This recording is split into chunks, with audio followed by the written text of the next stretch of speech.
proceeded in a similar way in regard to animals. The same is the case with the planets, which do not exist out there as such a series.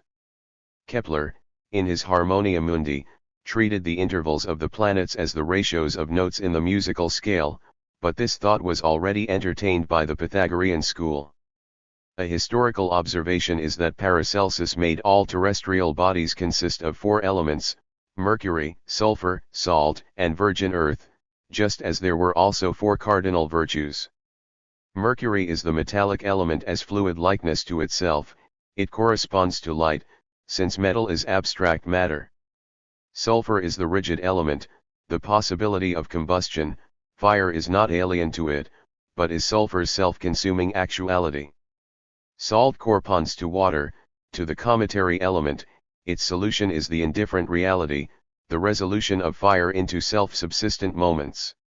Finally, virgin earth is the simple innocence of this movement, the subject which is the extinction of these moments. By virgin earth was understood earth in its abstract form, e.g. pure silica. If this theory is interpreted in a chemical sense, there are many bodies which contain neither mercury nor sulfur. The deeper sense of such assertions is not that these substances are present realiter, but that real corporeality has 4 moments. Consequently, such elements are not to be regarded as physical existences, otherwise Jacob Boehme and others can be charged with absurd ideas and lack of experience. 281. The determinations of the elemental totality which have an immediate existence as free, independent bodies, are contained in the body of individuality as subordinate moments. As such, they constitute its universal, physical elements. In recent times, chemical simplicity has been arbitrarily accepted as the definition of an element. This chemical simplicity has nothing to do with the notion of a physical element, which is a real matter, a matter which has not yet been volatilized or dissipated into a chemical abstraction. Zusatz. We have just considered the cosmic powers, fixed as independent but interrelated corporealities on high. We now pass on to consider what they are as moments of individuality, through which their existence is raised to a higher truth. Light, as positing the identical, no longer merely illuminates darkness but advances to become a really active agent. The particularized matters not only show in each other in such a way, io6 that each remains what it is, but they change into one another, and this positing of themselves as ideal and identical moments is also the activity of light. Light kindles the process of the elements, arouses and governs it generally. This process belongs to the individual earth, which is at first, however, only an abstractly universal individuality and must acquire a much more concrete nature before becoming a true individuality. The universal individuality, which is not yet reflected into self, still has the principle of individuality as subjectivity and as infinite self-relation outside of itself. This latter principle is light, the activating and animating agent in nature. For the present, we will note that such a relationship occurs, but before dealing with the process of the elements, we have to consider the nature of these differences themselves, in their own independent individuality. At first, it is only we who determine the body of individuality as having the moments of the solar system within it. The next step is that the planet Mu9T posit these determinations itself. In the planet, the bodies of the solar system are no longer self-subsistent but are predicates of a single subject. These elements are 4, arranged in the following order.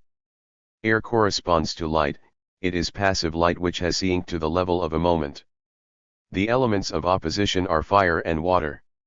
Rigidity, the lunar principle, is no longer indifferent, existing by itself alone, but as an element entering into relation with another, namely the individuality. It is an active, unstable being for self which is in ceaseless process, and thus is liberated negativity fire. The third element corresponds to the cometary principle and is water. The fourth is the earth again.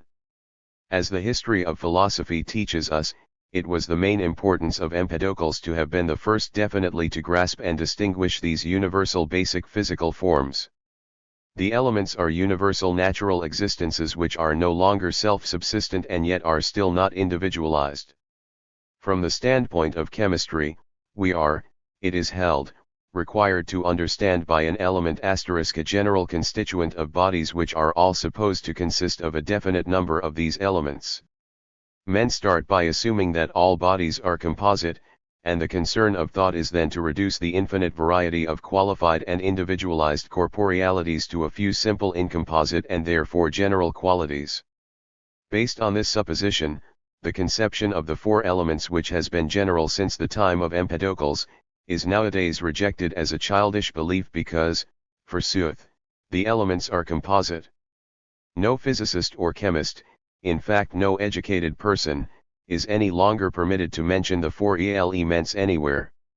To search for a simple, universal existence in the sense now current is a matter only for chemistry, a standpoint which will not be dealt with until later on. The standpoint of chemistry presupposes the individuality of bodies and then seeks to tear apart this individuality, this point of unity which holds differences in it 9/11, and to liberate the latter from the violence that has been done to them.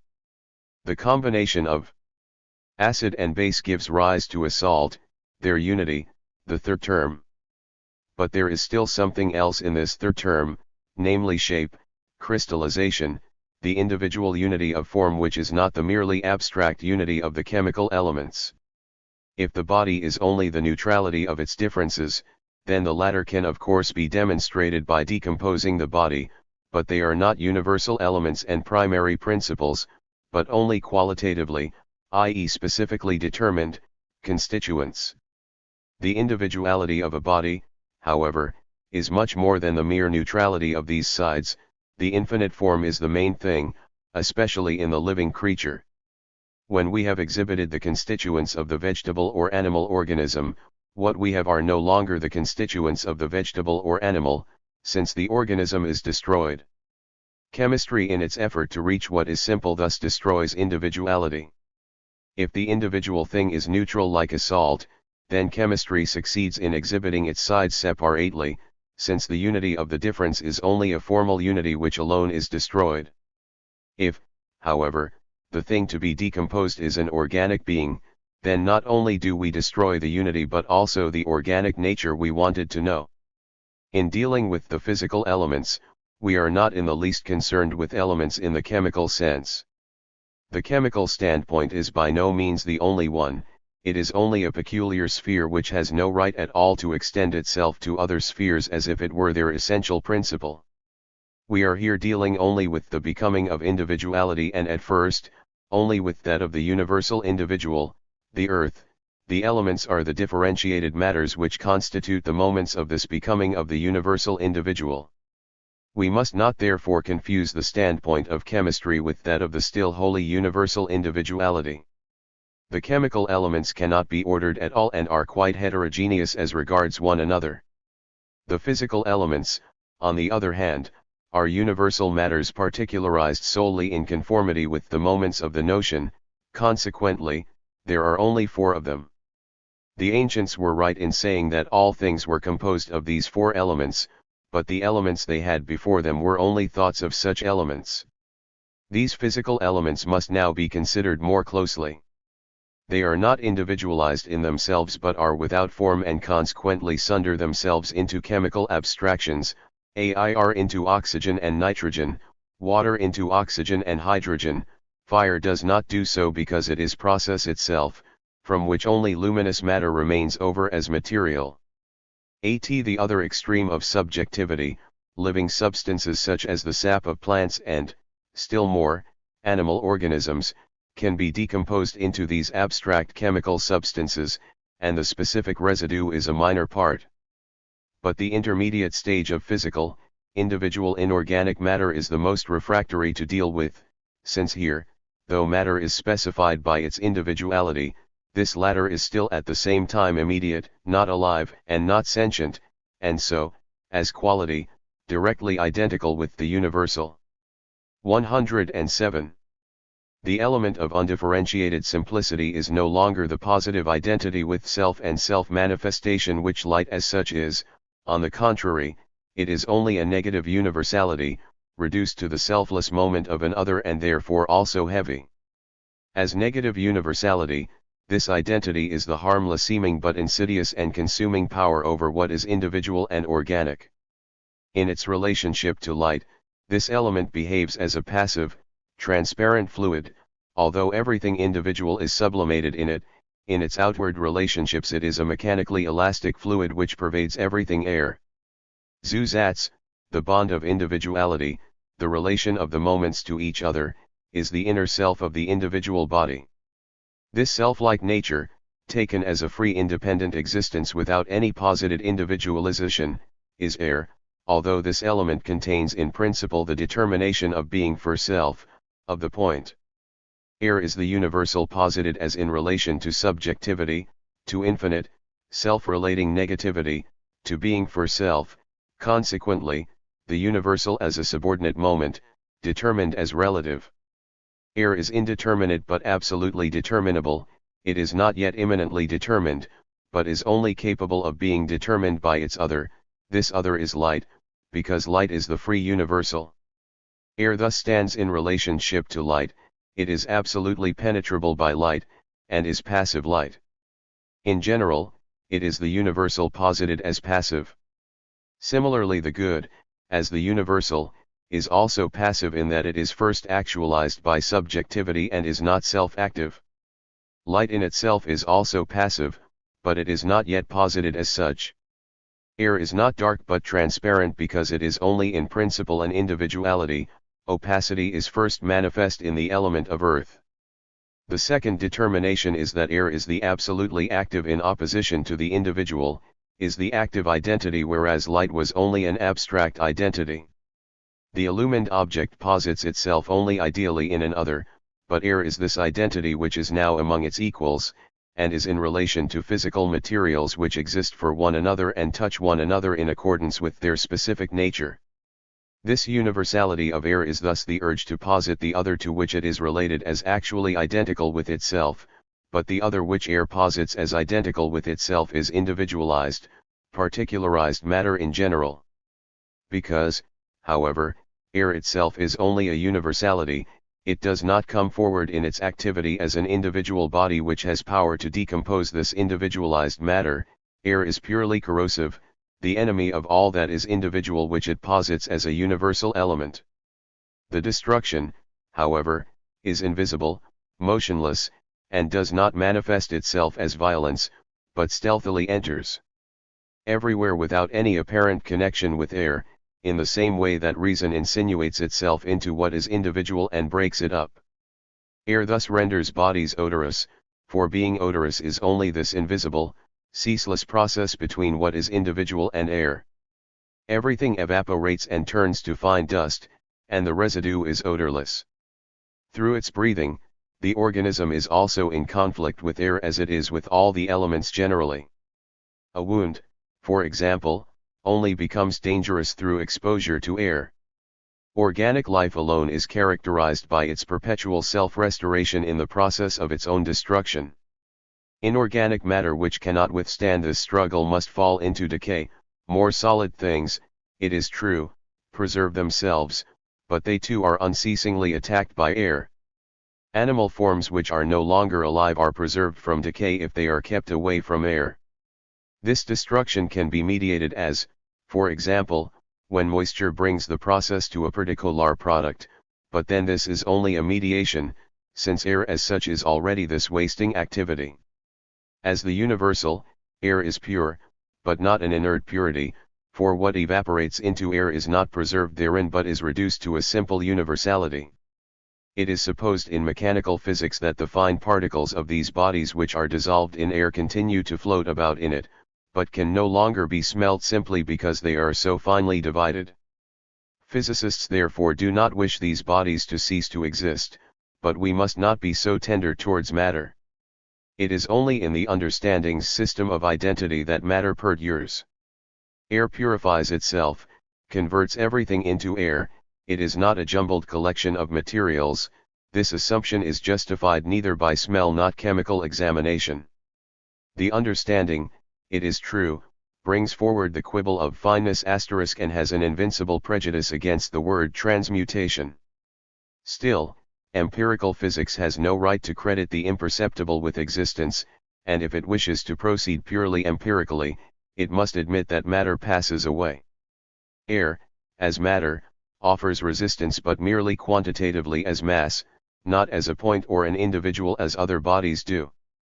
Thus Bayet says, "Tu legas permanens, exposes a de temperatures egales, su la me pression, se dilatant exactament de la me quantite ** since air offers resistance only as mass, it is indifferent to the space it occupies.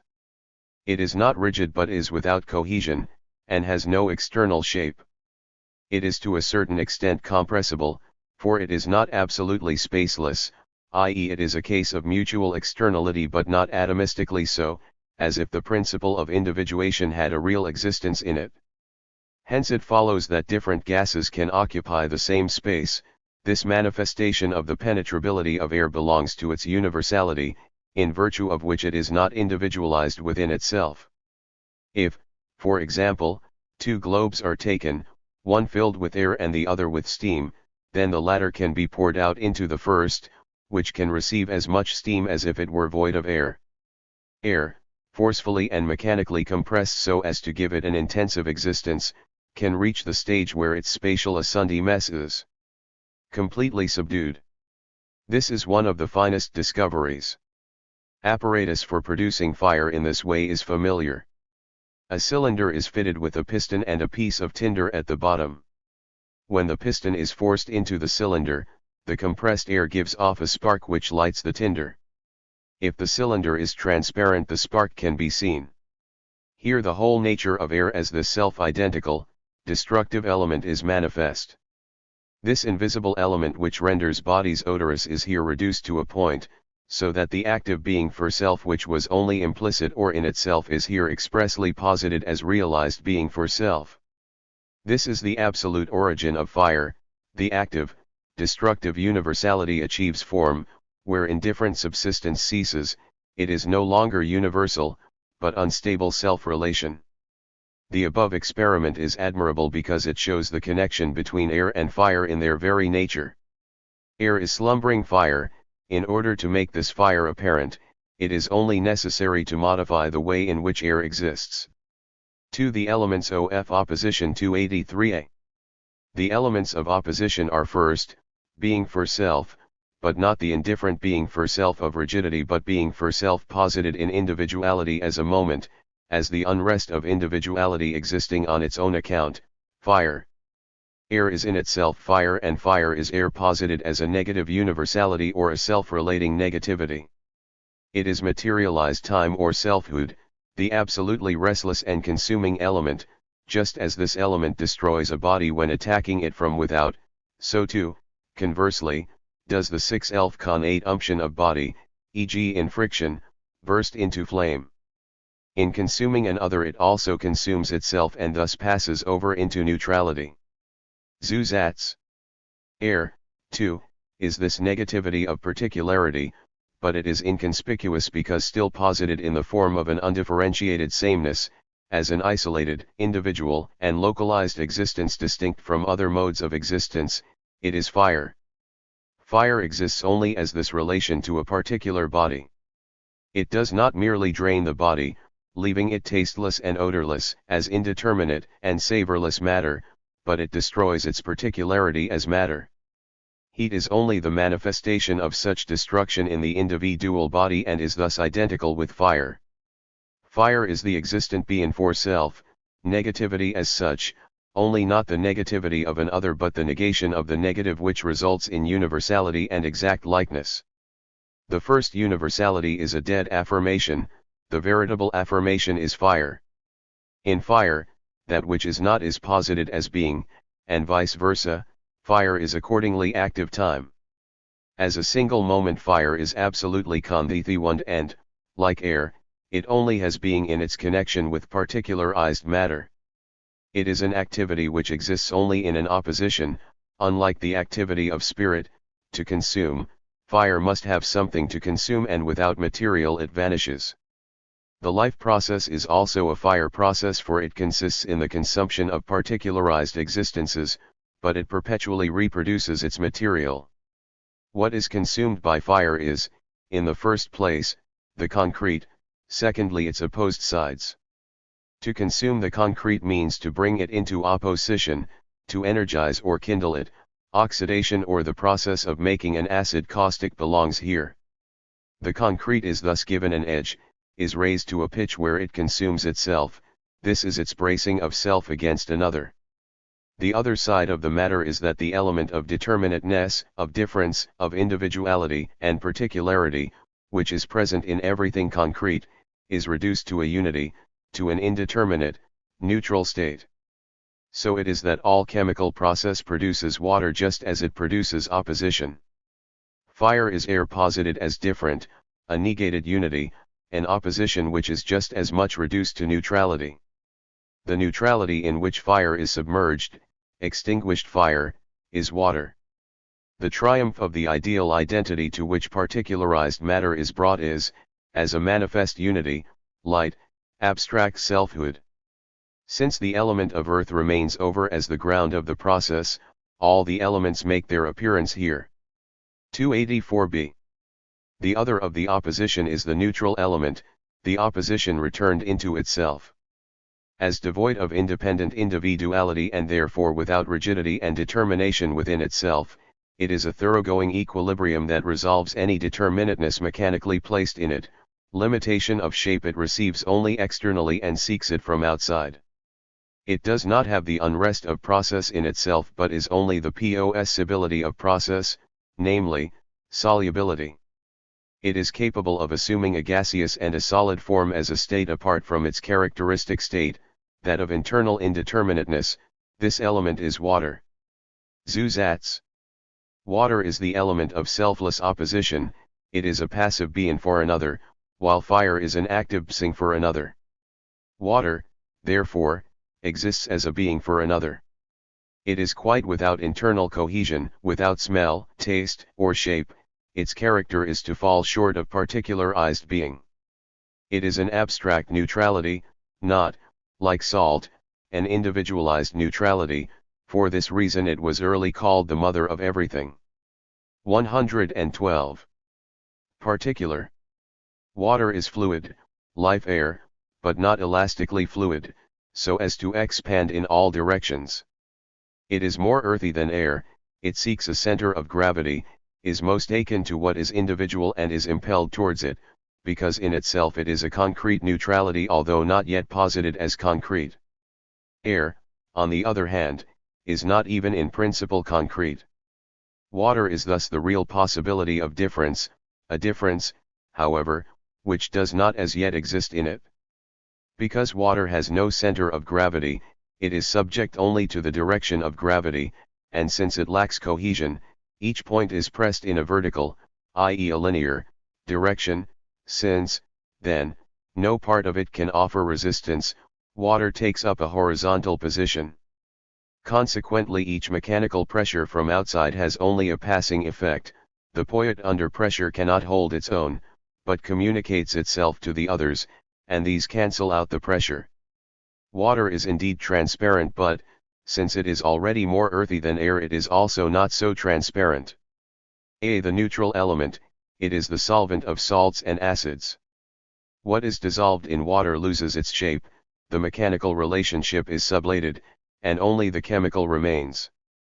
Water is indifferent to the various states of matter, it is the possibility of being elastically fluid as steam, liquid in drops, and also solid as ice. All these, however, are merely states and formal transitions. These states do not depend on water itself but on something else, inasmuch as they are produced externally by alterations in the temperature of the air. This is the first consequence of the passivity of water. A second consequence is that water is not compressible or only very slightly so, for there is no absolute determination in nature. Water offers resistance, not as individualized particles but only in mass, in its usual state, that is, where it tends to form liquid drops. It might be thought that compressibility would be a consequence of passivity. Water, on the contrary, is not compressible on account of its passivity, that is, does not alter its spatial magnitude. Since air is an active intensity, though only as the universal power of being for self, it is indifferent to its asunti mess, to its determinate space, and can therefore be compressed.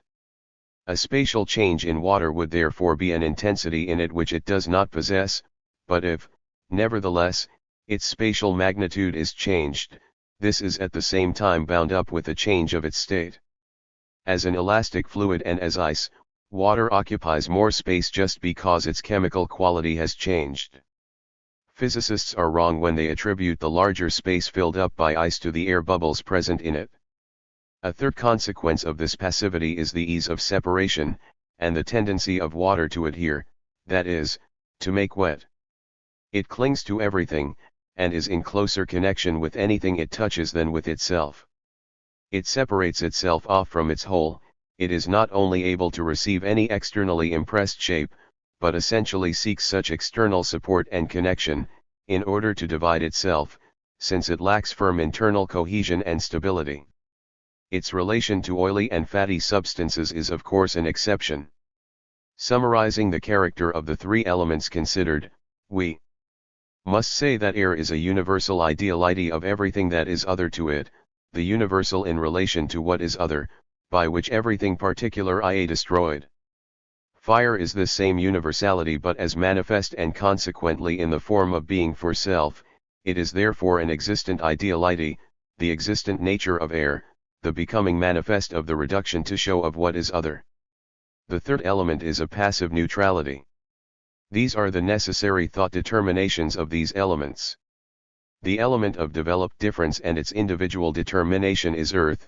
As distinct from the other moments, it is in the first instance earthiness as such, and as yet indeterminate, but, as the totality which holds together the different moments in individual unity, it is the power which kindles them into a process which it also sustains.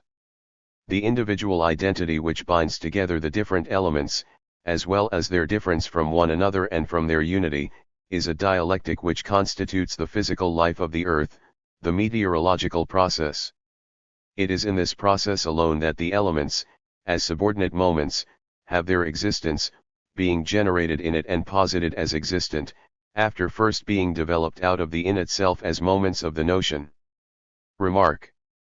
Just as the determinations of ordinary mechanics and dependent bodies are applied to absolute mechanics and the free central bodies of the solar system, so, too, the finite physics of single individual bodies is taken to be the same as the free, independent physics of the process of earth. It is seen as a triumph of science that one recognizes and demonstrates the same determinations in the universal process of earth as are found in the processes of isolated bodies. In the realm of these isolated bodies, however, the determinations immanent in the free existence of the notion are deposed to a relationship in which they are mutually external and exist as mutually independent circumstances. The activity, too, appears as externally conditioned, and hence as contingent, so that its products also remain external formations of bodies presupposed as self-subsistent, and as remaining so. The demonstration of this likeness, or rather analogy, is effected by making abstraction from specific differences and conditions. Such abstraction thus leads to superficial generalities like attraction, to forces and laws in which particularity and specific conditions are lacking. In applying the concrete modes of activity obtaining in the realm of isolated bodies to the sphere where the differentiated bodies are only moments, the necessary external circumstances belonging to the former sphere are usually overlooked in part, and in part added by analogical invention. In general, we have the applications of categories from a sphere of finite relationships to a sphere where such relationships are infinite, that is, where they conform to the notion. The fundamental defect in the consideration of the sphere rests on the fixed conception of the substantial immutable difference of the elements, a conception based by understanding on the processes of isolated materials and once for all established.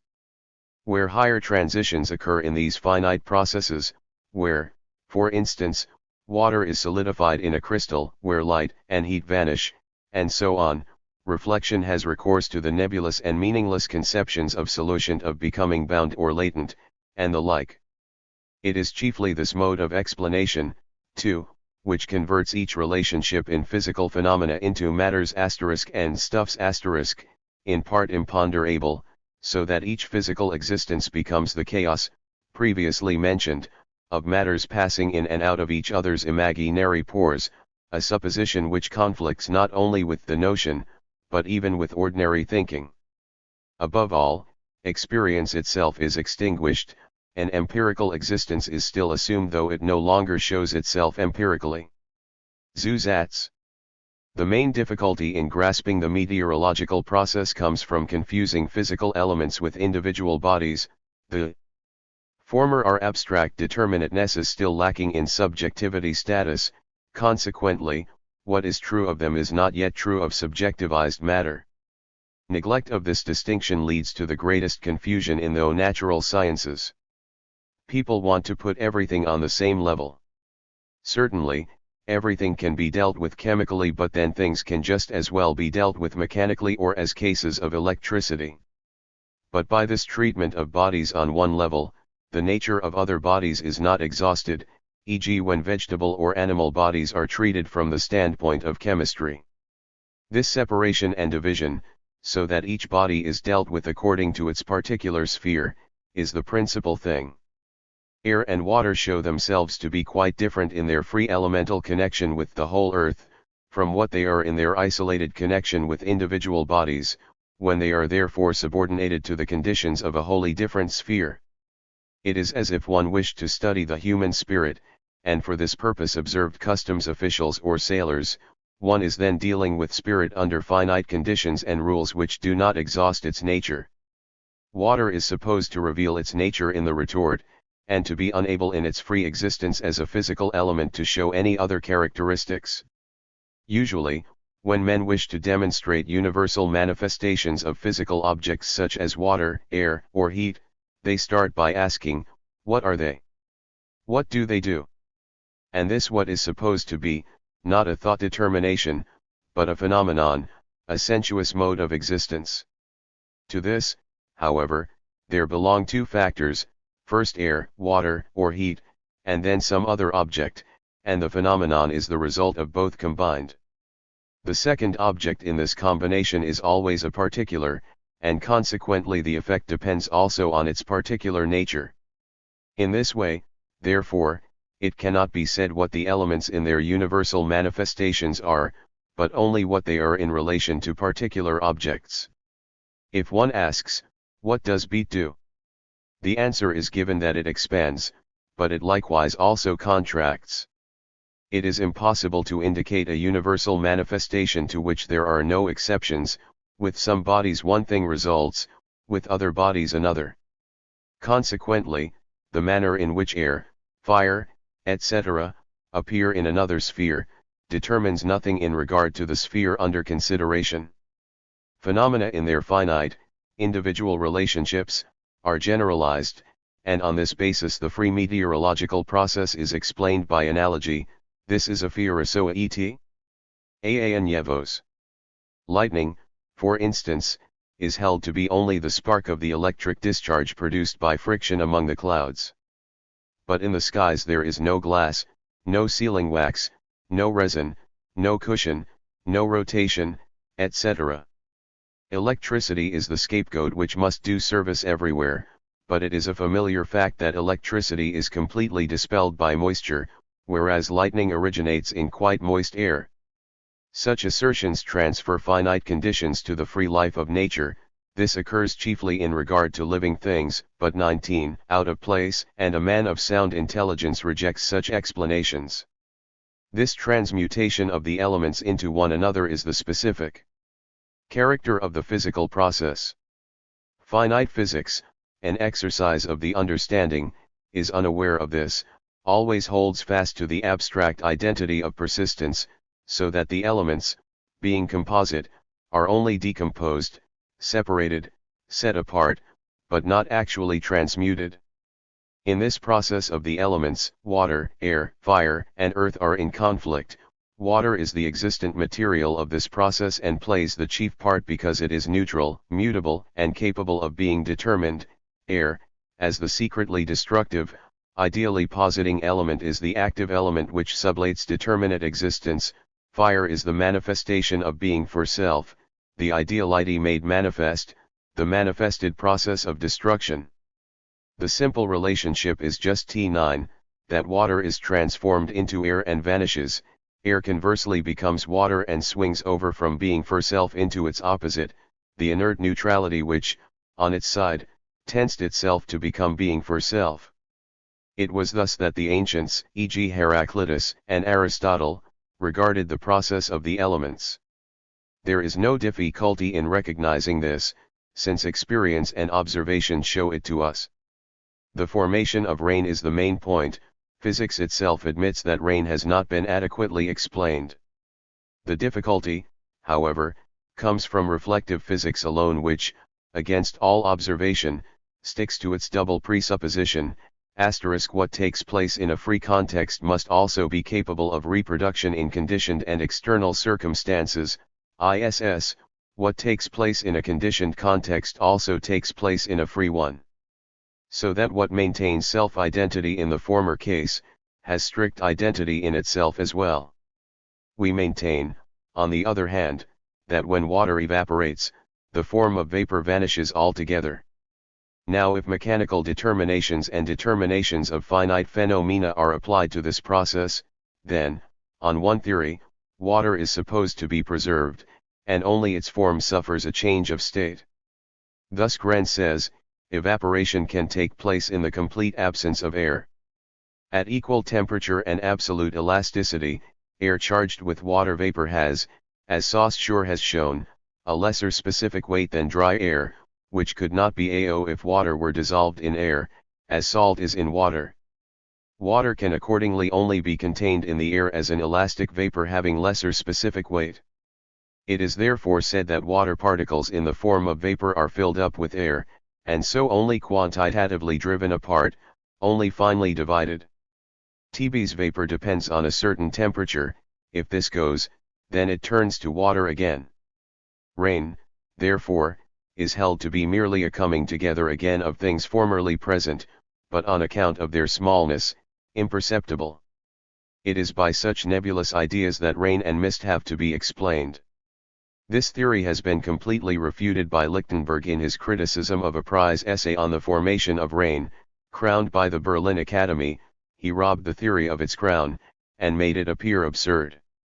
Lichtenberg proved, following de Luc, that the hygrometer showed that the air on the highest mountains in Switzerland is, or can be, quite dry immediately before mists and clouds are formed, which then turn to rain.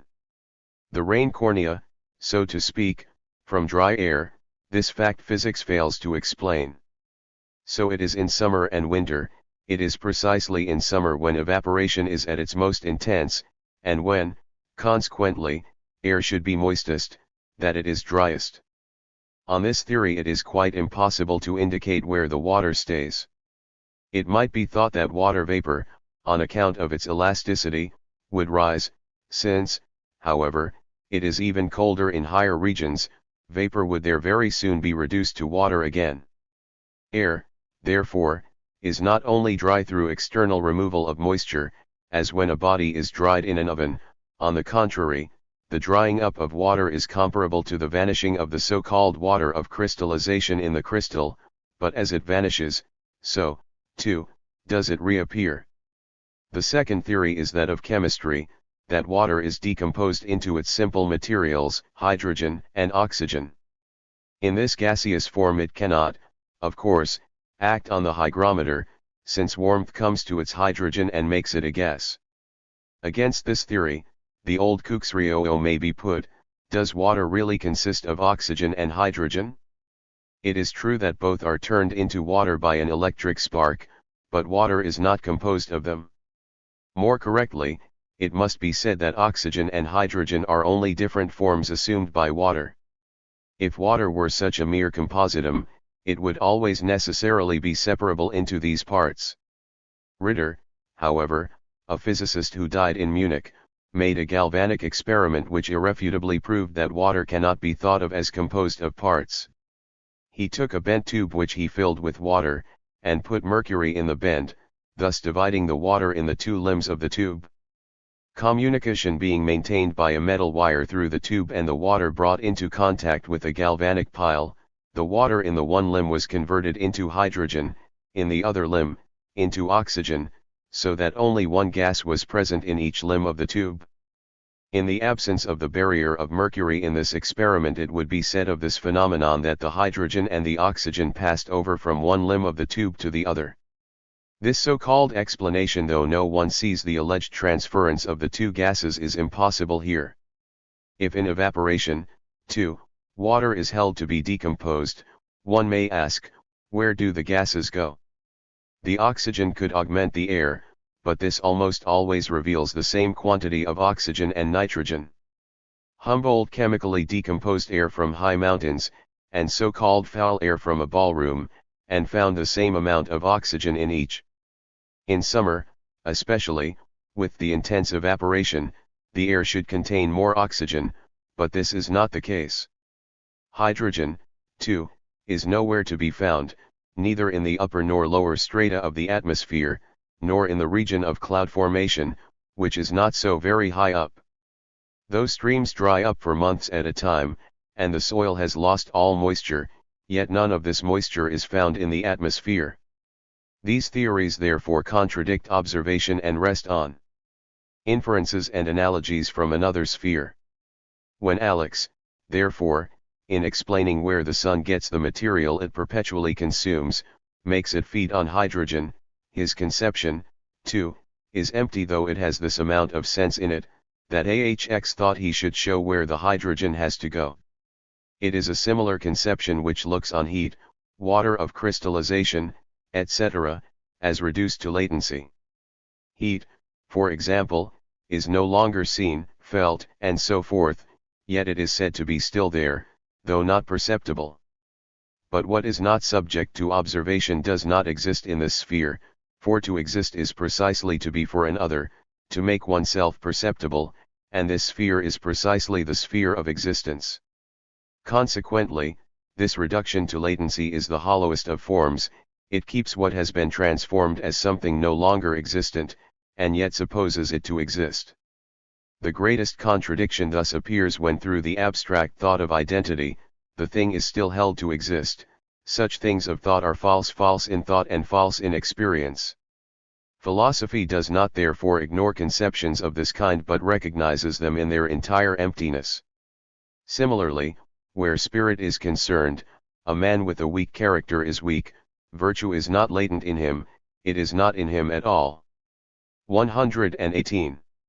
287.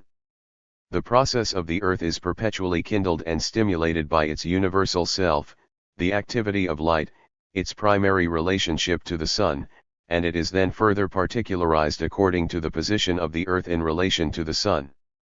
One moment of this process is the diremption of individual identity, the development of the moments of the self-subsistent opposition into a tension between them as embodying rigidity and selfless neutrality.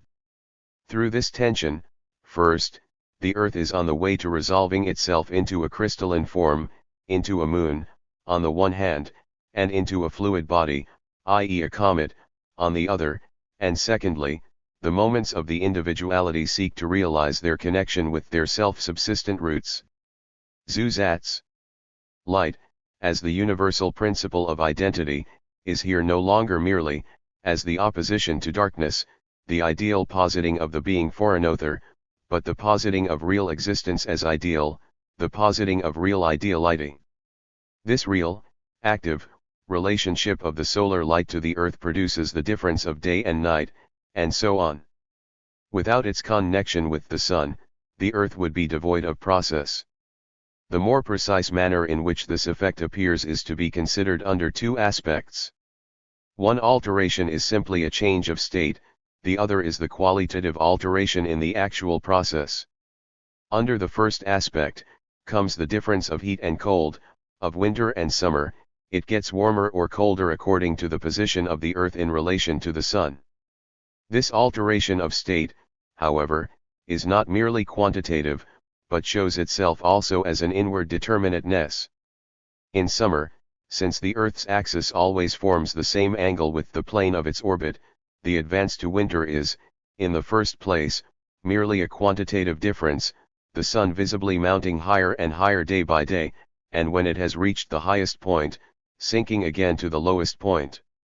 But if the greatest heat and greatest cold depended solely on this quantitative difference, and on solar radiation, these extremes would have to fall in June and December at the time of the solstices.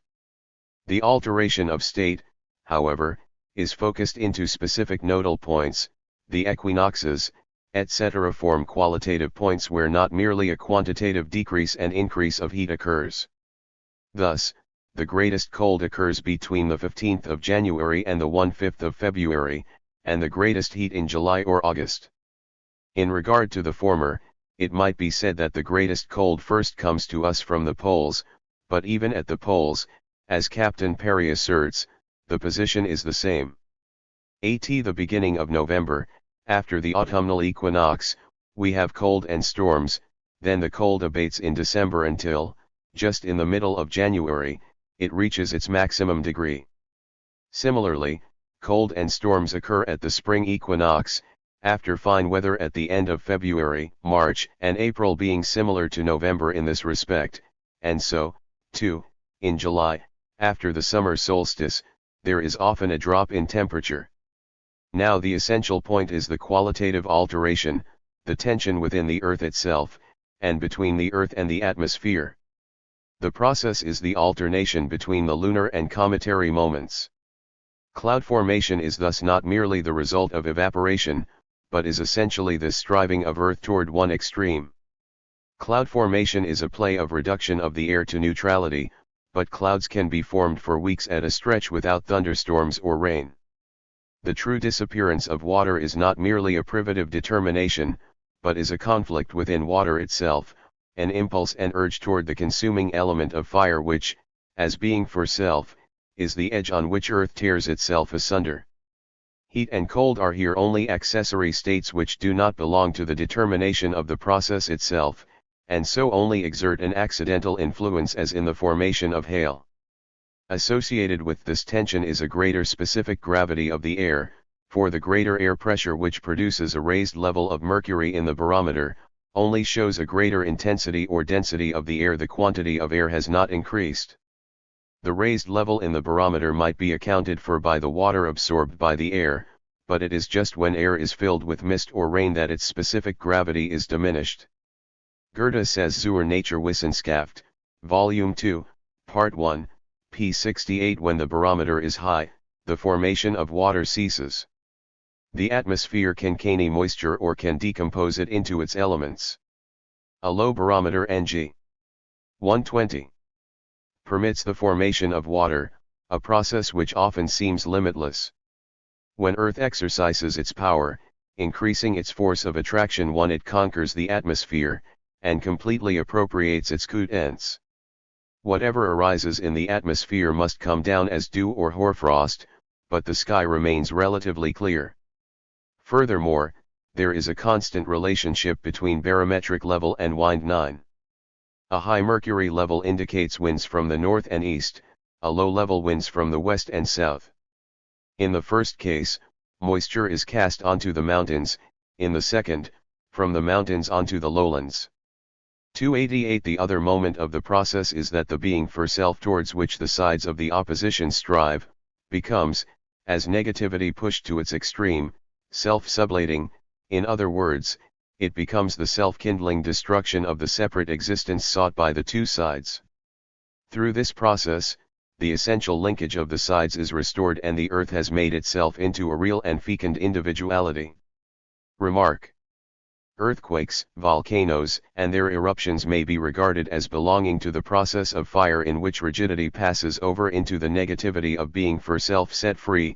Such phenomena are also supposed to occur on the moon. Clouds, on the other hand, may be regarded as rudimentary comets.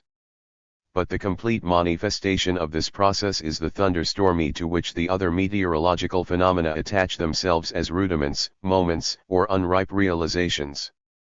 Physics has so far been unable to propound a satisfactory explanation of the formation of rain, or of thunder and lightning. It has had as little success in explaining other meteorological phenomena, especially meteorites, where the process even gets as far as a rudimentary earthy core. For these quite everyday phenomena, physics has not yet provided an explanation which is at all satisfactory. Zusatz. The easing of the tension is, as rain, Earth's reduction to neutrality, its relapse into unresisting indifference. But the strained cometary formlessness also enters into the process and passes over into being for self. Pushed to this extreme of opposition, the opposed sides collapse into each other. But the unity which springs forth from them is an insubstantial fire having as its moments, not formed matter, but pure fluids. It has no sustenance, but is the lightning which at once suffers extinction, an aerial fire. Thus both sides sublate themselves within themselves, their being for self is, in other words, simply the destruction of their existence. In lightning, this self-destruction achieves existence. This spontaneous ignition of the air is the extreme point of the tension, which then collapses. This moment of self-destruction can be demonstrated also in the teased earth itself. The earth makes itself inwardly tense, like the organic bodies, it converts itself into the living activity of fire and likewise into the neutrality of water, into volcanoes and springs, and so both the principles of volcanism and Neptunism assumed in geology are, of course, essential and belong to the process of the Earth's formation. The fire submerged within the Earth's crystal is its melting, its spontaneous combustion, in which this crystal becomes volcanic. Volcanoes, therefore, are not to be understood as mechanical phenomena but as subterranean thunderstorms with earthquakes. The thunderstorm, conversely, is a volcano in the clouds. External circumstances are, of course, also needed before an eruption takes place, but assumptions such as the release of imprisoned gases, etc., put forward in explanation of earthquakes, are arbitrary inventions, or else ideas taken from the sphere of ordinary chemistry. One sees rather that earthquakes belong to the life of the total earth. Thus it is that animals, birds in the air, feel them even several days in advance, just as we feel the sultriness before a thunderstorm. In such phenomena the whole organism of the earth comes into play, as is also the case in the formation of clouds, where mountain ranges are determining factors. A host of circumstances therefore shows that none of these phenomena is isolated, but that each is a happening bound up with the whole earth process. Barometric level is also a factor, since the air either acquires or loses a great specific gravity with these atmospheric changes. Goethe compared barometric readings from the same latitudes on different meridians in Europe, America, and Asia, and from these found that around the entire globe their variations are simultaneous. This result is more noteworthy than any other, only it is difficult to carry this comparison further as there are only isolated data. The scientists have not yet been able to make simultaneous observations, and what the poet has done is rejected by them, as is the case, too, with the theory of colors. 122. Explanations on mechanical lines are also inadequate to account for the formation of springs, which is a peculiar process, though, of course, determined by the nature of the terrain. Hot springs are supposedly explained by the continued combustion of carboniferous deposits which have caught fire, but hot springs are living eruptions, as are the others too. The reservoirs of such springs are supposed to be on high mountains. Rain and snow, of course, play their part, and in a severe drought springs may dry up. Springs, however, must be likened to clouds which turn to rain without lightning, while volcanoes are comparable to the lightnings of the atmosphere. The crystal of the earth is always reducing itself to this abstract neutrality of water, as it is also transforming itself into the living activity of fire. The total state of the atmosphere, likewise, including the trade winds, forms a vast living whole. The direction of storms, on the contrary, according to Goethe, is more local. In Chile, the entire meteorological process occurs daily. At 3 o'clock in the afternoon, there is always a thunderstorm. Below the equator generally, winds and also the barometer are constant. The trade winds are constant east winds between the tropics. If one enters the region of these winds from Europe, they blow from the northeast. The nearer one gets to the equator, the more they come from the east. Below the equator, calms are usually to be feared. Beyond the equator, the winds gradually take on a southerly direction till they are southeast. Beyond the tropics, north-northeast loses the trade winds and again gets into the region of variable winds as in our European seas. In India, the barometer almost always stands at the same level. With us it is more irregular. No thunderstorms were found by Parry in the polar regions, but almost every night he saw the northern lights in all directions, often in opposite quarters at once. All these phenomena are isolated, formal moments of the total process, appearing within its totality as contingencies. The northern lights are merely a dry shining without the remaining material features of the thunderstorm. Goethe has said the first sensible word about clouds. He distinguishes three main forms: finely curled up or fleecy clouds, which mark the stage of dissolution or the beginning of the formation of water; the rounder form seen on summer evenings, which is the form of the cumulus; lastly, the outspread form which immediately yields rain. Shooting stars, meteors, are also such isolated forma of the total process.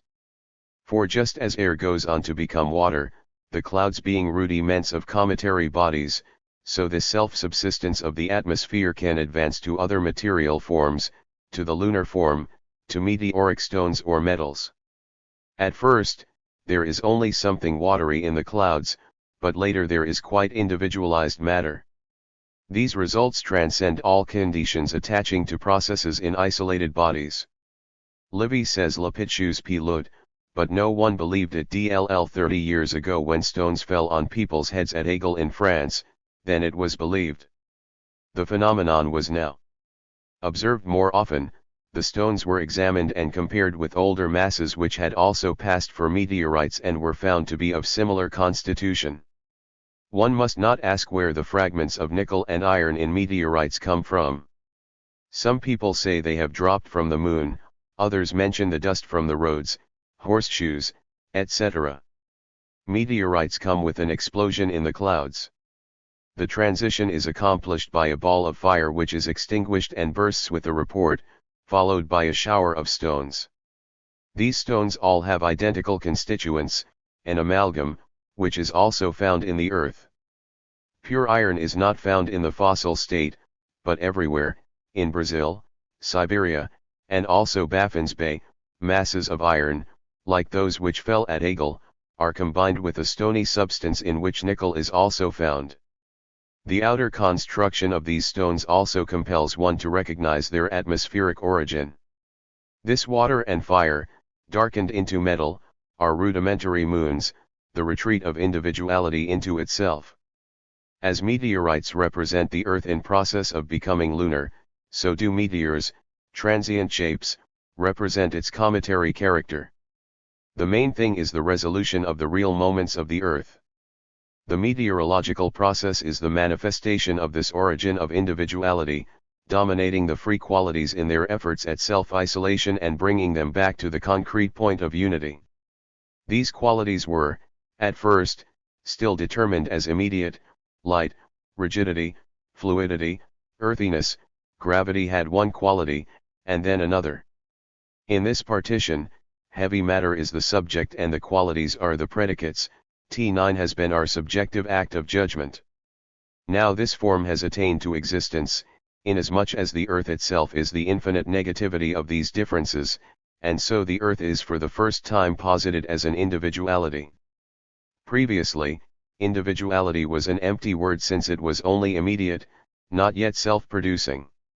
T9 return, and with it T6 total self-supporting subject.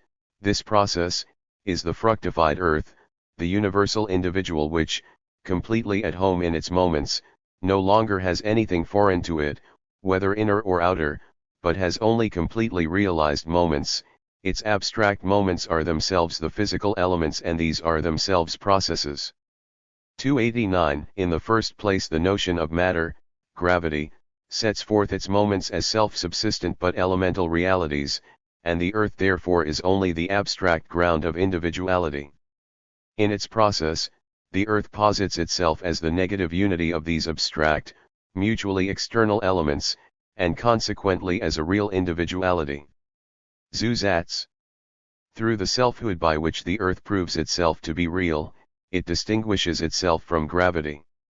Whereas previously we had only matter simply determined as heavy, the qualities are now distinct from heavy matter, that is, now stands in a relation to the determinateness, and this is a new development.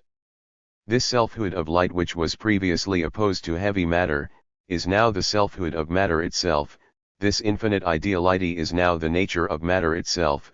A relation of this ideality is thus posited to the torpid being within self of gravity. The physical elements are thus no longer mere moments of a single subject, but are now pervaded by this principle of individuality which is the same at each point of this physical existence. Instead, therefore, of one universal individuality, we have a multiplication of individualities, each likewise possessing the total form.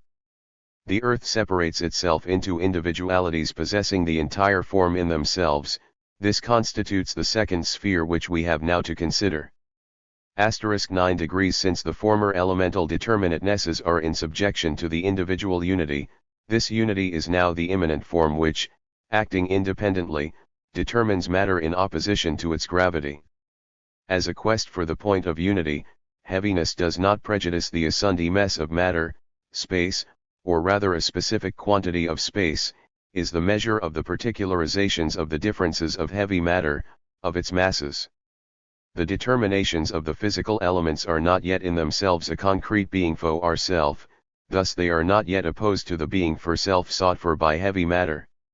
Now, however, through its posited individuality, matter is in its very assundimess a centralizing of itself in opposition to its assundimes 9 and to the latter 9 quest for individuality. It differentiates itself from the ideal, centralizing activity of gravity and is an immanent determining of material spatiality, distinct in character and direction from the determinations due to gravity. This part of physics is individualizing mechanics, matter here being spatially determined by the immanent form. This yields, at first, a relation between the two, i.e. between the spatial determinateness as such and the matter belonging to it. Zusatz.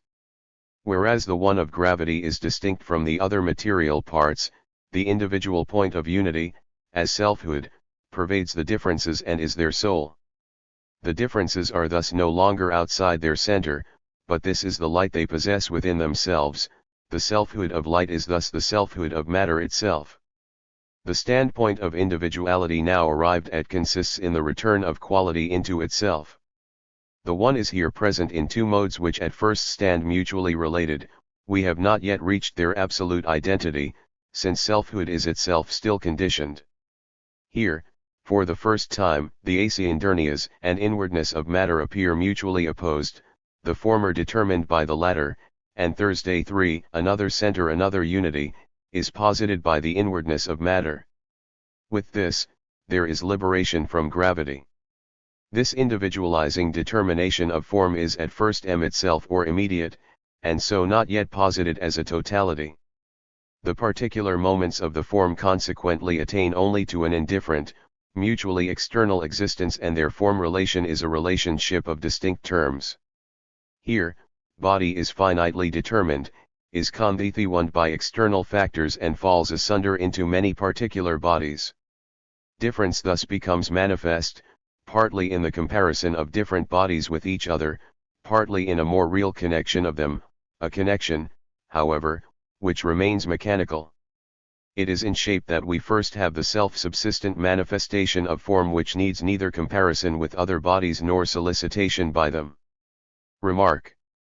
What is true of the sphere of finite and conditioned being generali, is true here in the sphere of conditioned individuality, which is a subject matter most hard to separate from the other determinations of the concrete and to hold fast by itself, especially as the finitude of its content is opposed to, and contradicts, the speculative unity of the notion, which alone can be the determining principle.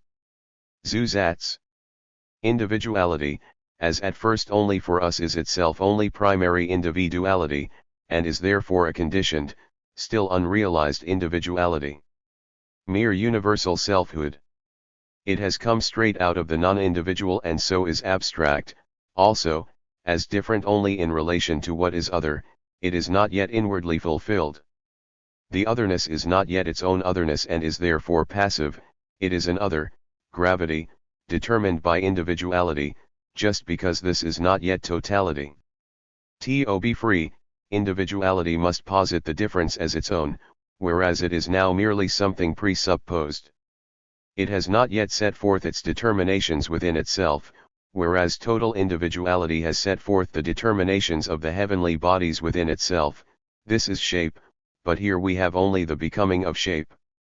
Individuality, as the determining principle, is at first the mere positing of single determinations. It is only when these are posited both singly and in their totality that we have an individuality developed into its entire determinateness. The goal of the process therefore is that selfhood shall become the whole. This fulfilled selfhood we shall meet with in sound. However, since as non-material this passes away, it is again abstract, but in unity with what is material it is shape. Here we must deal with physics in its most finite, external aspects. These do not offer the interest found in dealing with the notion, or with the realized notion, the totality. 292 The determinateness imposed on gravity is an abstract, simple determinateness and so is present in it as a merely quantitative relationship, namely, specific gravity, a specific mode of the connection of the material parts cohesion. This connection of the material parts as an independently existing ideality is their merely ideal sublation sound, the real sublation of cohesion heat. * 93 The simple, abstract specification is the specific gravity or density of matter, a relation of the weight of its mass to the volume. In this relation, matter, in its selfhood, tears itself free from its abstract relation to the central body, from universal gravity, ceases to be the uniform filling of space and opposes a specific inwardness to abstract assundimess. Remark. The varying density of matter is explained by the assumption of pores, a densification by the invention of empty interstices which are spoken of as actually existent, though physics does not demonstrate them despite its claim to be based on experience and observation. An example of the existent specification of gravity is furnished by the following phenomenon: when a bar of iron, evenly balanced on its fulcrum, is magnetized, it loses its equilibrium and shows itself to be heavier at one pole than at the other. Here the one part is so affected that without changing its volume it becomes heavier. The matter, without increase in its mass, has thus become specifically heavier. The axioms presupposed by Phy6 in its mode OF representing density are, that equal amounts of equally large material parts weigh the same, so that the measure of the number of parts is the amount of weight, but also of space, so that bodies which weigh the same occupy equal amounts of space. Consequently, when equal weights are found in different volumes, the equality of the spaces is preserved by the assumption of pores, though the spaces should have been filled with matter. The invention of pores in the fourth axiom is necessitated by the first three axioms, which rest, not on experience, but on the mere principle of identity as formulated by the understanding, and are consequently formal a priori inventions like the pores. Kant has already opposed intensity to the quantitative determination of amount, and instead of explaining the different densities of bodies which occupy the same volume by assuming that the heavier body contains more particles, he has assumed that in the heavier body the same number of particles fill space to a greater degree. In this way, he founded a so-called dynamic physics. The determination of an intensive quantum would, at least, be just as correct as that of an extensive quantum, to which latter category the usual theory of density above mentioned is restricted. But here, the determination of intensive magnitude has this in its favor, that it points to the category of measure and begins to hint at an inwardness which, as a determination of the notion, is an immanent determinateness OF form, which only appears as a quantum by way OF comparison. But the differences of quantum, as extensive or intensive and dynamic physics goes no further, do not express any reality. Zusatz. In the determinatenesses hitherto considered, gravity and space were an undivided unity, the difference between bodies WA9 only one of mass, which is only a difference of one body from another, a difference measured by the amount of space filled, the greater number of parts corresponding to the larger space filled. In the inwardness of bodies, there now enters a different measure, and equal volumes have different weights, or equal weights have different volumes. This immanent relation, constituting the selfhood of a material thing is, precisely, specific gravity. It is this independent, self-subsistent being which is related to itself alone, and is quite indifferent to mass. As density is the ratio of weight to volume, either of the two sides can be taken as unity. A cubic inch can be of water or gold, and as regards this their volume we treat them as equal, but their weights are quite different, the gold weighing 19 times more than the water. Or a pound of water occupies 19 tyros more space than a pound of gold. Here the merely quantitative gives place to the qualitative, since matter has now its peculiar determination within itself. Specific gravity is thus an all-pervasive, fundamental determination of bodies. Corporeal stuff in all its parts is charged with this specific determinati, whereas in the sphere of gravity such centrality belonged only to a single point. Specific gravity belongs to the earth generally, to the universal individual, no less than to particular bodies. In the process of the elements, the earth was only an abstract individual. The first indication of individuality is specific gravity. The earth is, as process, the ideality of particular existences. But this its individuality also shows itself as a simple determinateness, and its manifestation is specific gravity which, in the form of barometric level, is an index of the meteorological process. Goethe has occupied himself a good deal with meteorology. Barometer readings interested him particularly, and he enjoys airing his views on the subject. What he says is important. The main thing is that he gives a comparative table of barometric readings during the whole month of December, 1822, at Weimar, Jena, London, Boston, Vienna, Topol. He represents this graphically. He claims to deduce from it that the barometric level varies in the same proportion not only in each zone but that it has the same variation, too, at different altitudes above sea level. For it is well known that the barometer on a high mountain stands much lower than at sea level. From this difference in barometric level, the height of mountains can be measured. Therefore, after subtracting the height of the mountain, the barometric variation there corresponds to the variation at sea level. If, says Goethe, from Boston to London, and thence through Karlsruhe to Vienna, and so on, the rise and fall of the barometer always follows a similar course. This cannot possibly depend on an external cause but must be attributed to an inner one. And on p63, when one looks at the records of the rise and fall of the barometer, one is struck by the perfectly proportionate rise and fall of the column of mercury from the highest point to the lowest. If, for the moment, we assume the sun's action to be only productive of heat, we are anally left with that of the earth only. We therefore now look for the causes of barometric changes not outside but inside the terrestrial sphere. They are not cosmic nor atmospheric, but terrestrial. The earth alters its attractive force and consequently attracts the atmosphere either more or less. This latter has no weight, nor does it exert any pressure, but when it is more strongly attracted it seems to press and weigh down more. According to Goethe, the atmosphere has no weight, but to be attracted and to have weight are in fact the same point. 1. The attractive force proceeds from the mass of the entire earth, probably from the center to the familiar surface, and then from sea level up to the highest peaks and beyond in diminishing degree, at the same time revealing itself through a teleologically limited pulsation. The main point is that Goethe correctly ascribes the change in specific gravity to the earth. We have already noted that a higher barometric level puts a stop to the formation of water, while a low level permits it. The specific gravity of the earth is the way in which it shows itself as a determinant and so as an individuality. With a higher barometric level, there is a greater tension, and intensification of the earth's inwardness with a corresponding withdrawal of matter from its abstract gravity, for specific gravity must be seen as a withdrawal by individuality from the grip of universal gravity.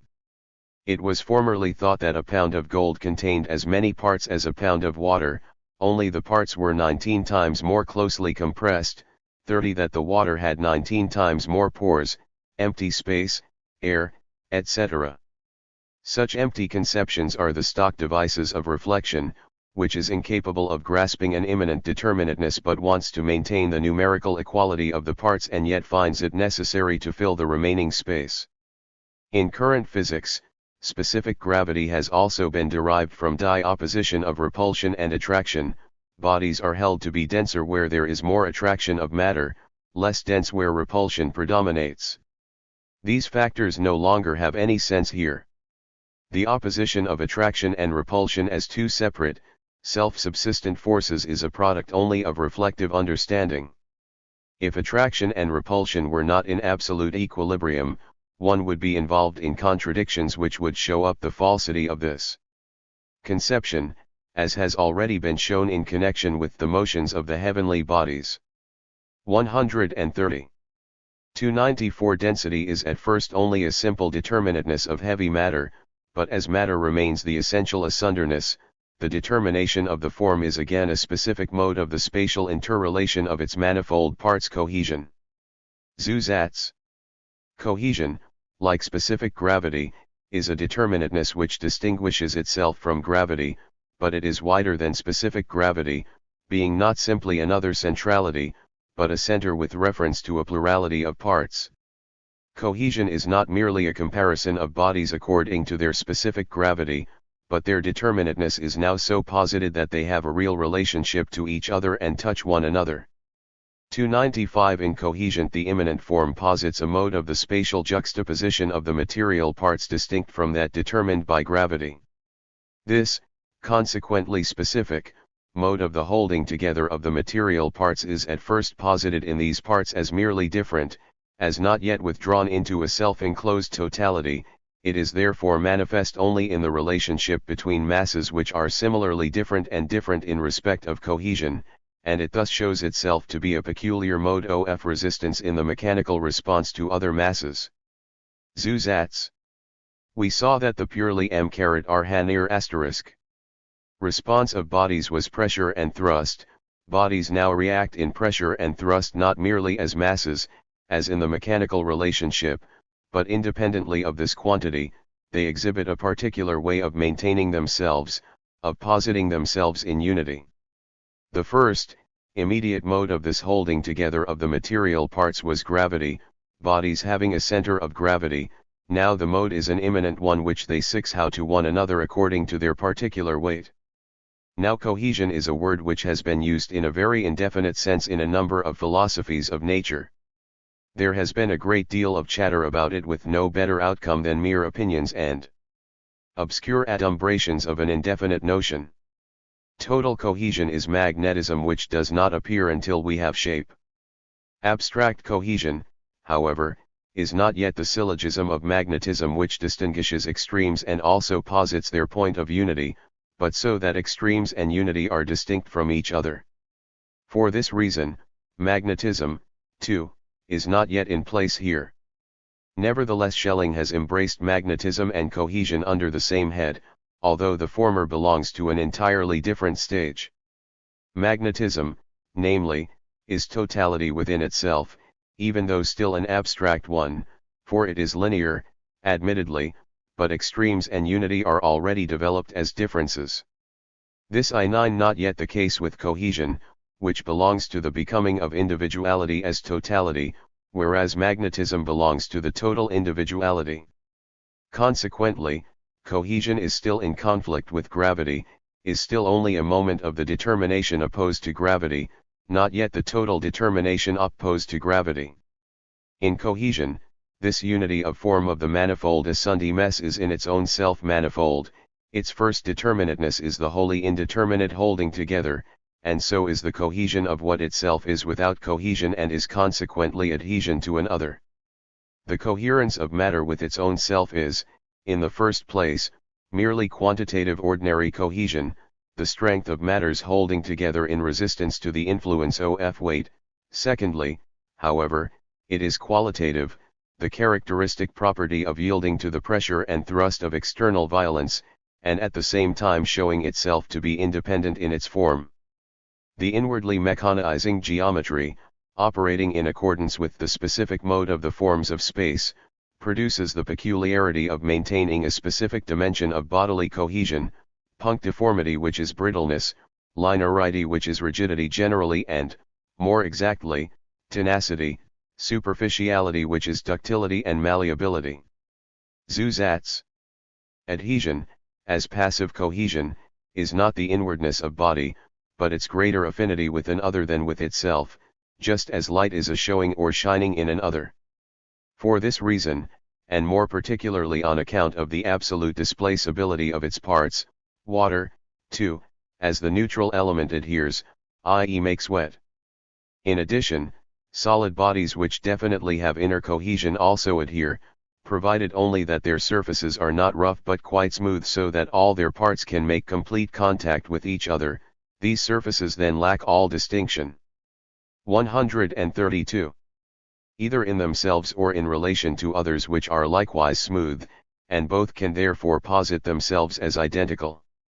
Glass plates, example, stick together very strongly, especially if water is poured between them so as to fill up any possible unevennesses completely. It then requires great force to pull them apart. Gren therefore says, the strength of adhesion depends in general on the number of points in contact. Adhesion has various modifications, e.g. water in a glass sticks to the sides and stands higher on the sides than in the middle of the glass. In a capillary tube, the water rises quite of its own accord, and so on. But as regards matter's coherence with itself as its specific being within self, this, as mechanical cohesion, is only the holding together of a homogeneous mass in itself in opposition to the placing of another body in it, i.e. a ratio of the intensity of its coherence to the weight of the other body. If, therefore, a mass is pulled or pressed by a weight, it reacts with a quantum of its in itself. The amount of the weight determines whether the mass retains its coherence or gives it up. Glass, wood, etc. can therefore bear a certain number of pounds before breaking, and the pressure need not be in the direction of gravity. The serial arrangement of bodies in respect of their cohesion bears no relation to their serial relation in respect of specific gravity. Gold and lead, for example, have greater specific gravities than iron and copper, but are not so firm. The resistance, too, offered by a body to a thrust is not the same as when the body has to resist only in one direction, that, namely, of the gravitational pull. Braking and thrust, on the other hand, occur at an angle, and their force, therefore, is two-dimensional, hence the infinite force of thrust. Qualitative cohesion proper is a holding together of homogeneous masses by an immanent characteristic form or limitation, which here explicates itself as the abstract dimensions of space. The characteristic configuration, namely, ran be none other than a mode of specific spatiality which the body displays in itself. For cohesion is the identity of the body in the mutual externality of its parts. Qualitative cohesion is therefore a specific mode of asunderness, i.e. a determination of space. This unity, as present in individual matter itself, is a holding together in opposition to the universal unity which it seeks in gravity. Matter now tends to follow a variety of peculiar directions other than the vertical direction of gravity. This cohesion, although an individuality, is at the same time still a conditioned individuality, because brought out only through the action of other bodies. It is not yet the free individuality of shape, i.e. not yet the individuality as a totality of the forms it posits. For the total shape is actually there, mechanically determined, with such and such sides and angles. Here, however, the character of matter is at first only its inner shape, i.e. the latter is not yet actually present in its developed determinateness. This again finds expression in the circumstance that it shows its character only through an other. Cohesion is thus only a mode of resistance to an other, just because its determinations are only isolated forms of individuality, which are not yet manifested as totality. The brittle body is neither malleable nor ductile in linear fashion but maintains itself as a point and is not continuous. This is hardness fashioned inwardly. Glass is so brittle that it shatters. Combustible substances, too, are generally brittle. One of the properties which distinguishes steel from iron is brittleness. It has a granular fracture, so too has cast iron. Glass which is cooled quickly is very brittle, but not when it is cooled slowly, the former when smashed turns to powder. Metals, on the other hand, are more continuous within themselves, but they, too, vary in their degrees of brittleness. Tough bodies are fibrous and do not fracture but hold together. Iron can be drawn out into wire, but not every kind of iron. Forged iron is more malleable than cast iron and can be given a linear form. This is the ductility of bodies. Lastly, malleable bodies can be beaten into thin sheets. Some metals can be beaten into sheets, while others crack. Iron, copper, gold, and silver can be beaten out. They are soft and yielding, neither brittle nor tough. Some forms of iron can be worked only into sheets, some only drawn out into lines of wire, others like cast iron have for their principle the point. As the sheet of metal becomes a surface, or the point in it becomes the whole, so malleability as such is, in its ductility of the whole and unformed inwardness which maintains its cohesion generally as togetherness of the mass. It must be noted that these moments are only single dimensions, each of which is a moment of the real, shaped body, but shape is not any one of these moments. It is another individual body to whose violence a body gives way, at the same time maintaining its own character. But as cohesive, body is in its own self a materiality of mutually external parts, and when the whole suffers violence, the parts do violence to, and give way to, each other. However, as they are no less subsistent, they sublate the negation they have suffered and reinstate themselves. Consequently, the yielding of body with the simultaneous self-preservation of its own character in face of outer objects, is directly bound up with this inner activity of yielding and preserving itself in face of itself, elasticity. Zusatz. Elasticity is cohesion displaying itself in motion, the totality of cohesion. We had elasticity even in the first part in treating of matter as such, where a number of bodies, in resisting each other, press against and touch each other, negating their spatiality but equally reinstating it. That was abstract elasticity directed outwards. Here, elasticity is internal to the self-individualizing body. 298 Ideality here attains the existence which the material parts, as matter, only sought, the independent, self-subsistent point of unity in which the material parts, if really attracted, would only be negated. This point of unity, in so far as the parts are merely heavy, is in the first instance outside them, and so at first only in itself. In the demonstrated negation suffered by the parts, this ideality is now posited.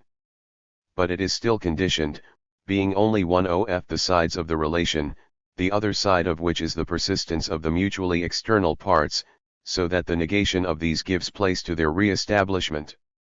Elasticity, therefore, is only a change in specific gravity which reinstates itself. Remark.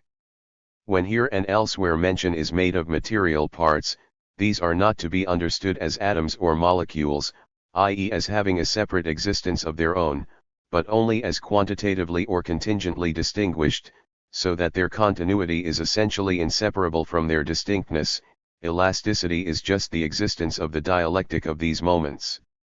The place of the material object is its indifferent specific persistence, and the ideality of this persistence is thus its continuity posited as a real unity, i.e. that two material parts which formerly persisted as outside each other and which therefore must be conceived as occupying different places, now occupy one and the same place. This is the contradiction, and it exists here in a material form. It is the same contradiction which lies at the base of the Zenonian dialectic of motion, except that in motion the contradiction concerns abstract places, but here material places, material parts, are involved. In motion, space posits itself temporally and time posits itself spatially. Motion falls into the Zenonian antinomy, insoluble if the places are isolated as points of space, and the time moments as points of time, and the solution of the antinomy, le.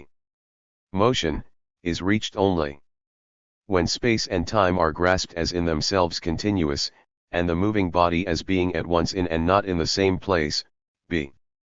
As being at once in another place, just as the same point of time at once is and is not, i.e. is at once another point of time. Thus in elasticity, the material part, atom or molecule 1*9 posited as affirmatively occupying its space, as persisting, and yet at the same time as not persisting as a quantum which is at once an extensive and also only an intensive magnitude. In contrast to T9 putting of the material parts into a unity in elasticity, the so-called explanation has recourse to the oft-mentioned invention of pores. True, it is admitted in principle that matter is perishable, not absolute, yet in practice this admission is resisted when matter has to be grasped as in fact negative, when the negation has to be posited in matter. The pores are certainly the negative moment, for it is no use, the advance to this determination must be made, but they are the negative only alongside matter, the negative, not of matter itself but present where matter is not, so that in point of fact, matter is regarded only as affirmative, as absolutely self-subsistent, eternal. This error springs from the general error of the understanding, viz. that what is metaphysical is only a thought thing alongside, i.e. outside actuality, and so, along with the belief in the non-absoluteness of matter, there is also a belief in its absoluteness. The former belief, when admitted, is admitted outside the sphere of science, but it is the latter belief which really prevails in science. Zusatz. When one body is posited in another, the two bodies having a certain density, the specific gravity of the second body is altered, this is the fiat moment. The second moment is the resistance offered by the latter, its negating of, an abstract bearing toward, the first body. The third moment is that the second body reacts, and repels the first. These are the three moments familiar as softness, hardness, and elasticity. The body no longer yields in purely mechanical fashion, but inwardly through alteration of its density. This softness is compressibility. Matter is thus not immutable, impenetrable. When the weight of the body remains the same and its volume diminishes, its density increases, but this can also be decreased, e.g. by heat. The hardening of steel, which as contractility is the opposite of elasticity, is also an increase of density. Elasticity is the retreat of body into itself so as immediately to reinstate itself. The cohesive body when struck, pushed, or pressed by another body, suffers a negation of its material being as occupying space, and so of its occupation of a particular place. We are thus in the presence of the negation of material asundi mess, but equally, too, of the negation of this negation, of the reinstatement of materiality. This reinstatement is no longer the former general elasticity in which matter was merely reinstated as mass. This elasticity is rather an inward reaction. It is the immanent form of matter which makes itself felt therein in accordance with its qualitative nature. Each particle of cohesive matter thus behaves as a center, and there is a single form of the whole which permeates the matter, not tied to the asundi mess, but fluid. If now pressure is exerted on the matter, i.e. if the body receives a negation from without, which affects its inner determinatans b, the specific form of the body posits an inner reaction in it so that the pressure imparted to it is nullified. Each particle has its own particular place by way of the form, and is the preserving of this particular relationship.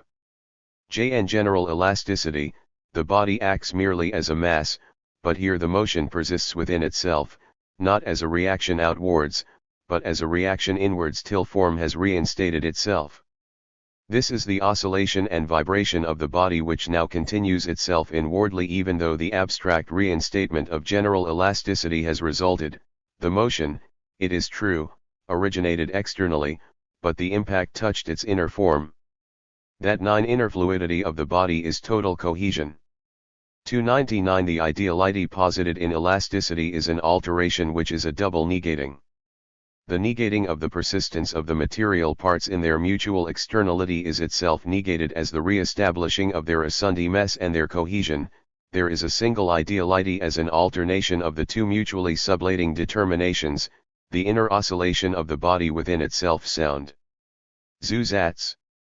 The outer reality of this inner oscillation seems different from the determination which we had, viz. Elasticity, its being for another is sound, which is thus the third determinateness. 3 degrees the specific simplicity of the determinateness possessed by body in density and in the principle of its cohesion, this at first inward form, emerging from its submergence in material assundimess, becomes free in the negation of the self-subsistence of this its assundimess. T9 is the transition of materialized space into materialized time. In the vibration of the material body, i.e. through the momentary negation of its parts and equally, the negation of this negation of them, the two negations being so linked that one evokes the other, and through an oscillation between the subsistence and the negation of specific gravity and cohesion, this simple form, as the ideality of material body, achieves independent existence and mechanically soul-like manifestation. The purity or impurity of sound proper and its distinction from mere noise, rustling, etc. is bound up with the homogeneity of the vibrating body, and also with its specific cohesion and other spatial determinations, i.e. whether it is a material line, a material surface, and then again whether it is a bounded line and surface, or a solid body. Water, being without cohesion, makes no sound, and its movement, as merely external friction of its freely displaceable parts, yields only a murmuring sound. The continuity of glass, despite its inner brittleness, manages to ring, and the continuity of metal, lacking all brittleness, rings through and through, even more so than glass, and so on. The possibility of transmitting sound, its so to speak soundless propagation without the repetition and oscillation of vibration through all bodies, no matter how varying in brittleness, etc., this possibility reveals the ideality which freely passes through all these bodies, and which takes account only of their abstract materiality, not of the specific determinations of their density, cohesion, and further structure, and which brings their parts into negation, that is, into vibration. This idealizing process is itself nothing but the transmission of sound. The qualitative side of sound in general and also of self-articulating sound, namely tonal, depends on the density, cohesion, and further specified forms of cohesion of the sonorous body. This is because the ideality or subjectivity which vibration is a negation of these specific qualities, and therefore has them for its content and its determinants 9, so it is that vibration and sound are them 9 specified accordingly, and that instruments have their own characteristic sound and timbre. Zusatz. Sound belongs to the sphere of mechanism since it is associated with heavy matter. Form, as resting itself from heavy matter but as still attached to it, is for that reason SDLL conditioned. It is the free physical utterance of ideality still linked to the mechanical sphere, the freedom from heavy matter which is at the same time in heavy matter. Bodies do not as yet sound spontaneously as organic bodies do, but only when they are struck. Movement, external impact, propagates itself since the inner cohesion of body bears witness to self-preservation of body in the face of the merely mechanical impulse, from which standpoint it now has to be treated. These bodily phenomena are very familiar and are moreover very varied, and this makes it difficult to exhibit their necessary connection through the notion. Because we find them trivial, we pay no attention to them, but they, too, must show themselves to be necessary moments with a place in the notion. When a body sounds, we feel we are entering a higher sphere. Sound affects our innermost feeling. It speaks to the inner soul since it is itself inner and subjective. Sound, by itself, is the self of the individuality, not an abstractly ideal something like light, but as it were a mechanical light, manifest only as the time of movement in cohesion. Individuality includes matter and form. 9 is this total form which announces itself in time, the whole individuality which is merely this, that this soul is now posited as one with the materia body and dominating it as a stable existence. What is here revealed is not based on matter, for it does not have its objectivity in anything material. It is only the understanding which, for purposes of explanation, assumes an objective being and speaks of sound matter as it does of heat matter. The natural man marvels at sound since in it an inner being is revealed. He does not presuppose a material basis for it but rather something psychic. We have here a phenomenon similar to that met with in motion, where mere velocity or, in the case of the lever, distance, shows itself as a mode that can be put in the place of quantitative materiality. This phenomenon of an inner being coming into physical existence cannot astonish us, for the basis of the philosophy of nature is that thought determinations show themselves to be active principles. In running through the empirical manifestations of this thought determination, only a brief account can be given of the detailed nature of sound. We have many expressions: sound, tone, noise, also to creak, hiss, rustle, and so on. This wealth of language for the characterization of *38 sensuous phenomena is quite superfluous. The sound being given, it is no trouble to make a sign for it which directly corresponds to it. Liquids as such do not sound. An impact or impression is indeed transmitted to the whole, but this transmission springs from the entire formlessness, the entire lack of any inner determination. Sound, on the other hand, presupposes the identity of the determination and intrinsically has the nature of form. Pure sound requires compact continuity and homogeneity of matter, and so metals, especially precious metals and glass, give out a clear sound, a property developed by smelting. If, on the other hand, a bell is cracked, we hear not only the vibration but also other forms of material resistance, the brittleness and irregularities of shape. Then we have an impure sound, a noise. Stone slabs, though brittle, also give out sound. Air and water, on the contrary, though not themselves resonant, can propagate sound. The origin of sound is hard to grasp. Sound is the emergence of the specific inner being freed from gravity.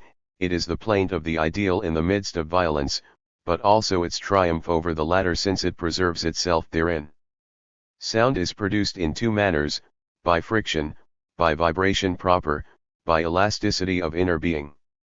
Vibration is also present in friction, for while it lasts a manifold is brought into unity, the various separately existing parts being brought momentarily into contact. The place of each part, and hence its materiality, is sublated, but it is just as much restored. It is precisely this elasticity which announces itself in sound. But when the body is rubbed, the rubbing itself is heard and the sound corresponds rather to what we call noise. If the vibration of the body is caused by an external body, we hear the vibrations of each works on the other and prevents purity of sound. In that case the vibration is not so much independent as forced on each by the other, then we call it noise. Thus in bad musical instruments one hears the clatter, the mechanical striking of the instrument, e.g. the scratching of the bow on the violin, just as, in a bad voice, the vibration of the muscles can be beard. The other, higher sound is the inward vibration of the body, its inner negation and self-restoration. Sound, properly speaking, is reverberation, the unhindered inner vibration of a body which is freely determined by the nature of its cohesion. There is still a third form where the outer excitation and the sound emitted by the body are like in kind, and that is the singing voice of man. It is in the voice that we first have the subjectivity or independence of form. This merely vibratory movement thus has something spiritual about it. The violin too does not reverberate, it sounds only while the strings are being rubbed. Now if we ask with reference to sound as such why it is connected with hearing, we must answer that it is because the sense belongs to the mechanical sphere and is moreover the sense connected with the flight from materiality, with the transition to the immaterial and ideal.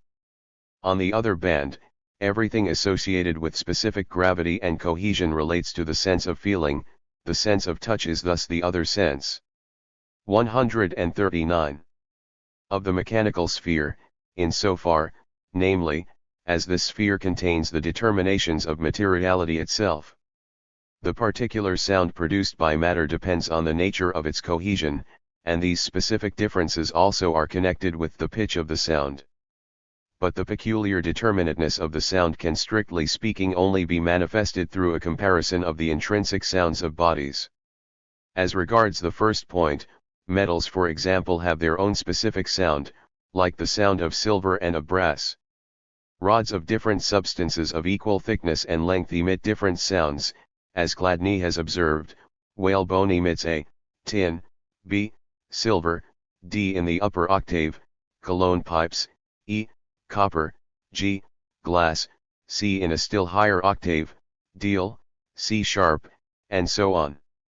Ritter, I remember, investigated at some length the various parts of the head where the sound is more hollow, and by tapping its different bones he found a variety of tones, which he arranged in a definite scale. There are also entire heads which sound hollow, but this kind of hollow noise he did not consider. One might well ask whether the heads of those we call empty heads do actually sound more hollow. Biot***'s researches show that not only air, but all other bodies, transmit sound. If, example 1 strikes the earthenware or metal pipe of a water supply, the sound can be heard several miles away at the other end of the pipe, then two sounds can be distinguished, of which the one carried by the material of the pipe I9 heard before the one transmitted by the air in the pipe. The sound is not held up by mountains, water, or forests. The transmission of sound by the earth is remarkable, e.g. by putting one's ear to the ground, a bombardment 10 to 20 miles away can be heard. Sound, too, is transmitted by the earth 10 times faster than by air. This transmission is also noteworthy in that it shows the complete untenability of the sound matter postulated by physicists, which is thought to move rapidly through the pores of bodies. 301 In the vibration we must distinguish the oscillation as an external change of place, an alteration of spatial relationship to other bodies, which is movement in the ordinary, proper sense. But such oscillation, though distinct from, is at the same time identical with, the inner movement characterized above, which is subjectivity in process of liberation, the manifestation of sound as such. This ideality, since its universality is abstract, is only quantitatively differentiated in its existence. Consequently, the further distinctions of sounds and tones, their harmony and disharmony, rest on numerical relationships, and on the simpler or more complex and remoter agreement of these. Remark. The vibration of strings, air columns, reeds, etc., is an alternating transition from the straight line to the arc, and vice versa. With this mere show of an external change of place in relation to other bodies, there is directly connected the inner alternating change of specific gravity and cohesion. The side of the material line lying against the center of the arc of oscillation is shortened, while the outer side is lengthened. The specific gravity and the cohesion of the latter side are therefore diminished, while those of the former side are at the same time increased. As regards the power of the quantitative factor in this ideal sphere, we may recall the fact that when a vibrating line or surface is mechanically interrupted, the quantitative determination thus introduced communicates itself to the previously communicate vibration of the entire line or surface beyond the point of interruption, giving rise to nodes of vibration in it. In Chladni's experiments this phenomenon is made visible to the eye. To this class of phenomena also belongs the arousal of harmonizing notes in neighboring strings, which are brought into specific quantitative relationships to the sounding string. But of most interest in this connection are the phenomena to which Tartini first drew attention, namely, that notes standing in specific numerical ratios to each other give rise, when sounded together, to notes different from the original notes and produced only by these ratios. Zusatz. Vibrations are the inner oscillations of matter which, qua sono raus, preserves itself in this negativity and is not destroyed. A sonorous body must be a material physical surface or line, and limited at that, so that the vibrations travel along the whole line, are checked, and then return. A blow on a stone produces only a noise, not a sonorous vibration, since the shock, though propagated, does not return to itself. The modifications of sound produced by the recurrent regularity of the vibrations are tones. This is the more important diversity of sounds which we have in music. Unison occurs when two strings perform the same number of vibrations in the same time. The difference between tones, on the other hand, depends on differences in the thickness, length, and tension of the strings or columns of air, according as the instrument is a stringed or wind instrument. If, for example, of the three determinations of thickness, length, and tension two are the same in different instruments, their difference in sound will depend on the third factor, and since variation in tension is easiest to observe in strings, it is mainly chosen as a basis for calculating differences in vibration. Variation in tension is affected by carrying the string over a bridge and attaching a weight to it. If only the length is varied, then the shorter a string is, the more vibrations it performs in the same time. In wind instruments, the shorter the pipe in which a column of air is made to vibrate, the higher pitched the tone. To shorten the column of air, all that is needed is to insert a piston. In a monochord where the string can be divided, the number of vibrations of any part in the same period of time is inversely proportional to the size of parts having this fixed length. 1/3 of the string makes thrice as many vibrations as the whole string. Small vibrations in the case of high notes can no longer be counted on account of their great speed, but the numbers can be quite accurately determined by proportionally dividing the uttering. Since tones are a mode of our sensation, they are for us either pleasant or unpleasant. This objective mode of harmony is a determinate anisa which enters into this mechanical sphere. What is most interesting here is the coincidence between what the ear finds harmonious and numerical ratios.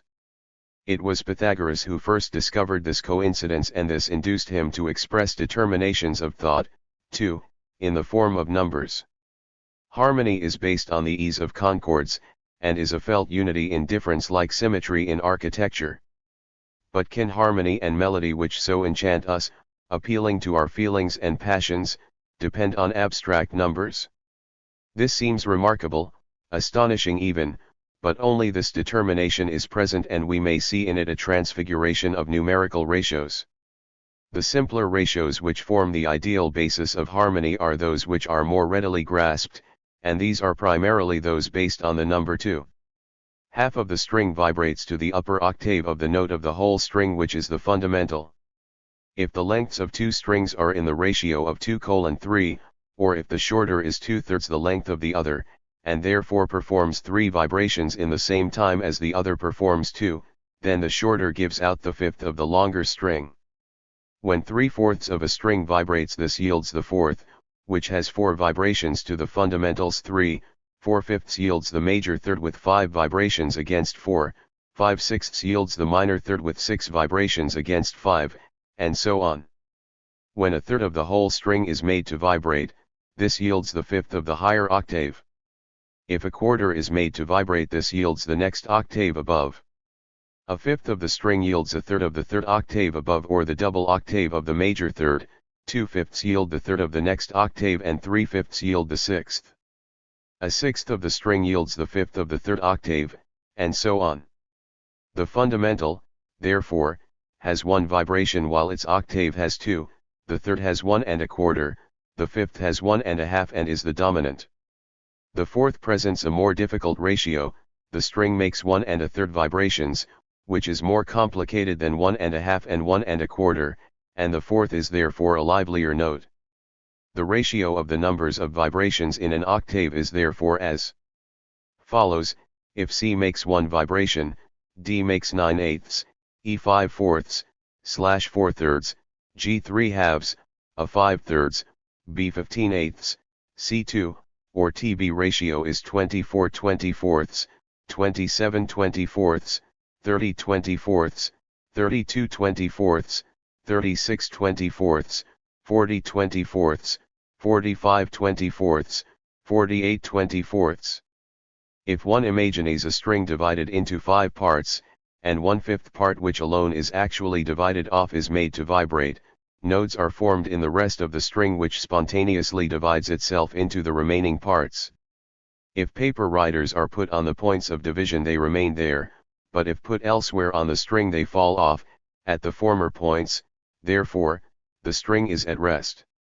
These points are the nodes of vibration which bring other consequences in their train. An air column also makes such nodes, e.g. a flute when the vibrations are interrupted by holes.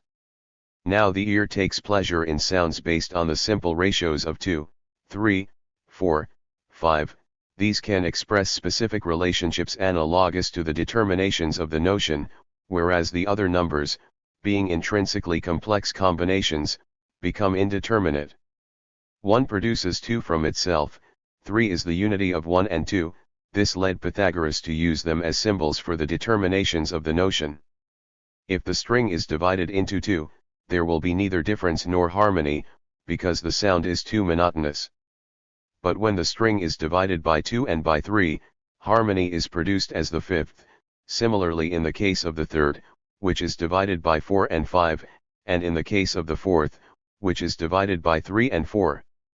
The harmonic triad is the fundamental together with the third and the fifth, this gives a definite system of tones but is still not the scale. The ancients held mostly to the triad, but now something further is required. If, for example, we start with an empirical note C, then G is the fifth. But since the start with C is arbitrary, every note must be exhibited as the fundamental of a system. In any system, therefore, whatever its fundamental may be, there occur notes which also occur in other systems, but what in one system is the third, in another system is the fourth or the fifth. Thus it comes about that one and the same note, which fulfills different functions in different scales and so runs through them all, is separated out and described by a neutral name like G, and so on, and S given a general position. This need for an abstract consideration of tone also appears as another formal need, namely, that the ear requires to pass through a series of notes which ascend and descend by equal intervals. This, combined with the harmonic triad, first yields the scale. How as a matter of history we have arrived at our present customary way of regarding as fundamental the succession of notes C, D, E, F, and so on, I do not know, the organ perhaps has played its part. The relationship of third and fifth has no significance here, arithmetical uniformity alone is the determining factor here, and to this, as such, there is no limit.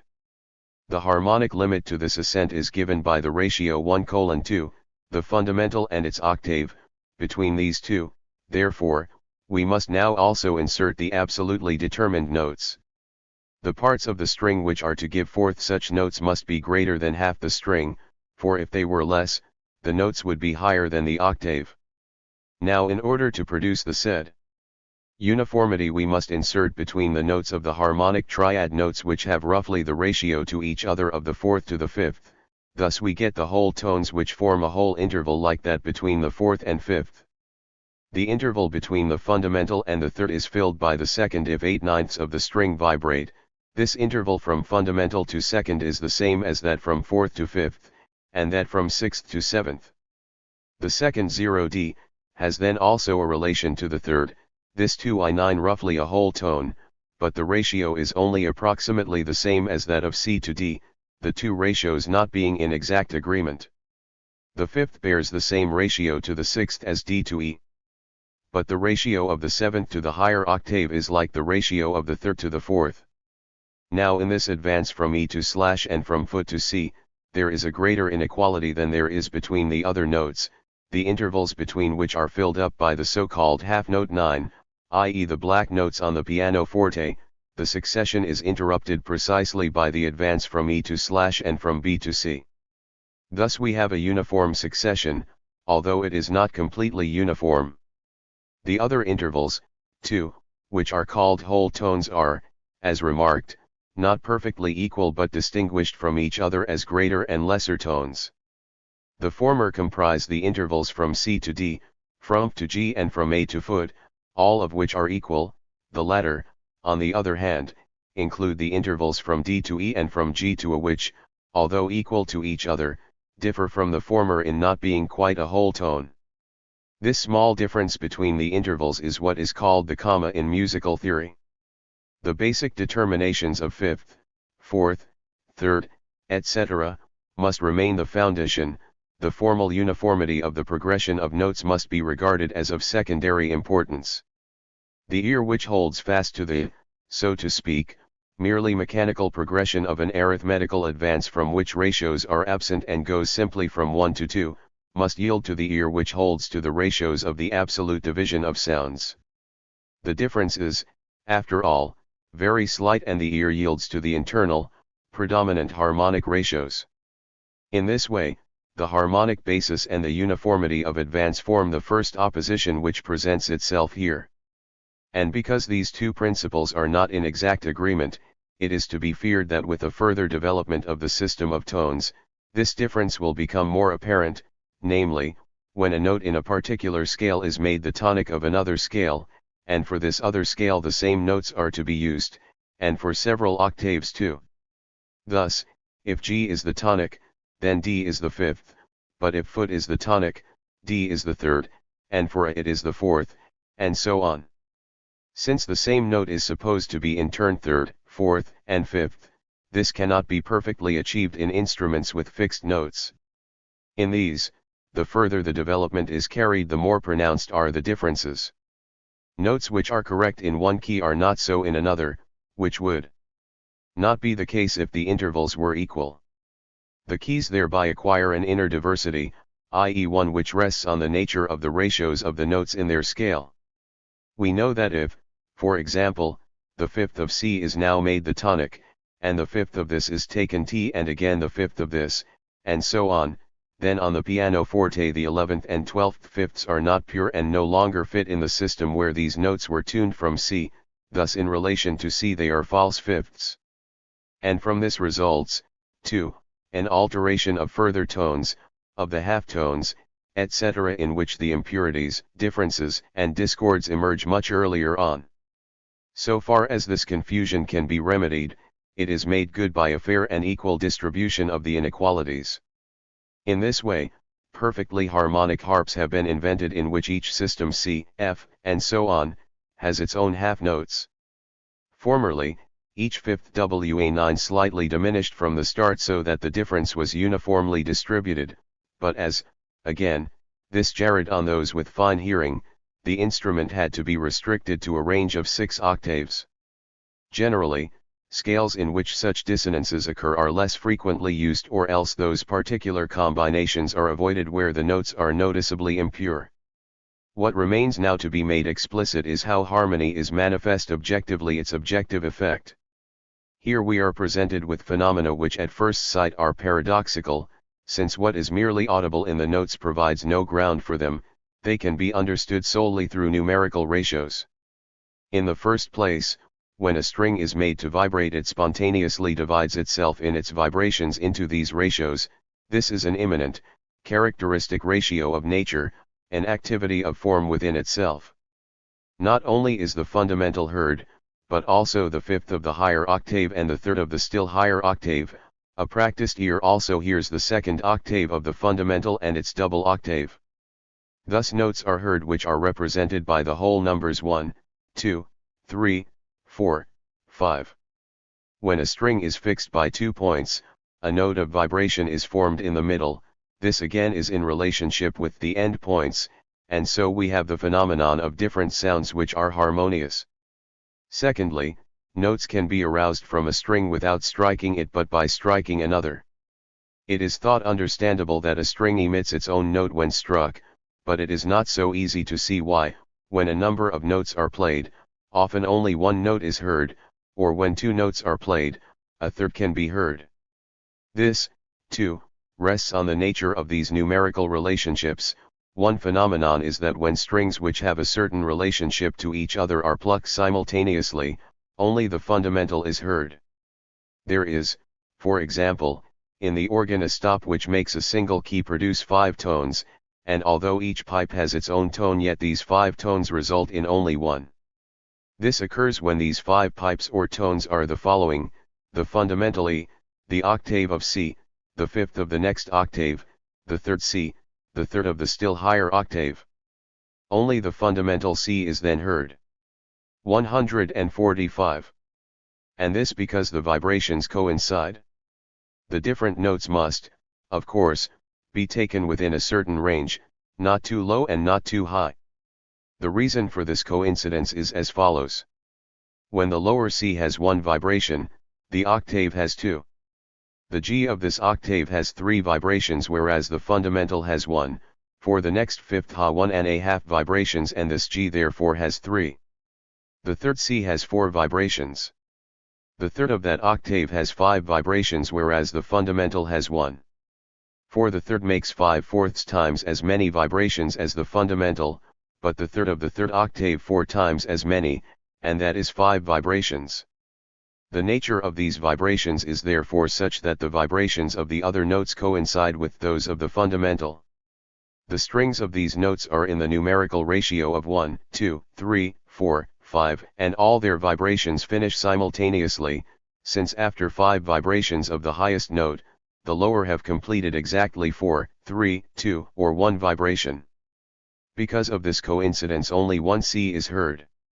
The case is similar with the other phenomenon, a really remarkable one, discovered by Tartini, namely, that when 2 different strings of a guitar are plucked, not only are their notes heard but also a third note which, however, is not merely the mixture of the first 2, is not merely an abstractly neutral note.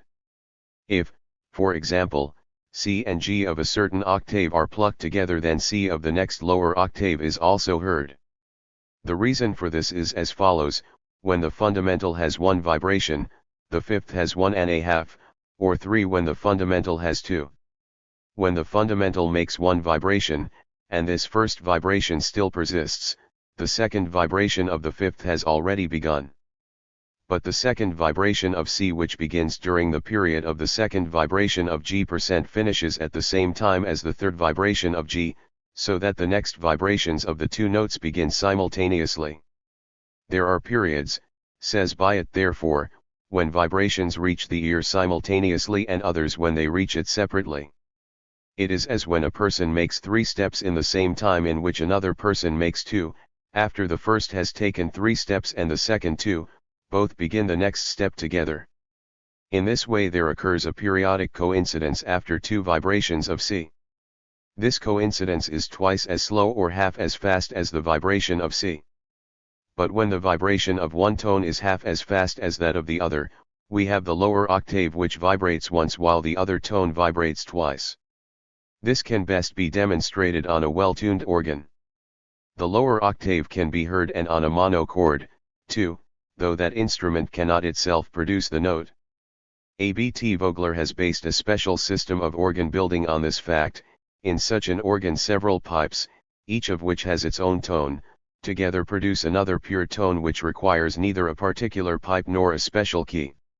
If harmony is considered only from the standpoint of hearing, and no attention is paid to numerical relationships, it is quite impossible to account for the fact that notes heard simultaneously are heard as one note though they are separate and distinct notes. In harmony, therefore, we must not limit ourselves to mere hearing, but must learn to know the objective determinateness of sounds. Further details of the subject are a matter for physics and musical theory. But what has been said is in place here in so far as the musical tone is this ideality in the sphere of mechanics, and the determinateness of the sound must therefore be grasped as a mechanical one, and the precise nature of this mechanical determinateness must be apprehended. Sound is the alternation of the specific asunderness of the material parts and of their mutual negatedness. It is only the abstract, or so to say, only ideality of this specific asunderness. But this alternation is thus itself directly the negation of the material, specific subsistence. This negation, therefore, is the real ideality of specific gravity and cohesion heat. Remark: the generation of heat in sonorous bodies and in those which are struck or rubbed together, is the manifestation of heat originating with sound in conformity with its notion. Zusatz. The inwardness which reveals itself in sound is itself materialized, it dominates matter and acquires a sensuous existence in that matter is subjected to violence. Because the inwardness, as sound, is only a conditioned individuality, not yet a real totality, its self-preservation is only one aspect of its being, the other is the fact that the matter pervaded by this inwardness is also destructible. With this convulsion of body within itself there occurs not merely an ideal sublation of matter but a real sublation of it by heat. Instead of the body displaying itself specifically preserving itself, it is now manifest rather as negating itself. The reciprocity of its cohesion within itself is, at the same time, a positing of the opposite of cohesion, an incipient sublotting of its rigidity, and this precisely is heat. Sound and heat are thus directly related. Heat is the kuna emanation of sound, the manifestation in matter of matter's negativity. Sound itself can even shatter or fuse an object, in fact a glass can be shattered by a sharp cry. To picture thinking, sound and heat are widely separated phenomena, and it may seem odd to associate them in this way. But if, for example, a bell is struck, it gets hot, and this heat is not external to it but results from its own inner vibrations. Not only the musician gets warm, his instruments do also. 303 Heat is the self-restoration of matter to its formlessness, its fluidity, the triumph of its abstract homogeneity over specific determinatenesses, its abstract, merely implicit continuity, as negation of the negation, is here posited as an activity, as an existent dissolution. Heat therefore appears formally, i.e. in relation to spatial determination as such, as an expansion of matter in which it sublates or overcomes the boundedness which is the specifying of the indifferent occupation of space. Zusatz. The disruption and shattering of real cohesion as such when it yields to force and is dissolved by it, is only the dissolution of passive, quantitative cohesion, although here, too, real cohesion showed itself to be determined in its own characteristic fashion. But heat, which is the other form of dissolution, is bound up solely with specific, qualitative cohesion. Whereas in sound the main thing is the repelling of an outer force, as the subsistence of the form and the parts pervaded by the form, in heat it is attraction which comes to the fore, in such wise that the specifically cohesive body, while repelling the force, at the same time inwardly yields to it. If cohesion and rigidity are overpowered, the subsistence of the parts becomes ideally posited and they therefore suffer alteration.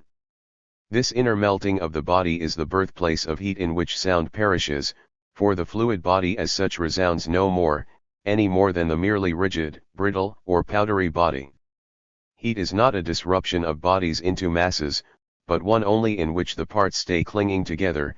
It is this intimate, inner dissolution of bodies repelling, of its holding apart of its parts. Heat, therefore, makes body even more a unity than form does, but this unity is devoid of determination. This dissolution is the triumph of the form itself, outer force, which constitutes the strength of inert matter under the sway of repulsion, destroys itself. This dissolution is mediated by cohesion, otherwise force only shatters into bits as is the case with a stone. Mere rigidity opposes an obstacle to the communication of heat. This demands cohesion and inner fluidity and expansibility, really, inner elasticity, whereby the particles posit themselves in each other, i.e. a non-rigidity, a non-fixity, which is at the same time a destroying of the particles as subsisting in their togetherness. The form preserves itself as a soul in the body's melting, yet equally a destruction of the form by fire is posited. The repelling of outer force and the yielding to it an inner state sound and heat are thus opposed to each other, but equally, the former also switches round into the latter. In higher natures, too, this opposition is a till suggested, in the organic sphere, namely, where the self has end. 1.4a. Hold itself within itself as an ideality, and where it is forced outwards by heat into real existence. To plants and flowers belong par excellence the variety as well as the pure, abstract development of the individual colors and their brilliance. Their self, drawn outwards by outward light, is poured into existence as light. The coloring of animals, on the other hand, is in general duller. And in the bird creation which is preeminent in its gorgeous coloring, it is the tropical birds whose selfhood is drawn out by the light and the heat of the climate, plant-wise, into their vegetative covering, their plumage, whereas the birds of northern lands are inferior to them in coloring but sing better, as e.g. the nightingale and the lark, which are not to be found in the tropics. In the birds of the tropics it is therefore heat which fails to preserve this inwardness, this launching forth of their inner ideality as voice, but melts it and drives it forth in the metallic splendor of color, that is to say, sound perishes in heat. Voice, it is true, is superior to mere sound, but voice, too, reveals itself as in this opposition to the heat of climate. 149. 304. This real negation of the body's own nature is therefore its state of not belonging affirmatively to itself in its existence. This the body's existence is rather a community with others and the communication of itself to them external heat. The passivity of body in regard to heat rests on the continuity of matter which is present in principle in specific gravity and cohesion, and in virtue of this primary ideality, the modification of specific gravity and cohesion cannot form a real barrier for such communication, for the positing of a community with other bodies. Remark. Substances like wool which are non-cohesive and those which are intrinsically non-cohesive are worse conductors of heat than metals, which are characterized by the internal possession of compact, unbroken continuity. Air and water likewise are bad conductors of heat on account of their lack of cohesion, and in general, as being matters which are still incorporeal, the conception of heat as having a separate existence of its own, as heat matter, or caloric, rests mainly on two things: first, on the fact that heat can be transmitted, and so appears to be separable from the body in which it is present in the first instance, and therefore as existing independently of it, and also as coming to the body from outside. Secondly, on the various mechanical determinations connected with this which can be introduced into the transmission of heat, and also on the quantitative determinations which occur in connection with heat. But at least, one will hesitate to call heat a body, or even something corporeal, for this already implies that a manifestation of a particular existence is at once capable of various categories. So, too, with heat, its limited particularity and the fact that it can be distinguished from the bodies in which it is present, are not sufficient to warrant applying to it the category of matter, which is so essentially a totality in itself as to be at least heavy. The said appearance of particularity is mainly due only to the external way in which heat, in its transmission, appears in relation to the bodies concerned.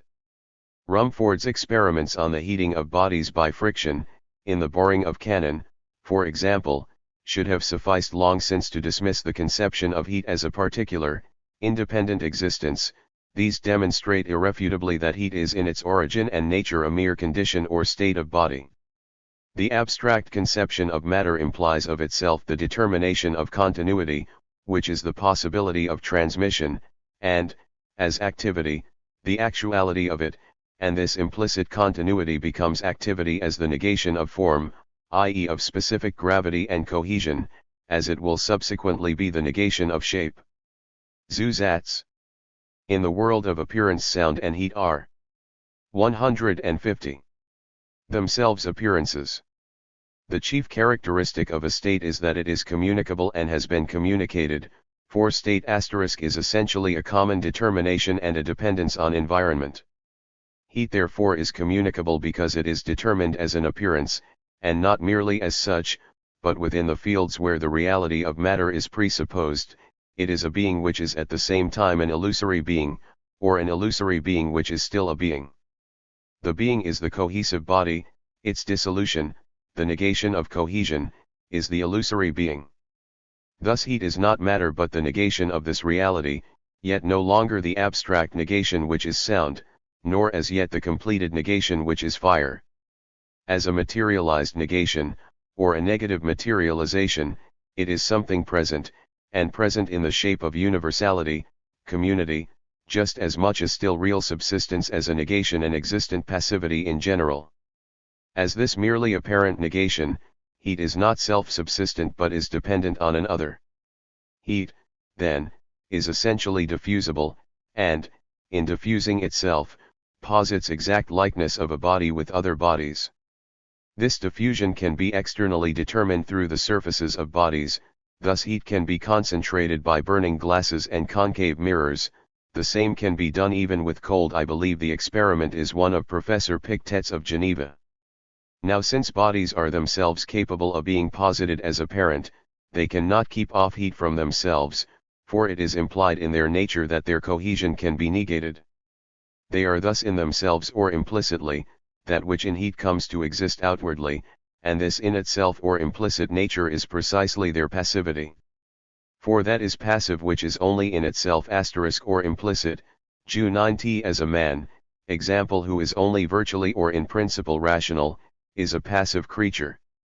The communicated state is therefore a determinateness posited by an other in accordance with this implicit aspect, a manifestation simply of its mere implicit being, but this state, as an activity, must also be actual. The mode of manifesting is thus twofold, as an active, incipient manifestation, and as passive. Thus a body can have an inner source of heat, others receive heat from outside, not as generated in them.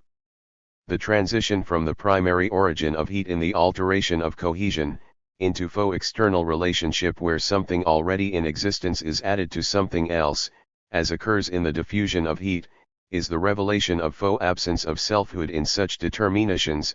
Heaviness, weight, on the other hand, cannot be communicated. Because the nature of heat generally is to convert into an ideality the specific, real asundi mess, and we assert that it is based on this negation, we must not here think in terms of a heat matter or caloric. The assumption of such a caloric, like that of a sound matter, rests on the category that what makes a sensible impression must also have a sensible existence. Now even though here the concept of matter was so stretched that gravity, its fundamental determination, was abandoned, for the question was raised whether such matter can be weighed or not, nevertheless the objective existence of a material stuff was still presupposed, one which ISR was supposed to be indestructible, independent, and self-subsistent, coming and going, increasing and diminishing in a particular place. It is this conception of external accretion at which the metaphysics of the understanding stops short, making it the original relationship, especially of heat. Heat matter is supposed to be added to a body, to be accumulated or be latent, where it does not appear and yet subsequently heat is manifested. Now if experiments are thought fit to decide the question of the materiality of heat, experiments in which sophistical conclusions are often drawn from trivial circumstances, Count Rarenford's one experiment, in which he aimed at accurately measuring the heat generated in the boring of cannon, had a particularly telling result. For whereas it was maintained that the great heat produced in the metal fragments was called forth from the surrounding bodies by the intense friction, Rumford himself said that it was generated in the metal itself, since, when he enclosed the hole in wood which, being a bad conductor, did not let the heat through, the metal fragments came out just as glowing hot as when there was no such covering. It is thus that the understanding makes itself substrates which are not recognized through the notion. Sound and heat do not exist on their own account like heavy matter, and so-called sound matter and heat matter are merely physical fictions of the metaphysics of the understanding. Sound and heat are conditioned by material existences and constitute their negativity. They are no more than moments, but being determinations of what is material they are quantitative, and so are intensive or to be determined by degrees. 3 degrees south. The communication of heat to different bodies contains in itself only the abstract continuation of this determination through indeterminate materiality. Heat is, to this extent, not capable of qualitative dimensions within itself, but only of the abstract opposition of positive and negative, and of quantum and degree, in the form of an abstract equilibrium, an equalization of temperature in the bodies among which varying degrees of temperature are distributed. Since, however, heat is an alteration of specific gravity and cohesion, it is at the same time bound up with these determinations, and the outside communicated temperature is conditioned and determined in its existence in the body to which it is transmitted, by the particular specific gravity and cohesion of that body, specific thermal capacity. Remark. Specific thermal capacity, associated with the category of matter and stuff, has led to the conception of latent, imperceptible, heat multier or caloric. As imperceptible, such a determination lacks the warrant of observation and experience, and as inferred, it rests on the assumption of a material self-subsistence of heat. This assumption, precisely because it is itself non-empirical, serves in its way to make the self-subsistence of heat as a material substance empirically irrefutable. When the disappearance of heat, or its appearance where formerly it was not, is pointed out, The former is explained as a mere concealment or fixation of heat in an imperceptible state, while the latter is explained as an emergence from mere imperceptibility. The metaphysics of self-subsistence is opposed to the said experience and is indeed presupposed a priori. The important point in regard to the characterization of heat which has been given here, is that it be empirically confirmed that the determination itself demanded by the notion, that, namely, of an alteration of specific gravity and cohesion, is manifest as heat. In the first place, the close connection of both is easily perceived in the numerous ways of generating heat, in fermentations and other chemical processes, in crystallizations and decrystallizations, in the mechanical phenomena already mentioned of internal shock, the striking of bells and metals, various kinds of friction, etc. Friction brings the material asunderness of the one body through the pressure of the other, momentarily together into a single point, a negation of the spatial subsistence of the material particles which bursts forth into heat and flame in the body, or into a spark which detaches itself from the latter. The further difficulty is to grasp the connection of heat with specific gravity and cohesion as the existent ideality of what is material, moreover, an existence of what is negative, which itself contains the determinateness of what is negated, which furthermore has the determinateness of a quantum, and which, as the ideality of an existence, is the latter's. 154. Self-externally and self-positing in an other, that is, the communication of itself here, as throughout the whole of the philosophy of nature, all that we have to do is to substitute for the categories of the understanding the thought relationships of the speculative notion, and to grasp and determine the phenomenon in terms of the latter. Zusatz.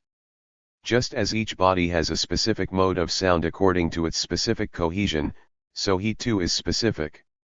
If qualitatively different bodies are brought to the same temperature, i.e. the same heat is applied to them, they are variously heated. Thus each body differs in its reception of the temperature of the air. Iron, example, becomes colder in cold air than a stone does. In warm air water is always cooler than the air. It is calculated that to give water the same temperature as mercury, about 13 times more heat must be applied to the former, or, if both are exposed to the same temperature, then water is 13 times less warm than mercury. Similarly, dye melting point produced by transmitted heat varies. Mercury, example, melts at a much lower temperature than all other metals. Since the behavior of a body in its reception of heat is specific, the question arises, which form of the inwardness of a body is manifest here? The inwardness is in the forms of cohesion, punctiformity, linearity, and superficiality. As a simple determinateness, it is specific gravity. The inwardness manifested in specific heat can be only a simple mode of the inwardness. For heat is the sublating of the specific asundi-mess of cohesion, but the body as subsisting is also still preserved in its specific inwardness. Now inwardness with self-sublating cohesion is still only a universal, abstract inwardness, specific gravity. Thus specific gravity reveals itself as the inwardness which makes itself effective here. In this way, thermal capacity stands in a relationship to specific gravity, which is the inwardness of bodies in contrast to mere gravity. This relation is an inverse one. Bodies of higher specific gravity warm up much more easily, i.e. get hotter in the same temperature, than others of lower specific gravity. It is then said that in the latter bodies caloric or heat matter becomes latent, in the former free. Similarly, it is maintained that caloric has been latent when it is evident that the heat did not come from outside but was generated internally. Heat is also supposed to become latent when cold is produced by the evaporation of naphtha. Frozen water standing at zero loses, so it is said, the heat which is applied to melt it, for since its temperature is not raised thereby, the caloric is said to have become latent in it. The same is said to occur in the elastic steam into which it is transformed, for water does not get hotter than 80 degrees, and at a higher temperature only evaporates. Conversely, vapors, elastic fluids, of a specific temperature generate a greater heat in precipitation than in their elastic state, i.e. expansion does duty for temperature as intensity. Latency, then, is the expedient adopted whenever the phenomena shout aloud that it is an inner alteration in cohesion, e.g., the freezing of water which was several degrees below zero, and which in freezing rises to zero, which gives rise to heat. Caloric is supposed to be always being added and subtracted, but it will not be admitted that heat, as a material substance, passes away, since it is self-subsistent. It is said therefore to be merely latent and still present. But how can something be present and yet not exist? That sort of thing is an empty thought figment. The transmutative ability of heat would, moreover, rather prove that this determination is, in fact, not self-subsistent. It might be thought that a high specific gravity must also produce more heat. But the bodies of higher specific gravity are those whose determinateness is still simple, i.e. have an undeveloped, non-individualized inwardness. They have not yet advanced to further immanent determinations. Individuality, on the other hand, is a higher resistance to heat. For this reason, the organic body is far less receptive to external heat. Thus in higher organic natures, plants and animals, specific gravity and thermal capacity generally lose their importance and interest. In this respect, the differences, therefore, between the various woods are, on the whole, without significance. In metals, on the other hand, specific gravity is, like thermal capacity, a fundamental determination. Specific gravity is not yet cohesion, much less individuality, but on the contrary only an abstract, general inwardness not immanently specified and, consequently, most penetrable by heat, an inwardness which is most easily and most readily receptive to the negation of specific cohesion. On the other hand, the cohesive body which is more individualized endows its determinations with a much greater permanence so that they are not readily receptive to heat. We have seen the origin of heat from the side of cohesion, for we started from the material inwardness as specifically determined. This is the origin proper of heat, which can become manifest as vibration or even as spontaneous combustion, e.g. in certain fermentations. A frigate of the Empress Catherine caught fire in this way. Roast coffee ferments, the heat increasing until the coffee bursts into flames. This was probably what happened to the ship. Flax, hemp, tarred rope end up in spontaneous combustion. The fermentation of wine or vinegar also generates heat. The same occurs in chemical processes, for the dissolution of crystals is always an alteration of the state of cohesion. But it is known that in the sphere of mechanical relationships, in the relation to gravity, heat originates in two ways. The other way is through friction as such. Friction keeps to the surface, is a disturbance or shaking of the parts of the surface, not a vibration throughout the whole body. This friction is the common, usual origin of heat. But it, too, must not be conceived as a purely mechanical phenomenon as is done in the Göttingen and Zhejiang. It is known that any body under strong pressure is deprived of a part of its specific heat, or rather, when subjected to strong 155 pressure, cannot hold the same amount of specific heat as when the pressure is less, hence the production of heat by the striking and rubbing of bodies, by the rapid compression of air and the like. This liberation of the form is therefore not yet the truly self-subsidiate totality of the self, but is still conditioned, is not yet an immanent self-preserving activity of the unity. This is why heat can be produced mechanically and externally by friction. Heat intensified to the point of flame is the free triumph of pure ideality over this material asunder mess. With steel and flint, it is only a spark which leaps out. In other words, the more the inner hardness holds out against heat, the stronger is the shock in the outwardly affected parts. Wood, on the other hand, is consumed because it is a material which can let the heat pass through it. 306. Heat, as temperature in general, is in the first place the as yet abstract dissolution of specified materiality, a dissolution constituent in its determinateness and its existence. But in realizing itself or as actually realized, this consumption of bodily peculiarity comes to exist as a pure physical ideality, as the negation of materiality set free and issuing forth as light, though in the form of flame, a negation of matter still tied to matter. As fire first developed itself out of its H and itself, air, so here, fire is posited as externally conditioned, as self-produced out of its existent notional moments within the sphere of conditioned existence. Furthermore, as thus finite, fire consumes itself together with the conditions whose consumption it is. Zusatz. Light as such is cold, and the light which in summer gives such heat, does so first in the atmosphere, on the earth. In midsummer, high mountain peaks are quite cold and are covered by eternal snow though they are nearer the sun. It is only through contact with other bodies that heat arises. For light is the principle of selfhood, and what is touched by it also acquires selfhood, that is to say, displays incipient dissolution, that is, heat. 307 The development of real matter, i.e. matter imbued with form, thus passes over in its totality into the pure ideality of its determinations, into abstractly self-identical selfhood, which in this sphere of external individuality itself becomes external as flame, and so disappears. The conditioned character of this sphere consists in the form being a specifying of heavy matter, and individuality as totality being at first only implicit.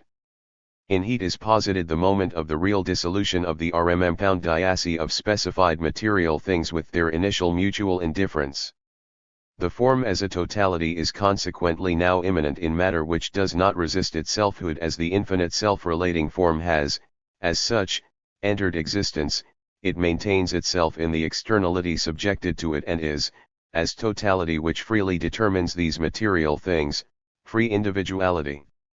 Zusatz. From this stage the transition must be made to real individuality, to shape, whose moments we have seen in the preceding paragraphs. The gathering of form into itself, the soul of matter which escaped as sound, and the fluidity of matter, are the two moments constituting the real notion of individuality. Gravity, as subject to infinite form, is the total free individuality, where matter is completely permeated and determined by form. The immanently developed shape which determines the multitude of material parts is the absolute central ity which, unlike gravity, no longer has multitude outside itself. Individuality as an urge is so constituted as to posit its moments in the first instance as separate configurations. But whereas in space the configurations of point, line, and surface were only negations of space, these configurations are now inscribed by the form in a matter determined solely by the form itself and no longer as mere spatial outlines but as differentiations of the material body, real spatial configurations in matter which complete themselves into the totality of the surface. In order that sound, as matter's soul, should not escape from it, but should be a formative force in it, the negation of the stability and permanence of matter must be posited. This occurs in the dissolution of matter by heat.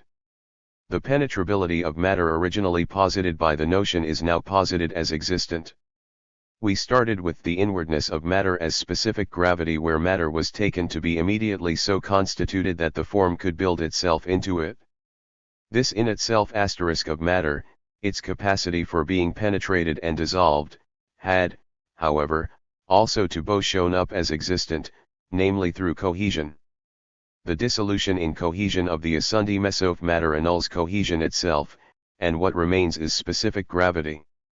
This, as the first stage of subjectivity, was an abstract, simple determinedness which, raised to immanent totality, is sound, and, as fluid, is heat. The first immediacy must show itself as sublated, as posited. Thus, as always, we must return to the beginning. Cohesion constituted the form's being conditioned by matter. It is itself the intermediary which, opposing this conditioned state, produces internally the negation of matter, heat. In this way, cohesion negates its own self, i.e. negates this mere in itselfness, the merely conditioned. Particularindividi 157. Mode of existence of the form. It is easy to indicate these moments, but it is hard to consider them separately, if one wants to discover the existence which corresponds to the thought determination, for to each thought determination an existence corresponds. T9 difficulty is especially great in those sections where the whole is present only as a tendency, and where, therefore, the determinations emerge only as separate properties. The abstract moments of individuality, specific gravity, cohesion, etc. must, through their very notion, precede free individuality, in order that this may result from them. In total individuality, where form becomes dominant, all the moments are now realized, and form dwells in them as a determinate unity. To shape there belongs soul, unity of form with itself, and then, as a being for another, the determinations of the notion. In this positing, the form is at the same time free, as the unconditioned unity of these differences. Specific gravity is only abstractly free, for the reference to another is not its own act but a matter of external comparison. But genuine form is reference to another on the form's own part, not in some third thing. Matter, melting under heat, is receptive to form. The conditionedness of sound as infinite form is therefore sublated, and this form no longer encounters opposition as if still referring itself to an other.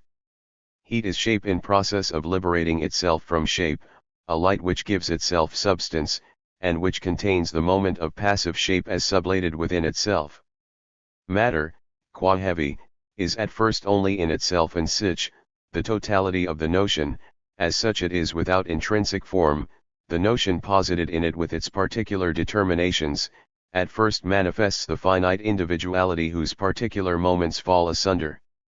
The totality of the notion being now posited, the center of gravity is no longer a subjectivity merely sought by matter, but a subjectivity immanent in it as the ideality of those form determinations which were at first immediate and conditioned, but which are from now on moments developed from within outwards.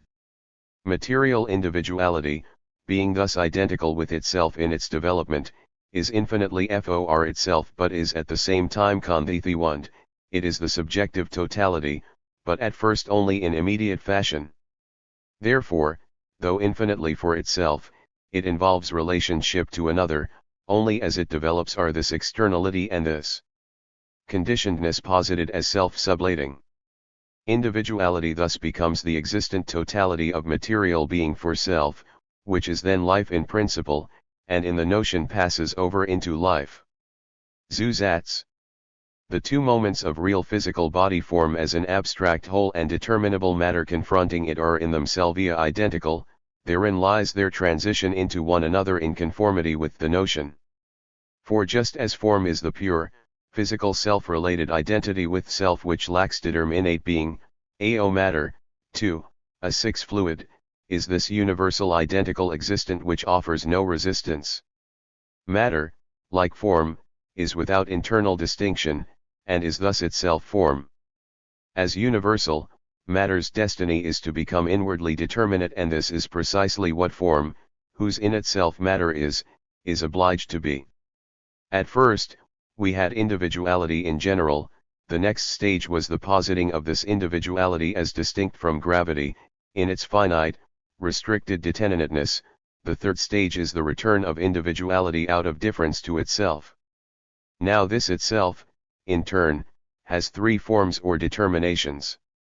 Total individuality is, immediately shape as such and the freely manifested existence of its abstract principle magnetism.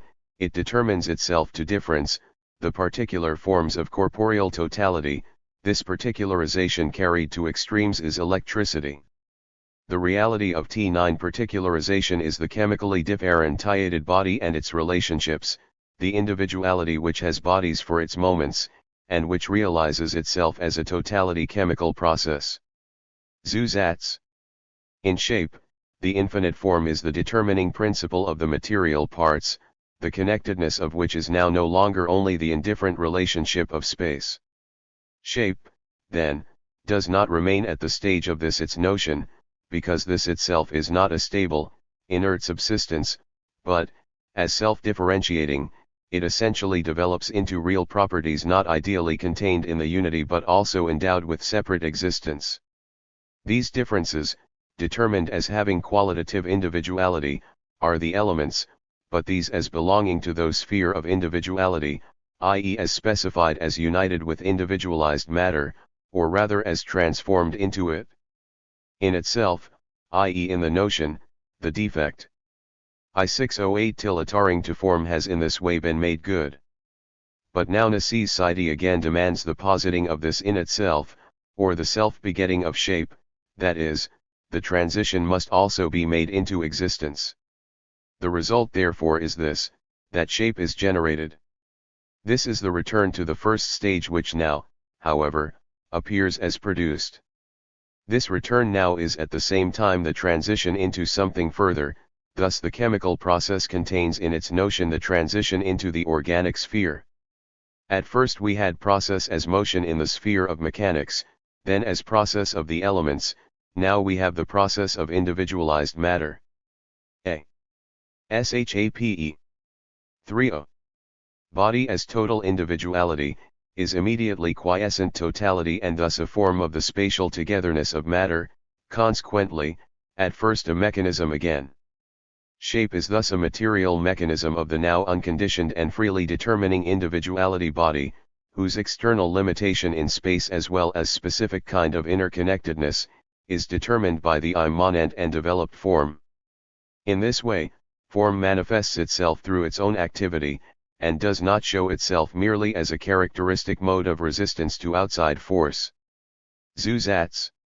Whereas inwardness previously revealed itself only through an outer stimulus and as a reaction against it, here, on the other hand, form manifests itself neither through an outer force nor as destruction of materiality, but without stimulus. Body contains in itself a secret, silent, geometrician which, as an all-pervading form, organizes it both outwardly and inwardly. This limitation, both outward and inward, is necessary to individuality. Thus the surface, too, of body is bounded by form, it is shut off from other bodies and shows its specific determinateness, without external action, in its quiescent subsistence. A crystal indeed is not mechanically compounded, nevertheless mechanism is resumed here, an individual mechanism, just because the sphere is the quiescent subsistence of the separated parts even though the connection of the parts with the center is determined by immanent form. Body so formed is removed from gravity, it grows, for example, upwards. The examination of natural crystals reveals them to be articulated through and through. However, we have not soul here yet, this we shall find in life, since individuality here is not yet objective to itself, and that is the difference of the inorganic from the organic. Individuality is not yet subjectivity; if it were, the infinite form, which differentiates itself and holds its differences together, would also be for itself. This takes place only in the sentient creature, but here individuality is still submerged in matter, it is not yet free, it only is. We pass on to the determinateness which belongs to the shape of the inorganic in distinction from the organic. The sixth shape we have here is one whose spatial determinations of form are at first only those characteristic of the understanding, straight lines, plane surfaces, and definite angles. The reason for this must be given here. The form disclosed in crystallization is a dumb life which, in merely mechanical objects, stones and metals, which apparently are determinable from outside, stirs and moves in marvelous fashion, expressing itself in characteristic formations as an organic and organizing impulse. These grow freely and independently, and anyone unused to the sight of these regular, ornamental shapes does not take them to be products of nature, but attributes them rather to human art and effort. But the regularity of art comes from a purposive activity outside the object. Here one must not think in terms of external purposiveness, as when one molds an external material in accordance with one's ends. On the contrary, in the crystal form is not external to matter, the latter is itself the end, freely active on its own account. In water there is thus an invisible germ, a force which constructs. This shape is regular in the strictest sense, but because it is not yet a process in its own self, it is a regularity only in the body as a whole, its one form being constituted by the parts taken together. It is not yet an organic formation whose determinations no longer conform to the understanding, since it is not yet subjective, it is still inorganic. In the organic sphere, on the other hand, the nature of the formation is such that in each part the whole of the form is manifest, not such that each part can only be understood through the whole.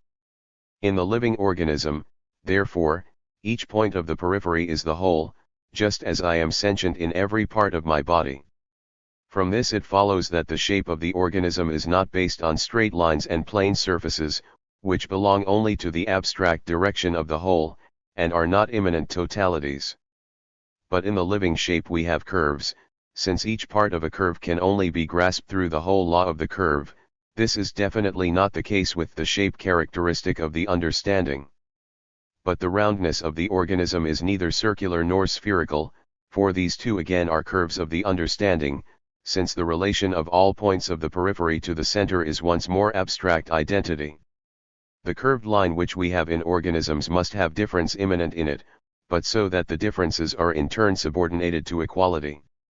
The line of the living organism must therefore be the ellipse, where the equality of both parts appears again, and that, too, in the direction of the major and of the minor axis. But more accurately, it is the oval which dominates in the organism, the line which has such equality only in one direction.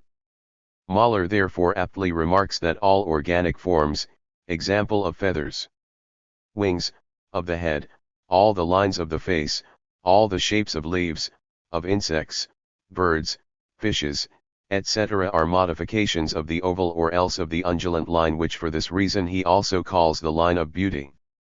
But curved lines do not yet appear in the inorganic, but geometrically regular shapes with equal and correspondent angles, where all necessarily follows from continued identity. Formation therefore is such a secret drawing of lines, a determining of surfaces and a bounding by parallel angles. We have now to consider this shape further in its particular determinations, three of which should be distinguished. First, the abstractions of shape, therefore, strictly speaking, the shapeless; secondly, shape in its strict meaning, shape in process of becoming, shaping as an activity, shape as not yet achieved magnetism; thirdly, real shape, the crystal. 3. The immediate shape, i.e. shape which is posited as formless within itself, is on the one hand the extreme of the punctiform principle, of brittleness spradigkeit, and on the other hand the extreme of the spherical shape assumed by liquids, shape as an inner shapelessness. Zusatz. The determinations of form as this inner master geometrician are first the point, then the line and surface, and lastly the total volume. The brittle body is pulverizable and singular, properties we have already encountered as a simple mode of cohesion. It is granular, as is particularly shown in platinum grains. Opposed to this is sphericity, the general self-rounding fluidity which effaces every dimension within itself, and which, therefore, although carried out in all three dimensions, is a totality in which determinateness is not developed. The spherical shape is the universal shape endowed with a formal regularity. It is freely poised and is therefore also the shape of the free, heavenly bodies as universal individuals. Fluid matter assumes a spherical shape since, being inwardly indeterminate, it has equal atmospheric pressures on all sides. The shape therefore is equally determined in all directions and no difference is as yet posited in it. Shape, however, is not merely this abstract determination but a real principle, i.e. a real totality of form. 3.12 The brittle body, as implicitly the totality of formative individuality, deploys the difference of the notion. The point first becomes the line where the form posits itself as opposed extremes, which, as moments, lack an existence of their own, but are held only in their relation which appears as their middle term and as the point of indifference in their opposition. This syllogism constitutes the principle of formation in its developed determinateness, and is, in this still abstract rigor, magnetism. Remark. Magnetism is one of the determinations which inevitably became prominent when the presence of the notion was suspected in specific natural phenomena, and the idea of a philosophy of nature was grasped. For the magnet exhibits in simple, naive fashion the nature of the notion, and the notion moreover in its developed form as syllogism. The poles are the sensibly existent ends of a real line, but as poles, they have no sensible, mechanical reality but an ideal one, and are absolutely inseparable.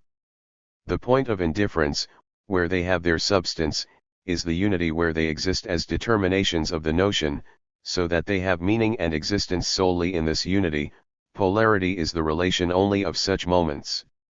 Apart from the determination here explicated, magnetism has no further special property. That the individual magnetic needle points to the north and so to the south as well, is a manifestation of general terrestrial magnetism, but the statement that all bodies are magnetic is sadly ambiguous. The correct meaning is that every real, not merely brittle, shape involves this principle of determinateness. The incorrect meaning is that all bodies also show forth this principle as it exists in its pure abstraction, i.e. as magnetism. It would be unphilosophical to try to show that a form of the notion exists universally in nature in the determinateness in which it is as an abstraction. Nature is rather the idea in the element of asunderness, so that like the understanding it, too, holds fast to the moments of the notion in their dispersion and represents them thus in reality, but in higher things the differentiated forms of the notion are unified to the extreme of concretion. Zusatz. It is when the spherical and the Brit are put together that we first have real shape as such. The infinite form, posited as centrality in the brittle body, posits its differences, gives them an existence, and yet contains them in unity. Space, it is true, is still the element of their existence, but the notion is the simplicity of character, this tone, which in its diremption, remains this pervasive universal, which, freed from the general being within self of gravity, has made itself the substance of its differences or their existence. The merely internal shape had as yet no existence within itself, but only when the mass broke up, but the determination now posited comes from shape itself. This individualizing principle is the end which translates itself into reality but is still distinct from it, is not yet the completed end. It thus expresses itself only as the process of the two principles of brittleness and fluidity. In this process the determinable but indeterminate fluid is impregnated by the form. This is the principle of magnetism, the tendency towards shape which has not yet come to rest, or the formative form still as tendency. Magnetism, therefore, is in the first place only this bare subject status of matter, the formal existence of differences in the unity of the subject cohesion as the activity of bringing distinct material points under the form of unity. The sides of magnetism are, therefore, still completely dominated by the unity of the subject. Their opposition has not yet risen to independence of existence. In the separable point as such, the moment of difference is as yet by no means posited. But since we now have the total individuality which is supposed to be spatially present, and which, as concrete, must posit itself in difference, the point now connects itself with the point and distinguishes itself from it. This is the line, not yet the plane, or the totality of three dimensions, since the tendency does not yet exist as a totality, and also the two dimensions immediately become three, a surface, in reality. Thus we have wholly abstract spatiality as linearity. This is the first general determination. But the straight line is the natural line, so to speak, the line as such, for with the curved line we already have a second determination, and that would at once involve the positing of the plane. How is magnetism manifest? The movements present here may be grasped only in an ideal way, for magnetism cannot be interpreted sensuously. The manifold, as sensuously apprehended, is only externally conjoined. Admittedly this is also true of the two poles and the point of indifference connecting them. But this is only the magnet, not yet magnetism. In order to ascertain what is contained in this notion we must, in the first instance, completely forget the sensuous image of a lodestone or of iron stroked with the lodestone. But then we must also compare the phenomena of magnetism with its notion to see whether they correspond to it. The identity of the differences is not posited here in external fashion, on the contrary, their identity is posited by the differences themselves. The movement of the magnet is, no doubt, still an external one, simply because the negativity has not as yet real, self-subsistent sides, or the moments of the totality are not yet set free, do not yet enter into relationship with each other as different, self-subsistent things. The center of gravity I9 not yet burst asunder. Accordingly, the explication of the moments Ia still posited as something external, or is posited only by their implicit notion. The separable point, in opening itself to differentiation by the notion, produces the poles. In the physical line which has in it the difference of form, they are the two live ends, so posited that each only is, in its connection with its other, without which it has no meaning. But they are outside each other, each is negative relatively to the other, and their unity, in which their opposition is sublated, also exists between them in space. Such polarity is often applied indiscriminately where it does not belong at all, for nowadays everything is full of polarity. Now this physical opposition is not a sense datum. The North Pole, for example, cannot be chopped off. If the magnet is chopped in two, each piece is again a whole magnet, the North Pole immediately arises once more in the broken part. Each pole posits the other and also excludes it from itself. The terms of the syllogism cannot exist on their own, but only in union.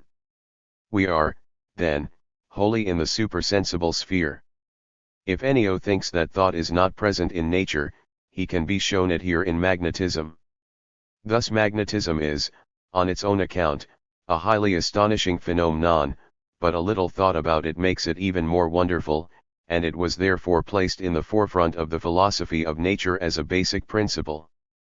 Reflection, it is true, does speak of magnetic matter, but this is not manifest in the phenomenon. What is active in magnetism is nothing material, but pure immaterial form. Now if we put small unmagnetized iron bars near a magnetized iron bar whose north and south poles we distinguish, then, if the former can move freely without mechanical restraint, being balanced, e.g. on needles, etc., we observe a movement. In this case one of the ends of each small bar will attach itself to the north pole of the magnet, while the other end will be repelled by it. The small bar has thus itself become a magnet, for it has acquired a magnetic determinateness. However, this determinateness is not confined to the end points. Iron filings attach themselves to a magnet up to its midpoint, but a neutral point comes where such attraction and repulsion cease. One can distinguish in this way a passive and an active magnetism, but one can also speak of passive magnetism where no effect on non-magnetic iron can be produced. With this neutral point a free center is now posited, just as we earlier had the center of the Earth.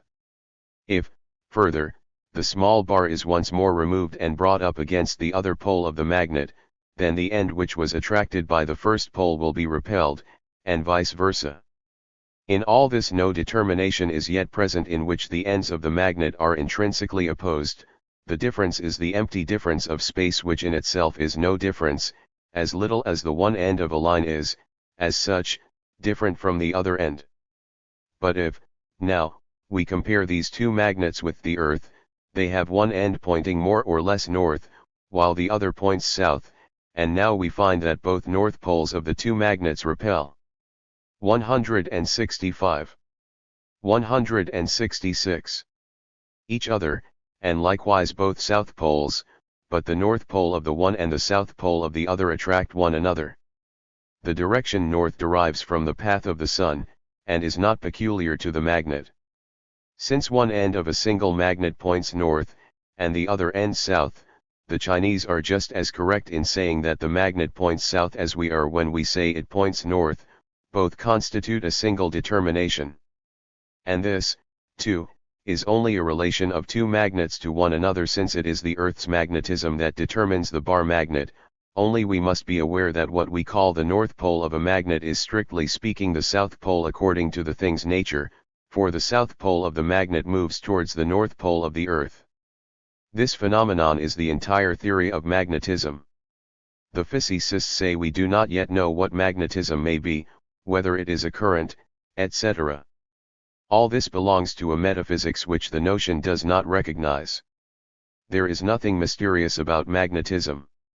If we have bits of a lodestone, not a line, the magnetic impulse still always acts along an ideal line, the axis. Now with such a fragment, whether it has the form of a cube or a sphere, etc., there can be several axes.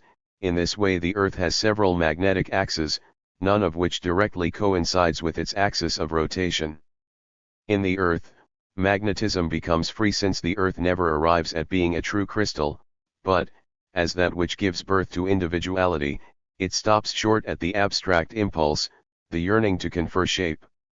Since the earth is thus a living magnet whose axis is not tied down to a definite point, the direction of the magnetic needle, though closely approximating to that of the true meridian, does not exactly coincide with the latter, hence the declination of the magnetic needle to east and west, which accordingly varies at different places and times, an oscillation of a more general nature.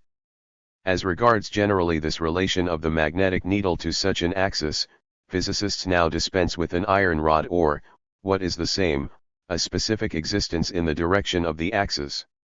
They have found that the facts are sufficiently accounted for by the assumption of a magnet at the Earth's center having infinite intensity but no extension, i.e. not a line stronger at one point than another, as in the case of magnetic iron, where iron filings are more strongly attracted to the poles than the middle, the attraction continually decreasing from the former to the latter.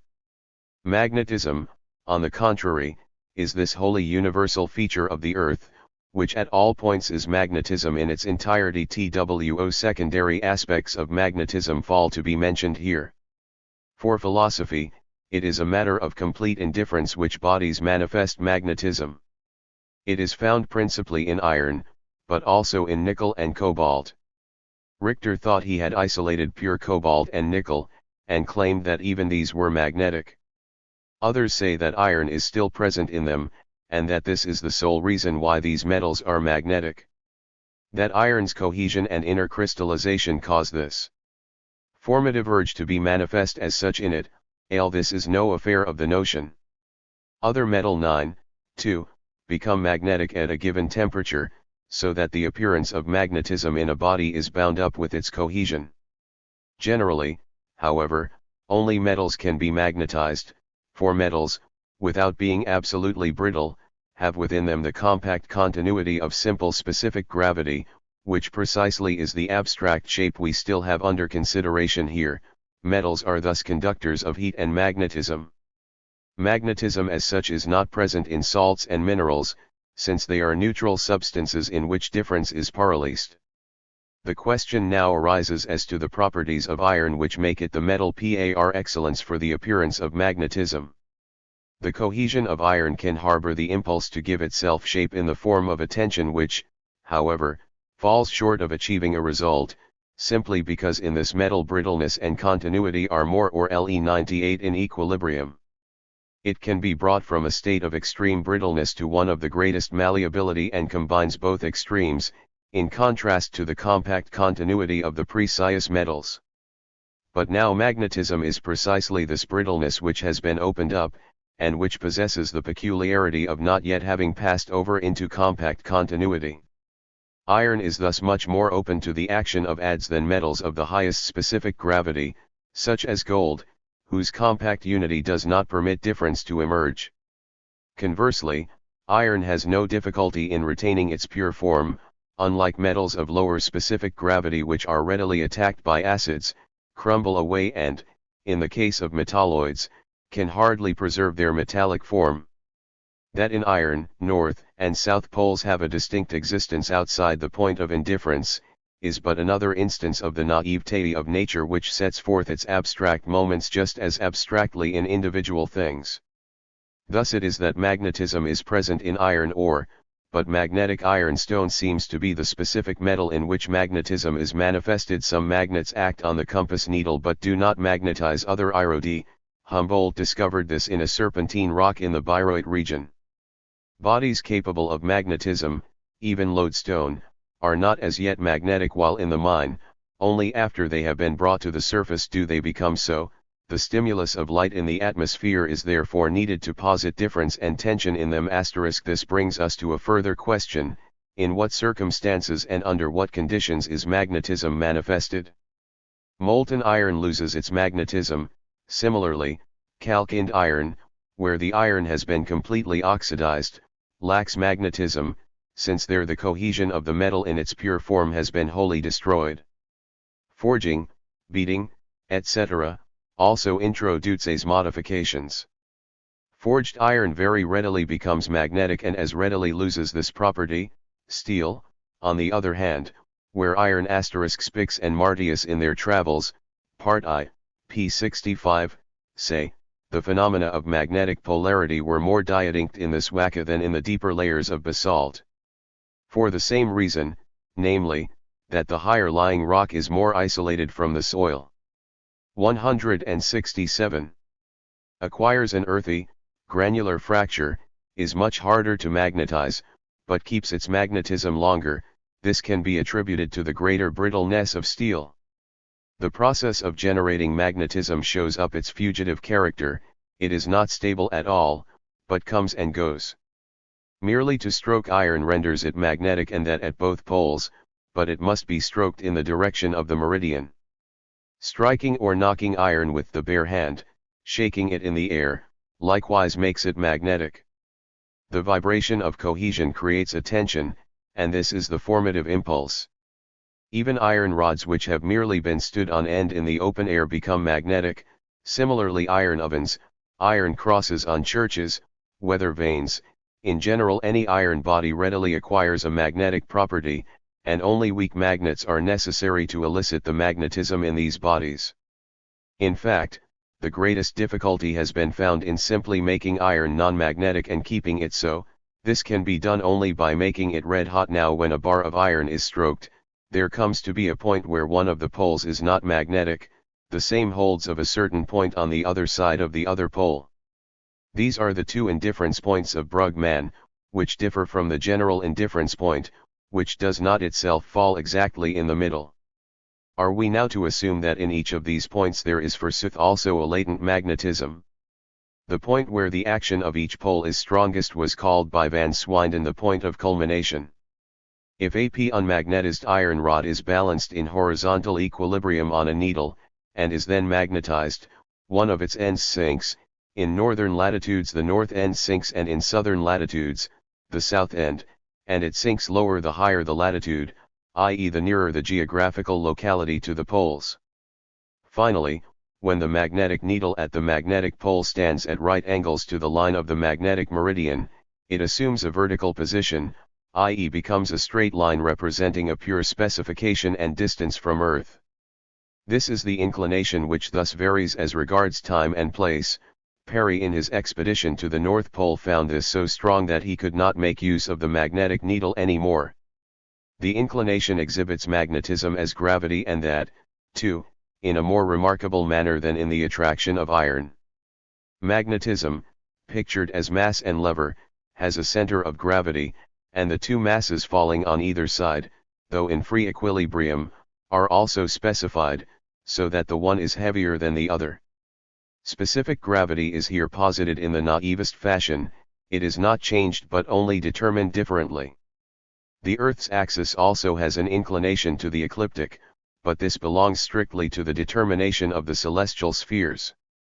But the genuine mode of the distinctive manifestation of the specific and universal moments is found in the pendulum, in which definite masses at different places all over the world differ in force. At the poles, the specific weight of the masses is greater than beneath the equator, for the same masses are seen to behave differently. Bodies can only be compared with one another in these circumstances, in so far as the force of their mass shows as a dynamic power which, as free, remains equal to itself and is constant. Since in the pendulum the magnitude of the mass enters as motive force, the same mass must have a stronger motive force in the pendulum the nearer this is to the poles.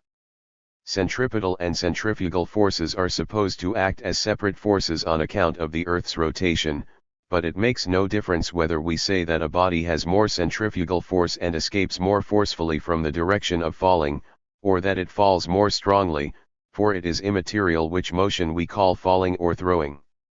Now, although the force of gravity does not vary when height and mass remain the same, in the pendulum gravity itself is specified. In other words, it acts as if the body fell from a greater or lesser height. The difference therefore among the varied magnitudes of the pendulum's motion in different latitudes is also a specification of gravity itself. 169. 3*3 In so far as the self-related form exists at first in this abstract determination of being the identity of the existing differences, and is therefore not yet paralysed and reduced to a product in the totality of shape. It is, as an activity in the sphere of shape, the immanent activity of free mechanism, namely, the determining of relationships of place. Remark. Here we must say a word regarding the identity of magnetism, electricity, and chemistry, an identity nowadays widely recognized and in physics even regarded as fundamental. The opposition of form in individualized matter also goes on in its self-determination to the more real opposition of electricity and to the still more real opposition of chemical action. At the base of all these particular forms lies one and the same universal totality of form as their substance. Electrical and chemical actions are, further, as processes, activities stemming from a more real, physically more developed, opposition, but above all, these processes also produce alterations in the spatial relationships of matter. On this side, namely, that this concrete activity is at the same time a mechanizing determination, it implicitly is a magnetic activity. Recently, the empirical conditions have been found which determine how far magnetism is as such also manifest in these more concrete processes. It is therefore to be looked on as an important advance in empirical science that the identity of these phenomena has been recognized in common thought, and goes by the name of electrochemistry * or possibly of magneto-electrochemistry or something similar. It is just as important, however, to distinguish from each other the particular forms in which the universal exists and their particular manifestations. The name magnetism * should therefore be kept for the express form and for its manifestation which, being in the sphere of shape as such, relates only to determinations of space. The name electricity, similarly, should be reserved for the phenomenal determinations expressly denoted by that word. Formerly, magnetism, electricity, and chemism were treated as wholly separate and uncorrelated, each being regarded as an independent force. Philosophy has grasped the idea of their identity, but with the express proviso that they also are different. Recent ideas in physics seem to have jumped to the other extreme and to emphasize only the identity of these phenomena, so that the need now is to assert the fact and manner of their distinctiveness. The difficulty lies in the necessity of unifying both extremes. It is only in the nature of the notion that this difficulty finds a solution, not in the identity which merely confuses the names of these phenomena in a magneto-electrochemistry star. Zusatz. The second point in connection with the linearity of magnetism is the inquiry into the determinate modes of this activity. Since we have not yet determined matter specifically, but only in its spatial relationships, its alteration can only be a movement, for movement is precisely this alteration in time of what is spatial. This activity must further have a material substrate which carries it, for the simple reason that it is immersed in matter and not yet brought to actuality, for in the substrate the form is present only as the direction of a straight line. In the living creature, on the other hand, matter is determined by the creature's own vitality. It is true that here, too, the determinateness is an immanent one, which merely determines heavy matter in immediate fashion without further physical determination. The activity, however, forces its way into matter without being communicated to it by an external mechanical impulse. As form immanent in matter, it is a materialized and materializing activity. And since this movement is not indeterminate but rather determined, it is either an approach or a THIRD-WORLDISM. Magnetism, however, differs from gravity in this, that it forces bodies into a quite different direction from the vertical one of gravity. Its effect is to determine iron filings not to fall, nor to remain lying on the spot where they would have fallen, under the influence of gravity alone. This movement is not rotatory, not a curve, like the motion of the heavenly bodies, which is accordingly neither attractive nor repellent. Its curve is therefore an approach and a withdrawal in odic. There, accordingly, attraction and repulsion were inseparable.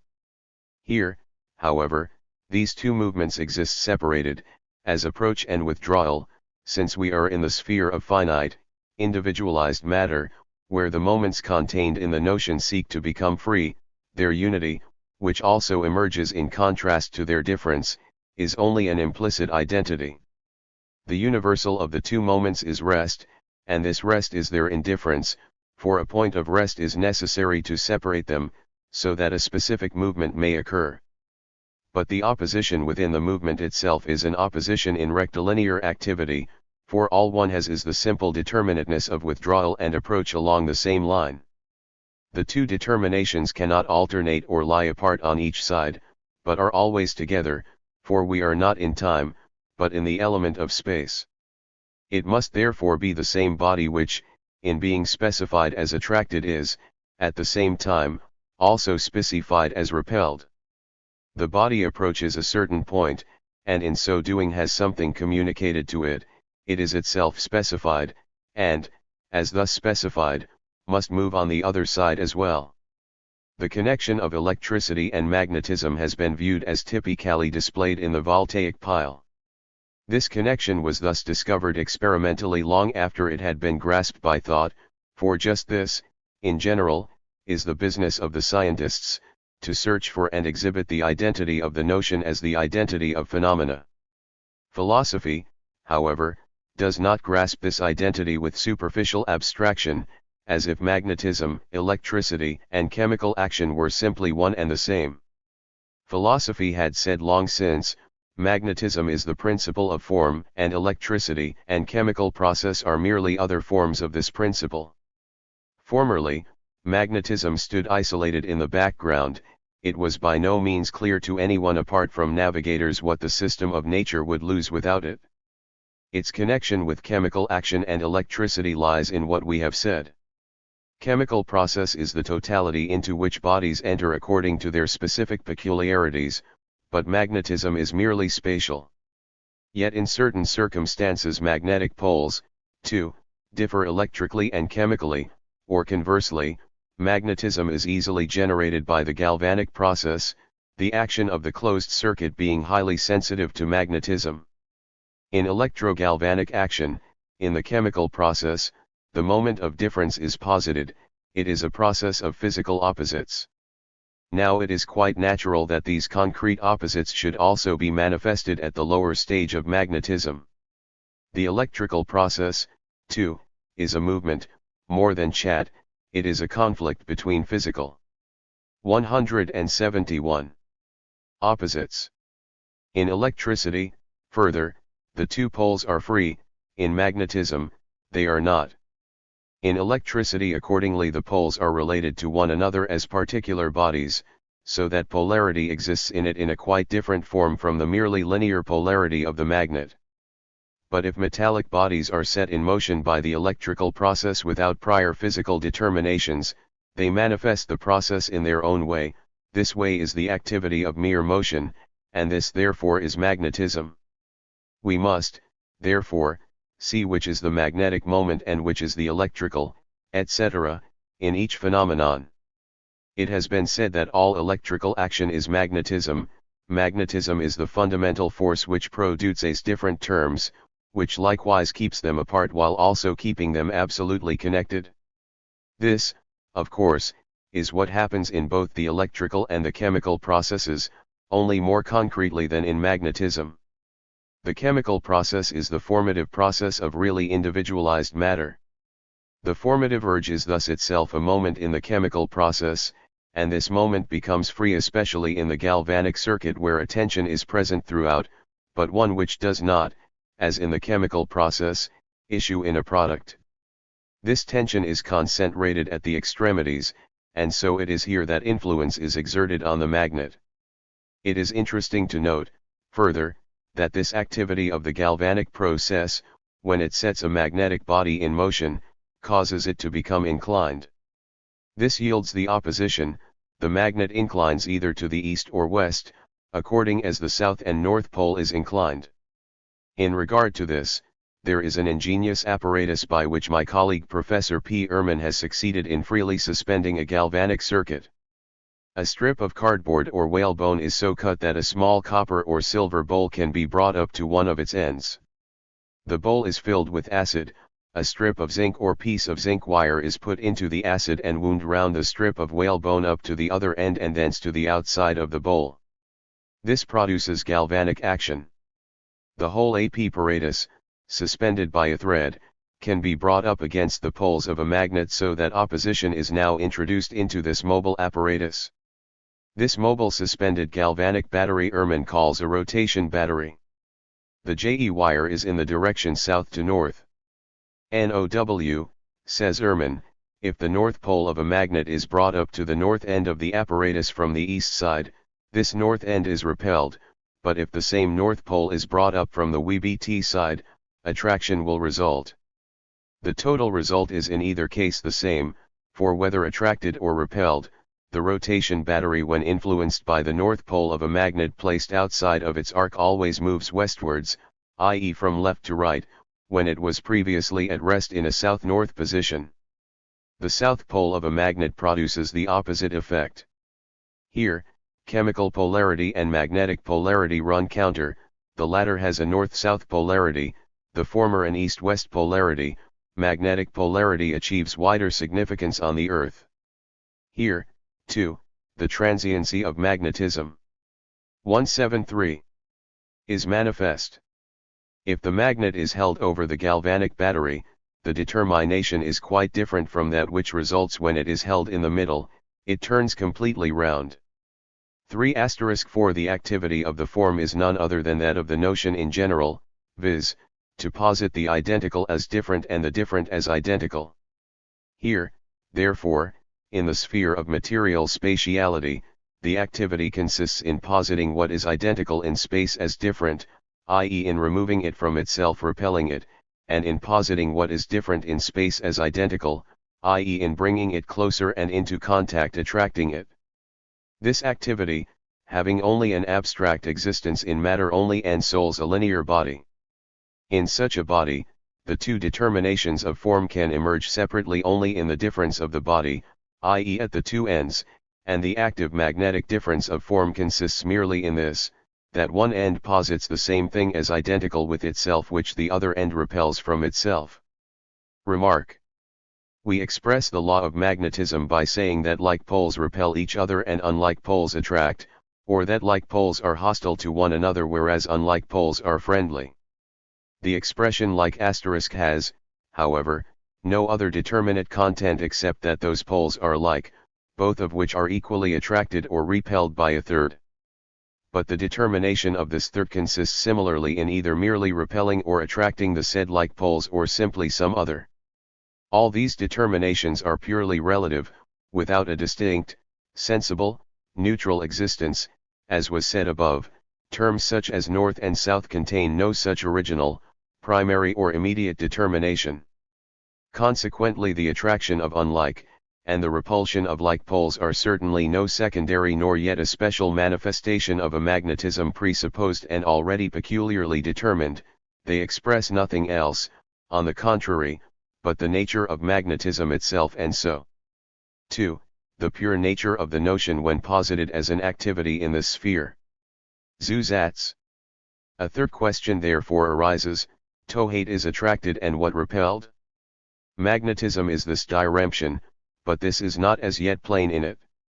When one thing I9 put into relation with another which is as yet indifferent, then the second thing is affected in one way by one extreme of the first, and in another way by the other. The infection consists in the second body being made the opposite of the first in order that, as other, it may be posited by the first as identical with itself. It is therefore the activity of the form which for 9t determines the second as opposed, the form thus exists as a process against the other. The activity enters into relation with an other, opposes this other to itself.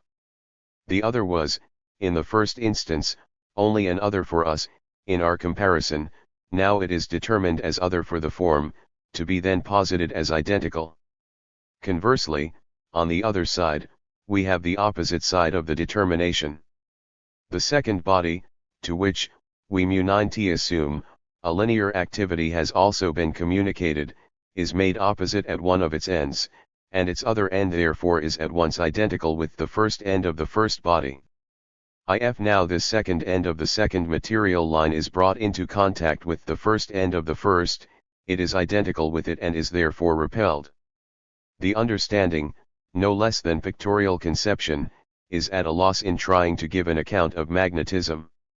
For to understanding, the identical is simply identical, the different simply different, in other words, two things which are identical in any respect are, in that respect, not different.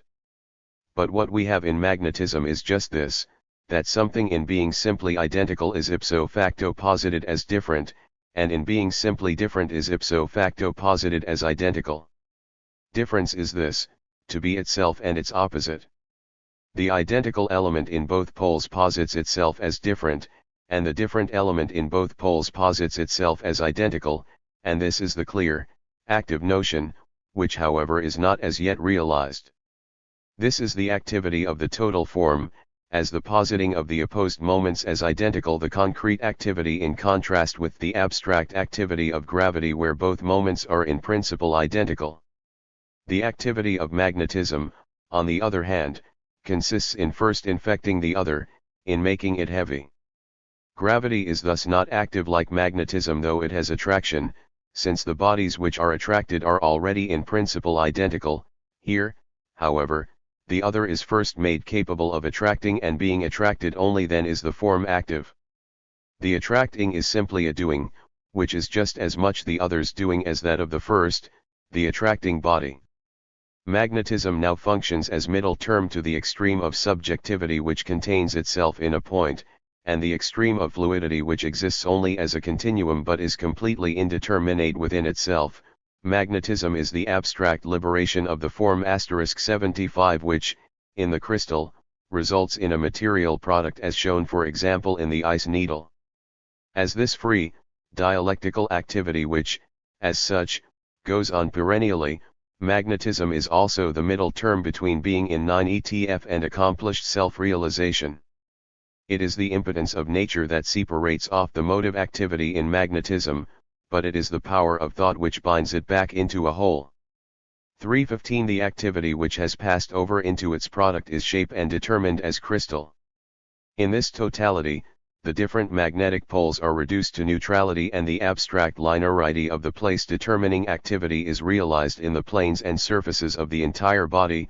More precisely, the rigid punctiform principle is, on the one hand, expanded into the developed form, while the formal expansion of the sphere is subjected to limits.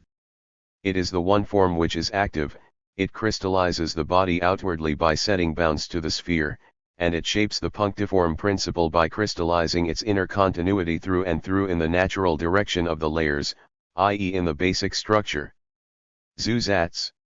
In the third determination we first have shape as the unity of magnetism and sphericity, the still immaterial determining becomes material, and with this the restless activity of magnetism reaches complete rest. Here there is no longer approach and withdrawal but everything is set in its place. In the first instance, magnetism passes over into universal self-subsistence, into the crystal of the earth the line passes over into the whole round of space. But the individual crystal, as real magnetism, is this totality in which the urge has died down and the oppositions have been neutralized into the form of indifference. Magnetism then expresses its difference as a determination of surface. Thus we no longer have an inner shape which, for real existence, requires an other, but a shape which itself is the source of its real existence. All formative activity has magnetism in it, for it is a complete limitation in space posited by the immanent impulse, the master workman of form. This is a silent activity of nature which sets forth its dimensions timelessly, nature's own vital principle which expounds itself without action, and of whose shapes one can only say that they are there. The principle is everywhere at work unresisted in the fluid roundness, it is the silent formative process which links together all the indifferent parts of the whole. But since magnetism finds satisfaction in the crystal, it is not as 6 present in it, the inseparable sides of magnetism, which, here poured out into the indifferent fluidity of the sphere, have at the same time an enduring existence, are the formative shaping which dies out in this indifference.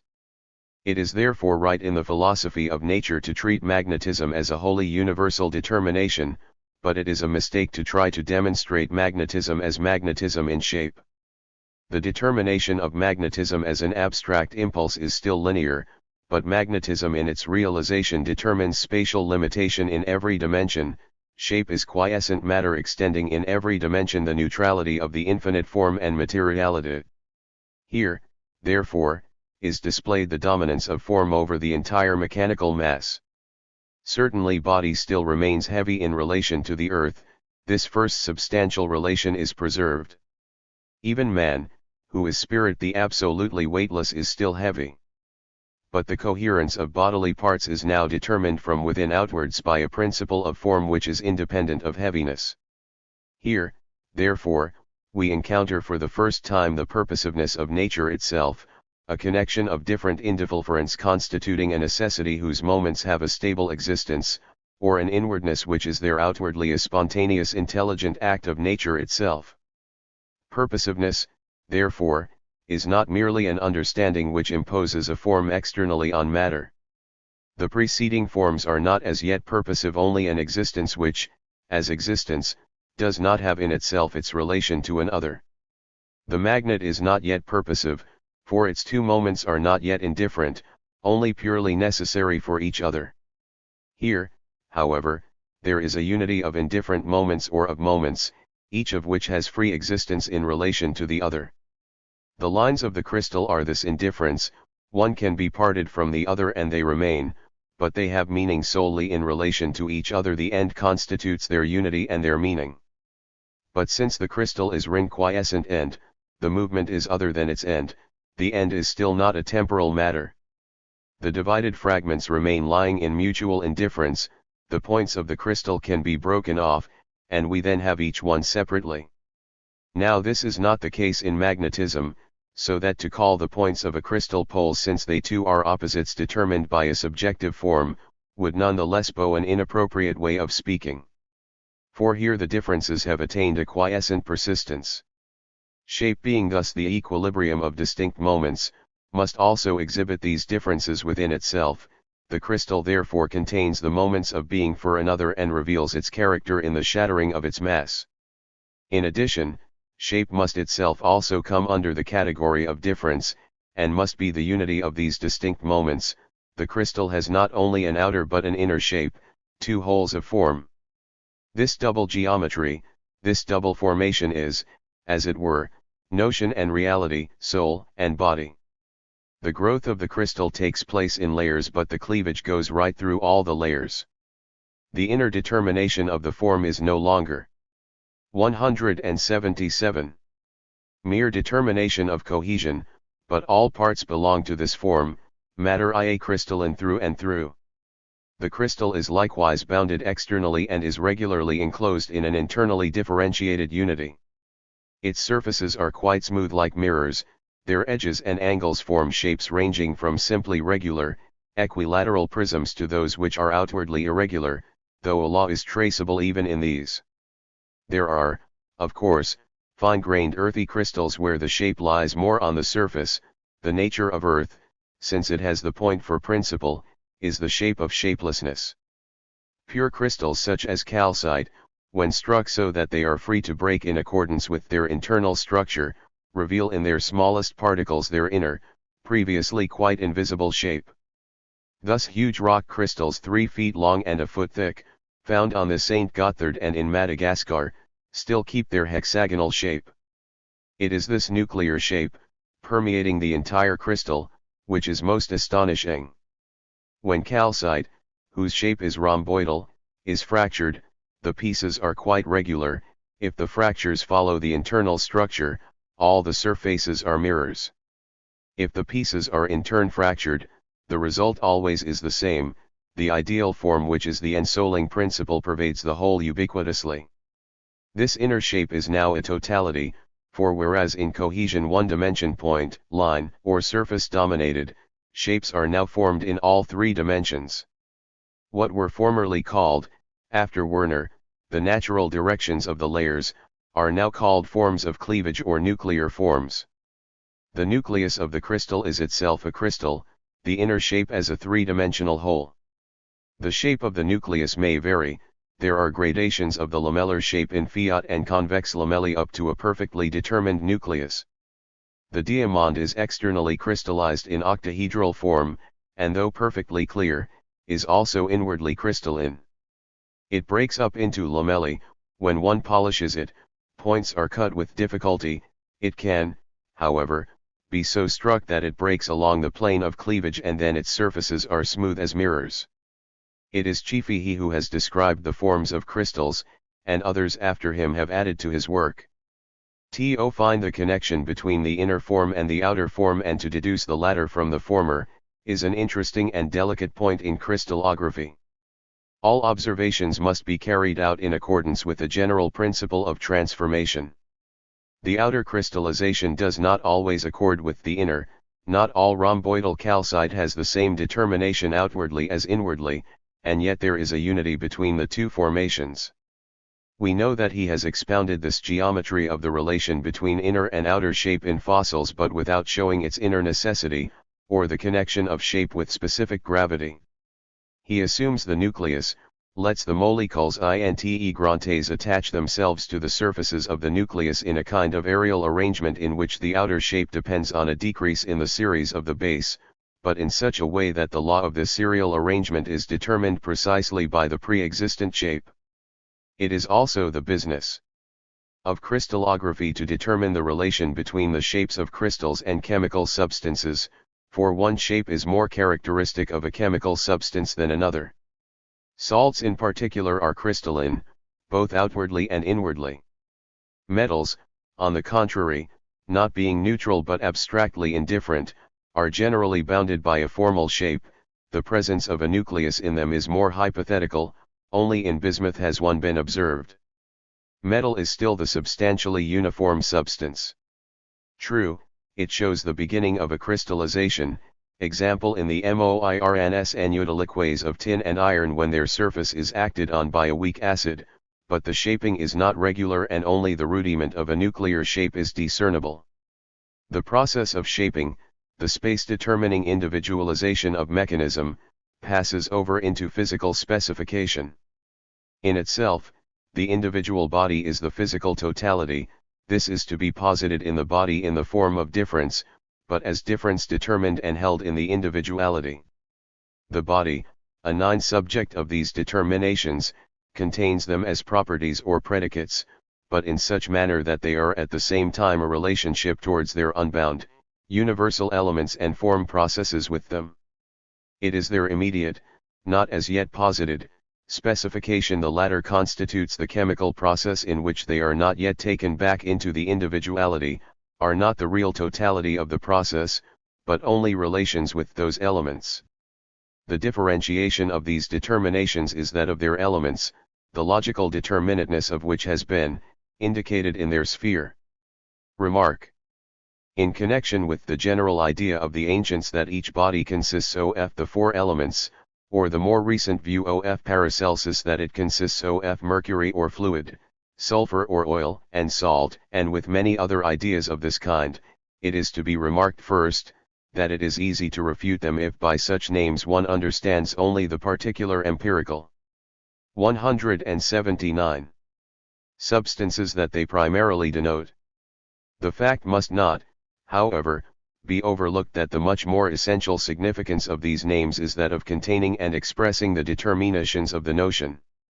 Rather should we wonder at the vehemence with which thought which was still unfree one perceived and held fast what was only its own peculiar nature and the universal signification in such sensuous, particular existences. It is therefore also pointless to refute such conceptions empirically. Secondly, such a mode of conception and determination, since it has its source in the driving energy of reason, which does not become lost or self-forgetful in the tangled interplay of sense phenomena, is raised far above the mere investigation and chaotic counting of the properties of bodies. In this searching, it is counted meritorious and praiseworthy to have made yet another particular discovery, instead of tracing back the multitude of particulars to the universal and the notion, and recognizing the latter in them. Zusatz. In the crystal, the infinite form has established itself in heavy matter merely spatially. What is lacking is the specification of the difference.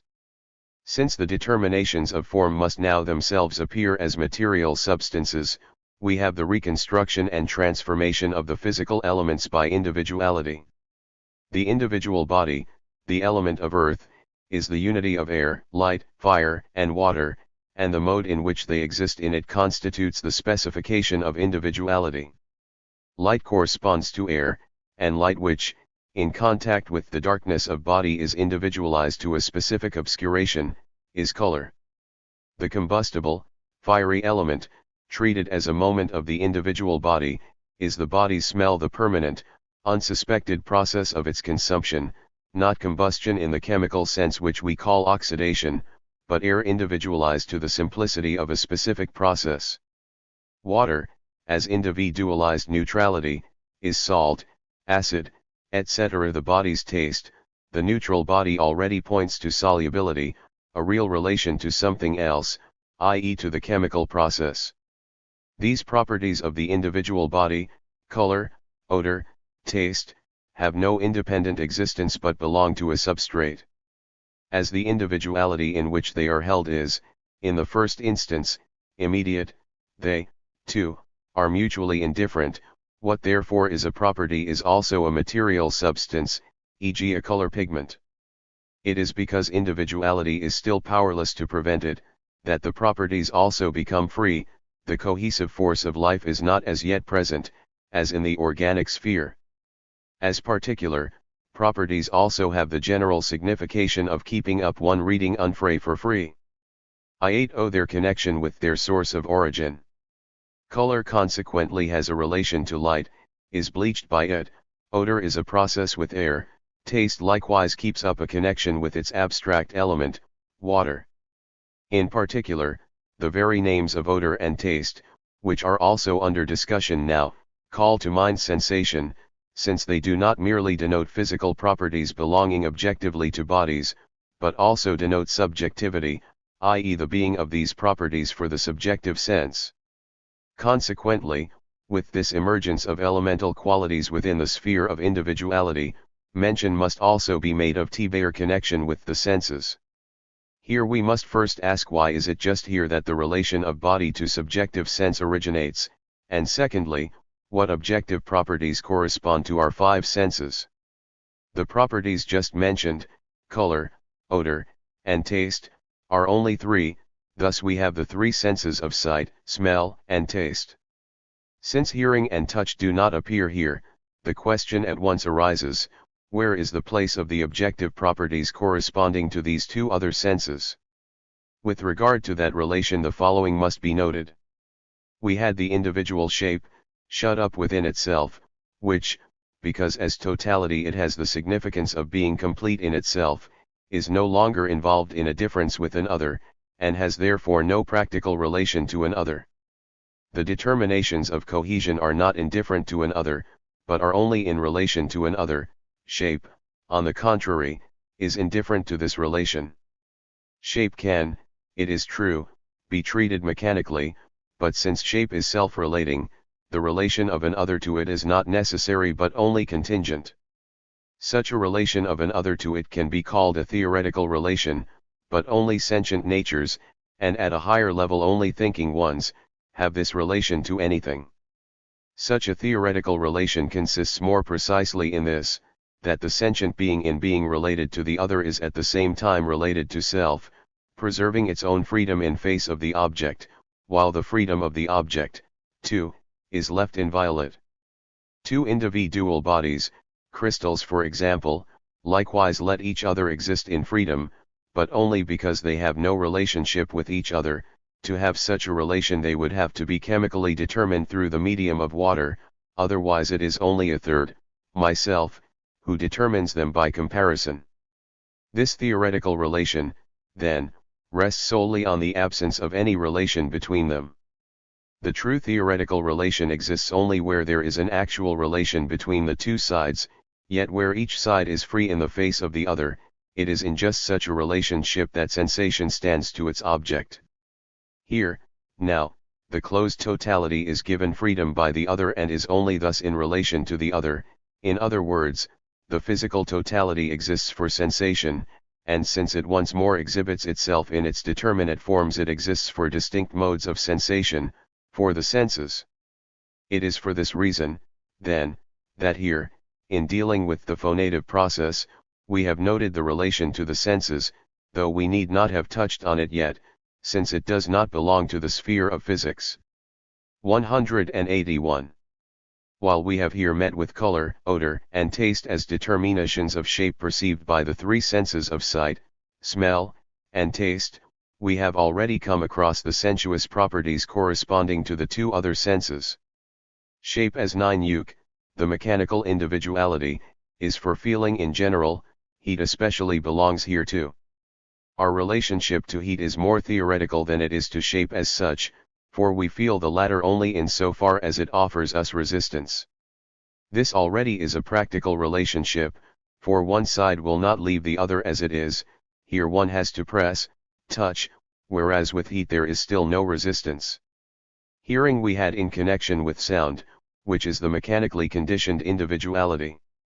The place of the sense of hearing in our specification is therefore where the infinite form is related to the material aspect. But this soul-like element is only externally related to matter, it is only a form fleeing from mechanical materiality and is therefore vanishing and without enduring existence. Hearing's opposite is touch, the sense of the totality of mechanism in its ideal manifestation. Its object is that terrestrial feature, gravity, shape which is not yet specified within itself. The two extremes, the ideal sense of hearing and the real sense of touch, were therefore contained in the total shape. The differences of shape are confined to the three other senses. The specific physical properties of the individual shape are not themselves shape but shape's manifestations, essentially preserved in their being for an other. This marks the beginning of the end of the pure indifference of the theoretical relation. The other to which these qualities are related is their universal nature or element, not as yet an individual body. On this a relationship of process and differentiation is founded which can, however, only be abstract. Since, however, the physical body is not merely one particular difference, is not merely separated into these qualities, but is a totality of these differences, this separation is only an internal distinction of its properties in which it remains a single whole. In this way, we have differentiated body in general, and this itself as a totality, now also enters into relationship with other similarly differentiated bodies.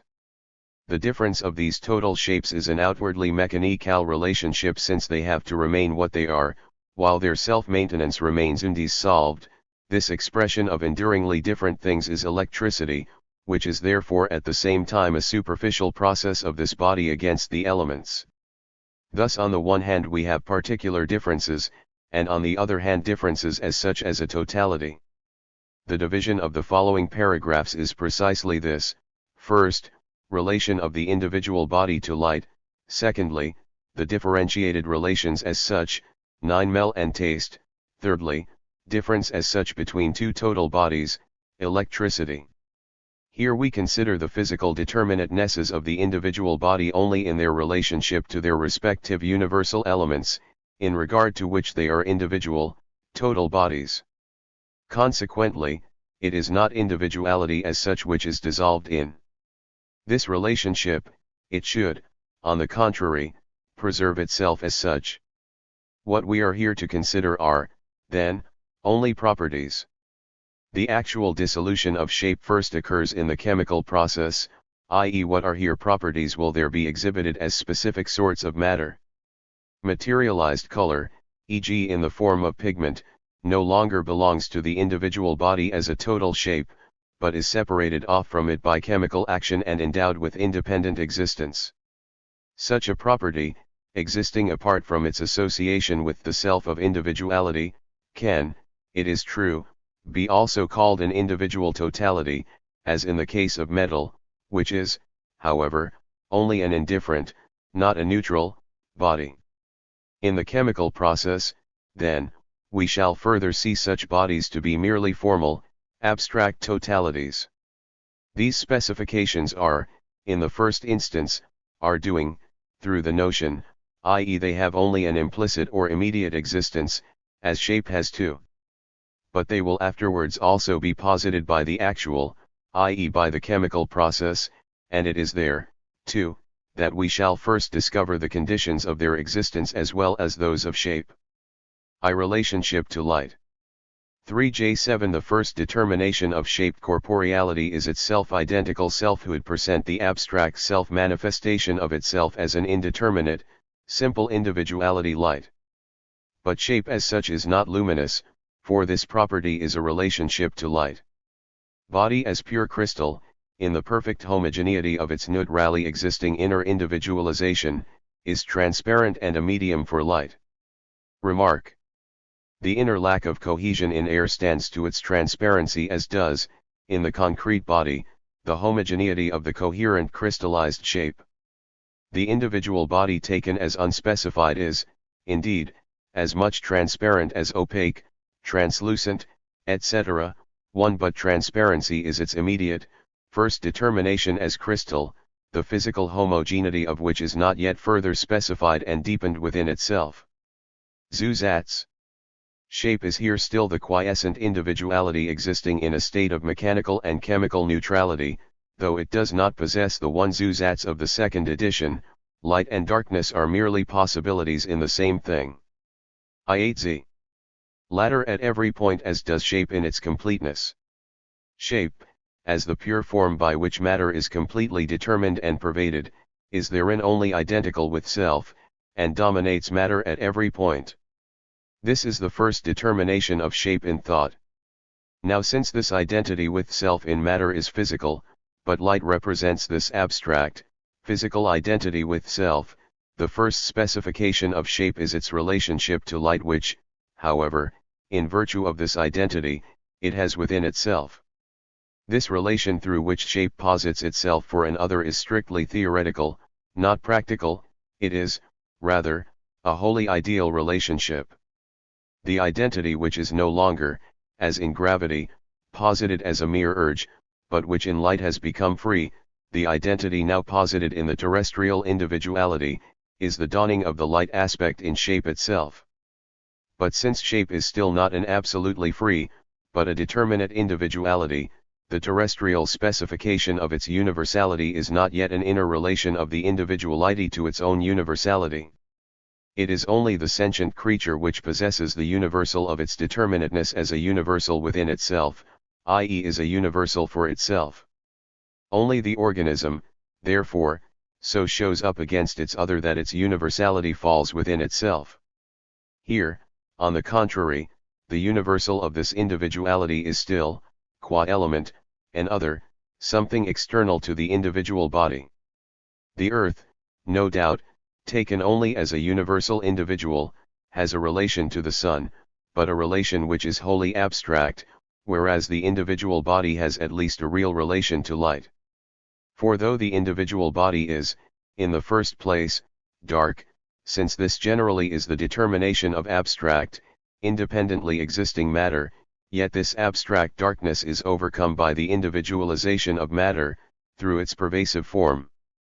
The particular modifications of this relationship to light are then the colors which must also, therefore, be mentioned here, as, on the one hand, they belong to the real, individual body, so, too, on the other hand, they merely hover outside the individuality of bodies, shadowy entities generally to which no objective, material existence can as yet be ascribed, mere semblances resting simply on the relation between light and still incorporeal darkness, in short, a spectrum.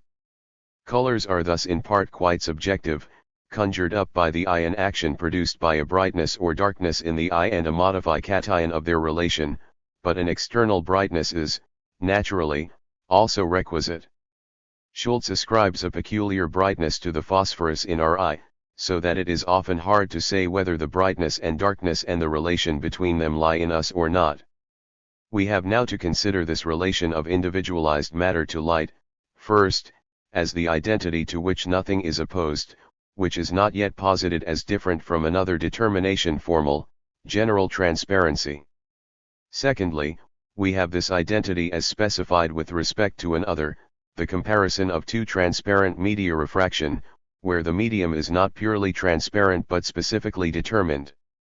Thirdly, we have color as a property, metallic body, mechanically neutral but not chemically so.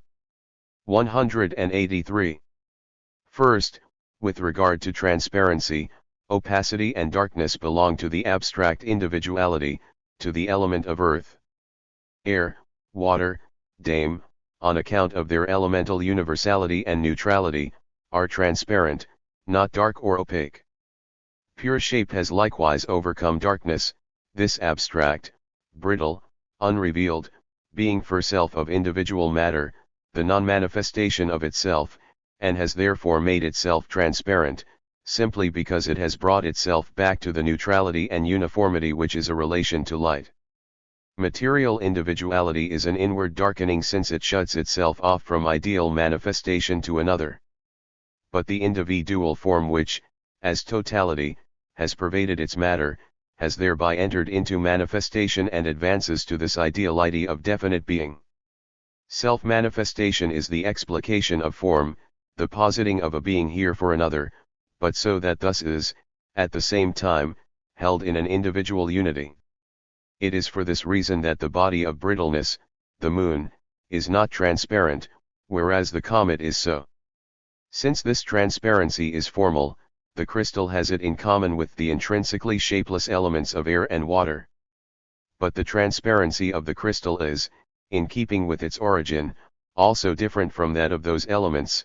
They are transparent since they have not yet attained to immanent individuality, to the element of earth, to obscuration. Bodies possessing shape are, it is true, not themselves light, since they are individual matter, but, since the point-like self of individuality, as the inner fashioner, is unhindered, it no longer meets with anything alien in this dark matter, this being within self which has passed completely into the developed totality of the form, is here brought to the homogeneous sameness of matter. The form, as free and unrestricted, embracing both the whole and the single parts, is transparency. All the single parts are made quite like this whole and are for that very reason made quite like each other, and are separated from each other in mechanical interpenetration.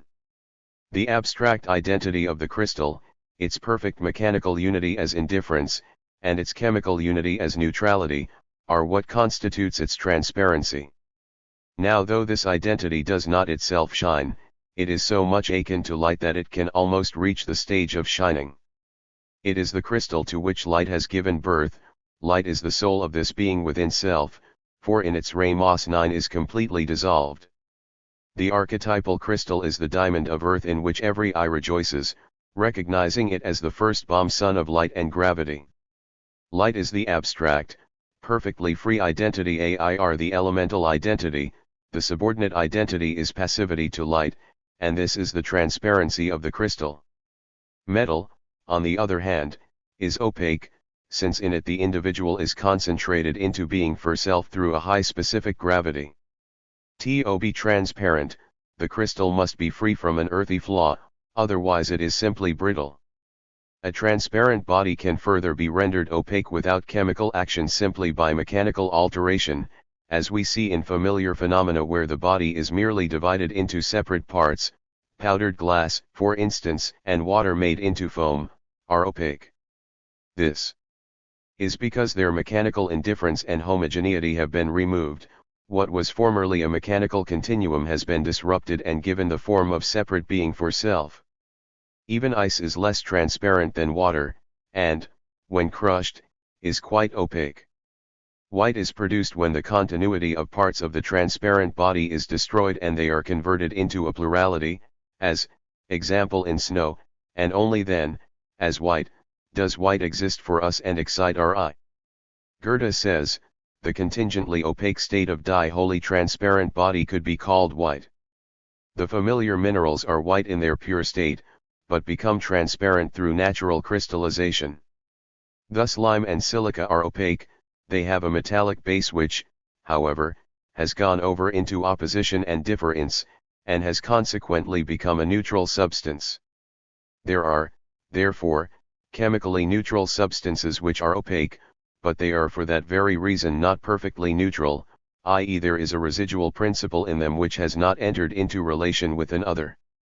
But when we see silica crystallized without acid in rock crystal, or clay in mica, or magnesia in talc, or lime, of course, in carbonic acid, we have transparency. This phenomenon of a ready passage from transparency into opacity is frequent. A certain stone, hydrophane, is opaque, saturated with water, it becomes transparent.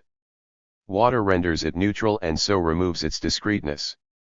Borax, too, when dipped in olive oil becomes perfectly transparent, the parts therefore are arranged in simply continuous fashion. Since what is chemically neutral tends towards the transparent, metallic crystals also, such as are not pure metals but metallic salts, become translucent by virtue of T-Bayer neutrality. There are also colored transparent bodies, e.g. precious stones. These are not perfectly transparent simply because the metallic principle to which they owe their color is neutralized but not wholly overcome. 318 The first, simplest determinateness possessed by the physical medium is its specific gravity, whose peculiar nature is specifically manifested in comparison, and so also in regard to transparency, is manifest only in the comparison with the different density of another medium. To facilitate the exposition and illustration of this point, let us assume that our two media are water and air, then the action of the first medium, let it be the one further from the eye on the second, is solely that of density as what qualitatively determines place. The volume of water with the image in it is thus seen in the transparent air as if the same volume of air in which the volume of water is placed had the greater specific gravity, that of water, i.e. as if the volume of air were contracted into a correspondingly smaller space, so-called refraction. Remark. The expression refraction of light is primarily a sensuous decryption, correct in so far as, example, a stick held in water, as is well known, appears to be broken. This expression is also naturally applied in the geometrical description of the phenomenon. But the physical meaning of the refraction of light and of so-called light rays is quite another matter, and is a phenomenon much harder to understand than appears at first sight. Apart from other defects inherent in the ordinary conception, the confusion which must result from describing light rays as if they radiated from a center in the shape of a hemisphere is quite obvious. In regard to the theory by which the phenomenon is usually explained, we must draw attention to an important experiment in which the flat bottom of a vessel filled with water seems level and thus as completely and uniformly raised, a circumstance quite contradicting the theory, but which, as usually happens in such cases, is for that reason ignored or passed over in the textbooks.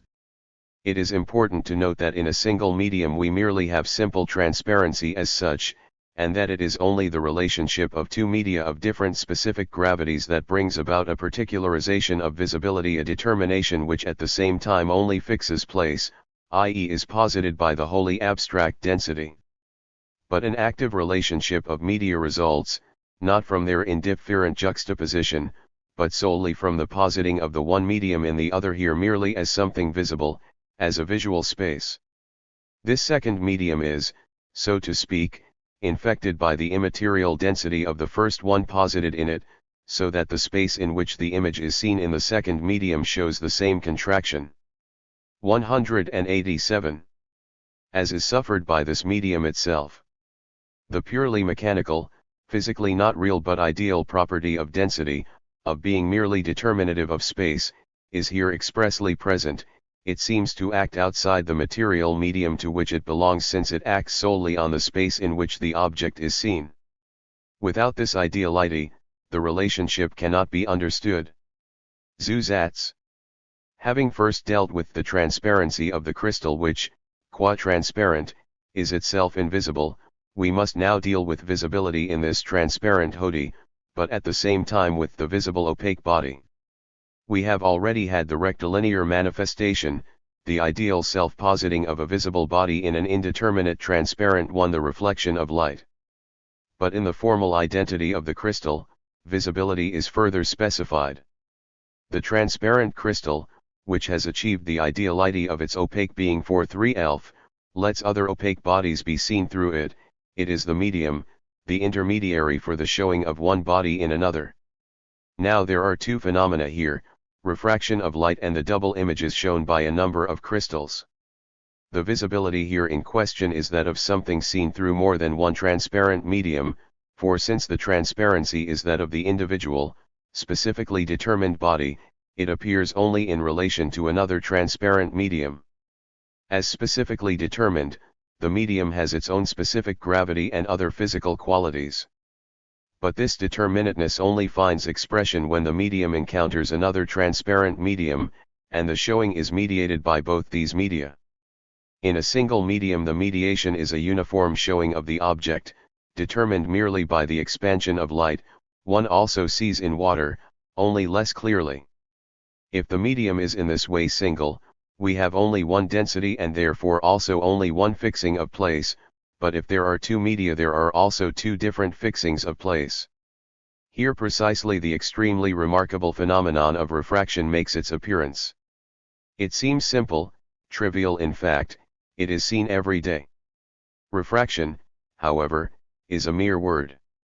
Through each medium taken separately, the object is seen in a straight line with the eye and in the same relationship with other objects. It is solely the relation between the two media which gives rise to the difference. If the eye sees an object through another medium, the object will be seen in a different place from the place it would have appeared in had it not been for the specific nature of the second medium, that is, in another place than the one it occupies. For feeling in the context of material bodies or the object in the context of light has a different place. The image of the sun is seen, for example, even when the sun is no longer on the horizon. An object in a vessel containing water is seen in a different and higher position than when the vessel is empty. Those who shoot fish know that they must aim below the spot where they see the fish because the fish is raised. In the above figure, the angle Rs, made by the line AD from the IA to the object as seen D, with the perpendicular ST, is greater than the angle AUS made with the same perpendicular by the line AO from the I to the point O, where the object actually is. It is usually said that light is refracted when, in passing from one medium to another, it is diverted from its path and the object is seen in the changed direction ARD. But, considered more closely, this does not make sense, for one medium on its own does not refract. The cause of such refraction is to be sought solely in the relation between the two media. Light, in emerging from the one medium, has not acquired a special quality which has modified it in respect of the other medium, so that the latter would now direct it along another path. This is shown still more clearly by the following figure. If, namely, between AB and A, the position of the eye, there is one medium, for example, water, then the object O is seen at O in the direction ACO, thus the medium CDAB does not alter the direction QO to QP. If now this medium between AB and CD is removed, it would be absurd to assume that O now leads not to Q but to R, as if the light ray OC had now noticed that air was above it and that it now wanted to emerge at R. 189. In order that O could be seen by me at R, and similarly it would not make sense to say that 0 no longer led towards and through Q, from which point the ray could equally well reach A. For O goes out in all directions towards Q just as well as towards R, and so on. The phenomenon is thus seen to be a difficult one, difficult because here the sensible becomes ghostly. I have often turned my attention to it and shall explain how I overcame the difficulty. What happens, then, is that CDAB is not only transparent but that its own peculiar nature is also seen, i.e. the ideal relation mediates the act of seeing between AB and A. In treating of visibility we are in the field of ideality, for visibility as such is the positing of something as ideally present in an other. Since here what is ideally posited is still not in a unity with the material appearance, visibility is determined only by the ideal determinating 88 which is in itself, i.e. not embodied, namely, specific gravity, color and other properties are not affected but only the spatial relationship. In other words, I see the immaterial determinateness of the medium CDAB without the medium with its material existence coming into play. The difference between one kind of matter and another does not concern the eye, but light space or the medium of the eye is also material. This material nature affects only its determining of the spatial element. The phenomenon is to be understood more exactly as follows. If we stop at the relation between water and air and if we posit them as two neighboring media, for though in their abstract determinateness they appear prior to specific gravity, we must, if we wish to characterize them as physically concrete, have regard to all the qualities which we do not yet need to consider in the development of their own peculiar nature, we see the object in a different place from the one it occupies if the two media are between the object and our eyes. The question is, what is happening in this case? The entire medium CDAB with its object O is posited as ideally present in its own qualitative nature in the medium CDAB. But what do I see of its qualitative nature? Or in what way can this enter into the other medium? It is this qualitative immaterial nature which enters into the other medium, but only in its incorporeal and qualitative and not in its chemical nature. It determines visibility without actual water. This qualitative nature is now posited, in respect to visibility, as active in air, i.e. the water with its content is seen as if it were air. The important point is that its qualitative nature is visibly present in the air. The visual space formed by the water is transposed into another visual space, that formed by the air in which the eye is. What particular quality does it keep in this new visual space through which it announces itself as visible, i.e. is active? Not shape, for water and air as transparent are shapeless in regard to each other, not cohesion, but specific gravity. Other characteristics such as oiliness and combustibility also make a 190 difference, but we do not want to introduce endless complications and will stick to specific gravity. It is only the specific determinateness of the one medium which shows in the other. What occasions the difficulty is that the quality of specific gravity which Tftenenfafel place, freed here from its matter, determines only the place of visibility. But what else does specific gravity mean but space-determining form? The specific gravity of water, therefore, can be here active in no other way than by endowing the second visual space, the air, with the specific gravity of water. The eye starts from the visual medium of air. This first medium in which it is its principle, its unity. It is now faced by a second medium, that of water, in whose place it posits the space of the air and reduces the former to the latter, consequently, to the volume which the air space would occupy if it had the density of water, for the water space makes itself visible in another space, that of the air. A certain amount of water is therefore made into air which retains the specific gravity of water. The visible air space lies the same extent as the water, but as now invested with the specific gravity of water, it acquires a smaller volume though its content is the same.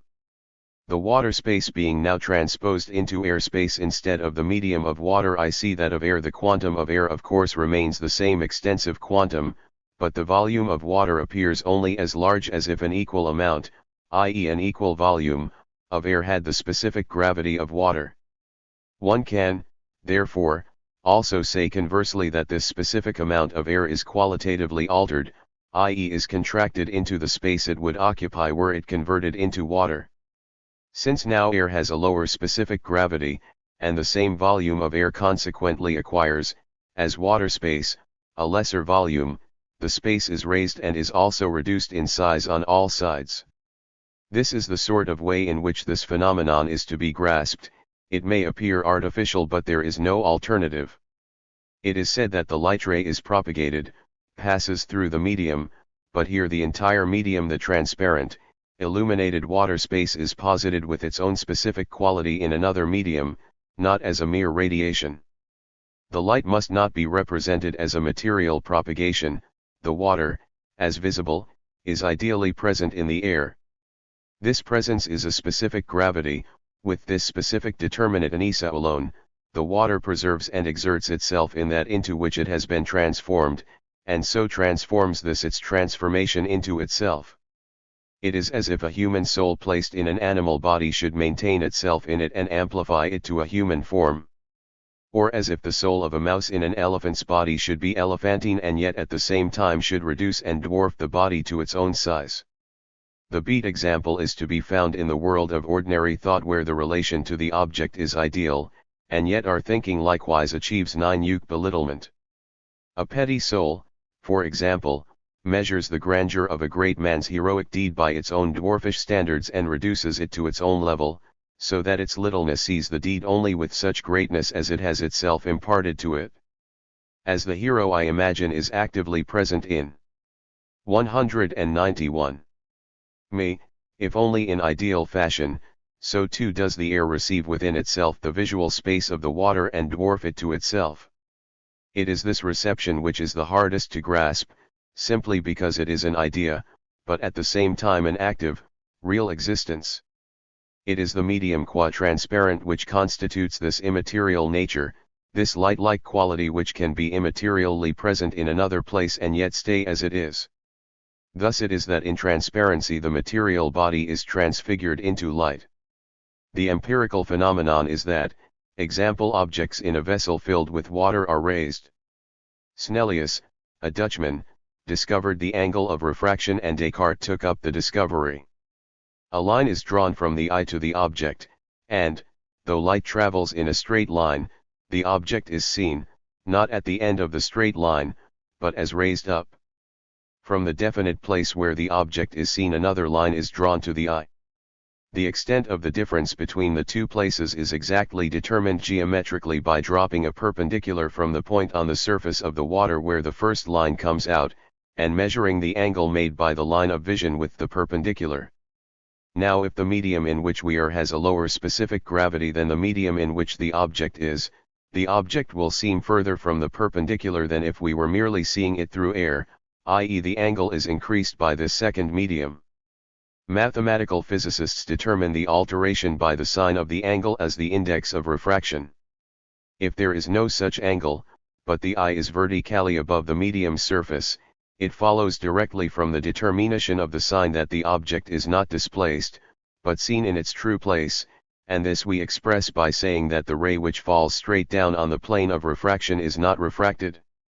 But the other fact, that the object I9 nonetheless always raised, for though we see it in the same direction we see it nearer, is not accounted for by such a determination. Mathematical physicists and the physics textbooks only state the law of the magnitude of refraction in relation to the sign, but say nothing about the raising itself, which occurs also when the angle of incidence is equals O. From this it follows that the determinations of the sign of the angle are not enough, since they do not refer to the closer approach of the object.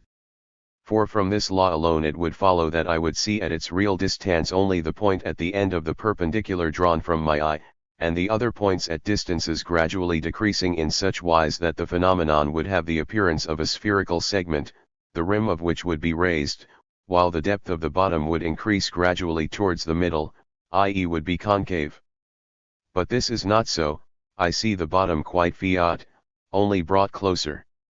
This is the way physics deals with things. This fact prevents us from basing our explanation, as physicists do, on the angles of incidence and refraction and their sign, i.e. we cannot regard these alone as accounting for the alteration.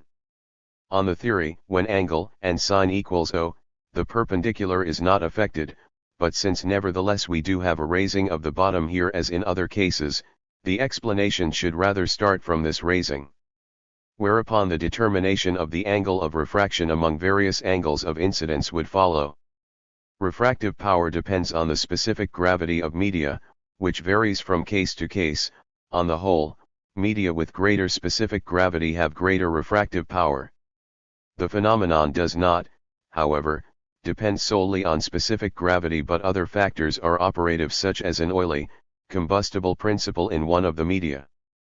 Thus Grant cites examples where refractive powers are independent of densities.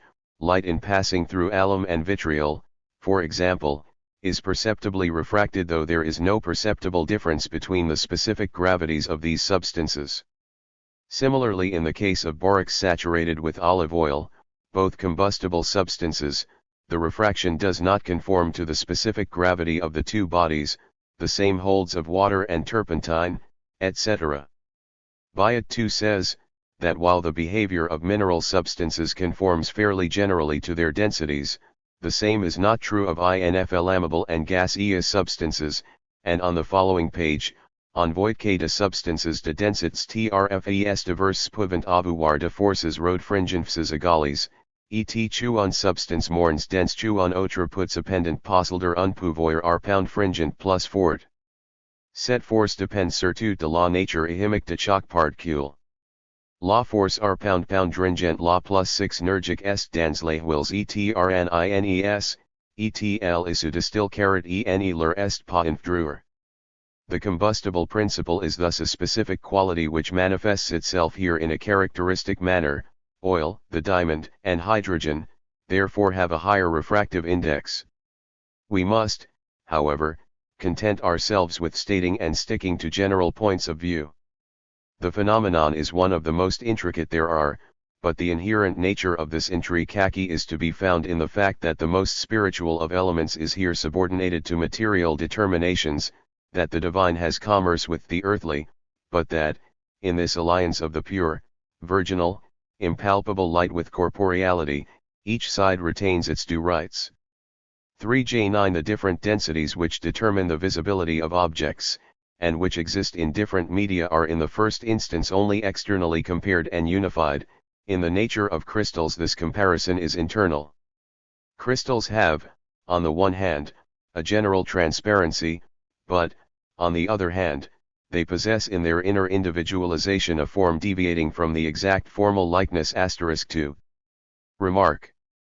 The category of force could be appropriately used here, since the rhomboidal form individualizes the crystal internally through and through, but, if the crystal is not accidentally split into lamellae, does not come into existence as shape, and does not in the least interrupt or disturb the perfect homogeneity and transparency of the crystal, but operates only as an immaterial determinateness.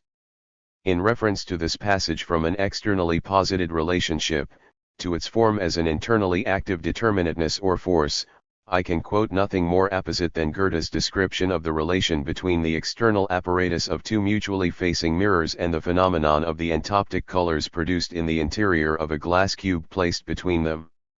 In his Zur Naturwissenschaft, Vol I, p. 148, Goethe says de propos of natural, transparent, crystallized bodies that nature has constructed in the innermost part of such bodies a mirroring apparatus exactly like that we have made with external, physico-mechanical means an interior damask web woven by nature.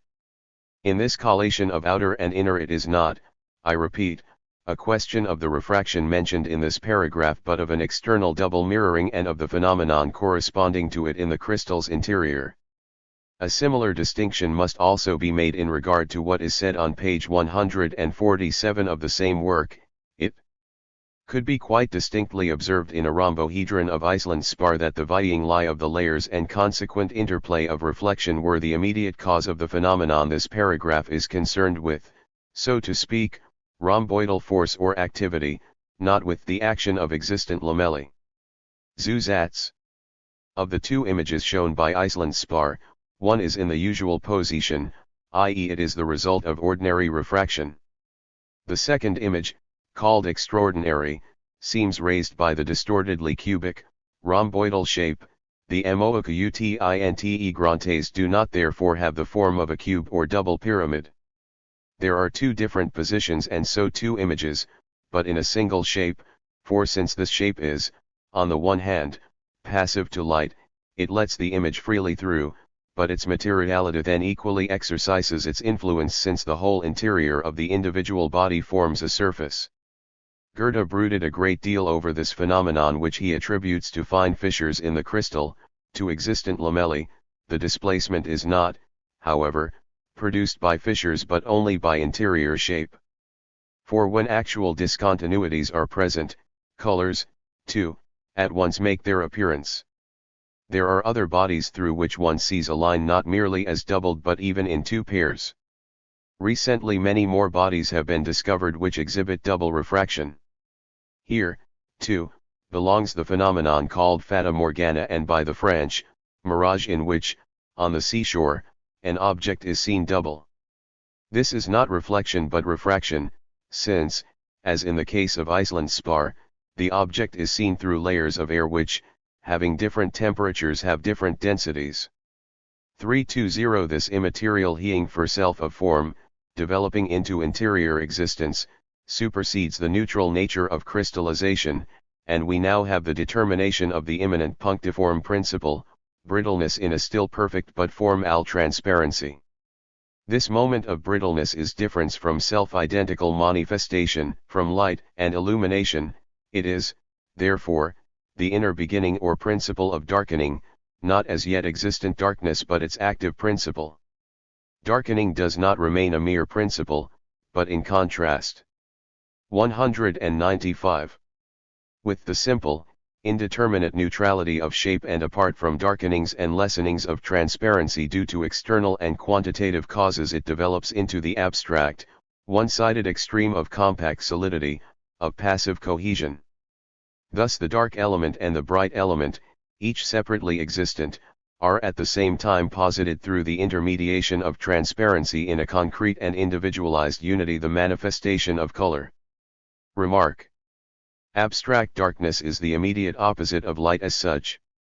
But the dark element first becomes real as physical, individualized corporeality, and the process of darkening just indicated is this individualization of the bright element, i.e. here, of the transparent body, of passive manifestation in the sphere of shape, culminating in the being for self of individualized matter. Transparency is homogeneous and neutral existence. The dark element is matter individualized within itself to the point of being for self, which, however, does not exist punctiformly, but only as a force opposed to brightness, and for that reason just as capable of perfect homogeneity. It is well known that the metallic principle is the material principle of all coloring. One can call it the universal pigment if one likes. Only the high specific gravity of metals is here relevant, and it is into this preponderant particularization that specified matter concentrates itself in extreme intensity as against the unlocked inner neutrality of transparent shape. In the sphere of chemistry, what is metallic is the equally one-sided, indifferent base. In letting forth the process of darkening in the preceding paragraph, it was important that besides enumerating its moments abstractly, one should state the empirical ways in which these moments are manifested. Obviously, there are difficulties in each case, but physics creates even greater difficulties for itself by mixing up determinations or properties belonging to quite different spheres. Important as it is to find out the simple, specific determinateness among all the various conditions and circumstances associated with general phenomena like heat, color, etc., it is just as important on the other hand to bear in mind the differences bound up with the manifestation of such phenomena. In empirical science, any statement as to what color or heat, etc., is, cannot be based on the notion but must depend on their modes of origin. These modes are, however, extremely varied.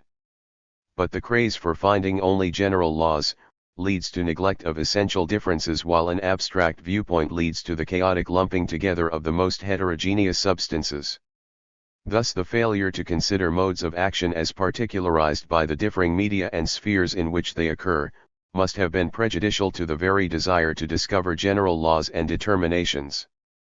The circumstances connected with the manifestation of color are lumped together in this chaotic fashion, and experiments tied to the most specialized conditions are usually opposed to the simple, general conditions, the archetypal phenomena, in which the nature of color reveals itself to an unprejudiced intelligence. The confusion attaching to a procedure which makes such a show of precise and well-grounded experiment, while it is in fact crude and superficial, can only be countered by taking account of differences in the modes of origin of the phenomena. One must know what these differences are, and one must keep them apart in their distinctive characters. First of all, one must be convinced of the fundamental principle that loss of brightness is bound up with specific gravity and cohesion. These determinations are, in contrast to the abstract identity of pure manifestation, the peculiarities and specifications of corporeality. Beyond these determinations, matter retreats further into itself and into the dark. These determinations directly constitute the advance from condition to free individuality, and they appear here in the relation of the former to the latter. The interesting fact about the entoptic colors is that the darkening principle, which here is brittleness, is an immaterial punctiform determinateness, which exists outwardly and produces opacity when a transparent crystal is reduced to powder. Another example is froth on a transparent liquid, and the like. Pressure on a lens which gives rise to apoptic colors is an externally mechanical alteration of Ig6. 197. Specific gravity alone, where there is no division into lamellae or such like existent obstacles to transparency. When metals are heated, their surfaces exhibit a fleeting succession of colors which can even be arrested at will. The chemical determination of color by acid, however, involves an entirely different principle of the lightening of darkness, of a more imminent self-manifestation, of a fiery activity before. In considering colors as such, we should in the first instance exclude any lessening of transparency, any darkening or brightening due to chemical action, for the chemical substance, like the eye, is a concrete entity containing many other determinations, and those connected with color cannot be definitely identified and isolated. On the contrary, the discovery of anything in the concrete object connected with color presupposes a knowledge of color in the abstract. The preceding remarks refer to inner darkening in so far as this belongs to the nature of a body. It is interesting to demonstrate this darkening in connection with color, since the dimness it produces does not exist in externally independent fashion and cannot therefore be pointed out in that way. But even an external dimming is not a diminution of light as such. Example, through distance, an obscuring medium which exists externally is simply less transparent, merely translucent.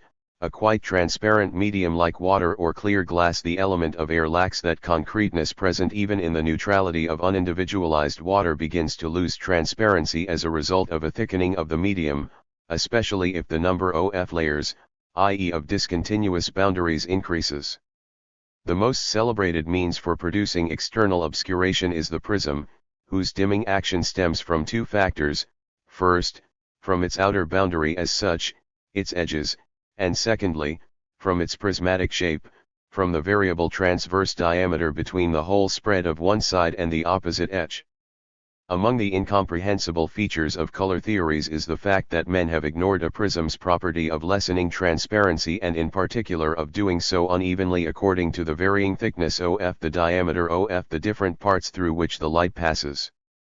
Darkening, however, is only one factor, brightness is the other. Color requires a more precise determination of their relationship. Light illumines, the day dispels darkness. A dim or dull light, as simply a mixture of light with existent darkness, yields in general a gray. But in color, these two determinations are in such a relationship that while they are held asunder, they are just as much posited in unity. They are separate, and yet each also shows in the other. Such a relationship is to be called an individualization. A similar relation was demonstrated in connection with so-called refraction, where one determination is active in the other and yet has its own separate existence. It is the way of the notion as such which, as concrete, contains moments in their difference and at the same time in their ideality, their unity. This determination, which makes Goethe's exposition hard to grasp, is expressed by him in the sensuous manner appropriate to it. He says that in the prism, the bright overrides the dark, or vice versa, so that the bright, though modified by the dark, still acts independently qua bright, though dimmed, and, disregarding the common displacement, remains in its own place at the very time of its displacement. Where the bright or dark, or rather the brightening or darkening agent, exist independently in an obscuring medium, this medium, when set in front of a dark background and so serving to brighten the latter, maintains its characteristic appearance and is as intensively bright or dark as before. The one is posited as negating the other, and so both are posited as identical. It is in this way that the difference between color and mere gray is to be grasped. The difference is the same as that between green and red in the color square. Green is the mixture of the opposed colors, blue and yellow, while red is their individuality.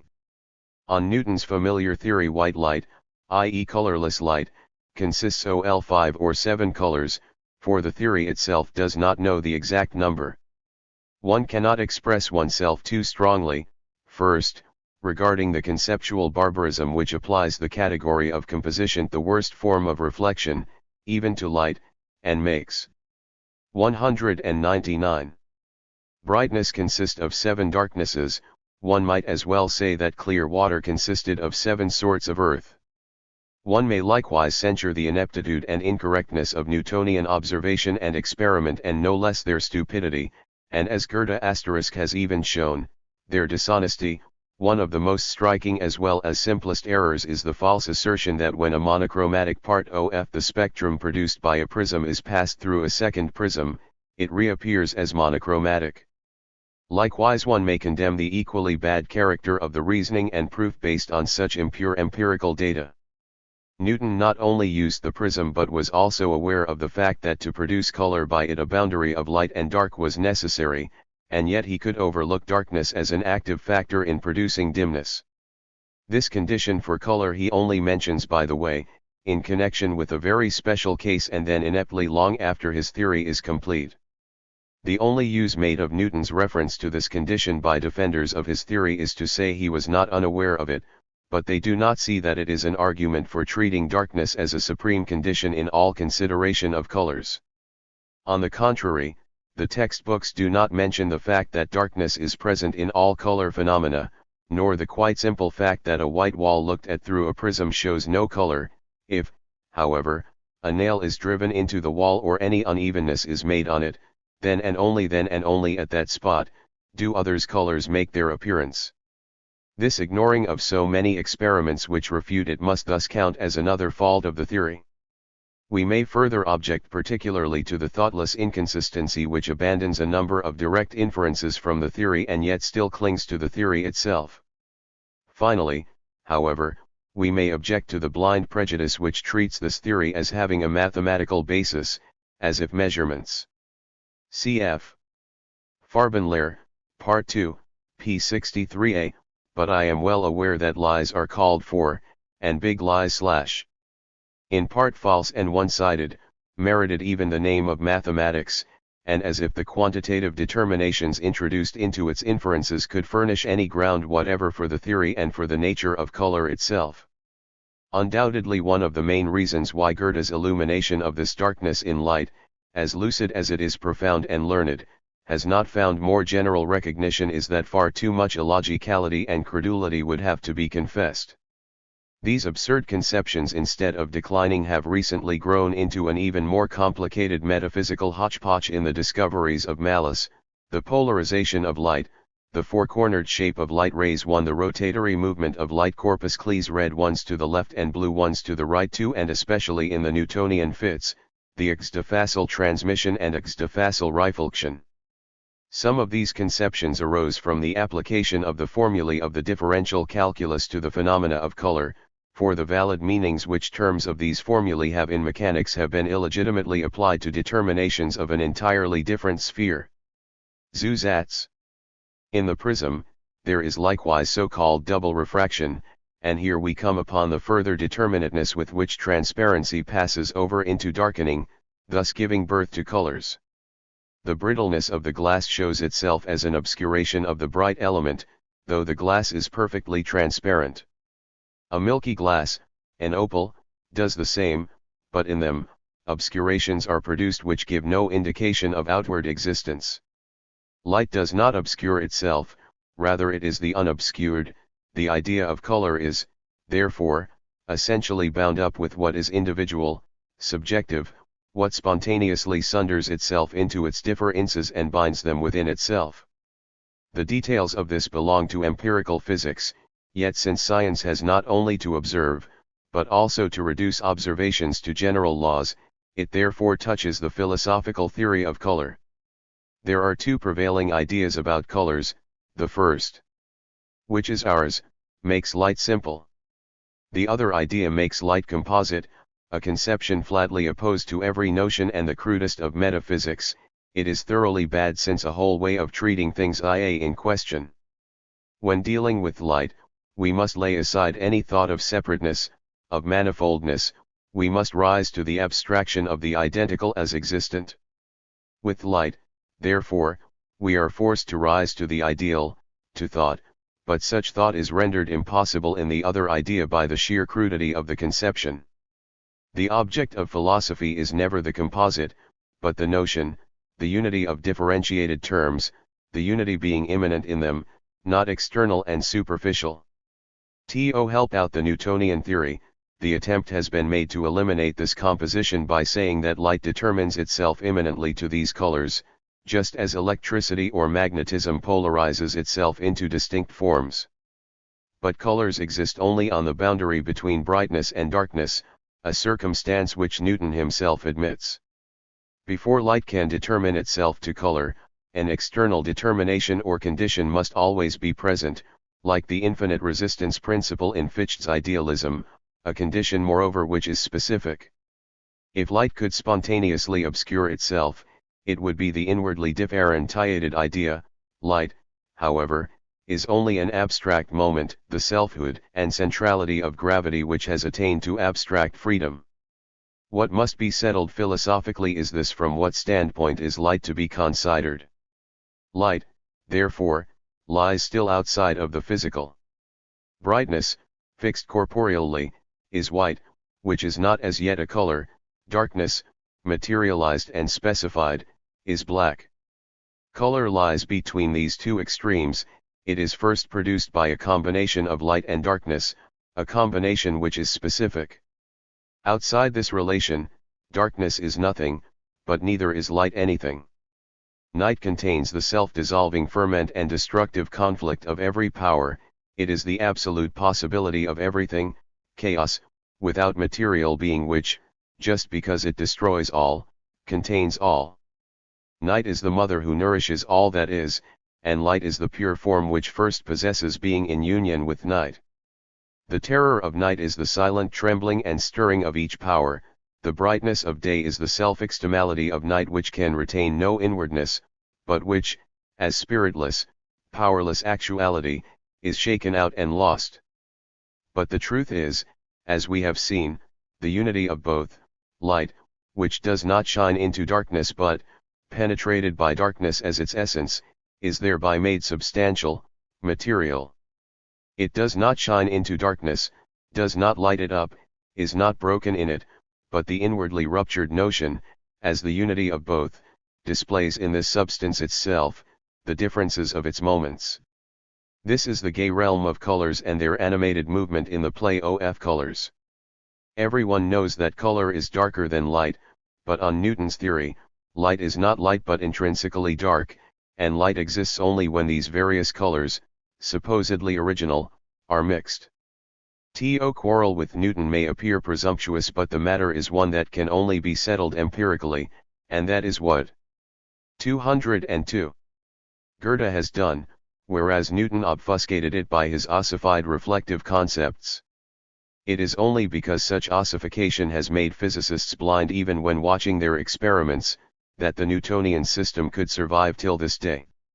I can be brief in dealing with this matter, since there is a hope that a special course of lectures on this very interesting topic of colors will soon be given in this university, and that experiments will provide visible evidence of Newton's monstrous error and of the thoughtless, blind adherence of the physicists. We must start our consideration of color at the point where transparency is conditioned by an obscuring medium, at the point, therefore, where there occurs a relation of light to darkness.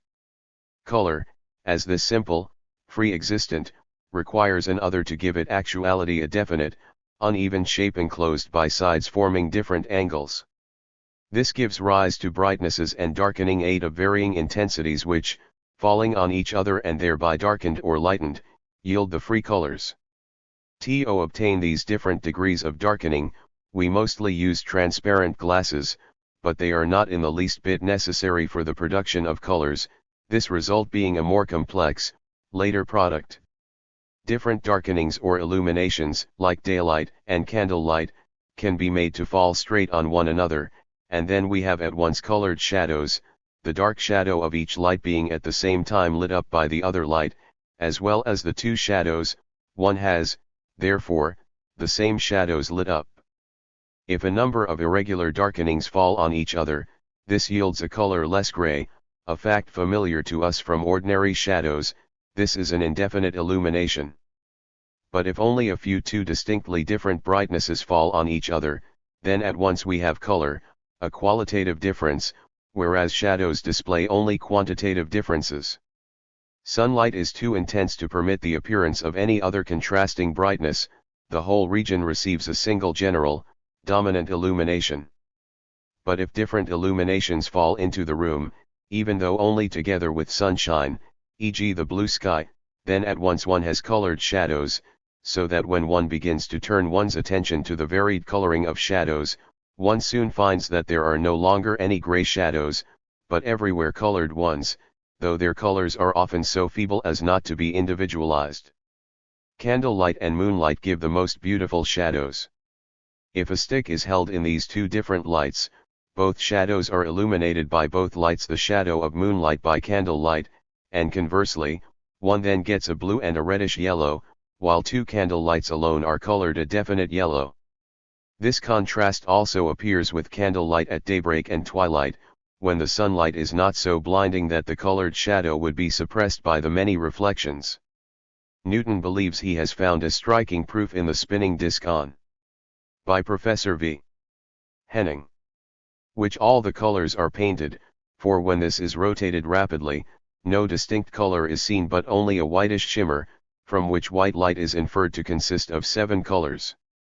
But what is seen is only a gray, a wretched gray, a dirty color, since the rapid movement prevents the eye from distinguishing colors, much as when we are seized with vertigo or a swoon, objects do not retain their clear outlines for us.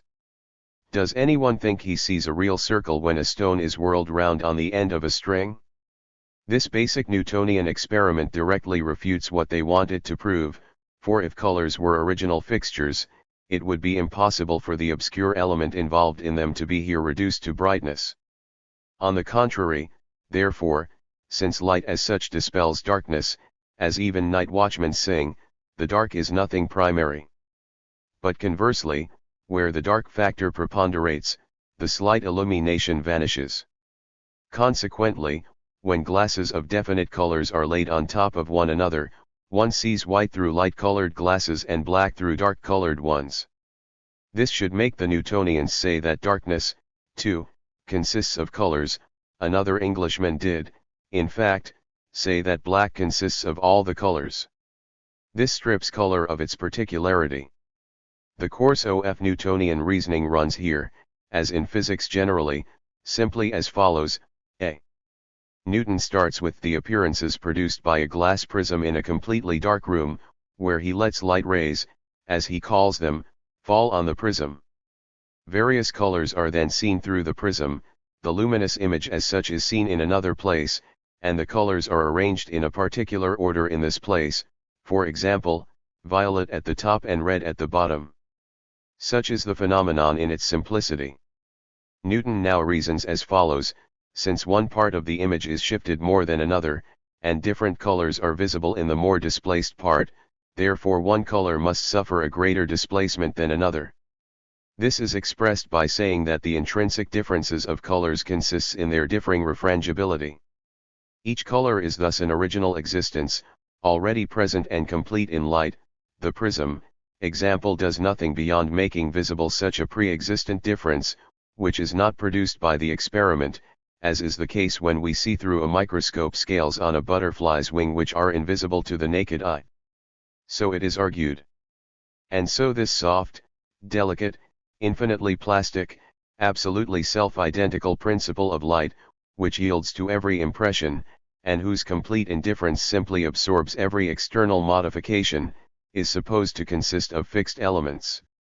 One could as well argue in another sphere, when we strike different keys on a piano, we get different notes since, in fact, different strings are struck. In the organ, too, each tone has its own pipe which, when played, yields a particular tone. But when a horn or flute is played, we can hear a variety of tones though no special keys or pipes are to be seen. There is, it is true, a Russian horn music where each note has its own horn, each player playing only one note with this horn. Now if, after hearing this Russian horn music, we hear the same melody played on a French hymn, we could argue like Newton, as follows: in this single hymn there lie hidden several similar horns which can be neither seen nor felt, but which the player causes to be heard. Since he produces different notes, he must on each occasion be playing a different hymn, since each note is fixed and complete in itself, having its own separate existence and its own hymn. To be sure, We also know that different notes are produced on the same hum by different movements of the lips, by inserting the hand in the instrument's mouth, and so on. This is not, however, supposed to affect anything, but to be a purely formal activity which only causes the different notes, already in existence, to be heard. It is not responsible for the difference of tone. We know, too, that the prism is a kind of condition, by means of which various colors appear. The effect of the different densities presented by the prism's shape is to cause various darkenings of light to overlap.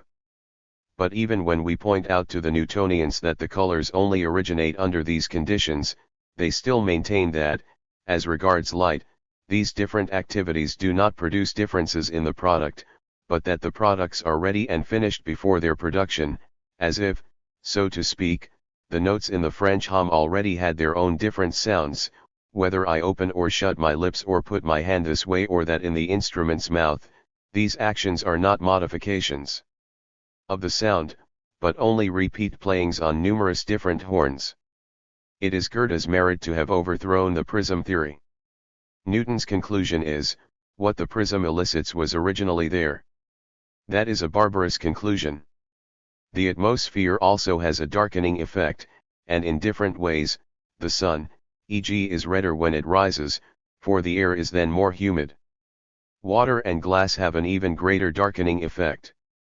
Newton, who leaves out of account the instrument's effect in darkening light, thinks that darkening which appears behind the prism consists of the original constituents into which the prism has supposedly decomposed the light.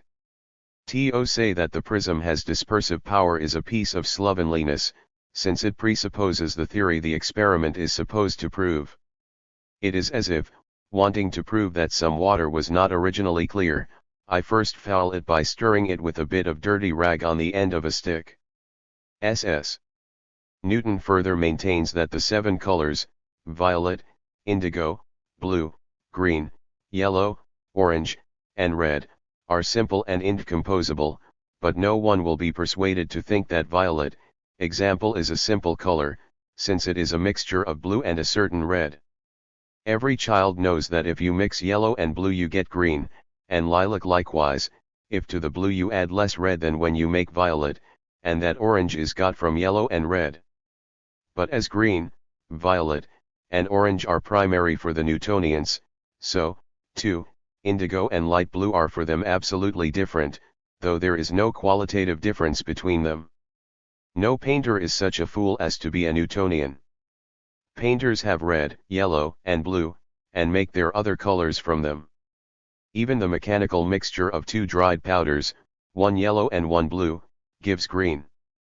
The Newtonians cannot deny that a number of colors are produced by mixture, but to save their theory of the simple nature of color, they say that the colors produced by the prismatic spectrum have an original difference from other natural colors, i.e. the pigments fixed in substances. But that is an empty distinction. Color is color, and is either homogeneous or heterogeneous, whether it originates in one way or another, or is physical or chemical. In fact, the mixed colors themselves occur in the prism as well as outside it.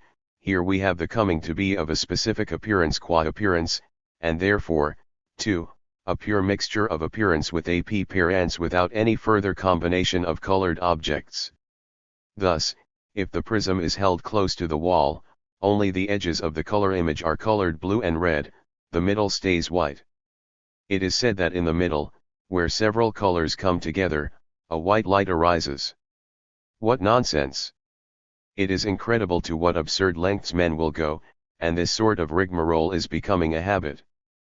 But if the prism is shifted further away from the wall, the bands become wider until finally the white completely vanishes, and where the bands meet, green appears. In the Newtonian experiment aimed at proving that colors are absolutely simple, it is admittedly a fact that a color cut off by a hole in a wall and falling on another wall will, when seen through a prism, not show the different colors perfectly. The edges naturally cannot be so distinct since the background is of another color. It is like looking at a scene through a colored glass. We must not therefore allow ourselves to be at all impressed, either by the authority of Newton or even by the scaffolding of mathematical proof that has in recent times been built round his theory. People say, Newton was a great mathematician, as if that in itself justified his theory of color. But it is only magnitude, not physical reality, that can be mathematically proved. Mathematics has nothing to do with color. The case is somewhat different with optics, and there is precious little mathematics, if any, in Newton's measurement of color. He measured the ratio of the bands, which vary in width, but says that his eyesight was not sharp enough for him to do the measurement himself, so a good friend with sharp eyes whom he trusted had done it for him. Even when Newton compared these ratios with the numerical ratios of the musical notes, that, too, is still not mathematical. And even if the image is large, no one with the sharpest sight can say where the various colors begin. One need only look at the spectrum once, to know that it does not provide Newtoni opt pr20, I, amicus, qui interfut et cujus oculi coloribus desmendus acri ors quam metasent, notavit linis rectis imagini in transversum duet conf nea colorum. Newton has been such a good friend to all physicists.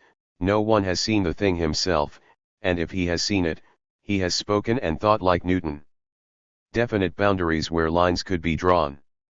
The matter is quite absurd when one thinks that the widths of the edges differ widely according as the prism is nearer or farther away. At maximum distance, green, for instance, has the greatest width, since yellow and blue as such always get narrower as, with increasing width, their overlap increases. A third theory of Newton's, which by it has further elaborated, runs as follows. If one presses with a lens on a piece of glass, one sees a ring which forms several rainbows on top of one another, for the different colors have different impulses. At one point, for example, a yellow ring is seen and no other color. This, say the Newtonians, is because the yellow has an impulse to appear, while the other colors escape the fit and do not let themselves be seen. Transparent bodies are supposed to let certain rays pass through, but not others. The nature of color, therefore, is this: sometimes it has the impulse to appear, sometimes the impulse to pass through. This is a wholly empty thought, it is mere appearance taken up into the rigid form of reflection. It is to Goethe we owe the theory of color adequate to the notion. He was early drawn to the study of color and light, especially in connection with painting, and his pure, simple feeling for nature, the first requirement for a poet, forced him to oppose barbarisms of reflection such as we find in Newton. He went through all the theories and experiments which had been maintained and carried out in connection with light and color, from Plato onwards. He grasped the phenomenon in its simplicity, and the true instinct of reason consists in grasping the phenomenon from the side where it displays itself in greatest simplicity. The entanglement of the archetypal phenomenon with a whole host of conditions comes later. If we start with these, it is hard to know the essence. And now the main feature of Goethe's theory is that light exists for itself, and that darkness is an other outside of it.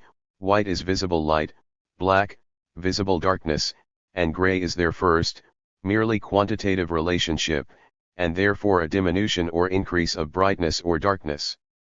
But in the second, more determinate relationship where light and dark retain this fixed specific quality in face of each other, everything turns on which of these two forms is the ground and which is the obscuring medium. Either we have a bright ground and a darker one upon it, or conversely, and this gives rise to color. It was Goethe's great flair which led him to say of this notional union of difference, this is so, only the thinking consciousness can reckon with the fact that reasonableness means identity in abiding difference. Where therefore, for instance, a thing's selfhood does not keep aloof from the object, but fuses with it, there we have only animal sensation. But if I say, I feel something warm, etc., consciousness posits an object, and despite this division, holds both terms together in a single unity. This is a relationship.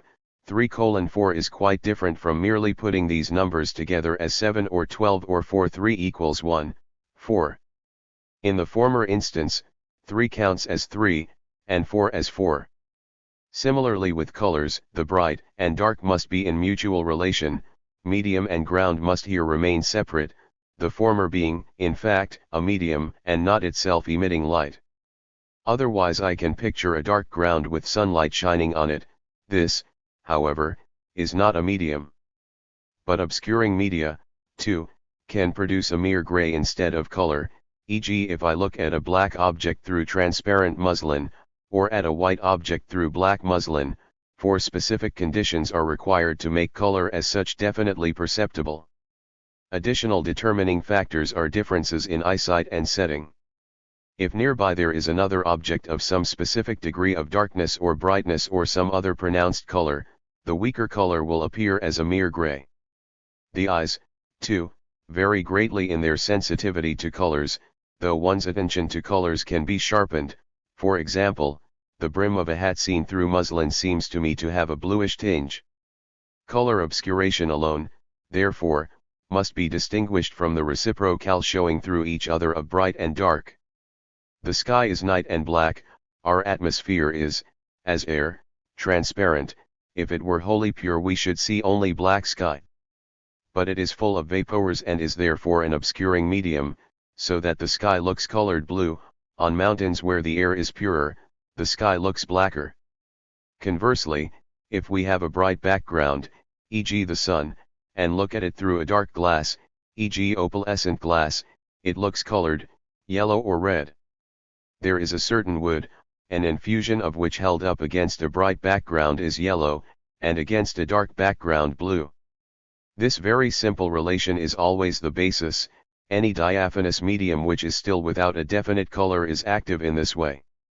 There is an opalescent glass which is yellow or red when held up to the sky, and blue when held up against something dark.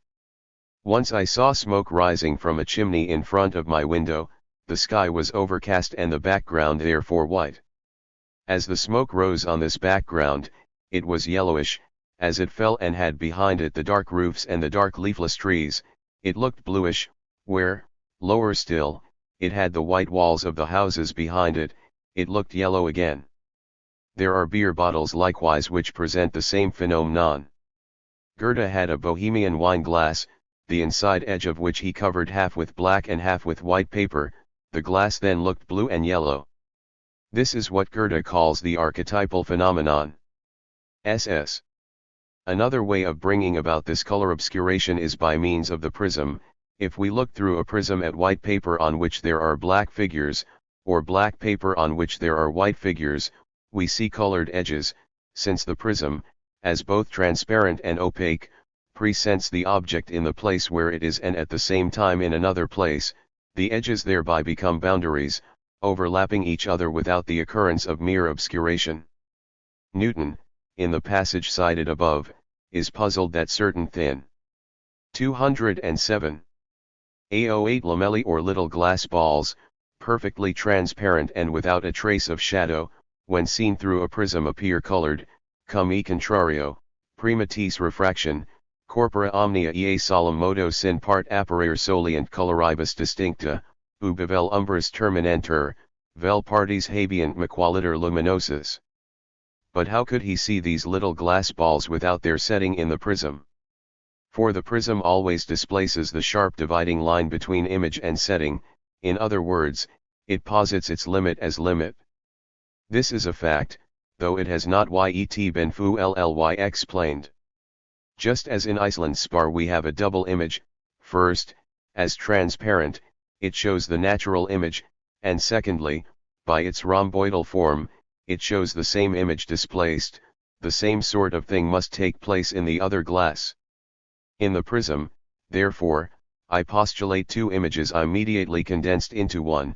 The ordinary image which remains in its place in the prism, acts from this place and is projected into the transparent medium merely as an appearance, and the displaced, extraordinary image which is the obscuring medium for the first image.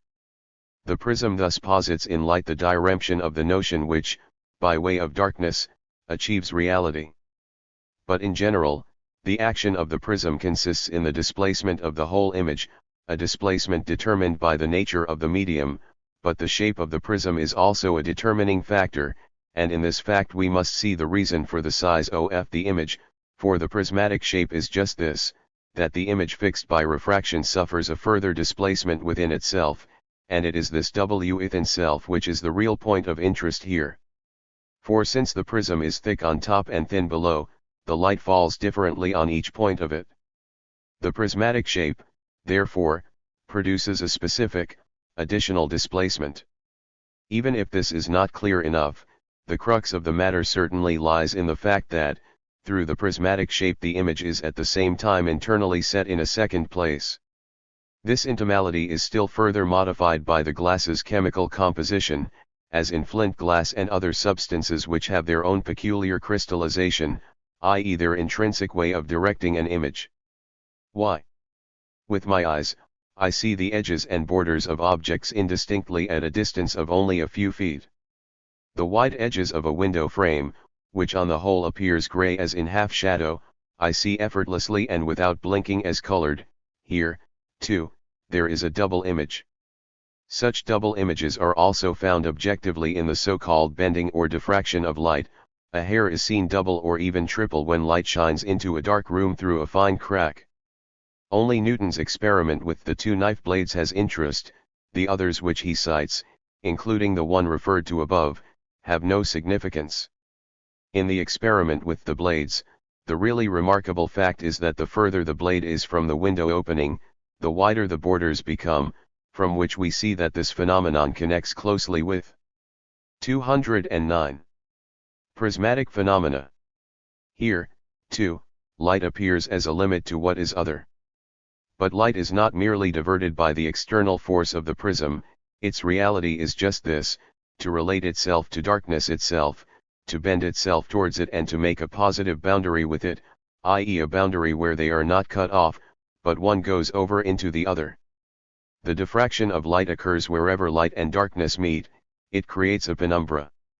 Light departs from its direction, and each thing goes beyond its sharp boundary into what is other. This can be compared to the formation of an atmosphere insofar as odor constitutes such a formation, as when we speak of the sour atmosphere of metals, of an electrical atmosphere, and 90 on. It is the emergence of the ideal element which in shape, as thing, appears bound.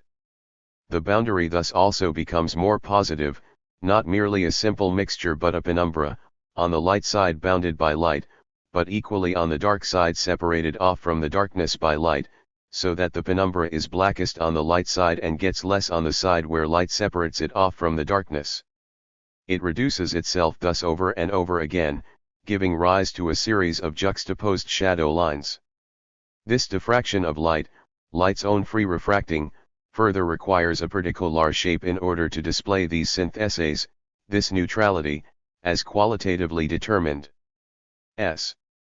We have yet to indicate the relationship which obtains between colors in their totality. Color is a determinate color. Now this determinateness is no longer merely determinateness as such, but as actual determinateness contains within itself the difference of the notion, it is no longer an undetermined determinateness. Gravity, as the universal, immediate being within elf in other being, immediately contains difference as inessential, the difference of so much mass, great and small are completely devoid of qualitative difference. Heat, on the other hand, as inwardly negative, has difference in the diversity of temperature as heat and cold. These, in the first instance, are themselves only quantitatively different, but acquire qualitative significance. Color, as genuine actuality, has immediate difference as posited and determined by the notion. We know from sense perception that yellow, blue, and red are the primary colors, to which must be added green as itself the color obtained by mixture. The relationship is this, as shown by experience. The first color is yellow, a bright ground and a duller medium which is illuminate or lit through by it, as Schultz expresses it. That is why the sun looks yellow to us, its obscuration being only superficial.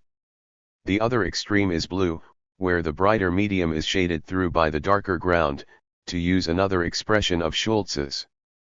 It is for this reason that, where the atmosphere is misty, the sky is blue, and deep, dark blue, almost black blue, on high mountains, e.g. the Swiss Alps, or as seen from a balloon, where one is beyond the dulling medium of the atmosphere.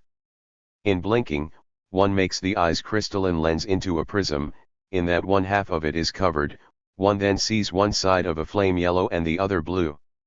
Telescopes, as lenses, are likewise prismatic and 210.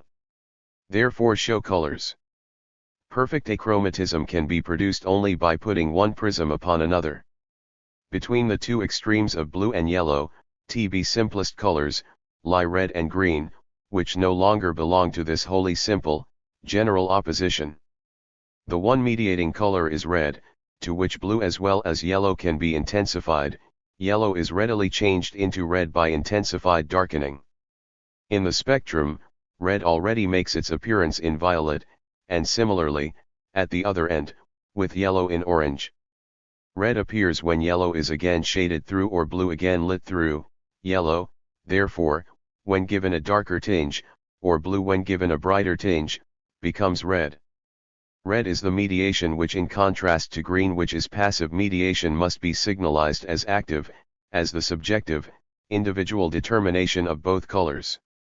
Red is the royal color, light which has overcome darkness and completely penetrated it, this active, powerful color which attacks the eye and is the intensity of both extremes. Green is the simple mixture, the common neutrality of yellow and blue, as we clearly see in the prism when yellow and blue coincide. As neutral, green is TB color of plants, for it is out of their green that their further qualitative moments come to birth. Yellow, as the first color, is light, as simply obscured color as immediately existent, it is a warm color. The second stage of color is the mediating stage, where the opposition itself is doubly represented as red and green. These correspond to fire and water, which we have already dealt with. The third stage is blue, a cold color, a dark ground seen through something bright, a ground which does not reach concrete totality. The blue of the sky is, so to speak, the ground from which the earth proceeds. The symbolical meaning of these colors is as follows: yellow is the gay, noble color which delights by its power and purity, red expresses seriousness and dignity and also affection and graciousness, blue expresses tender, profound emotions. Red and green, since they form an opposition, pass readily into each other, there is a close affinity between them. Green intensified looks red. The extract of a green plant looks quite green. Now if this liquid, which must, however, be dark green, is poured into a glass vessel having the shape of a champagne glass and is held up to the light, the lower part will appear green and the top part the most beautiful purple. Thus, where the glass is narrow, the liquid looks green, then it changes through yellow into red. If this liquid is in a large, wide bottle, it looks red, but while being poured out it looks green. It is its intensity, therefore, which makes it red, or rather green, raised in intensity, looks red. TB lower part of a dame appears blue, for there it is thinnest, the upper part appears red since there the flame is at its intensest, and also its hottest. The flame, then, is dark at the base and yellow in the middle. See, what is objectively necessary is also linked in subjective vision. When one color is seen, the eye demands the other, yellow demands violet, orange blue, purple green, and vice versa. Goethe therefore calls these complementary gefordert colors. We can include here the yellowish 211 or bluish shadows in morning and evening twilight, produced by the contrast of moonlight and candlelight. Following an experiment of Goethe's, if a red glass is held behind a candle light, the illumination is red. If a second candle is added, that shadow is red on which the red light falls, the other shadow looks green, since that is the complementary gefordert color to red. This is a physiological fact. It is now for Newton to say where the green comes from. If one looks into light and then closes one's eyes, one sees a circle of the opposite color to the one first looked at. I will cite the following experiment regarding this subjective image. I had GA2 for some time at the image of the sun in the focus of a lens. When I shut my eyes, the image which remained was blue in the center and the rest of the concentric area a beautiful sea green. The center was the size of the pupil, the surrounding area larger than the iris and slightly elliptical. When I opened my eyes, the image remained, seen on a dark ground, the center was an equally beautiful cerulean blue, and the area round it green, but seen on a light ground, the center became yellow and the area round it red. If a stick of red sealing wax is laid on a piece of paper, and one stares at it for some time and then looks away, a green image is seen. The purplish color of the sea in motion is the complementary color, the lit up part of the waves appears green in its own color, and the part in shadow appears in the opposite color, purple. In meadows where nothing but green is to be seen, and the sky is moderately clear, the trunks of trees and paths often have a reddish sheen. Regius Professor Schultz has carried out extremely important and interesting experiments with these physiological colors, which he has communicated to Herr v. Goethe and also to a few friends here, and which will soon be published. It is necessary to keep to the Goethean archetypal phenomenon. Trivial phenomena obtained by intricate experiments are used as arguments against it. Newton's experiments themselves are complicated, bad, pettily done, mean, and dirty. His theory of color is regurgitated in 100 manuals. Nonetheless, the theory championed by Goethe has never lacked adherents, as he himself has shown in the literature. Goethe has been assailed for being a poet, not a professor. Only those who espouse certain jargon, certain theories, belong to the guild. What others say is quite ignored as if it simply did not exist. Often, such people want to form a caste, to be in exclusive possession of science and let no one else form a judgment. Jurists do so, for instance. But law is for everyone, and it is the same with color. In such a caste, certain fundamental conceptions are developed which mold everyone's thinking. If anyone does not speak as they do, he is supposed not to understand the subject, as if only the brethren of the guild had understanding of it. They are right, we do not grasp the subject in terms of these categories of the understanding, in terms of this metaphysics that they think should govern our thought on the matter. It is philosophers mainly who are snubbed, but it is just those categories that philosophers must attack. In the second place, another kind of darkening is seen in other phenomena. Since obscuration is the formless element in punctiformity, in brittleness, and in pulverization, it is, of course, only then principle, not the actual suspension of cohesion by smashing. There occurs another kind of darkening in glass rapidly cooled after rapid heating. Such glass is brittle in the highest degree, for which reason, it is also very fragile. Here is where the entoptic colors come in. Goethe in his Morphology has expounded this stage very cleverly. The phenomenon occurs, namely, with a cube or square plate of brittle glass of this kind, but not otherwise. If one places an ordinary, not brittle, glass cube on a black base and faces the bright quarter of the sky, we see the image which has come forth onto the surface, which no longer has anything internal for itself, nor anything outwardly attached to it as heat is to shape, but is pure appearance. In other words, everything that it is in itself is also there. The determinate physical body has, therefore, a color. This obscuration of shape is the suspense of its uniform neutrality, i.e. of the form which, as such, is preserved even in neutrality, for it persists as the pervasive unity of its moments whose specific distinctness it negates.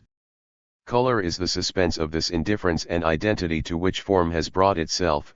The obscuration of the form is, therefore, the positing of a single form determination, as a suspension of the totality of differences.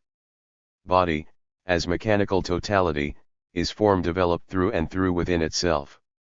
The reduction of this form to abstract indifference is obscuration, as color in the individualized body. This posited determinateness is the liberation of singularity, in which shape now endows its parts with a point-like nature, the liberation of the mechanical mode, but a liberation which, in the continuity of shape as such, is an internal indifference within shape. The ideality and absolute self-identity of light becomes the form of material individuality, which returns into just this identity, but an identity which, as reduction of real form to indifference, is a darkening, but a specific darkening. it is the inner self-darkening crystallization, which suspends the differences of form and so returns to pure, compact indifference, to a high specific gravity. This being within self, this compactness of dark matter which, as internally formless identity, is merely inwardly intensive, is metallicity, the principle of all coloring, the luminous side of body presented as a material substance. High specific gravity is precisely the unrevealed being within self, the simplicity not as yet broken down. It is in metal that specific gravity has importance, in other bodies it is practically without significance. One of the moments here posited as a distinct determinateness, is now, therefore, abstract, pure identity, which is at the same time a real identity of bodies, the light posited in the body itself as its own color, the identity which has become material. This universal thereby becomes a particular moment, separated from the whole, and the other moment is the opposition. The transparent body is also indifference, but in virtue of its form, this indifference is thus opposed to the dead, dark indifference we now have. The former is, like spirit, light within itself through the dominance of form, the indifference of the dark element, mere compactness of body with itself, is rather the dominance of matter. In the epoptic and paroptic colors, we also saw the separation of matter from form as a mode of the incipient darkness and the origin of colors. That, too, is formlessness as separation into single points, but it is more an externally posited mode of darkening. But what is in itself formless, does not exist as plurality but as indifference, as unshaped, and so in the *I5 metallic body there is nothing much to distinguish. Metal is not internally manifold, it is neither combustible nor neutral. Every metal in its pure state has its particular color, this I6 a matter of experience. Spelling says that gold is congealed light. Iron, on the other hand, has its tendency to blackness since it is magnetic. Everything colored can be represented as a metal if the color is separated out as a pigment, and this must be a matter for empirical science. Even vegetable pigments, e.g. indigo, when crushed have a metallic sheen, in general, a metallic appearance. The redness of blood can be traced to iron, and so on. The color of metals can, however, be modified by chemical action or even by the action of heat. As regards the latter, it is here that the infinitely fleeting aspect of color is manifested. When silver is melted, a point is reached where it attains its brightest luster, this is the highest degree of melting, called by metallurgists the silver gleam *, it is only momentary and cannot be prolonged. Before this point, it runs through all colors of the rainbow, which pass over it in waves, the sequence is red, yellow, green, blue. Goethe says, in continuance of the passage quoted above, if polished steel is heated it will take on a yellow color at a certain temperature. If it is quickly removed from the furnace it keeps this color. As soon as the temperature is raised, the yellow becomes darker and soon changes to purple purpur. This color is hard to retain for it rapidly changes to deep blue. This beautiful dye can be fixed if the steel is quickly removed from the heat and put into the ashes. This is how blue-colored steel products are manufactured. If, however, the heating is continued, the steel soon becomes bright blue in color and remains so. If a penknife is held in a flame, a colored band appears across the blade. That part of the band which was deepest in the fierro is a bright blue which disappears into a bluish red.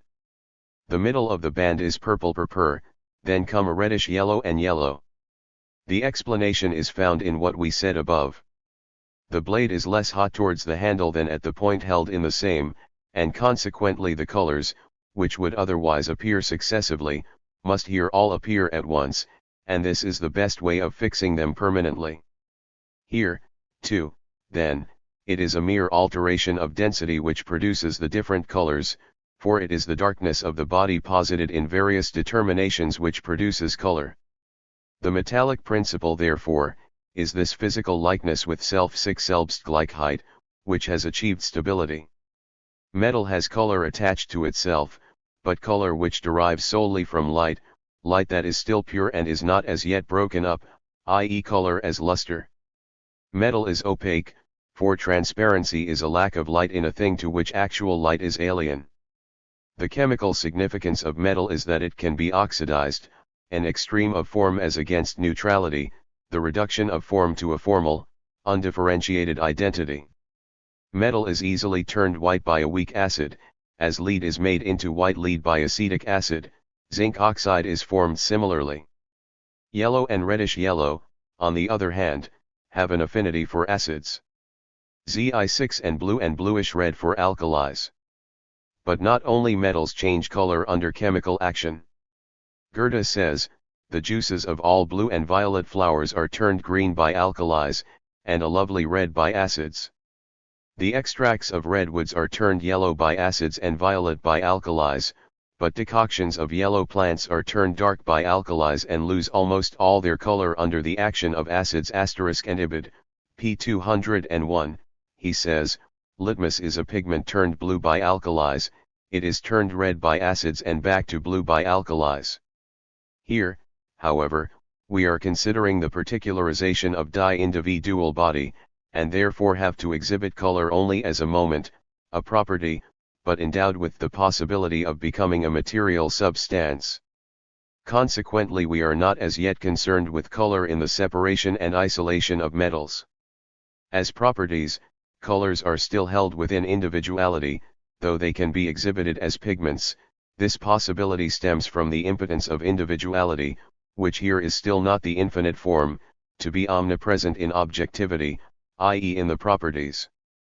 But if properties, even in the organic sphere too, are presented as material substances, they belong to the kingdom of death.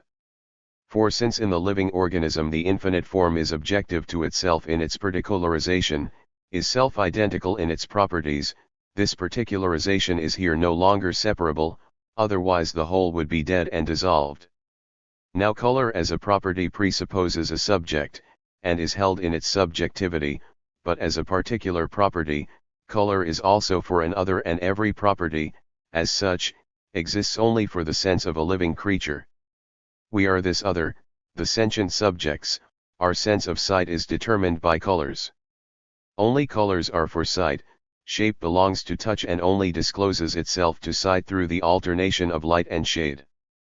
Physical body has withdrawn into itself from touch, from existence in which all quality is lacking, it is reflected into self, I9 in its other being. Gravity, like heat, pertains to touch, but color is a universal presence, a being for another, a propagation, which heat and gravity also have, though with color the property at the same time remains immediately objective. Nature, which at first developed its sense of touch, now develops its sense of sight, from this it passes on to smell and taste. Color is for an other, but this other must leave color to the body, thus the other has only a theoretical, not a practical relationship to color. The sense leaves the property as it is, true, the property is for sense, but the latter does not seize the property for itself. Since, however, the property belongs to nature, this relationship must also be physical, not purely theoretical, as it is to the sense of a living creature, as, therefore, the property does belong to the thing, it must also be related to an other within the inorganic sphere itself. This other to which color is related is light, as a universal element, it is the other of itself, i.e. the same principle, but that principle in so far as it is not individual but simply free. The universal, then, is the power over this particular, and perpetually consumes it. All colors are bleached by light, all colors, that is, in 217. Inorganic objects. It is otherwise with the colors of living organisms, these perpetually renew their colors. This bleaching is not as yet a chemical process, but a silent, theoretical process, for the particular can oppose nothing to this its universal essence. For the elements hate the work of human hands one, and generally of anything individualized, and break it up. But equally, too, the abstract, universal ideality of the element is always individualized in color. Two properties of the opposition. 32.1. A. The principle of one of the aspects of difference is fire, but not yet as a real chemical process in the individual body, nor any longer as mechanical brittleness, but in physical particularity it is combustibility as such. This principle, which is also externally different, is a relationship to the negative side of elemental universality, to air, the invisible destroyer. It is the process of air on material body, it is specific individuality as a simple theoretical process, the invisible volatilization of body in air odor. Remark. The property of odor possessed by bodies, conceived as a separately existent odorous matter, is oil, matter which burns as flame. As merely a property, odor exists, example in the unpleasant smell of metals. Zusatz. The second moment, that of opposition, as exhibited in the individual body, is odor and taste. They are the senses of difference and belong already to self-developing process. They are very closely allied and in Swabia not distinguished, so that there one has only four senses. For one says, the flower tastes good asterisk, instead of it smells good, we Swabians therefore smell, as it were, with the tongue too, so that the nose is superfluous. 1 Schiller's Das Lied von der Glock. AI8. If we want to understand the transition more precisely, it is as follows. Since the undifferentiated dark element of metal light A at which we have arrived is, chemically speaking, the combustible element, i.e. the absolutely oxidizable, it is a base, an extreme, which is merely capable of being brought into active opposition by something outside of it, which must therefore be another differentiated body. This abstract possibility of combustion is combustible only when it has been oxidized, only as lime, not till the acid has oxidized the metal does it achieve neutrality with metal, that is, the metal must first be determined as one bite of the opposition before it can be neutralized. The metal as such is therefore capable of forming one side in the chemical process, its indifference is only a one-sided aspect, an abstract determinateness, and for that reason essentially a relation to an opposition. But this opposition, into which we enter from indifference, is, in the first instance, total opposition, for we are not yet dealing with the one-sided opposition of the chemical process, each side of which already itself is a corporeal reality. Because the opposition here is total, it is not the possibility of representing only one side as in combustion, we have, on the contrary, a material for the whole process. This material is combustible in a different sense from metal, which is combustible in the ordinary sense, i.e. it is only one of the distinct sides of the process. But the material which is the total possibility of the opposition is the fundamental principle for smell. Smell is our sensation of this silent process, immanent in body, in which body is consumed in the air, which itself has no odor for the very reason that in it everything passes off in odor, all odors are dissolved in air as colors fade away in light. But whereas color is only the abstract identity of bodies, odor is their specific individuality concentrated in their difference, it is their entire specific character turned outwards and consuming itself in the process, for when a body has lost its odor, it is flat and lifeless. This consuming of bodies is a process which is no process, it is not a relation to fire like a flame, for this latter is the consuming of an individual body itself in its individual shape. In the inorganic sphere, however, such concentration occurs mostly only in the form of fire, pleasant odors occur more commonly in the organic sphere, e.g. in flowers. Metals, consequently, which are not total bodies, do not smell as such, but only in so far as they are integrated with other bodies, have in some measure surrounded themselves with an atmosphere, and in this way consume themselves, they then become poisonous and therefore also have an unpleasant taste. This does not, however, happen so readily with precious metals, simply because they do not so easily lose their pure form, it is for this reason that they are mostly used as dishes for food. Just as light has a particular existence in metal, fire has a particular existence in odor, but it is not the real existence of a separate matter, sulfur, but exists here only as an abstract property. 219. 32.2. The other moment of the opposition, neutrality, is individualized to the specific physical neutrality of salinity and its determinations, acid, etc.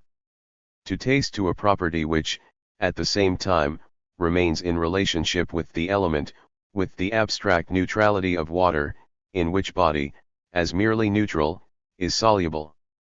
One conversely, the abstract neutrality contained in body is separable from the physical constituents of its concrete neutrality and can be exhibited as water of crystallization, though this, of course, does not exist as water in the still unresolved neutral body. Zusatz. The water of crystallization first comes into existence as water in the process of decomposition. It is supposed to be latent again in the crystal, but water is not present, as water, in the crystal at all, for no moisture whatever can be discovered in it.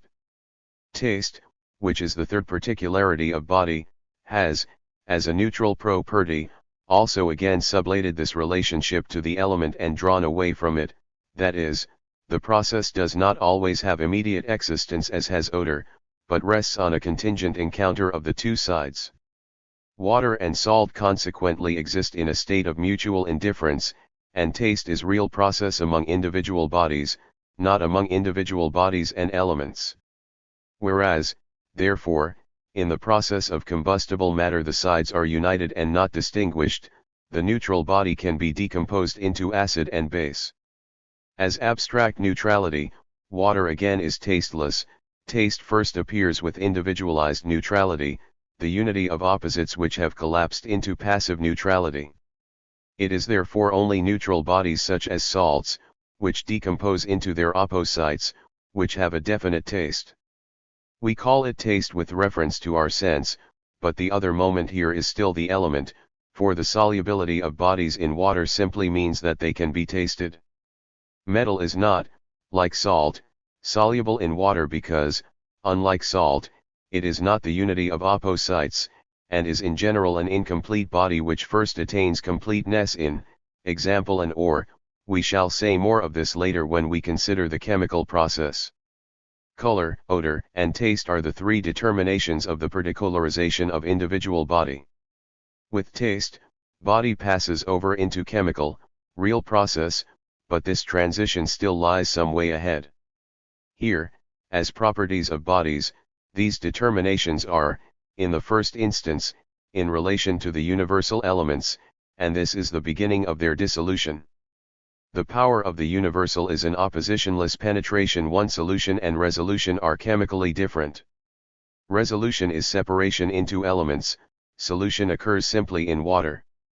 And infection, because the universal is the essence wesen, of the particular itself, is already contained in principle in it. In the organic sphere, it is the genus, the inner universal, which brings about the destruction of the individual. In chemical process, we shall come across these same bodies, but as independent existences, in process with one another, no longer with the elements. This already begins in electricity, to which, therefore, we must now make a transition. The properties in question, as individual realities, likewise stand in relation to one another. Because to put them in relation through our comparison, it does at first seem as if this concerns us alone. The deeper significance is, however, that the individual bodies themselves, just inasmuch as they are particular, put themselves into relation with others. Individually two-ed bodies, therefore, do not merely have an indifferent existence as in the immediate totality of the crystal, nor do they merely have physical differences as differences in their relation to the elements, they also have a relation to one another, and this in twofold manner. These particularizations are, in the first place, only superficially related to one another and preserve their independence. This is the phenomenon of electricity, which is thus manifest in the total body. But the real relation is the passing of these bodies into one another, that is the chemical process, which expresses the deeper side of this relationship. 3. The totality in particular individuality, electricity. 3*3 bodies stand in relationship with the elements according to their specific particularity, but as wholes possessing shape, they also enter into relationship with each other as physical individualities. In conformity with their particularity which has not as yet entered into the chemical process, bodies are mutually independent and preserve themselves in mutual indifference, a wholly mechanical relationship. In the mechanical sphere, bodies manifest their self in an ideal movement, in the internal oscillation of sound, but now, in their reciprocal physical tension, they manifest their real although still only abstractly real selfhood as their light but as a light which is pregnant with difference. This is the electrical relation. Zusatz. Electricity is a notable phenomenon which formerly seemed as isolated as magnetism, and, like the latter, was regarded as an appendage. We have already pointed out the connection between electricity and the phenomena most 221. Closely connected with it, now, we want to compare it with an earlier stage, with sound. With sound, we entered the sphere of shape, the final stage, before the dissolution of shape in the chemical process, is shape as pure, self-identical form, and this it is as electric light. In sound, body manifests its abstract soul, but this manifestation of its selfhood belongs entirely to the field of mechanical cohesion, body in its perpetually self-returning movement appearing as a mechanical totality. Here, on the other hand, we have not such a merely mechanical self-preservation, but a self-preservation as regards physical reality. Electrical tension is a physical existence. As sound depends on a stroke from another body, so electricity too is conditioned by the fact of needing two bodies to produce it. But there is this difference, that with electricity both bodies are differently disposed to each other, so that the exciting body, too, enters into the difference. In sound, on the other hand, only one of the bodies sounds, or if both sound, the sounding of each is indifferent to the others. The ground of this progress lies in the fact that physically individualized bodies, as the totality of their properties, now behave differently towards one another. While to our senses, these separate properties fall apart from each other, the individual body is their unifying bond, precisely as our conception of things recombines them into a unity. Now this individual totality stands in a relationship, and it is this relationship which we must consider from this standpoint. But as developed totality, body is a differentiated totality, and this difference, in remaining a totality, is only difference as such, which therefore necessarily requires two terms mutually related. As physical body is now before us as physical totality, this immediately presupposes a plurality of such bodies, for the multiplication of the OUE is made evident by logic.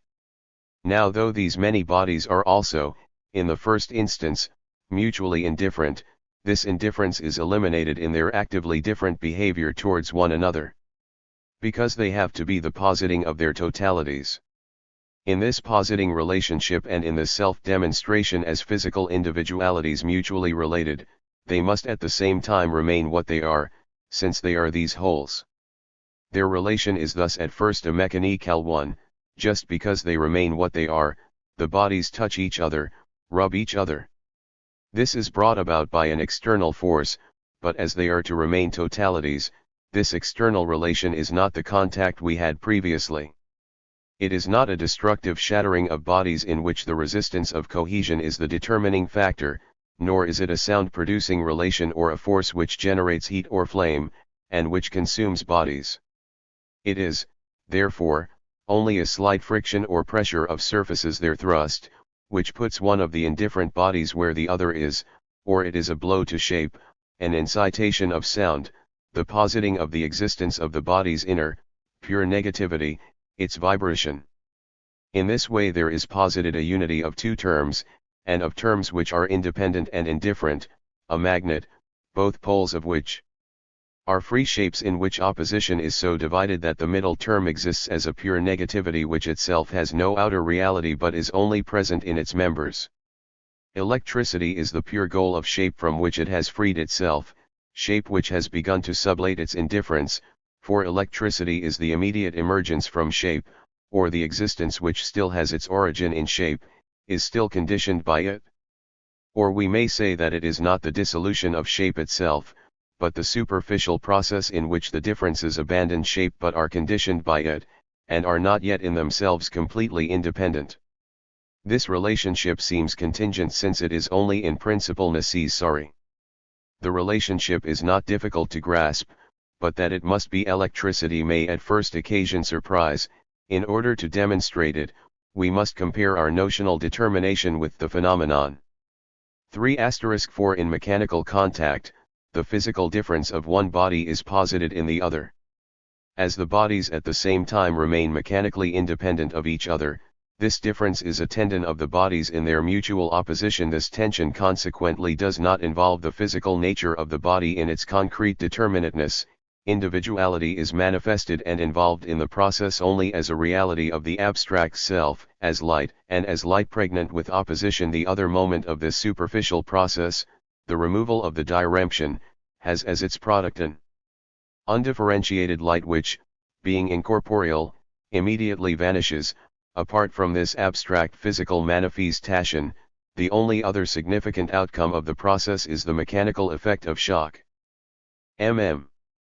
Remark.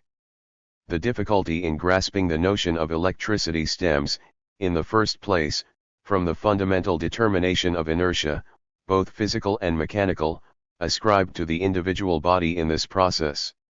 This is why electrical tension is attributed to another special matter to which the light belongs, which manifests itself in abstract separation from the concrete reality of the body, the latter remaining aloof in its independence. The difficulty is, in the second place, the general one of the notion as such, the difficulty of grasping light in its relationship as moment of a totality, and here no longer in freedom as solar light, but as a moment of a particular body. In this it is implicitly present as the pure selfhood of the body and enters into existence as a product of the body's own inwardness. Primordial light, that of the sun, proceeds only from the notion as such. Here, however, we have a coming to be of light, but of differentiated light, from an existence which is the notion existing as a particular body. It is a familiar fact that the former distinction of vitreous and resinous electricity, in which the difference is defined in terms of specific, sensuous existence, has with the advance of empirical science been converted into the conceptual distinction of positive and negative electricity, a remarkable instance of the way in which empiricism, whose primary aim is to grasp and retain the universal in sensuous form, itself transforms its own sensuous stuff. There has been much talk recently of the polarization of light. It would have been more correct to reserve this expression for electricity than to apply it to the phenomena observed by Malus, in which transparent media, reflecting surfaces and their various mutual inclinations, and other extraneous circumstances, produce an external difference in the shining of light, but not a difference in light itself. The conditions for generating positive and negative electricity, a smoother or rougher surface, example a puff of air, etc., are evidence of the superficial character of the electrical process, and show how little the concrete, physical nature of body enters into it. Similarly, the faint coloration of the two electrical lights and the smell and taste of positive and negative electricity, indicate only an incipient bodily nature in the abstract self of the light in which the tension of the process is contained, a process which, though physical, is still not concrete. The negativity, viz. the removal of the tension between the opposed bodies, is mainly a shock. The self which has posited itself as self-identical out of its diremption, is still, as this totalization, confined within the external sphere of mechanics. The light of the spark discharged hardly begins to develop into heat, and the combustion which can arise from the so-called discharge is, according to Berthollet, rather a direct effect of shock than the result of light developing into the reality of fire. 223. In so far as positive and negative electricities are kept apart from each other in different bodies, there comes into play, as in the case of magnetism, the specific function of the notion, 6.2, the positing of the opposed as identical and of the identical as opposed. This is, on the one hand, the mechanistic activity of spatial attraction and repulsion. In so far as this can occur as a separate phenomenon, it establishes the connection between electricity and magnetism as such. On the other hand, it acts physically in the interesting phenomena of electrical transmission as such or of conduction, and of distribution. Zusatz. This electrical relationship is activity, but an abstract activity, since it is not yet product, it is present only where the tension, the contradiction, is not yet resolved, so that each side contains its opposite and yet remains independent. Now this tension is no mere internal mechanical tension of the parts but one that essentially must express itself. This expression must be different from the corporeality of the individual body, for this, in becoming different, remains what it is. At first, therefore, it is only the universal individuality of the body which is manifest, without the body's real corporeality entering into this process. This expression is therefore still only abstractly physical, i.e. the body shows its difference only by its general shining. Thus the body shows its physical soul as light, but whereas the solar light is immediate and free, this light is rather called forth by the power of another body. Light, then, is in this case the mode of existence of bodies opposed to each other. This tensed light has the urge to differentiate itself upon the other body. But the differentiated bodies appear as light only in their vanishing, simply because the difference is as yet not independent but only abstract. What appears here consequently is not such a flame as results from friction, where light is the triumphant climax in the consuming of body. Even the spark struck from a stone is a suspension of cohesion and a concentration of parts in a point. Here, however, ideality is manifest as preserving body. It is a gentle fire, the spark is cold, a mere light which as yet has no nutriment. For the specific materiality of the tensed body has not as yet entered into the process but is determined only in elemental fashion, in soul. But as differentiated, light is no longer pure but already colored. The negative spark has a tinge of red, the positive a bluish hue. And since light is ideality breaking forth from physical body, the other physical determinations of total individuality, odor and taste, begin to be manifest, but in a quite ideal, immaterial way. Electricity smells. When close to one's nose it smells rather like cobwebs. One also notices a taste, but a bodiless one. The taste is in the sparks, one tastes more acid, the other more alkaline. 225. Lastly, in addition to taste, figures too appear. Positive electricity has a longish, radiating spark, the negative spark is more concentrated into a point. This is seen when both sparks are made to strike on colophonium powder. Reflection I9. Accustomed to thinking of the individual body as something dead, which has only external, mechanical contacts, or chemical relationships, with other bodies.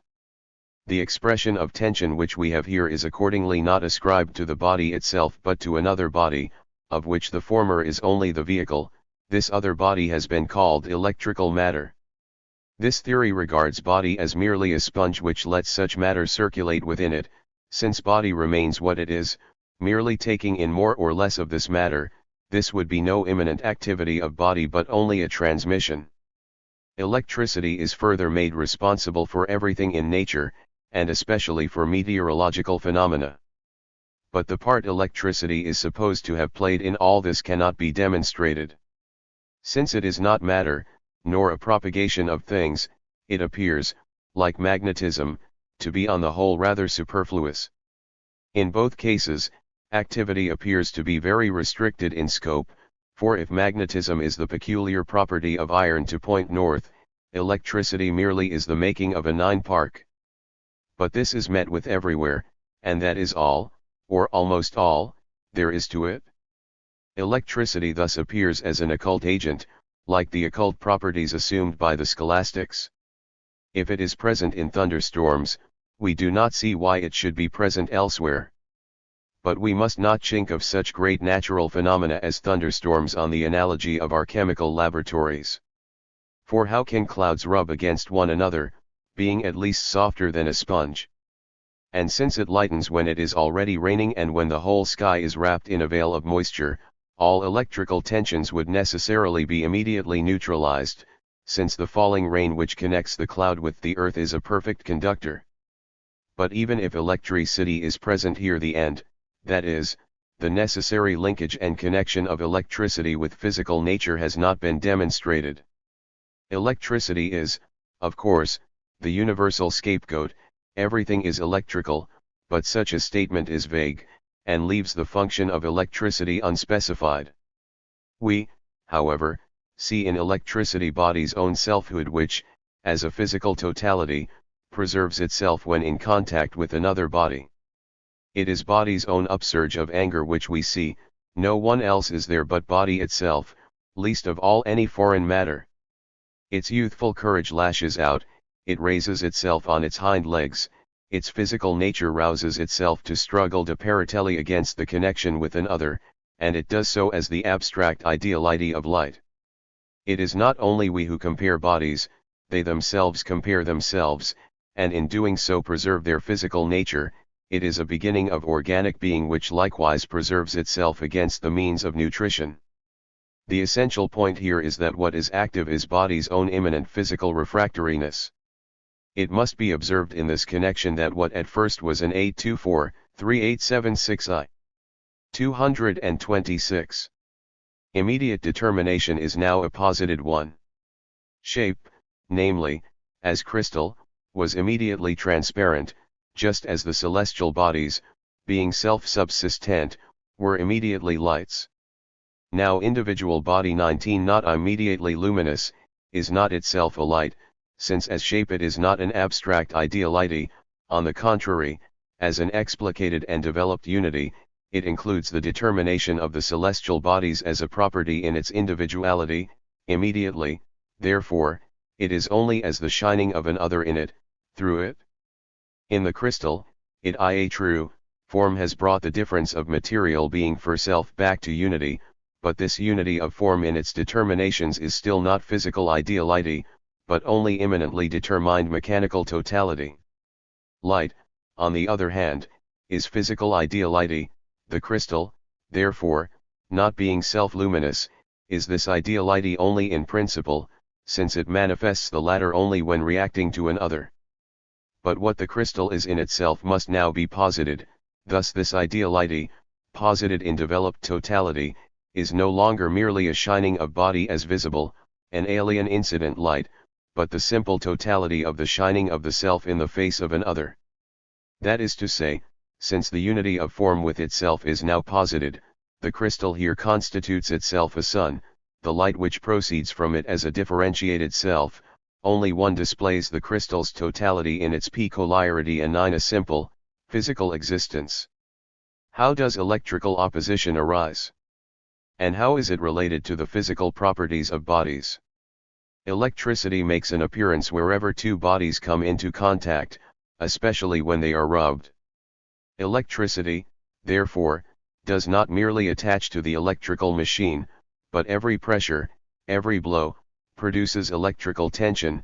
Contact, however, is the condition for this. Electricity is not a specific, particular phenomenon which occurs only in amber, shellac, etc., it attaches, on the contrary, to every body in contact with another body. It is only a question of having a very fine electrometer to convince oneself of this. The angry self of body comes forth from every body when excited, they all exhibit this vitality towards one another. Now although positive electricity appears primarily in glass, and negative in resin, this is a very narrow distinction, simply because all bodies are electrical, metals also are 90, only they must be insulated. Negative electricity can also be produced in glass, for the kind of electricity produced depends on whether the glass plate is polished or rough, and this difference reveals different electricity, and so on. Howe says, electricity divides the mineral kingdom into three great divisions which correspond to the general classes of minerals.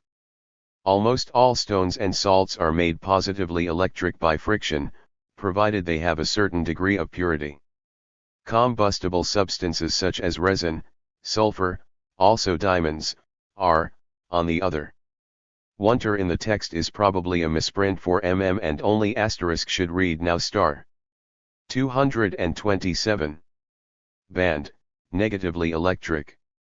The metals are conductors / a neutral substance, therefore, has positive electricity, a differentiated substance belonging to fire, to negative, self-subsistent being, exhibits negative electricity, a substance without immanent difference, whose nature is completely uniform, is fluid and a conductor. Thus almost all liquids are conductors. Oil alone is a bad conductor on account of its combustibility. In general, electricity has this general connection with the specific qualities of nature Naturkualitaten. It is at the same time so superficial that even the slightest modification of bodies is sufficient to produce an alteration in electricity. Wax and silk, example, are bad conductors, but if the former is melted and the other heated, they become good conductors, since heat makes them fluid. Ice is a good conductor. Dry air and dry gases, on the other hand, are very bad conductors. Polished glass, when rubbed with woolen stuff, becomes positively electrical, negatively so when rubbed with a catskin. Silk rubbed with resin yields negative electricity, with polished glass, positive. If two quite similar gus tubes are rubbed together, one becomes negatively, the other positively, charged. Of two sticks of sealing wax, one likewise is positively, the other negatively, charged. A silk ribbon when stroked crosswise becomes negatively electrical, but if a similar ribbon is stroked lengthwise, its electricity is positive. If two persons are insulated, if not, their electricity goes to earth and they do not count as individuals, and one of them holds a catskin in his hand and rubs the clothes of the other with it, the first will be positively, the other negatively, charged. The difference is due to the action of one of the parties. If molten sulfur is poured into insulated metal vessels, the sulfur will acquire positive, the metal negative, electricity. Sometimes, however, the reverse also happens. A principal factor is the one adduced by it. When the surfaces of bodies are rubbed together, that surfaces seems to become positive whose particles are least separated and deviate Le6s from their natural position relatively to each other. That surface, conversely, whose particles are more scattered by the other's roughness, tends more strongly to become negatively charged. This tendency is increased if the surface actually expands. If an animal or vegetable substance, solid and dry, is rubbed against a rough metallic surface, it becomes negatively charged since its particles are more disarranged. But if, on the other hand, such a substance is rubbed on very smooth metal which only slightly modifies its surface, the effect being restricted to pressure and separation of isolated particles, the substance then either gives no sign of electricity or gives signs of positive electricity. If a catskin is rubbed on a polished or unpolished metallic surface, the hairs can only yield to the pressure without losing their relative position, they are therefore positively electrified. But if these same hair, in the form of a woven material, are rubbed against an unpolished metallic surface, they are not only compressed but separated from each other and pulled apart by the roughness of this surface. This makes them negatively electrical, save when the metallic surface has a certain degree of smoothness. Color, too, makes a difference. Black silk material, if new, when rubbed against a white silk ribbon acquires negative electricity, plainly, became the black coloring of the material's surface makes it rougher. If, however, the black material has been used and its color rubbed off, it acquires positive electricity if rubbed against a white ribbon. A white ribbon, rubbed against white woolen material, gives signs of negative electricity. Rubbed against black woolen material, it shows positive electricity. The difference, therefore, can be produced either by essential or by superficial qualities. Pohl says in his review of Geller's Physical Dictionary, published by Munk in 3 volumes, we must recognize that electrical opposition, hardly less than the opposition of colors, comes close to the chemical opposition of oxidation and deoxidation, except that the latter opposition is extremely mobile and is often quite independent of the state of the mass and its more solid, internal qualitative relationships. We must recognize, too, that where two substances are interacting reciprocally in apparently similar conditions, and where the most delicate, careful observation is unable to detect further modifications, it requires but little effort on the part of nature, in her active, playful urge towards manifestation, to cast the plus end of electrical opposition, now on one side and now on the opposite side, just as from the same seed of an individual plant, it sends forth the same species sometimes with a red, and sometimes with a blue, corolla. The commonest and at the same time most harmful consequence of the false supposition of causal relationships existing in isolation, a supposition imported without question into phenomenology, has reached an extreme in the case of electrical phenomena through the idea, everywhere rampant, of electricity as in a state of motion, as a current. In supposing that something which, in its true meaning, is only the first stirring of an incipient chemical process, is an isolated, independent fluid, something which persists throughout the flux of phenomena, one no longer thinks of following up the process as such in its further development, and of recognizing the determinations which belong to it in their natural context. Instead, that which constitutes the veritable inner movement and development of the process itself is now, in accordance with the said fixed idea, straightway placed under the empty schema of a merely external movement of the said fictitious electric fluid, and viewed as a current which, next to the manifestation in the original form of tension, is exclusively asserted to be a second species of activity of this fundamental electrical substrate. This standpoint denotes a complete divergence from a natural view of phenomena and has initiated a series of shallow and erroneous conclusions, the baneful influence of which has hitherto infected all theories of electricity and galvanism, both generally and in their particular observations, up to the most recent researches in galvanism and electrochemistry, which teem with all sorts of deceptions and absurdities. Even though before Oersted's discovery, the assumption that electricity was actively present where the most sensitive electrometer gave not the least sign of its presence, could not properly be held to have an empirical basis, it is quite unjustifiable to stick to this assumption now that, in addition to the absence of any response from the electrometer, we see the magnetic needle immediately indicate the presence there, not of the electricity so long assumed to be present, but of magnetism. Electricity is the infinite form which is immanently differentiated and is the unity of these differences, and thus the two bodies are inseparably bound together, like the north and south poles of a magnet. But in magnetism there is only a mechanical activity, an opposition therefore only in the activity of movement, there is nothing to see, smell, taste, or feel, that is, no light, color, odor, or taste. But in electricity, these variable differences are physical, for they are in the light. If they were a further particularization of the bodies, we should have the chemical process. Of course, so far as in electricity the element of difference is active and as such still remains active, this activity, too, can consist only in mechanical movement. It is an approach and a withdrawal, as in magnetism. This accounts for electrical rain, electrical chimes, etc. Negative electricity is attracted by positive, but repelled by negative. The different elements, in thus forming a unity, communicate themselves to each other, but as soon as they form a unity, they again flee from each other, and conversely. In magnetism, only one body is required, one which does not as yet possess physical determinateness but is only a substrate of this activity. In the electrical process, each of the two different bodies has a different determination, which is posited only by the other body, but as opposed to this, the rest of the body's individuality remains free and distinct. Both kinds of electricity therefore require for their existence an individual body of their own, or we may say that one electrical body has only one kind of electricity, but causes another body outside of it to be charged with the opposite kind, and where we have one kind of electricity, the other is at once also present. But the same body does not polarize itself inwardly, as is the case in magnetism.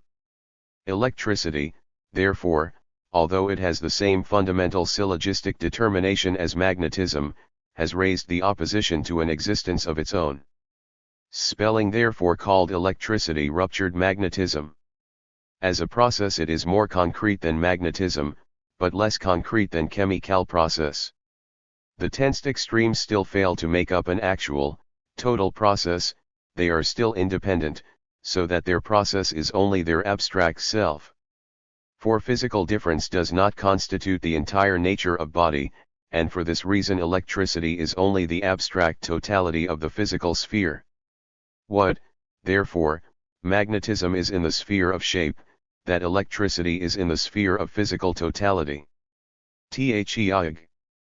When a body is electrically charged, its electricity can be communicated, especially to conductors, like metals, for example, though metal, when insulated, can equally well acquire its own electricity as self-differentiating, so, too, can glass, only it is not a conductor.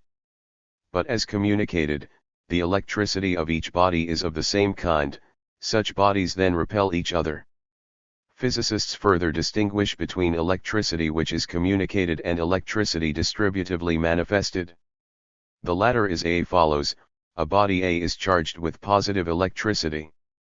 A cylinder B, an insulated conductor, is placed close to it without touching it, with the result that the conductor, too, is electrified, but in such a way that the end turned towards body A is negatively charged, the opposite end positively charged, while the middle is neutral. Two different cases are to be noticed. When B is removed from the electrical sphere of A, its electricity vanishes, but if it is still near to A and its positive end is brought into contact with the third body C, then when B is removed from the sphere of A, it is still electrified but only negatively. The reason for this is that to fix electricity, two individual bodies are required, one for positive and the other for negative electricity. Now so long as body B has not been touched, it contains tension and difference within itself, like magnetism, though this does not constitute its individual determinateness, but, being brought into proximity with another body which is already self-determined, it has its determination only through another. In all this it remains, as a conductor, indifferent, but because it is also in the electrical sphere it can, as extended, display differing determinations. Although, therefore, it possesses both electricities, electricity still does not exist as attaching to body itself. It is not till the body has only one of the electricities, that electricity enters upon individual existence. This requires that the body should be opposed by another body. Now since through this contact the indifference of body B is removed, and the opposite electricity to that which it turns to body A passes into body C with which it is in contact, body B, on the other hand, becomes charged with the other electricity. Also, since the proximity of the bodies is already a binding of their opposition, the negative electricity of body B is stronger, the greater its distance from A, and its intensity diminishes the nearer it is brought to A. TWO glass plates rubbed against each other and insulated, show no trace of electricity when brought near each other, but when separated they do. This is not true of metal plates, even when insulated, since their electricity is also implicitly neutralized. If two spheres of the same size, and having similar electricity, are brought into contact, then the intensity at the point of contact equals O, and is stronger at the remote points of the spheres. If spheres of unequal size and similar electricity are used, then the electricity is likewise equals O at the point of contact, but when they are separated, there is negative electricity at the point of contact of the smaller sphere. If, however, the distance is increased, this determination 231 vanishes, and the whole of the smaller sphere is positively charged. Here, it is the inequality of the amount which posits this opposition. Hackey also remarks that tourmaline and many other crystals with asymmetrical forms, when placed in warm water or even over a fix, acquire electric poles at just those parts of their extremities which violate symmetry, whereas in the middle they are indifferent. As regards the effects of electricity, these are shown principally in the removal of the tension. If the electrified body is connected with water, the tension ceases. The amount of electricity a body can take up depends on its surface.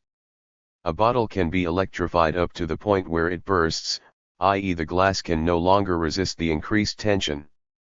The capital instance of the removal of tension is when the two electricities come into contact. Each is incomplete without the other, and they want to totalize themselves, they remain in a forced state if kept apart. The substanceless opposites have no enduring existence, they form a tension which is spontaneously self-resolving. As thus collapsing into their unity, they are the electric light which in appearing vanishes. But the essence of this light is the negativity of the indifferent existence of shape, and this negativity itself has existence. The light foregoes its way into the shape and, shattering its indifference, it is inner and outer form concentrated into unity. The form which has become like itself is the light which breaks forth from within and flows into the light outside, the being within self of gravity which, in destroying itself, and in its vanishing, just becomes powerless, simple light, i.e. is simply one with the outer light. It is thus that Plato grasps seeing as a fusion of inner and outer light. Through the connection established between the tensed bodies, one difference hurls itself into the other, the two electricities reciprocally completing each other.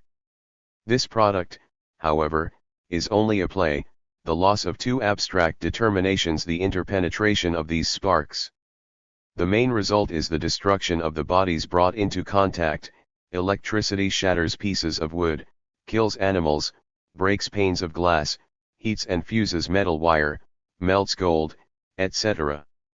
That the effects of electricity can just as well be produced by mechanical pressure is shown by the electric pistol. This is charged with 2 volumes of hydrogen and 1 of oxygen, which are transformed into water by the electric spark. The chemical side of the electrical process is the decomposition of water. As it is not the individuality of the body which enters into the tension, electrical action can only produce a physical result in the element of abstract neutrality, water.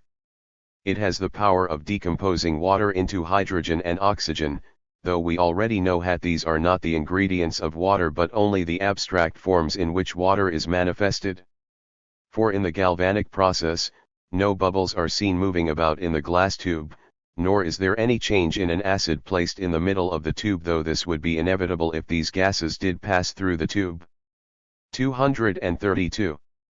325. The particularization of the individual body does not stop at an inert diversity of properties and their own, separate activities, from which in the process the abstract, pure selfhood of body, the light principle, first issues in the tension of opposed moments and then resolves the latter in their indifference.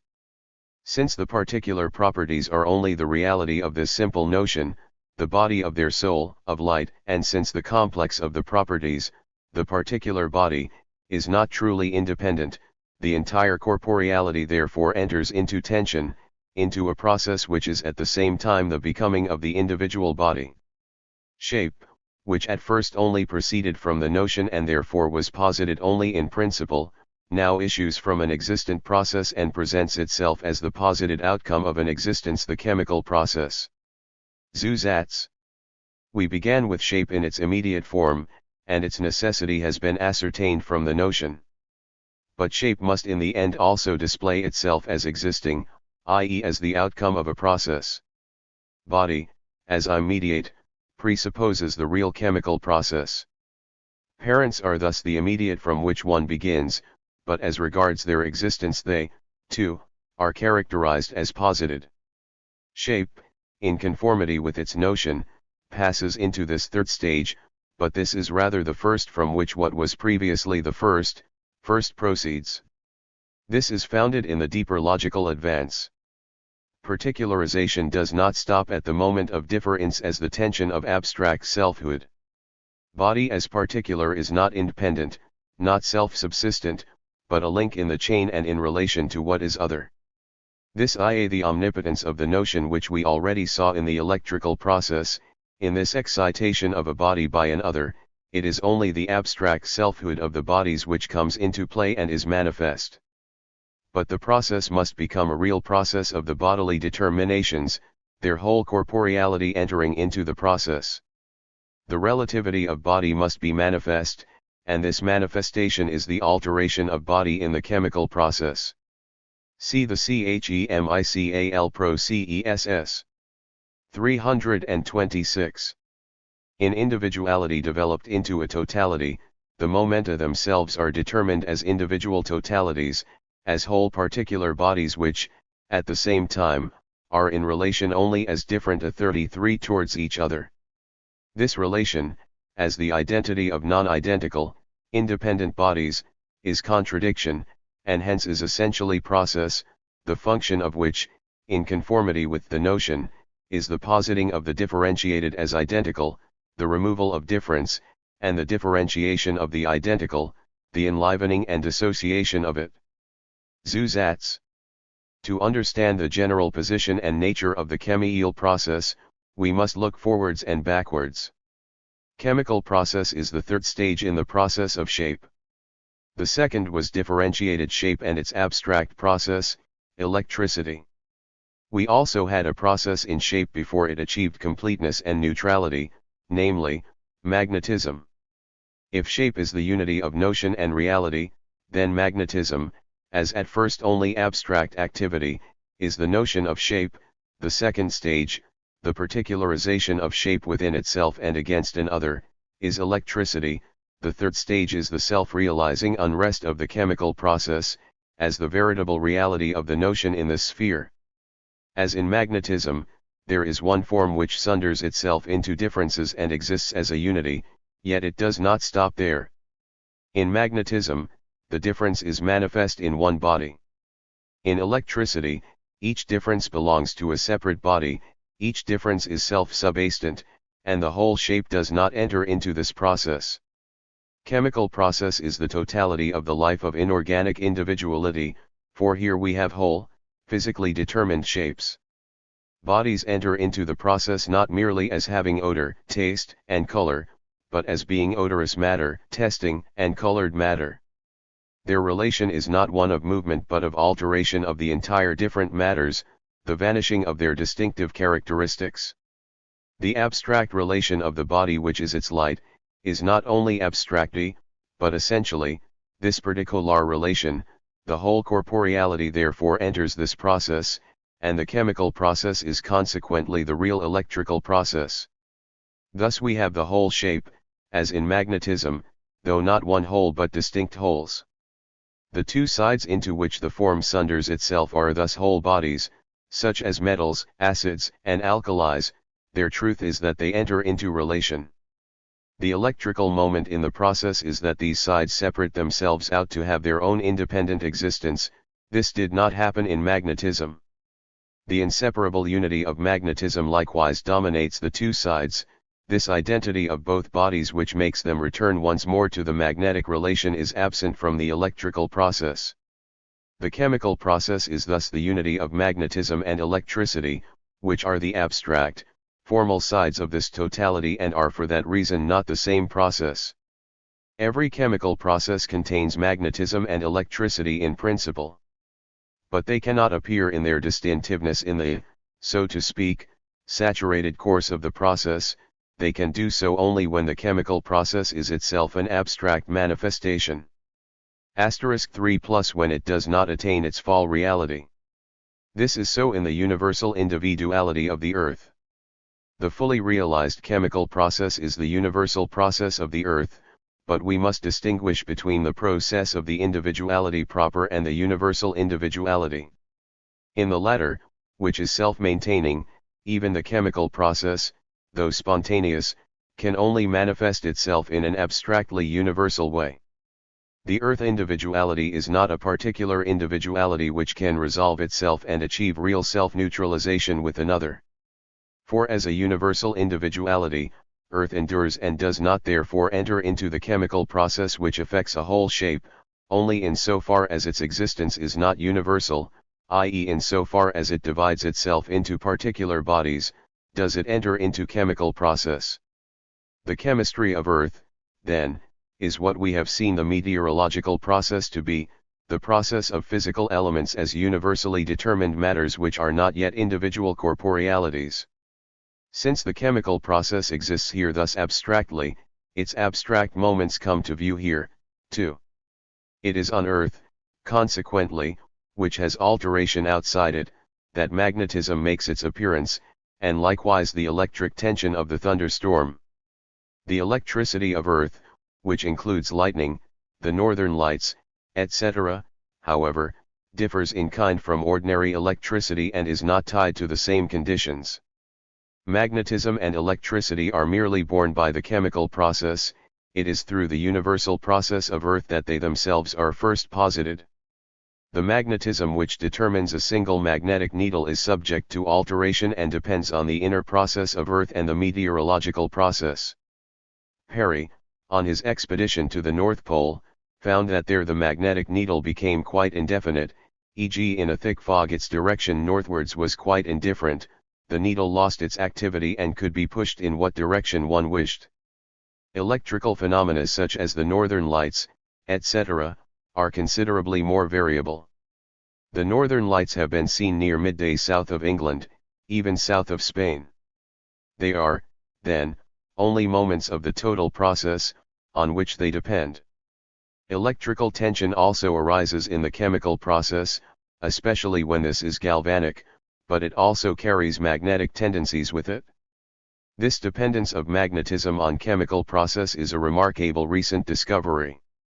The general revolution of the Earth, its rotation about its axis, which is the east-west polarity, determines the south-north polarity, the direction of the stationary axis.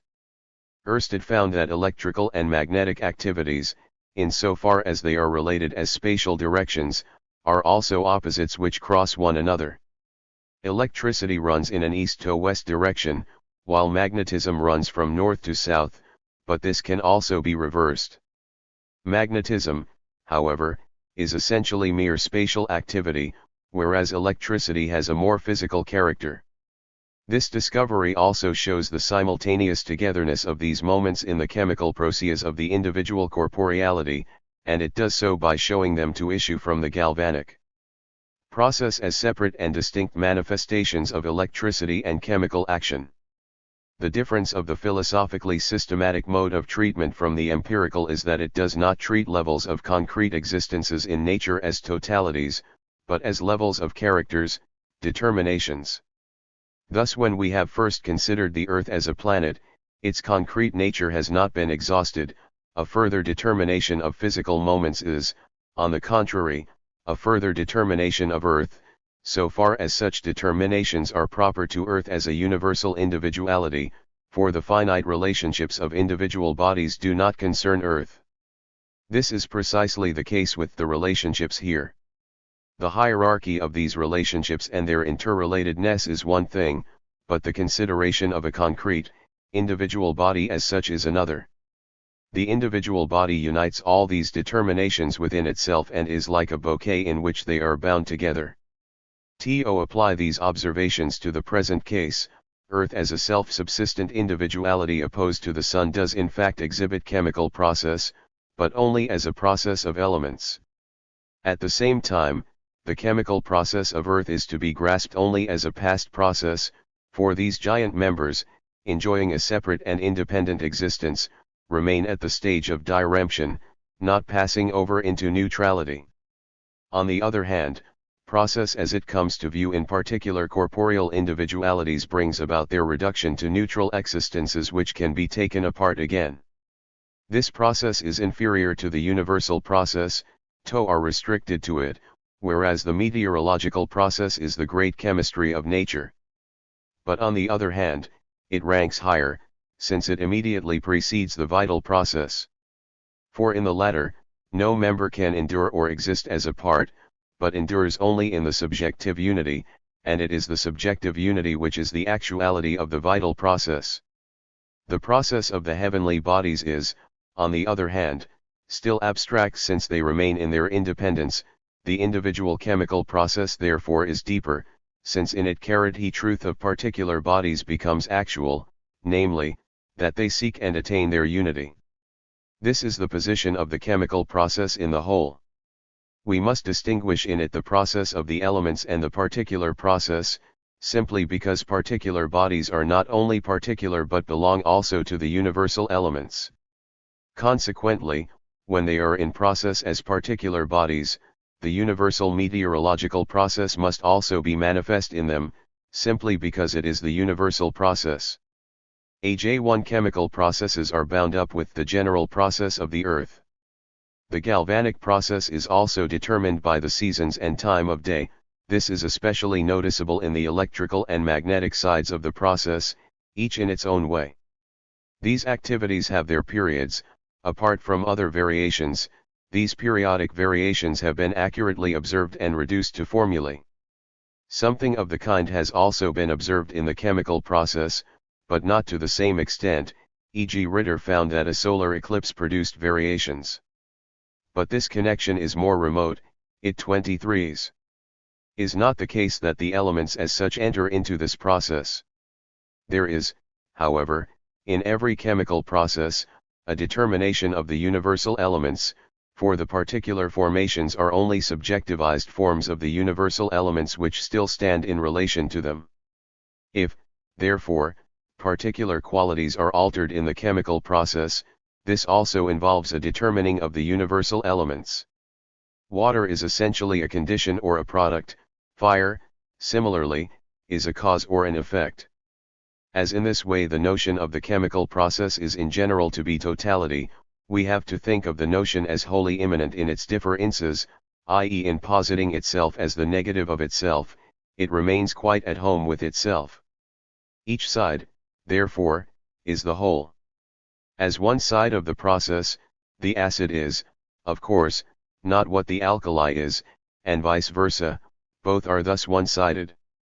But the further point is that each side is also in itself the other, the totality of itself and the other. This is the thirst of the alkali for the acid, and conversely. The moment the bodies are activated, they seize hold of each other. If they can find nothing better, they enter into process with the air. That each is in itself the other, is demonstrated by each seeking the other. Each is therefore the contradiction of itself, but everything only has an impulse in so far as it is the self-contradiction. This first begins in the chemical process, for here, this contradiction of being in itself neutral, itself the whole, brings about the infinite urge. In life, this is further brought to view. The chemical process 19 thus an analogue of life, the inner restlessness Regsamkeit, of life, there before our eyes, may astonish us. If the chemical process could carry itself on spontaneously, it would be life. This explains our tendency to see life in terms of chemistry. 327 First of all, we must set aside the formal process which is a combination of merely different, unopposed bodies. Such bodies do not require a third, or middle term, in which they could be virtually one. The determinateness of their existential relationship consists in their common nature or genus. Their combination or dissociation is immediate and the properties of the bodies are preserved. Such combinations of bodies chemically inactive towards each other are amalgams and other alloys of metals, mixtures of acids with each other, of alcohol, etc., with water, and so forth. Zusatz. Winter 1 has called this process synsomati. This name is not *. He was a professor at Pest, and at the beginning of this century, had 37 found elsewhere and has accordingly been omitted from the third edition. These synsomaties are combinations formed directly without any intermediary which would produce and itself undergo change. They are still, in consequence, not strictly chemical processes. Fire certainly is involved in metallic amalgams, but it is not an intermediary which itself enters the process. When various incomplete bodies are made to form a unity, we ask what it is in them that has been changed. We must reply, that which makes them these particular bodies. Now the first, original determinateness which renders them particular bodies is their specific gravity, and next their cohesion. The combination of such bodies belonging to the same class is, therefore, no mere mixture, since their specific difference suffers modification in their combination. But since these determinatenesses belonging to the general particularity of bodies lie beyond the sphere of real physical difference, their alteration is still not a characteristically chemical change, but the alteration of the substantial inwardness of the body which does not yet reach to external existence of specific difference as such. We must therefore distinguish this particular mode of alteration from the chemical process, for though it occurs in every chemical process, it must also have a special, free existence of its own. The mixture is not external, but a genuine combination. Thus, water and alcohol mixed together, completely permeate each other. True, the weight is the same as when they were separate, but the specific density differs from the quantitative unity of both since they now occupy a smaller space. Similarly, gold and silver melted together occupy a smaller space. That is why the goldsmith who was given gold and silver by Hiero to make a crown was suspected of fraudulently keeping part of it for himself, for Archimedes had calculated the weight of the whole mixture on the basis of the specific weight of the two bodies. But Archimedes may well have done the goldsmith an injustice. Not only do specific gravity and cohesion alter, but color also. In brass, which is an alloy of copper and tin, the red color of the copper turns to yellow.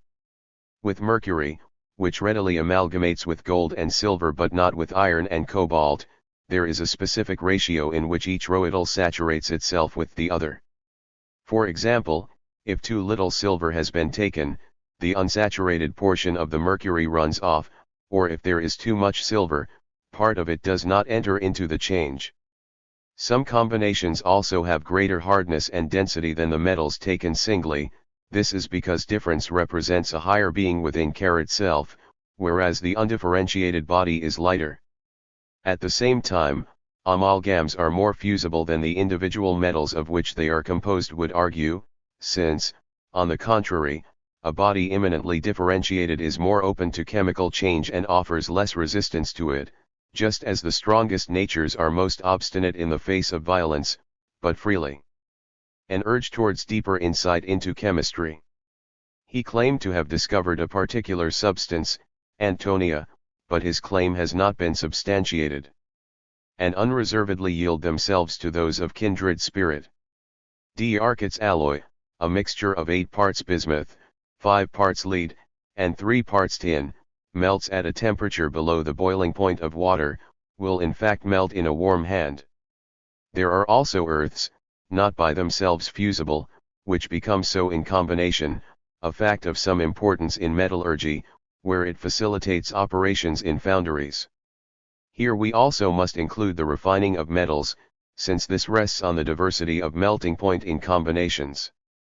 Silver, example combined with copper, is refined with the aid of lead.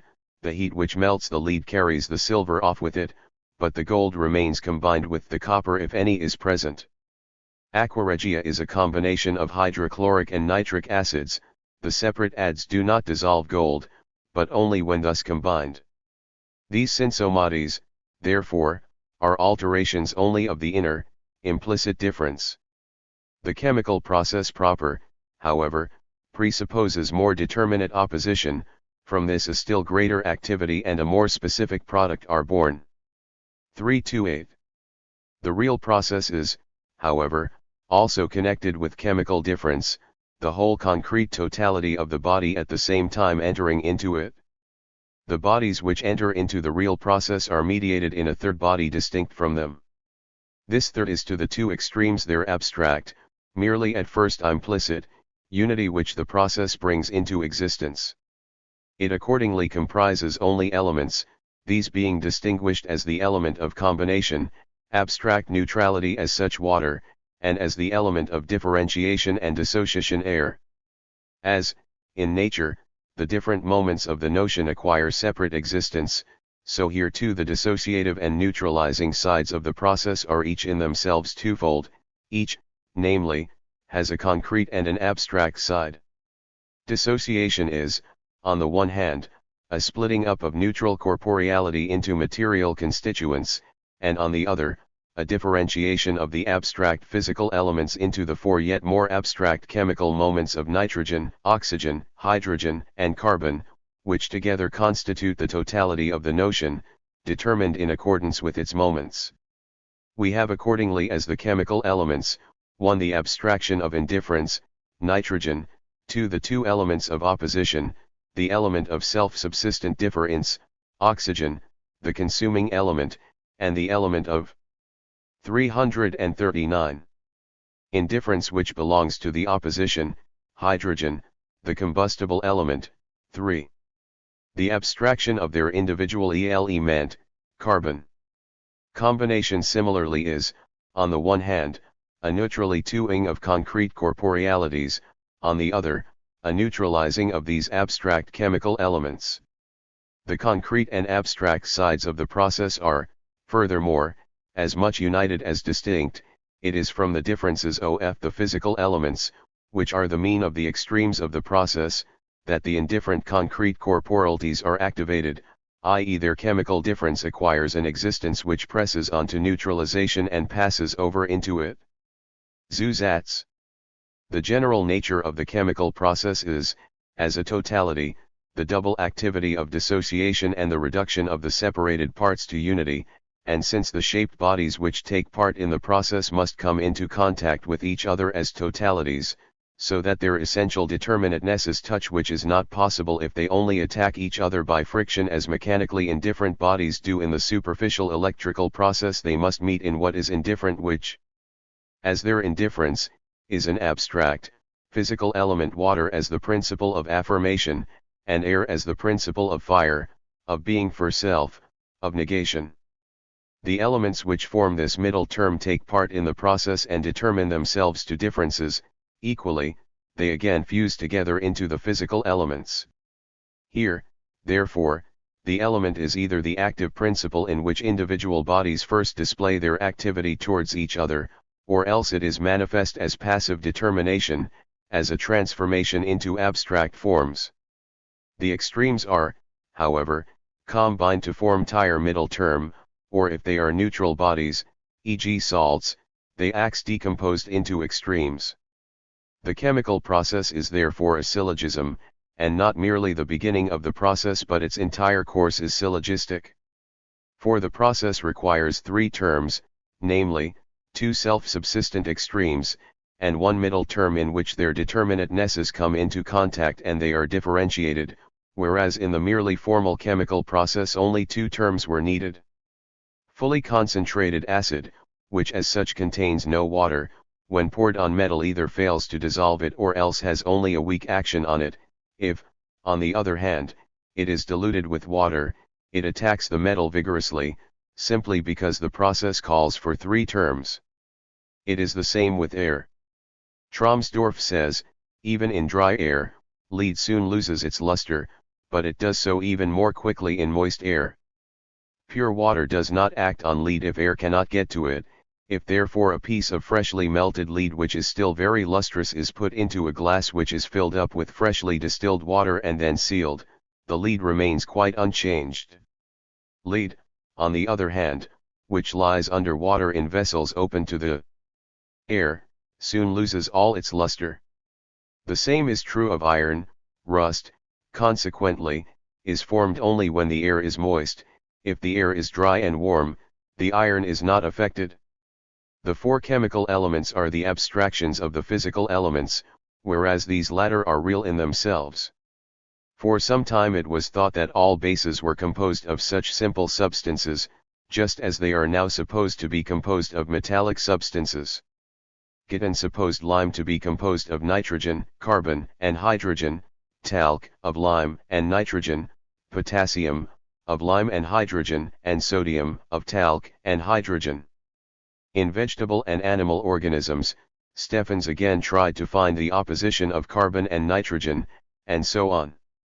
Such abstractions, however, appear on their own as chemical differences in individual bodies only because process gives the universal physical elements, as a middle term, the character of existing differences, and thereby separates them into these abstractions.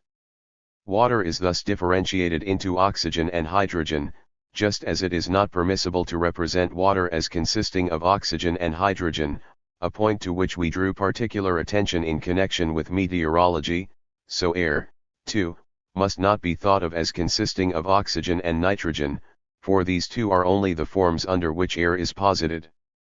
These abstractions, then, are not integrated through one another, but in a third term, in the extremes, which have got rid of their abstraction and have completed themselves into the totality of the notion. As regards the chemical elements, they are called substances after their bases, regardless of their form. Yet with the exception of carbon, none of them can be kept on its own as a substance but exhibited only in the form of a gas. Yet they are, as such, material, ponderable existences, since, example metal, when oxidized by the addition of oxygen, also gains in weight, and white lead, for instance, i.e. lead in combination with the abstract chemical element of oxygen, weighs more than lead in its pure state. Lavoisier's theory is based upon this. The specific gravity of the metal is, however, reduced, it loses its indifferently solid character. These four elements constitute a totality in the following manner: nitrogen is the dead residue, corresponding to mediety, it cannot be inhaled, nor does it bum, but it can be differentiated. Oxidized, the air of the atmosphere is an oxide of nitrogen.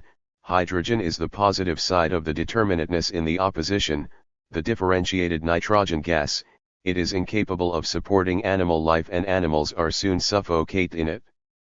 Phosphorus does not catch fire in it and it extinguishes a light or any burning substance plunged into it, but it is itself combustible and can be made to bum as soon as the air of di-atmosphere or oxygen gas has access to it. The other side of the determinateness, the negative, the activating principle, is oxygen. It possesses a characteristic smell and taste and activates the former two elements. The fourth element in the totality is the defunct individuality, carbon, ordinary coal, the chemical terrestrial element.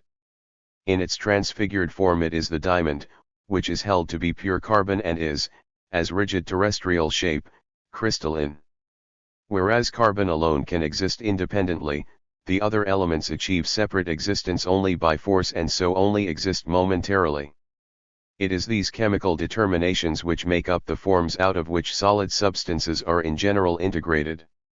Only nitrogen remains outside the process, but hydrogen, oxygen, and carbon are the differing moments which are beaten into physically individual bodies, whereby these lose their one-sidedness.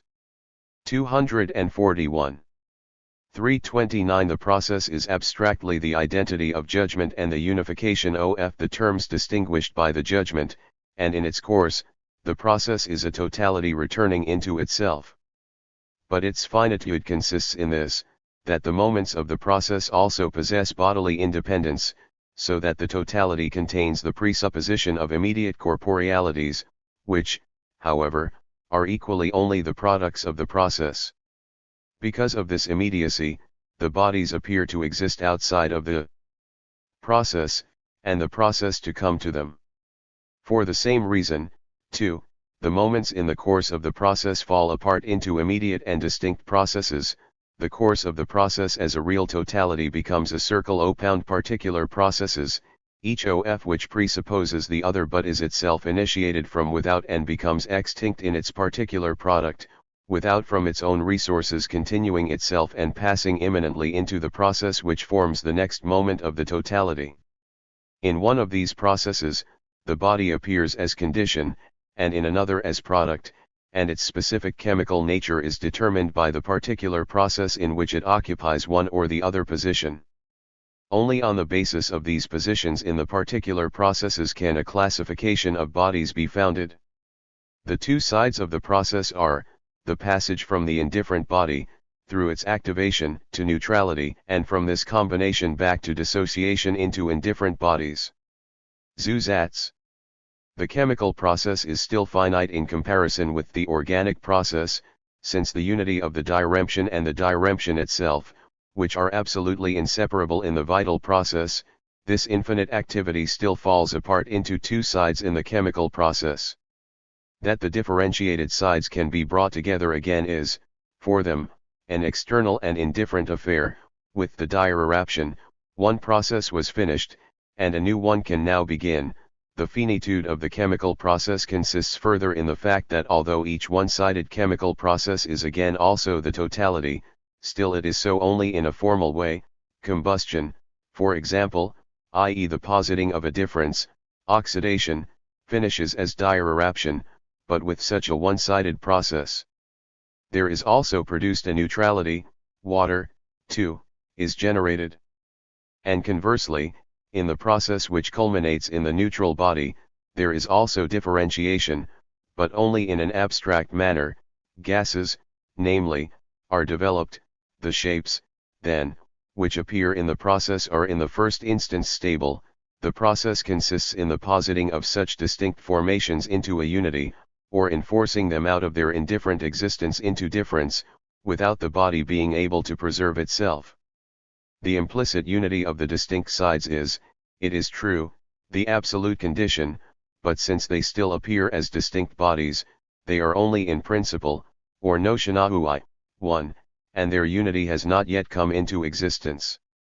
Acid and caustic potash are in principle identical. The acid is in itself alkali, and that is why it thirsts for the alkali, as caustic potash thirsts for acid. Each has the urge to integrate itself, i.e. each is in itself neutral, but it does not yet exist as neutral. The finitude of the chemical process here, therefore, is that the two sides of notion and existence do not yet correspond to each other, whereas in the living creature the identity of the differences also exists. True, in the chemical process, the differences sublate their one-sidedness, but this sublatin is only relative, a lapse into another one-sidedness. The metals become oxides, a substance changes to acid, neutral products which again are always one-sided. It follows from this, too, that the totality of the process breaks up into distinct processes. The process whose product is one-sided, is itself incomplete, is not the total process. The process is finished when one determinateness has been posited in the other, therefore this process is not itself the genuine totality, but only one moment of the whole, total process. In itself, each process is the totality of the process, but this totality breaks up into distinct processes and products. The idea of the chemical process in its entirety is thus a series of broken processes which represent the various stages and transitional points of that series. In the formal process of the synsomates with which we have already dealt, the difference is not yet a real one. In the actual process, the crucial point is the mode in which the activity exists. In galvanism it exists as a diversity of indifferent bodies. Here, too, the difference is not yet present as a reality, but the mere diversity is posited by the activity of the process as a real difference. Thus we have metals here whose differences are in contact, and because in this association they are active, i.e. are really different, we have process there. In the process of fire, the activity has independent existence apart from the body, for fire is this immanently negative, destructive being for self, the restless, really different element whose outcome is the positing of difference. This process is in the first instance elemental and abstract. Its outcome, which is to give fire a bodily existence, is the transition to the caustic alkalis, to active acids. The third stage now is the process of these active substances, whereas the first was the positing of the oxide, the second the positing of the acid. The differentiating activity now exists in bodily form. This production is the reduction to neutrality, the production of salts. Finally, we have the return of the neutral substance to its beginnings, to acid, to oxide, and to radical. The process starts with the indifferent body, then comes the positing of the differentiated bodies, then their opposition, and lastly, the neutral body as product. But since the neutral body is itself one-sided, it is in turn reduced to an indifferent one. The indifferent body is the presupposition of the chemical process, and this presupposition is the product of the process. In empirical treatment the forms of the substances are the main thing, but the starting point must be the particular forms of process, and so must be distinguished. It is only in this way that the empirically endless variety of substances can be grouped into a rational system, and that one can avoid that abstract universality which chaotically lumps everything together. Combination. 3 degrees galvanism. The beginning of the process, and consequently of the first particular process, is made by metal. Metals are, in regard to form, immediate, in different corporealities in which distinct properties are as yet undeveloped and concentrated into the simple determination of specific gravity. Metals, the first kind of bodies, distinguished only inactively one from the other, initiate the process by imparting to each other their immanent determinateness and difference. through this compact unity of their nature. In doing so, they enter into a state of tension towards each other, for they are at the same time independent, the tension is thus still. 245. Electrical but in the neutral, hence separable, medium of water, in combination with air, their difference can actualize itself.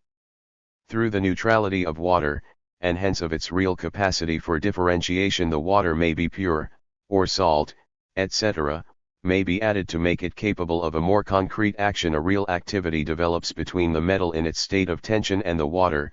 With this, there is a transition from the electrical to the chemical process. Its production is oxidation generally, and deoxidation or hydrogenation of the metal, or at least the generation of hydrogen gas and likewise oxygen gas, that is, a positing in abstract, independent existence of the differences into which the neutral element has been sundered, just as, at the same time, their union with the base comes into existence in the oxide, the second kind of corporeality. Remark. On this exposition of the process, in so far as it is present in its first stage, there is no difficulty either in distinguishing between the electrical and chemical aspects of the process in general, and of the galvanic process in particular, or in grasping their connection. But physicists persist in seeing only electricity in the galvanic process, so that the difference between the extremes and middle term of the syllogism is grasped merely as a difference between dry and wet conductors, extremes and middle term being alike classed as conductors. It is not necessary here to take account of further modifications of the process, e.g. the extremes can be different fluids and the middle term a metal. In some cases, the form of electricity can be held to, and sometimes made to predominate, whereas sometimes the chemical action can be intensified, also whereas metals are so independent that they can be differentiated only by the help of water and other more concrete neutral substances, or by substances such as acids or alkalis which are already in a state of chemical opposition. In order to pass over into oxides, the metalloids % by contrast, so lack independence that their differentiation is set off simply by contact with the air, which converts them into earths, etc. These and many other particularities do not alter the basic phenomenon of the galvanic process, which we shall call by its first, well-deserved name, but on the contrary, tend to confuse our treatment of it. The fundamental affliction which has killed a clear and simple treatment of the process, once its simple chemical character had been shown up in the voltaic pile, has been the conception of wet conductors. This has resulted in the ignoring, the giving up, of the conception, of the simple, empirically evident fact that water, the middle term of the process, is originally and manifestly active.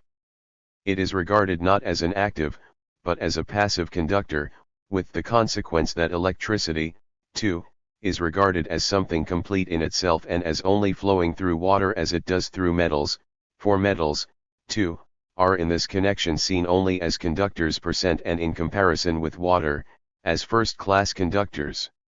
However, the active relationship of water in the process, ranging from the simplest relation, i.e. between water and a single metal, to the complex relations arising from modified conditions, is to be found demonstrated empirically, yet with all the force of intuition and with the notion of a living natural activity, in Pohl's work, The Process of the Galvanic Circuit. Perhaps this higher demand addressed to the instinct of reason, to grasp the course of the galvanic and the electrical process as such, conceived as a totality of natural activity, is responsible in part for the fact that the lesser demand, viz., simply to take notice of empirically demonstrated facts, has up till now met with scant compliance. An outstanding example of the ignoring of facts in this field is the idea of a decomposition of water into oxygen and hydrogen when the former appears at one pole of the battery in whose sphere of action the water is placed, and the latter at its opposite pole. In this idea, water is regarded as consisting of oxygen and hydrogen, and its decomposition is represented as happening as follows. From the pole where the oxygen is developed, the other constituent of water, hydrogen, is mysteriously transmitted across the medium, which still exists as water, to the opposite pole, and reciprocally, The oxygen is similarly transmitted from the pole where the hydrogen is developed to the opposite pole. Also, the two gases are represented as passing through each other in their *47 passage from one pole to the other. Not only does the inherent fallacy of this conception pass unnoticed, but it is also overlooked that in dividing the material substance of the two portions of water, a division which is, however, so arranged that there is still a connection, but only by a metal conductor, the production of oxygen gas at one pole and of hydrogen gas at the other, takes place in the same manner under conditions which render impossible this intrinsically groundless, mysterious passage of gases or molecules through each other to their respective sides. A similar ignoring of experience occurs in connection with the neutralization of an acid and an alkali when one is placed at an opposite pole to the other. Here, too, the neutralization of the alkali is represented as due to a portion of the acid being transferred to the alkali from the opposite pole, as conversely the neutralization of the acid is represented as due to the transfer of a portion of the alkali from the opposite side. Yet when a litmus solution is placed between them, no trace can be perceived in this visible medium of any action, and consequently not of the presence, of the acid which is supposedly passing through it. It is also in place here to mention that the treatment of water as a mere conductor of electricity with the experience of the weaker action of the pile with such a medium than with other, more concrete agents has produced the original conclusion that TLO pure key transmet un electricid forte, telecatre que nous excitons parnos machines ordinaires, deviant presque isolanti pour les faibles forces de one appareil électromoteur. Only the obstinate adherents to a theory which can disregard such consequences can have the audacity to make water an insulator of electricity. But as regards the central feature of the theory, viz. the identification of electricity and chemical action, the difference between these two processes is so striking that the theory is almost forced to beat a retreat, but then soothes itself by admitting that this difference is inexplicable. Certainly it is. If an identification is presupposed, this very circumstance makes difference inexplicable. The superficiality and inadequacy of equating the chemical properties and relationships of bodies with positive and negative electricity should be at once plain, in comparison with chemical relationships, tied though these are to external conditions, e.g. temperature, and otherwise relative. Electrical phenomena are wholly transient, unstable, and liable to reverse by the slightest circumstance. Whereas, also, the bodies of one side of the chemical relation, e.g. acids, are exactly distinguished from each other by their quantitative and qualitative ratios of saturation by an alkali. In the case of the merely electrical opposition, even were this more stable, no such kind of distinction is possible. But even if the entire visible course of real material change in the chemical process is ignored and attention fixed only on the product, it is impossible to avoid expressing surprise at the striking difference between this product and that of the electrical process, after the previous identification of the two forms. I will confine myself to quoting the naive expression of this surprise in Berzelius's work, Essai sur la théorie de proportions chimiques etc. He says, 11 Essative portant ici un question qui ne peut être résolu par aucun phénomène and ie analogue que la décharge électrochimique ils restant dans cette combinaison avec une force, qui est supérieure que toutes celles qui peuvent produire une séparation mécanique. Les phénomènes électriques ordinaires ne nous comprennent pas sur la cause de union permanente de corps avec un SI grande force, aprnskl état d'opposition électrique SD and root. The changes in specific gravity, cohesion, shape, color, etc., occurring in the chemical process and, in addition, in the acid, caustic, alkaline, and such like properties, are all set aside and submerged in the abstraction of electricity. Let philosophy no more be reproached with its ignoring of particularity and its empty generalities, when all the physical properties just mentioned can be disregarded in favor of positive and negative electricity. A former style of philosophy of nature potentialized, or rather dissipated and attenuated the system and process of animal reproduction to magnetism and the vascular system to electricity. Such schematism was not more superficial than this reduction of concrete, corporeal opposition to electricity. In the former case, such a summary method of dealing with concrete phenomena to the neglect, by abstraction, of their characteristic features, was rightly rejected. Why not also in the present instance? But there is a remaining point of difficulty in the difference between the concrete process and the abstract schema, viz. the strength of the combination of the substances formed into oxides, salts, etc., as a result of the chemical process. T9 strength, of course, offers a marked contrast to the result of the merely electrical discharge, which leaves the positively and negatively charged bodies in just the same state, and so separate and uncombined as they were before and during the process of being rubbed together, while the spark has disappeared. It is the spark which is really the result of the electrical process. It is with the spark, therefore, that the result of the chemical process should be compared in respect of the difficulty arising from the alleged likeness of the two processes. Should it not be possible to remove the difficulty by assuming the positive and negative electricity to be combined in the discharge spark with the same strength as, say, acid and alkali are combined in the salt? The spark, however, has disappeared, so that it can no longer be compared, but the main point I9 that a salt or oxide is manifestly a further resultant step than an electric spark. The light and heat generated in the chemical process are also improperly ascribed to such a spark. Berzelius says the following about the alleged difficulty: SCELF d'une force particulière inhérente auxiliary atoms, comme la polarisation d'électrique. I.e., is there not a difference between chemical and electrical action in bodies? Undoubtedly and obviously one OSCE un propriet 61 électrique qui n'est pas sensible dans les phénomènes ordinaires vie as above, in strictly electrical phenomena. This question also is to be answered with a simple affirmative, viz. that in electricity as such, chemical action I9 not present, and is for that reason not perceptible, and that it is only perceptible at the stage of chemical process. However, as regards the first possibility, that of a difference between the chemical and electrical determination of a body, Berzelius rejoins, la permanence de la combinaison n'est devait pas stressumis à l'influence d'électricité. That is, two properties of a body, because they are different, must not stand in any kind of relation to each other, the specific gravity. 249. Of a metal is not to be connected with its oxidation, nor its metallic luster or color with its oxidation, neutralization, etc. It is, on the contrary, the commonest experience that the properties of bodies are essentially subject to the influence of the action and change of other properties.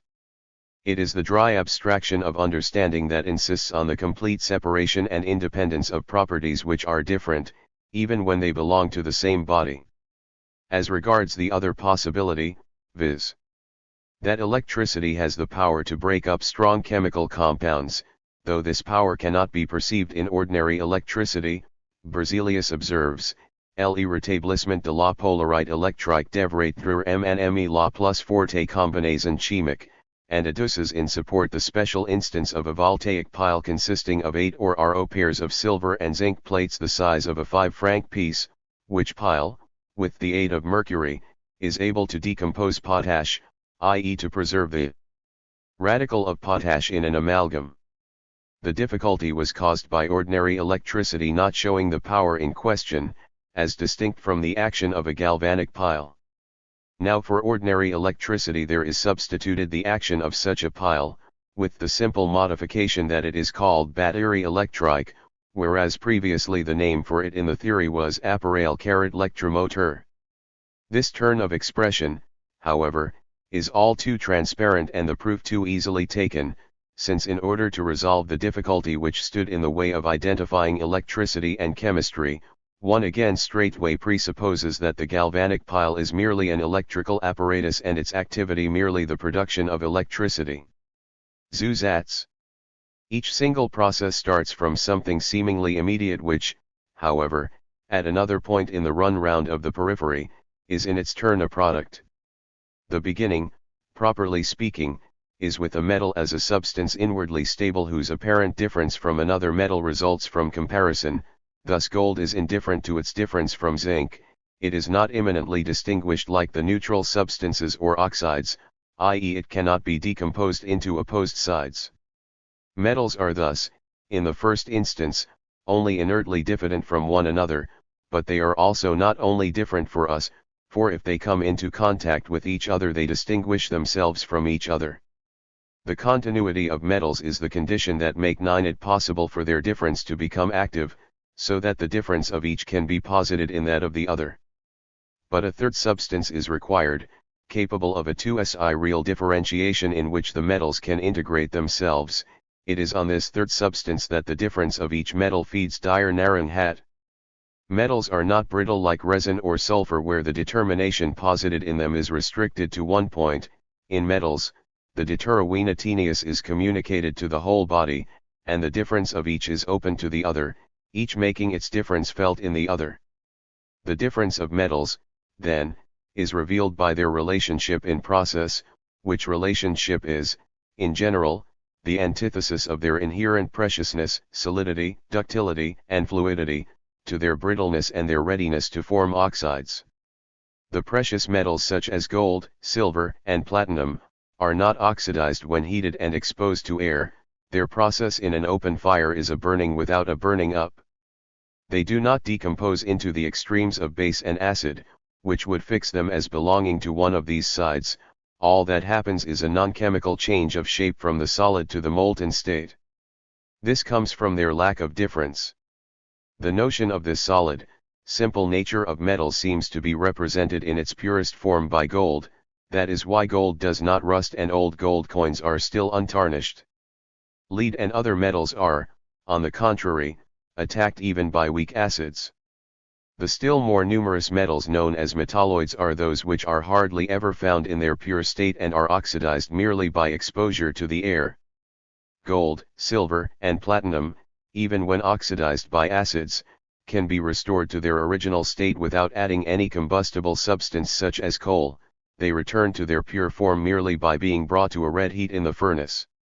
Mercury, it is true, can be vaporized by heat, and when shaken and pounded under exposure to the air, admittedly does change into an imperfect, grayish-black oxide, and by continuous heating into a more complete dark red oxide with a sharp, metallic taste.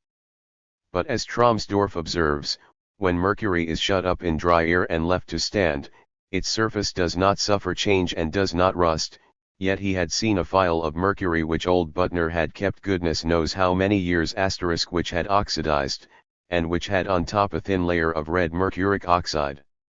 However, this and all other oxides of mercury can be brought back to mercury in its pure form by making them red hot and without adding combustible substances. Schelling, therefore regards these four, gold, silver, platinum, and mercury, as precious metals, because in them is posited the indifference of essence and form.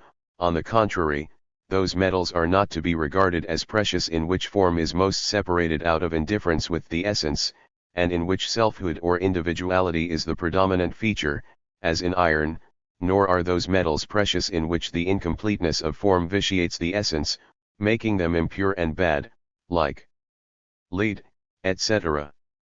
But this is not enough. It is not simply their high degree of continuity and solidity, but also their high specific gravity which makes metals precious. Platinum, it is true, has a greater density than gold, but it is a unity of several metallic moments. Osmium, iridium, and palladium. Stephens, even before Schelling, maintained that density stands in inverse ratio to cohesion, but this is true only of some precious metals as gold, for example, whose specific cohesion is less than that of the less precious, less brittle metals. Now the greater the difference between metals, the more active they are, too. If we put gold into contact with silver, copper, or zinc, or silver into contact with zinc, and put a third substance between them, a drop of water, we at once have a process and one of considerable activity. This is a simple galvanic circuit. It was accidentally discovered that the circuit μ9T be closed. If it is not closed, there is no active difference and no action takes place. The process is usually represented in this way, that the bodies are merely there, and in their contact only press against each other as heavy matter. But we saw that even in electricity, bodies act on each other according to their physical determinateness. Here with the metals, it is similarly their diverse natures, their specific gravities, which are in contact. Since the simple galvanic circuit is no more than the connection of opposites by a third, a solvent, neutral substance in which the difference can enter into existence, metallity is not the only condition of this activity. Liquids, too, can have this form of the process, but it is always their simple, distinctive difference which is the active principle of the process, as it is with the metals. Charcoal, too, which Ritter looked on as a metal, can enter into the galvanic process, charcoal-9 burnt up vegetable matter, and as such a residue in which determinateness is extinguished. Charcoal, too, has the same indifferent character. Even acids, on account of their fluidity, can produce the galvanic process. If soapy water and ordinary water are connected by a piece of tin, a galvanic current is produced. If the soapy water is touched with the tongue and the ordinary water with the hand, then with the closing of the circuit the organs of taste are affected, but if the circuit is alternately opened and closed, they are caffected when it is opened. Humboldt observed simple galvanic circuits produced by hot and cold to ink and moisture. Schweiger constructed similar piles from heated and cold copper dishes filled with dilute sulfuric acid. Such differences too, therefore, induce the action. When the body in which the effect I9 produced is as delicate as muscle tissue, the difference can be much slighter. Now the activity of the galvanic process has its origin in the immanent contradiction which arises from the effort of each particularity to posit itself in the other. But the activity itself consists in the positing of the inner, merely implicit unity of these inner differences. In the galvanic process, electricity is still predominant since what is posited as different are metals, i.e. they are indifferent, independent existences which hold to themselves even in being changed, the very thing which characterizes electricity. On the one side there must be a negative pole, and on the other a positive one, or in chemical terms, oxygen must be developed here and hydrogen there. These phenomena were associated in the 253 conception of electrochemistry. Some physicists went so far as to believe that electricity was tied to chemical action. Wollaston even said that electricity was only present where there was oxidation. It was properly objected to this that when catskin is rubbed on glass, electricity is produced without oxidation. The metal is neither dissolved nor decomposed by the chemical action, so that it proves to be a neutral substance in its own self, but the real difference exhibited by the metal in oxidation is a difference added to it, for the metal is combined with something else. The two metals are combined in the first instance without the existence of a middle term. This middle term is only nominally present in their contact. But the real middle term is what the difference has to bring into existence, this term which, in the logical syllogism, is the simple medius terminus, is a duality in nature itself. In this finite process, the mediating term, which is turned towards the two one-sided extremes, and from which these extremes are to integrate themselves, must be not merely a nominally distinct substance, but its difference must actually exist, that is to say, it is precisely the middle term which must have a break in its existence. Galvanic action also requires the air of the atmosphere or oxygen gas. If the galvanic pile is insulated from the atmospheric air it remains inactive. Tromsdorff adduces the following experiment by Davy: if the water between the plates is perfectly pure and the outside air is kept from the volume of water by a coating of resin, then no gas is released in the water, and no oxide formed, and the zinc in the pile is hardly affected. Biot urged against Davy that beneath an air pump a voltaic pile still produces gas, though more feebly. This, however, is because the air cannot be completely exhausted. The fact that the middle term is a duality explains why the activity is much intensified if, instead of sheets of cardboard or cloth, hydrochloric acid or sal ammoniac is put between the metals, Such a mixture is already in itself chemically complex. This activity is called galvanism because Galvani first discovered it. Volta, however, first understood it. Galvani at first made quite a different use of it. It was Volta who first freed the phenomena from organic associations and reduced the activity to its simple conditions, though he took it to be mere electricity. Galvani found that when the spinal nerves of a frog were exposed and connected with the leg muscles by different metals, convulsive movements occur which manifest the activity which is the contradiction of these differences. Aldini showed that one metal was sufficient to produce the effect, namely, pure mercury, and that often a wet hempen cord was sufficient to effect this active connection between the nerve and the muscle. He ran such a cord, 250 feet long, round his house with successful results. Someone else found that in large, vigorous frogs, the mere contact of the leg with its nerve would produce jerks without T6 armature.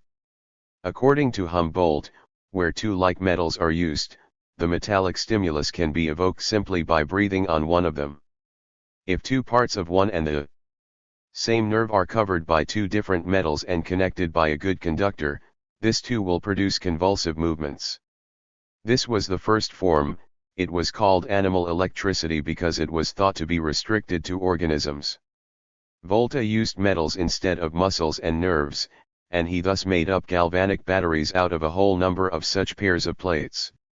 Each pair has the opposite determinate anisa of the following pair, but the activity of these pairs is summed up, so that at one end there is all the negative, at the other end all the positive activity, the middle being the point of indifference. Volta also distinguished between wet conductors and dry conductors as if nothing but electricity were present here. But the difference between water and metal is something quite different, and neither of them plays the part of a mere conductor.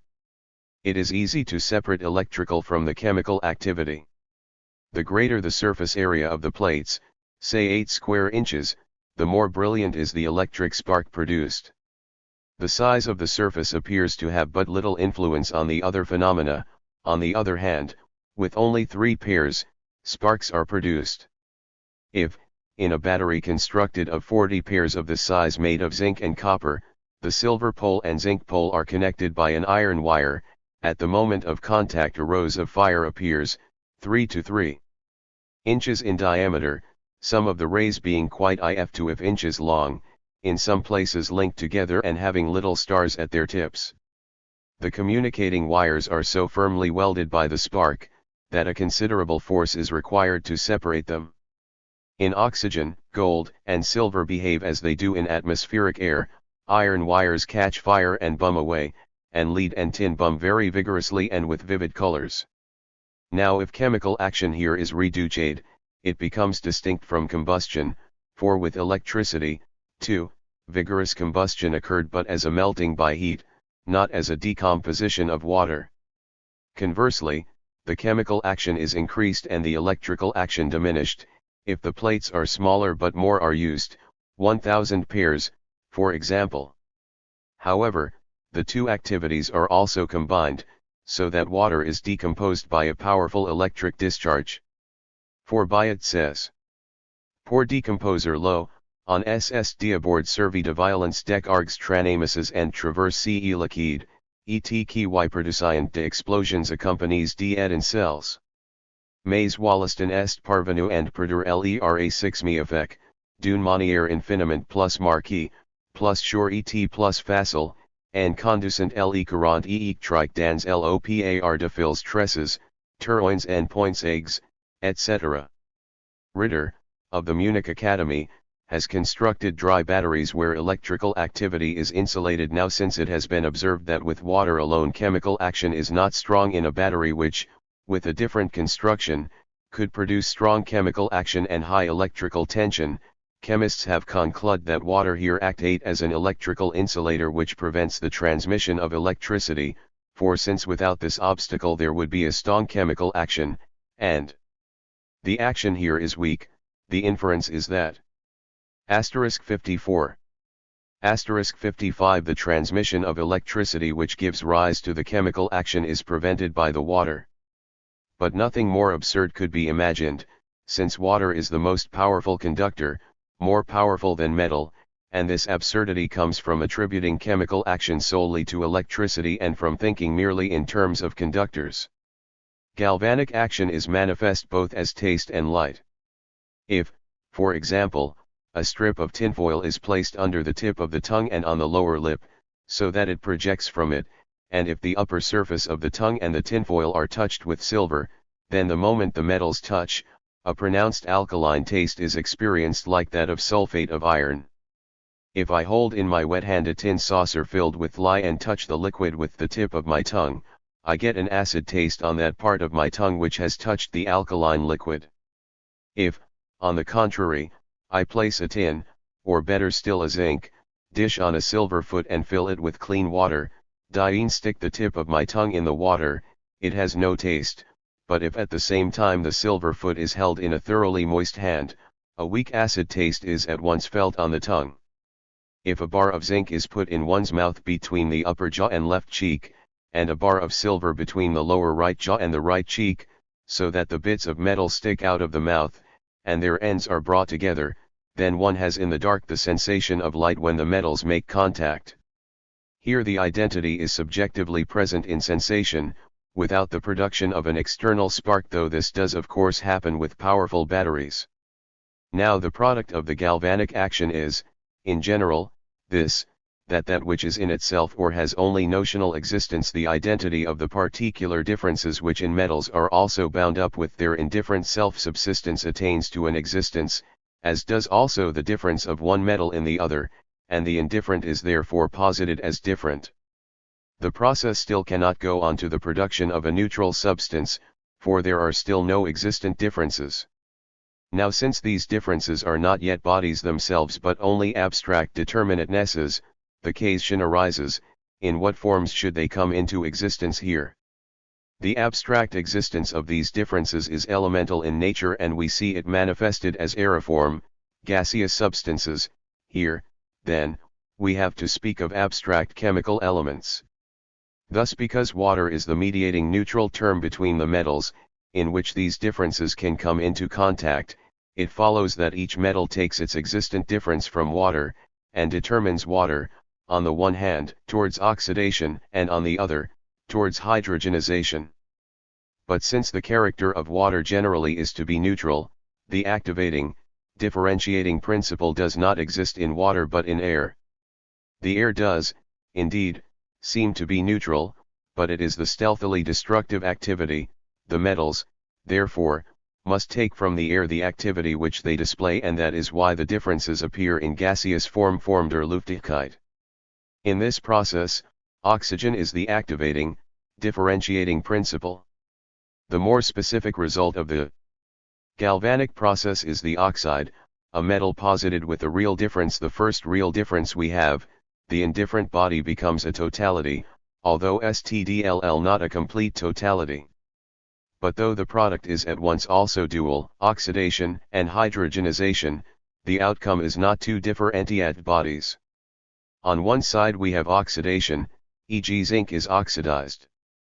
The other side, the gold, silver, etc., holds out in its solidity against its opposite, retains its pure form, or if it has been oxidized, it is deoxidized, restored to its pure form. Since the activation of zinc cannot be the positing of a one-sided difference, and can, on the other side, perhaps not be deoxidized, the other side of the opposition appears only under the other form of water, namely, as hydrogen. It can also happen that instead of oxidized metals, hydrogenized metals are produced, a fact established by Ritter. But the specific difference as opposition is alkali and acid, something different from that abstract differentiation. But even with such a real differentiation, the opposition is mainly brought about by the oxygen. The metal oxides which result from the galvanic process also belong the earths, silica, calcite, barytes, sodium, potassium, for the earths have in general a metallic base. It has been possible to demonstrate the metallic nature of these bases, although many have only slight indications of a metallic base. Now, though this metallic nature cannot always be preserved in its independence, as happens were the metalloids, it is exhibited in amalgams with mercury, and only metallic substances can form amalgams with mercury. In the metalloids, therefore, metallicity is only a moment, they rapidly become oxidized again, wolfram, example being obtained in its pure state only with difficulty. Especially noteworthy feature of ammoniac is that, on the one hand, it can be demonstrated that its base is nitrogen, its other constituent being hydrogen *, but also that it has a metallic base, ammonia. Here the metallicity is carried to the stage where it is also manifested as a chemically abstract substance, as a gas. The process terminates in the product of oxidation. The opposition to this first, abstract, general negation is the free negativity, self-subsistent negativity in contrast to negativity paralysed in the indifference of the metal. Though opposition is necessary in principle or in conformity with the notion, but its existence, as fire, is brought about contingently. 33*. The process of fire, the activity which, in the previous process, was only implicit in the differentiated determinateness of the metals brought into relation, when posited as an independent existence, is fire, whereby what is in itself combustible. The German text has * Sauerstoff \. 257. Kind of corporeality is kindled into flamme, whereby also, in general, those bodies in which difference is still indifferent and inert, are energized into the chemical opposition of acid and alkali, not so much to a peculiar kind of real corporeality, for they cannot exist independently, as merely to a peculiar posited being of the corporeal moments of the third form. Zusatz. With the cessation of the galvanic process in the production of the metallic oxide, of earth, the course of the chemical process is interrupted. For chemical processes do not hang together, otherwise we should have life, the circular return of a process.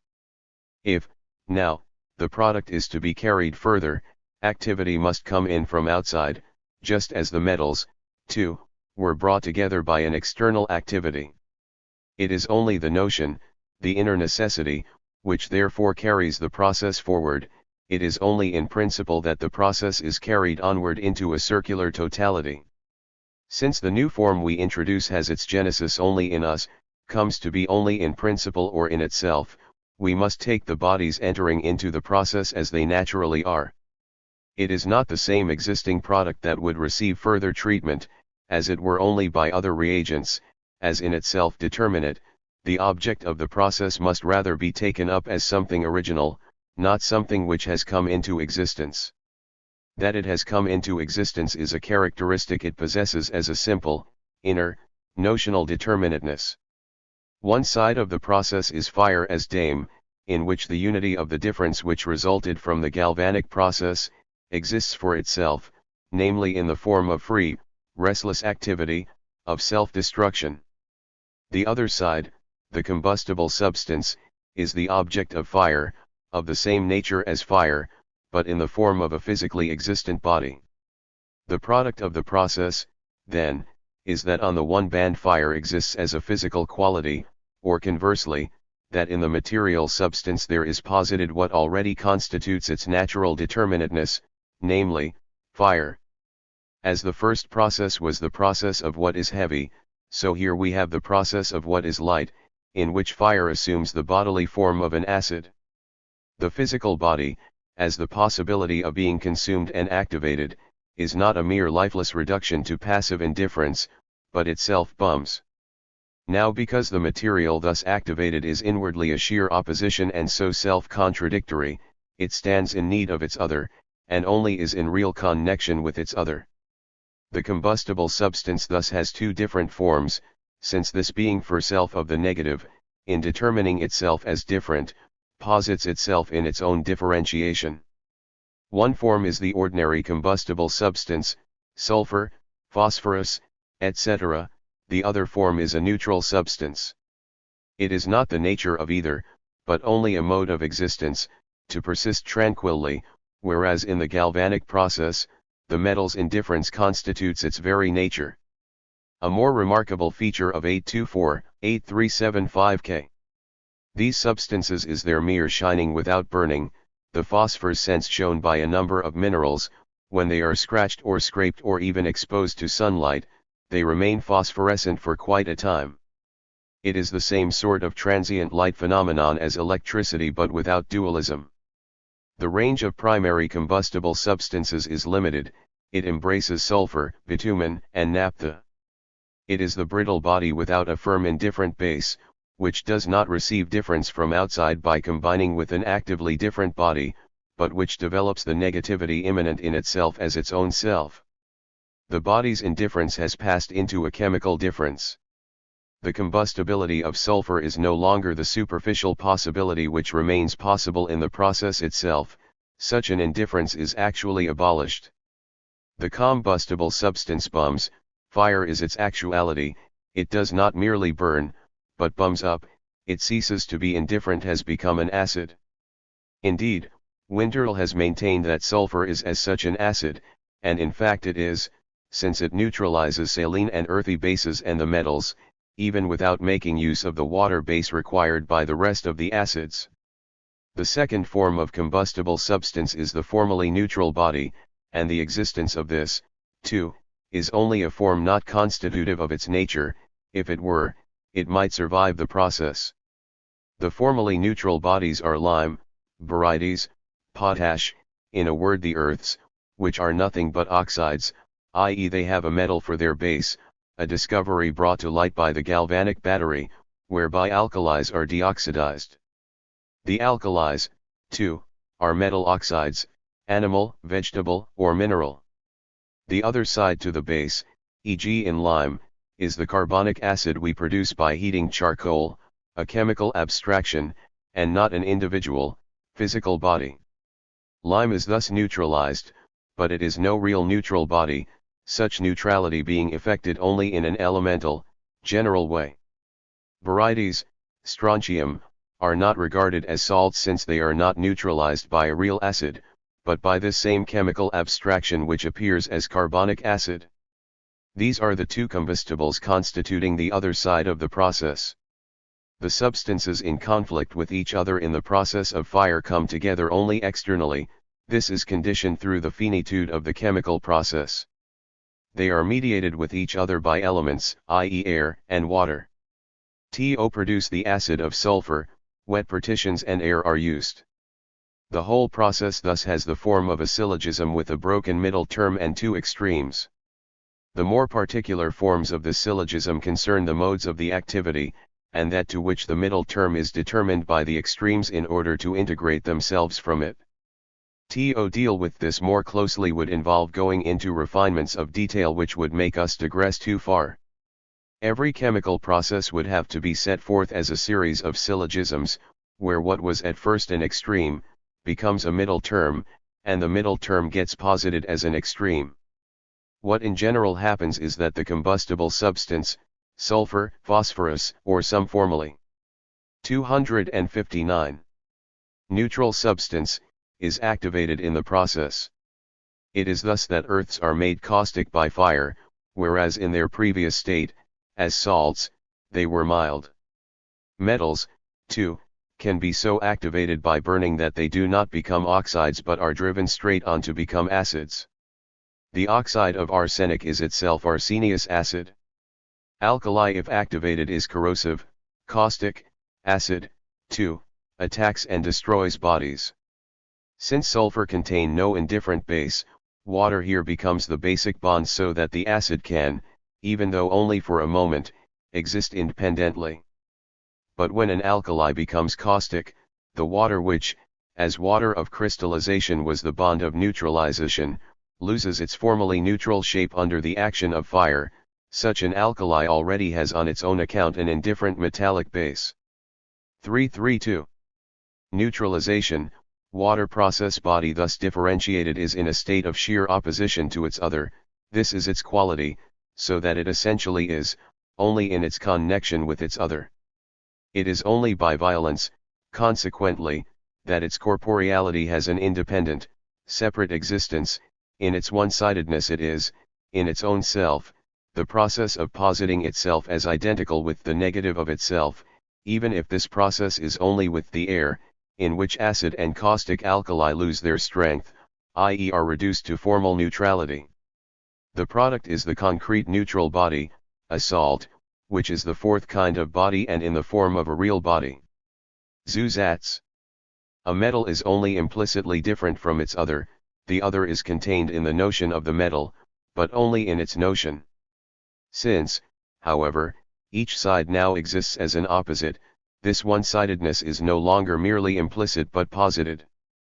The individualized body, therefore, is the urge to overcome its one-sidedness and to posit the totality which, in its notion, it already is.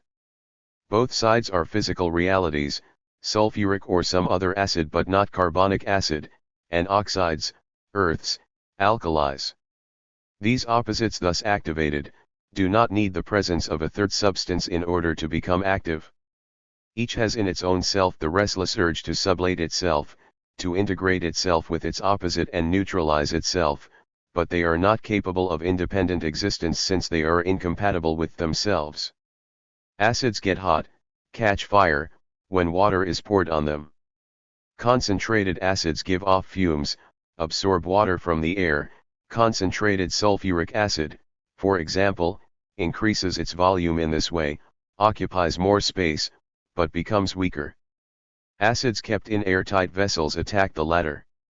Caustic alkalis similarly lose their causticity. It is then said that they absorb carbonic acid from the air, but this is hypothetical. The truth rather is that they first form carbonic acid from the air in order to neutralize themselves. What activates both sides is a chemical abstraction, the chemical element of oxygen as the differentiated abstraction, the bases are the indifferent subsistence, the bond. The activation of both acids and alkalis is therefore an oxygenation. But the difference of acid and alkali is something relative, as already appears in the opposition of positive and negative. Thus in arithmetic, the negative is to be taken partly as negative in its own self and partly as merely the negative of another, so that it does not matter which is negative and which positive. The case is similar in electricity with its two opposite directions, where the movement to and fro brings one back to the same standpoint, and so on. Acid, therefore, is certainly in its own self what is negative, but the relativity of the relationship also makes its appearance. What from one side is an acid, is from another side an alkali. Sulfuret of potash, for example, is called an acid although it is hydrogenated sulfur. Here, then, an acid is a hydrogenization. Admittedly, this is not so in every case, and is here due to the combustibility of sulfur. Through oxidation, however, sulfur becomes sulfuric acid, which shows that it is capable of both forms.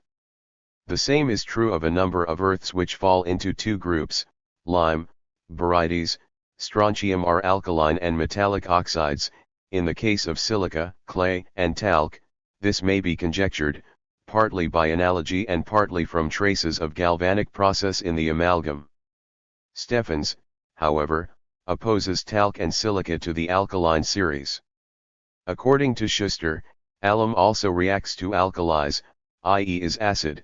On the other hand, its reaction to sulfuric acid 19 that it takes up the position of base, clay in solution in alkalis is precipitated by acids and therefore behaves as an acid. The double nature of alum is confirmed by Berthollet Stat K. Chemic, Part 2, p. 302 L. Alumina on disposition presquiggle KSE combiner avec les acids et avec les alkalis, p. 308, L. Acide nitrique aussi la propre pound t pound de cristalliser avec relumen, il est probable que ces pound galement parle moyen d'une base alkaline. Silica, says Schuster, is an acid, though a weak one, for it neutralizes the bases and then combines with potassium and sodium to form glass, and so on. Berthollet remarks, though, that they merely have a stronger tendency to combine with alkalis than with acids. Here, too, air and water act as the middle terms, for anhydrous, completely concentrated ad has a much weaker action than dilute acid, especially if air is excluded, for then action can cease altogether. The general, abstract result is that acid combines with an alkali which has not been brought to the activated stage, to form a neutral substance as such, which is, however, not an abstract indifference but a unity of two existent substances. They sublate their opposition, their contradiction, since they cannot endure it. 261. And in thus sublating their one-sidedness, they posit what they are in their notion, both the one and the other. It is said that an acid does not act directly on a metal, but first turns it into an oxide, into one of the sides of the existing opposition, and then neutralizes itself with this oxide which, though differentiated, is not activated to the point of being caustic.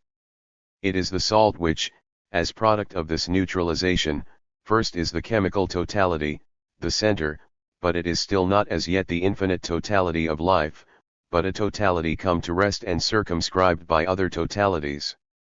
333 The process in its totality. These neutral bodies, returning into mutual relation, form the chemical process in its complete reality, for the sides of the process are such real bodies.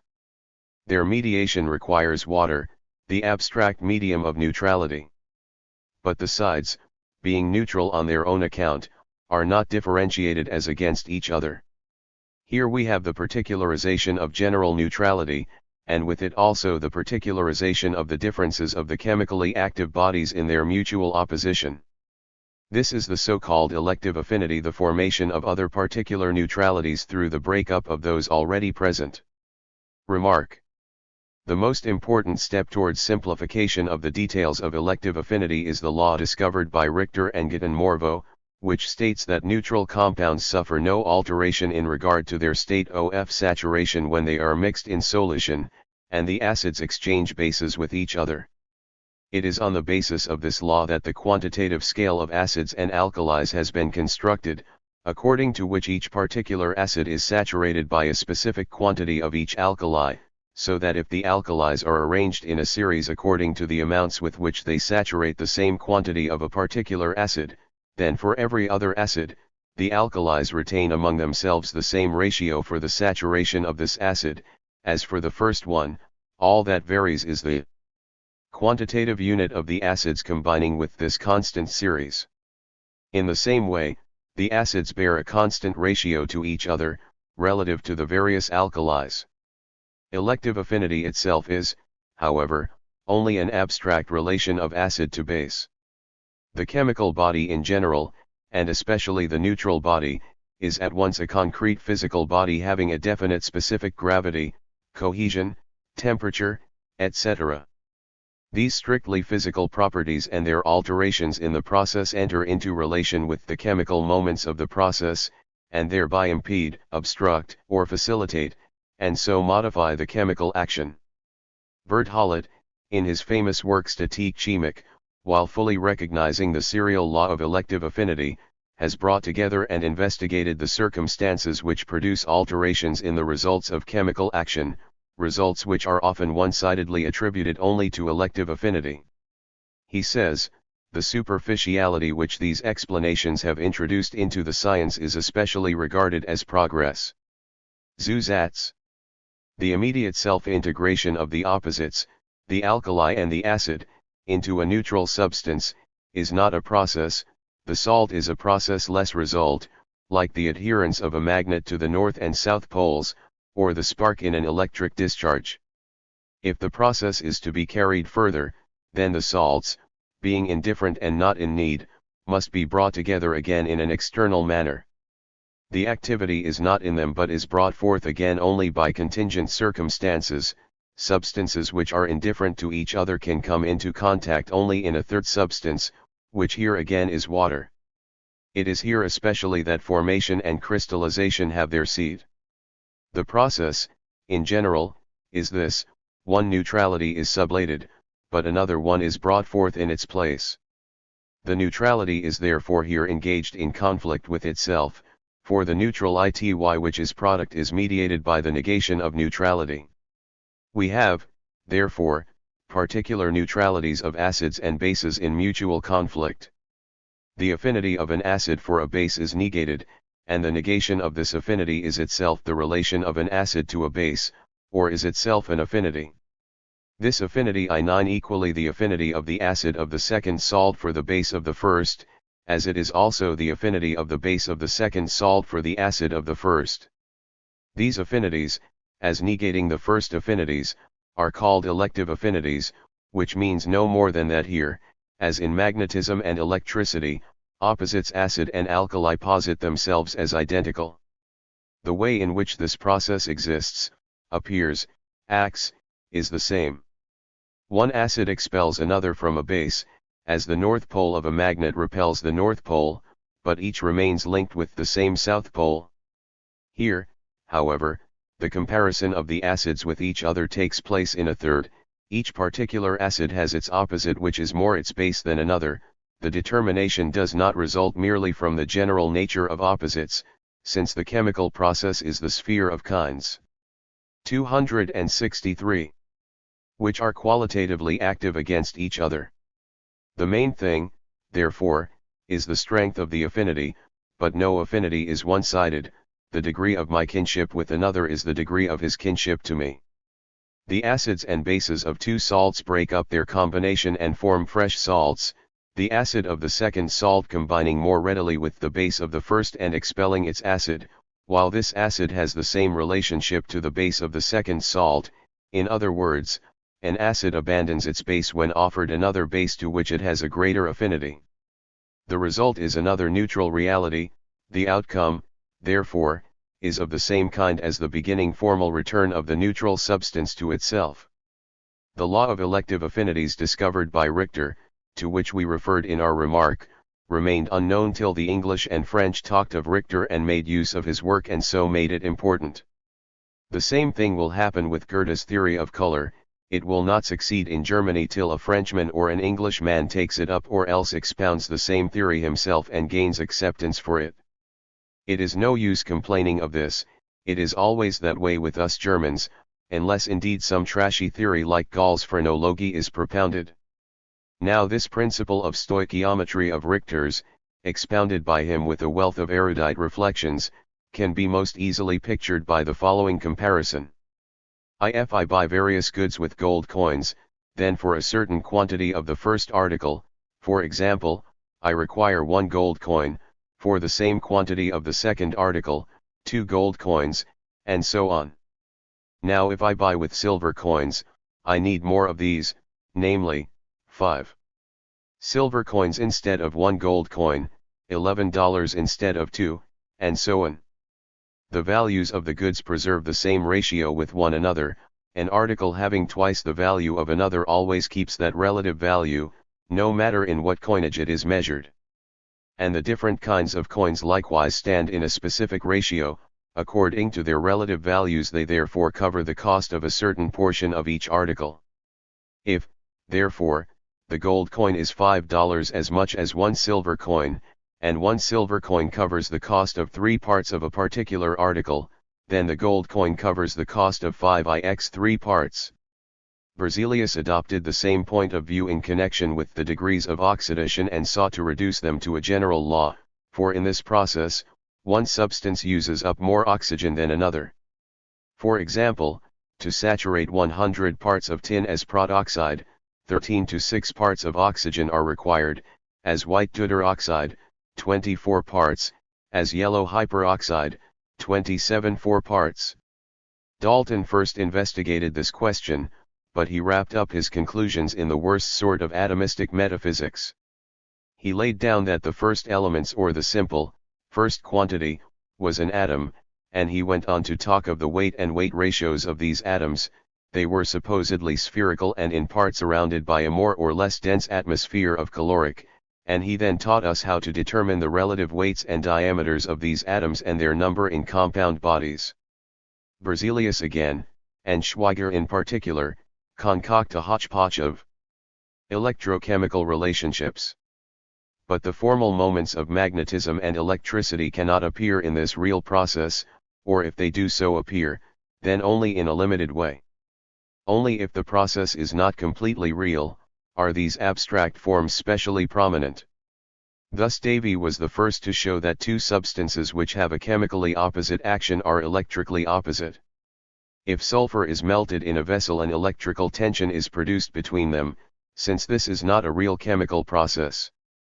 It is for the same reason that electricity is most obviously present in the galvanic process, for which reason, too, it also disappears when the process assumes a more chemical nature. Magnetism, however, can appear only in the chemical process, when difference must present itself spatially. This again occurs principally in the galvanic form, which is precisely not the absolute activity of the chemical process. 2. Dissociation.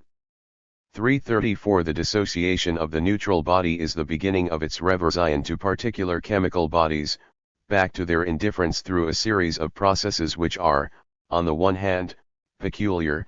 Each such dissociation is, on the other hand, itself inseparably linked with a combination, and similarly, the processes classified as processes of combination also directly contain the other moment, that of dissociation. To determine the peculiar place occupied by each particular form of the process and also which I9 the specific product, it is necessary to consider the concrete agents and concrete products involved. Abstract processes where the agents are abstract, certainly contain in themselves the totality of the process, but they do not exhibit its moments explicitly. Remark. In empirical chemistry, interest mainly centers in the particularity of the substances and products grouped together according to superficial, abstract determinations in such fashion that no order is brought into their particularity. In this grouping, metals, oxygen, hydrogen, etc., metalloids, sulfur, and phosphorus, are placed side by side as simple chemical bodies and on the same level. The great physical diversity of these bodies is such that it straightway arouses opposition to 9 grouping. No less varied, too, is their chemical origin, the process from which these bodies result. But in equally chaotic fashion, the more abstract processes are put on the same level as those that have more reality. If scientific form is to be introduced into the sphere, each product must be defined according to the stage of the concrete, fully developed process from which it essentially results and from which it has its peculiar significance. For this purpose it is equally essential to distinguish between the stages of abstraction or reality of the process. Animal and vegetable substances, moreover, belong to a quite different order. Their nature, far from being understood from the chemical process, is rather destroyed in it. What we grasp therefrom is only the way of their death. But these substances should principally serve to counteract the metaphysics prevalent both in chemistry and physics, the thoughts, namely, or rather muddled conceptions, of the immutability of substances in all circumstances, and the categories of the composition of bodies and their constitution out of such substances.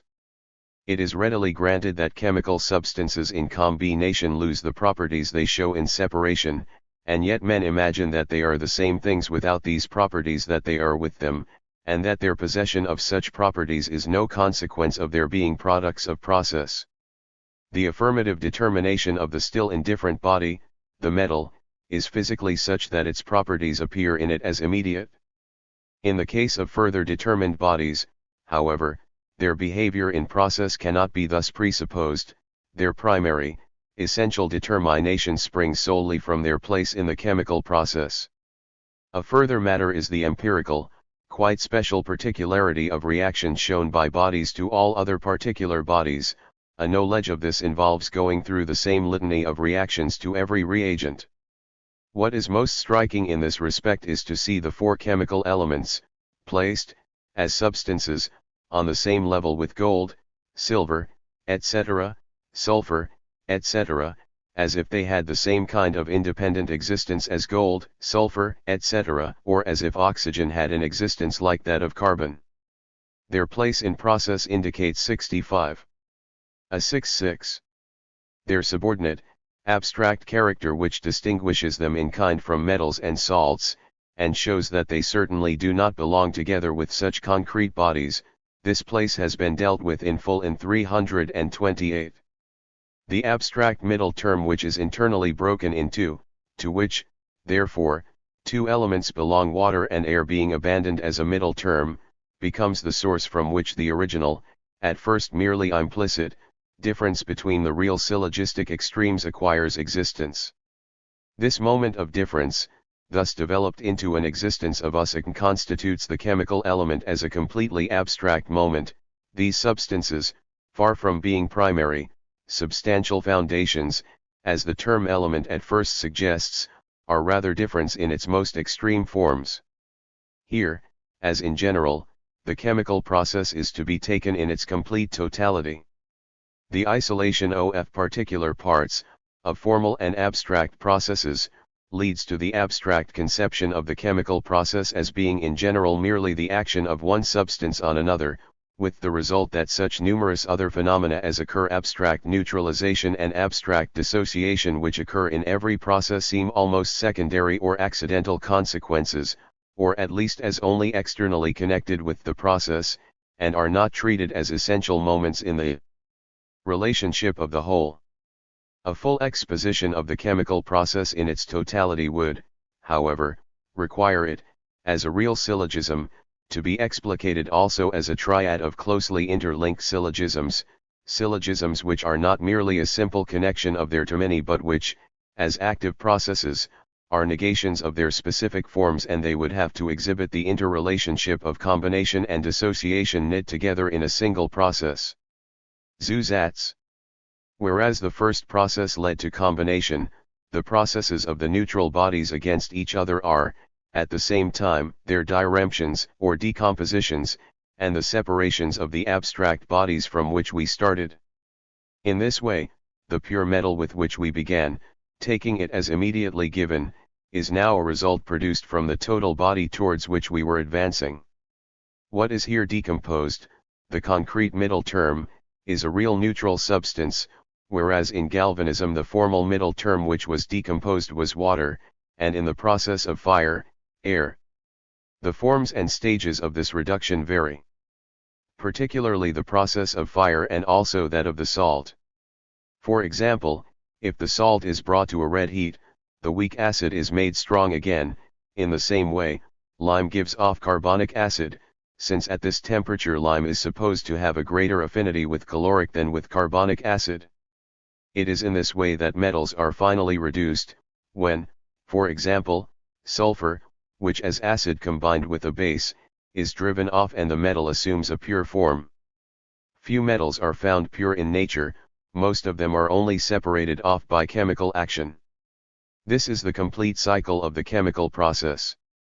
Before we can determine to which stage of the process individual bodies belong, we must establish the definite order in which the stages of the chemical process succeed one another, otherwise we shall be dealing with a multitude of substances which, taken on their own, remain an unsystematized hodgepodge. The individualized bodies acquire their specific character in the process as follows. Individualized and differentiated air yields the different kinds of gases, air itself being the totality of the four: nitrogen, the abstractly indifferent gas; oxygen and hydrogen, the opposed forms of air, the former kindling and activating in opposition, the latter positive and indifferent in it; carbonic acid gas, the earthy moment, because it appears partly as earthy and partly as gas. One of the moments of the opposition is the cycle of fire, the individual, realized fire, and its opposite, the combustible substance. It, too, forms a totality, the basis, the intrinsically combustible substance which is, in itself, fiery. This is neither the indifferent substance to be posited only in a determination as difference, nor the positive which is only to be limited by difference, but it is negativity in itself, time which is inwardly realized but still sleeps, time, the quiescent existence of the sleeping time being only form, so that this negativity is its quality, not a mere form of its being, but its very being. As this form: sulfur as the earthy basis, hydrogen as the aeriform basis, naphtha, the vegetable and animal oils, and 90 the acids, namely, sulfuric acid, the acid of the combustible earthy substance; nitric acid with its various forms; hydrochloric acid, the earthy acids, the abstract, earthy; carbonic acid, the concrete; arsenious acid, etc., the vegetable and animal acids; formic acid, in opposition to acids, the oxides and alkalis generally. 267. The other moment of the opposition is realized zooator, the neutralities of acids and oxides, salts, earths, stones. It is here, strictly speaking, that total body comes to view. The various gases are air 9, the cycle of fire has not yet reached the stability of the totality, sulfur is suspended in it as a basis over the other earthy bodies. The earths are white, simply brittle, the individual body as such, possessing neither the continuity of metal and its passage through process, nor combustibility. There are 4 main earths. These earthy, neutral substances are differentiated into a double series, those whose neutrality has its base only in the abstractness of water and which exist as neutral products of both acids and alkalis.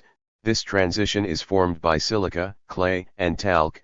Silica is, as it were, the earthy metal, the pure case of brittleness which, through the abstraction of its singularity Einzelnheit, combines specially with potassium to form glass, and a metal represents the process of melting in color and solidity. So does silica represent it in singularity. Silica is the colorless substance in which metal lightly has died away into pure form and whose inwardness is absolute discreteness. As silica is the immediate, simple, unexplicated notion, so clay is the earth earth with a difference, the possibility of combustibility. As pure clay, it absorbs oxygen from the air, but generally in its combination with sulfuric acid, it is an earthy fire, poercerum do. It is to fire that it owes its hardness and crystallization. Water plays a less significant part than external cohesion. Talc, or bitter earth, is the subject of salt, to this the bitterness of sea water is due. It is an intermediate taste which has become the principle of fire and is precisely the return of the neutral substance to that principle. Finally, we have the antithesis to this, the genuinely real neutral or calcareous substances, the alkaline, differentiated substances which decompose their earthy principle afresh and only need the physical element to constitute a process, the extinguished process which reinstates itself. Lime is the principle of fire which is generated by the physical body in its own self. The earthy element, all of whose determinations other than gravity now fall outside of it, and in whose case gravity is identical with light, covers the metals. Gravity is the being within self in indeterminate externality, so this being within self in light has reality. Thus metals do possess color, but on the other hand their luster is this indeterminate, self-propagating pure light which destroys color. The different states of metal, first continuity and solidity, and then readiness to enter into process, brittleness, punctiformity, capacity for oxidation, all these are passed through by the metal within itself. Thus some metals are found in a pure state, ISS, others occur only in the form of oxide 9 or mixed with earths, hardly ever in a pure state, and when they do, they are powdery, like arsenic for example. Antimony and similar metals are so brittle and hard that they are easily pulverized. Finally, metal occurs as scoria, vitrified, and has the mere form of sameness of texture as in the case of sulfur. 335 The chemical process is, in fact, in general terms, life, for the individual body in its immediacy is not only produced by the process but also destroyed by it, so that the notion no longer remains at the ninth stage of inner necessity but is made manifest. But on account of the immediacy of the corporealities entering into chemical process, the notion is everywhere infected with division. As a result, its moments appear as external conditions, and what is dissociated falls apart into mutually indifferent products. The fire and activation Begeisterung are extinguished in the neutral body and not spontaneously rekindled in it. The beginning and end of the process are separate and distinct. This constitutes its finitude which keeps it far from life and distinguishes it therefrom. 269. Remark. Certain chemical phenomena have led chemistry to apply the determination of teleology in explaining them. An example is the fact that an oxide is reduced in the chemical process to a lower degree of oxidation than that at which it can combine with the acid acting on it, while a part of it is more strongly oxidized. There is here a rudimentary self-determination of the notion from its own resources in its realization, which is thus not determined solely by conditions which are already outwardly to hand. Zusatz. True, an appearance of vitality is there, but it is destroyed in the product. If the products of the chemical process spontaneously renewed their activity, they would be life. To this extent, then, life is a chemical process made perpetual. The determinateness of the species of a chemical body is identical with its substantial nature. We are accordingly here still in the realm of fixed species. In the organic realm, on the other hand, the determinateness of the species is not identical with the substantial nature of an individual. On the contrary, the individual is, in keeping with its determinateness, finite, but just as much infinite. In the chemical process, the notion exhibits its moments discontinuously. The whole of the chemical process contains, on the one side, fixed determinateness in the mode of indifference, and on the other side, the urge to be internally opposed to self, an opposition in which indifference falls away. But quiescent being and this urge are distinct sides. The totality is posited only in itself or in principle. The unity in which both determinations are at once present does not come to existence. This unity, as existent, is the determination of life, and towards this nature strives.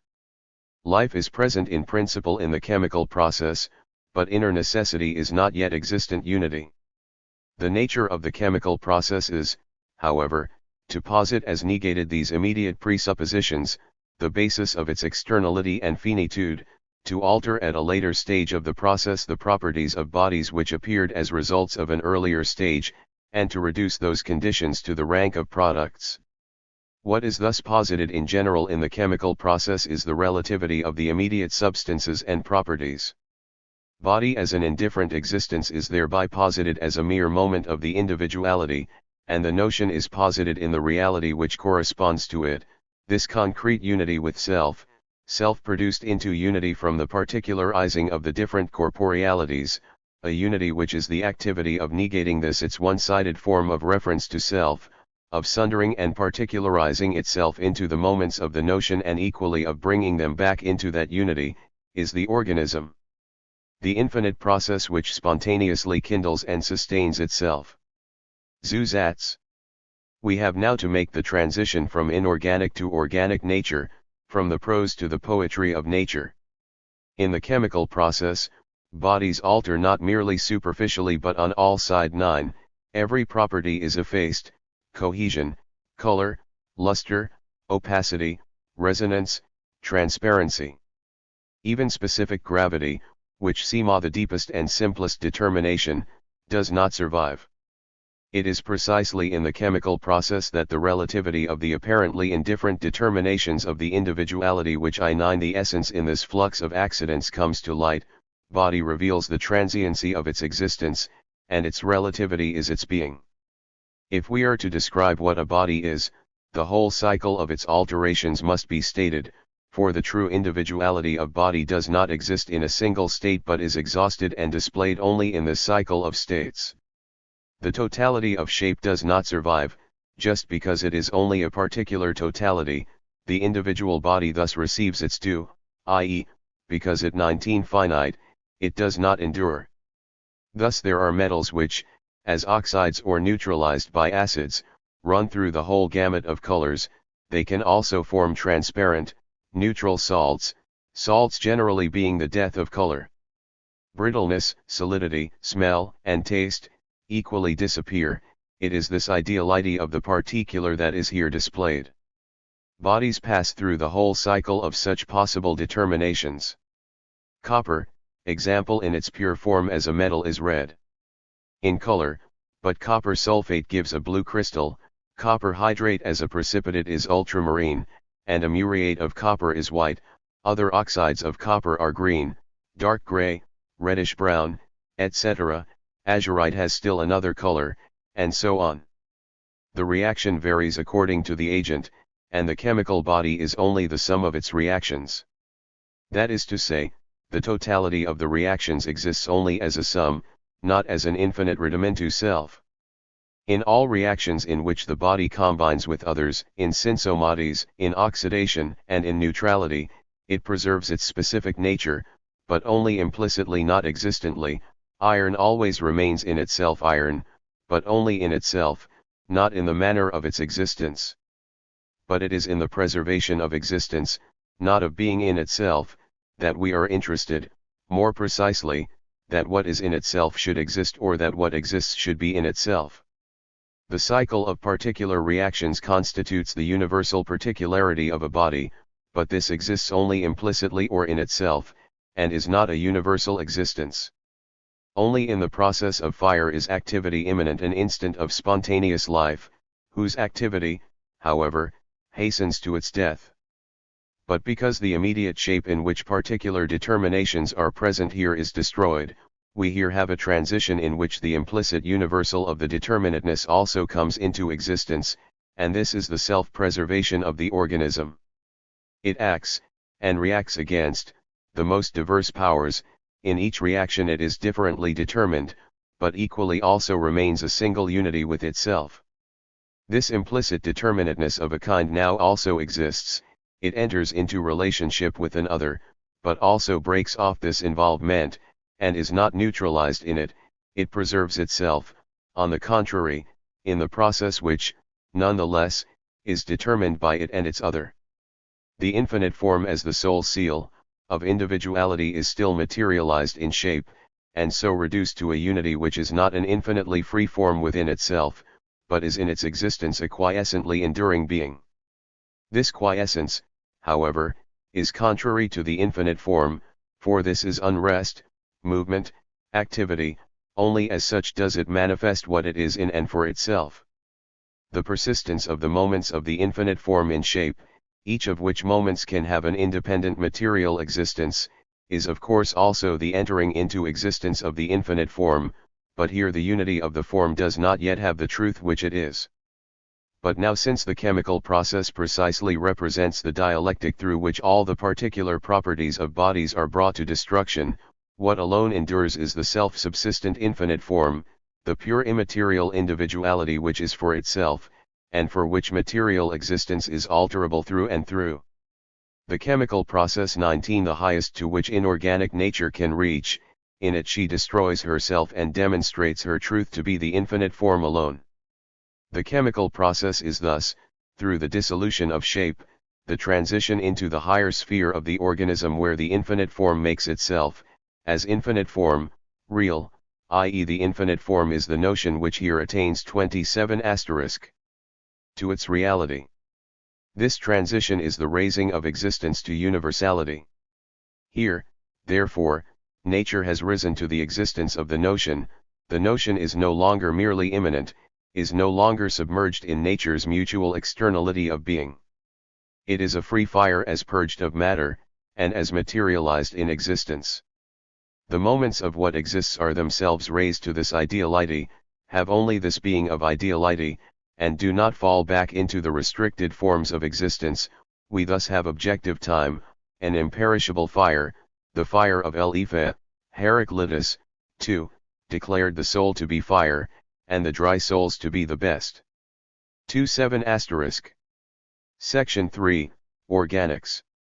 337 The real totality of body as the infinite process in which individuality determines itself to particularity or finitude, and equally negates this and returns into itself, re-establishing itself at the end of the process as its beginning, is thus an elevation into the first ideality of nature, but an ideality which is fulfilled, and as self-related negative unity, has essentially developed the nature of self and become subjective. This accomplished, the idea has entered into existence, at first an immediate existence, life.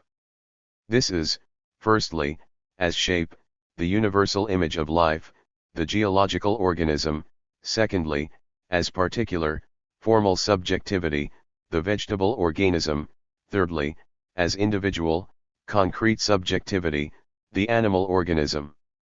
The idea has truth and actuality only in so far as it is determined as subjective, life, as only the immediate idea, is therefore external to itself, is non-life, only the corpse of the life process, the organism as totality of inanimately existing, mechanical and physical nature. Distinguished from this stage is the beginning of subjective vitality, the living organism in the vegetable kingdom, the individual, but, as external to itself, still falling apart into its members which are themselves individuals. It is first in the animal organism that the differences of shape are so developed as to exist essentially only as its members, thereby constituting its subject. Vitality, as natural, falls apart into the indeterminate plurality of living things which, however, are in themselves subjective organisms, and it is only in the idea that they are one life, one organic system of life. Zusatz. Let us look back for a moment at the preceding exposition.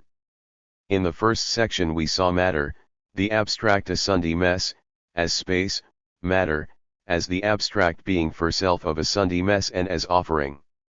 274 Organics resistance, is completely separated into units vollkommen vereinzelt, atomistic through and through. This atomistic matter, because of its sameness, is still completely indeterminate, but it is absolutely atomistic only for understanding, not for reason, ISS. Next we had particular masses determined over against one another, and lastly gravity, which constitutes the fundamental determination in which all particularity was sublated and ideally dale.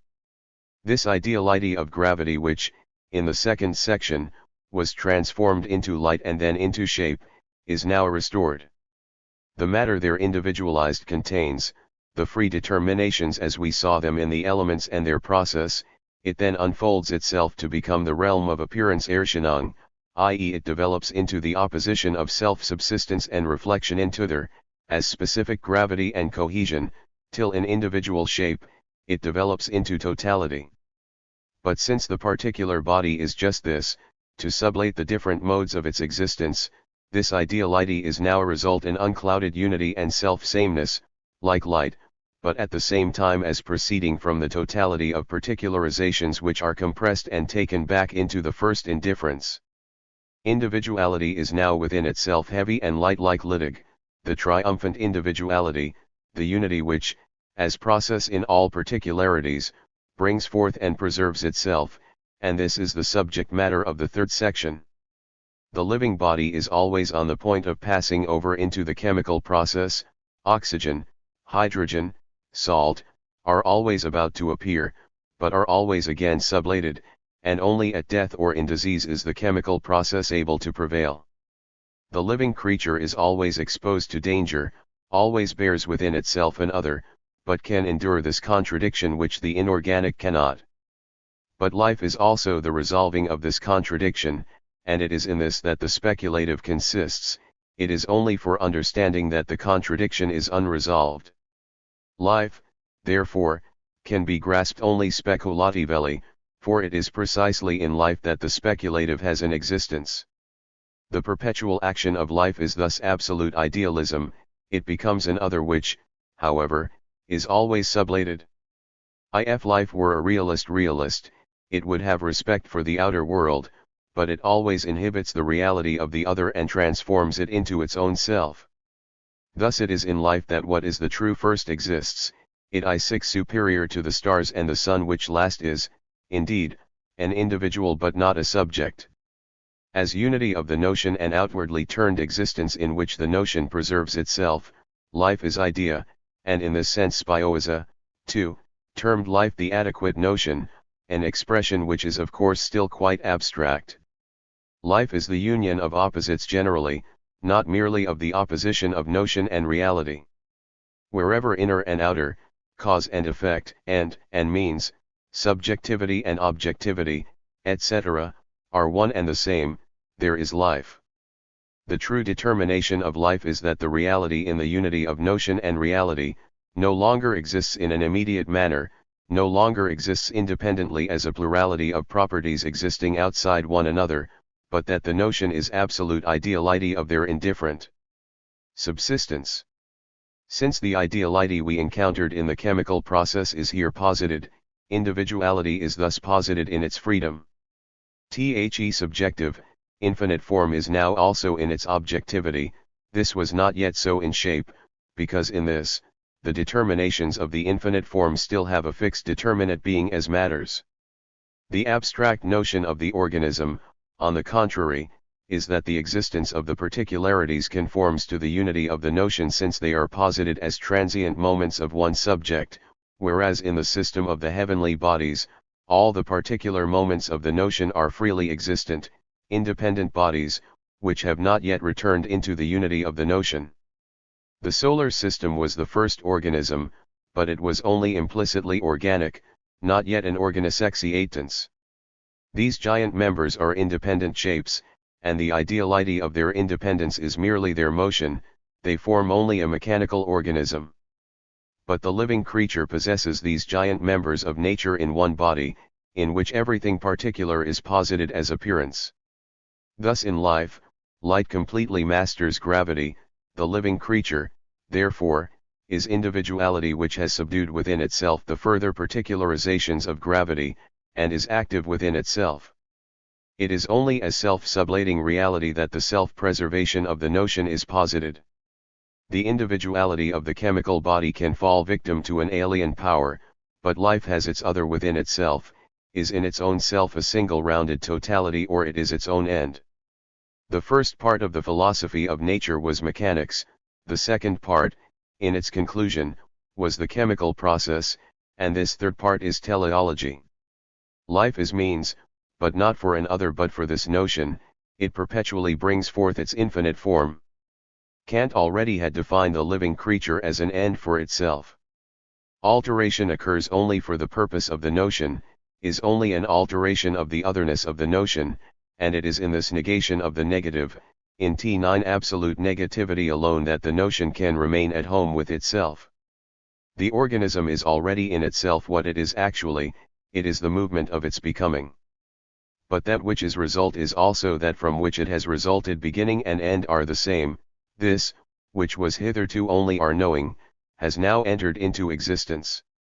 Since life, as idea, is the movement of itself whereby it first constitutes itself subject, it converts itself into its other, into its own obverse / it gives itself the form of object in order to return into itself and to be the accomplished return into self. Thus it is only in the third part that we have life as such, since its principal determination is subjectivity. The earlier stages are only imperfect steps in that direction. And consequently we have the three kingdoms, the living mineral kingdom, the vegetable kingdom, and the ordinal kingdom. Life, which presupposes itself as the other of itself, is, firstly, geological nature, and as such it is only the ground, the basis of life. True, it ought to be life, individuality, subjectivity, but it is not veritable subjectivity, it does not bring back its different members. 275. Into unity. In the sphere of life, the moments of individuality and of the return into self or subjectivity must indeed be present, but as immediate, these sides are estranged from each other, i.e. they fall outside of each other.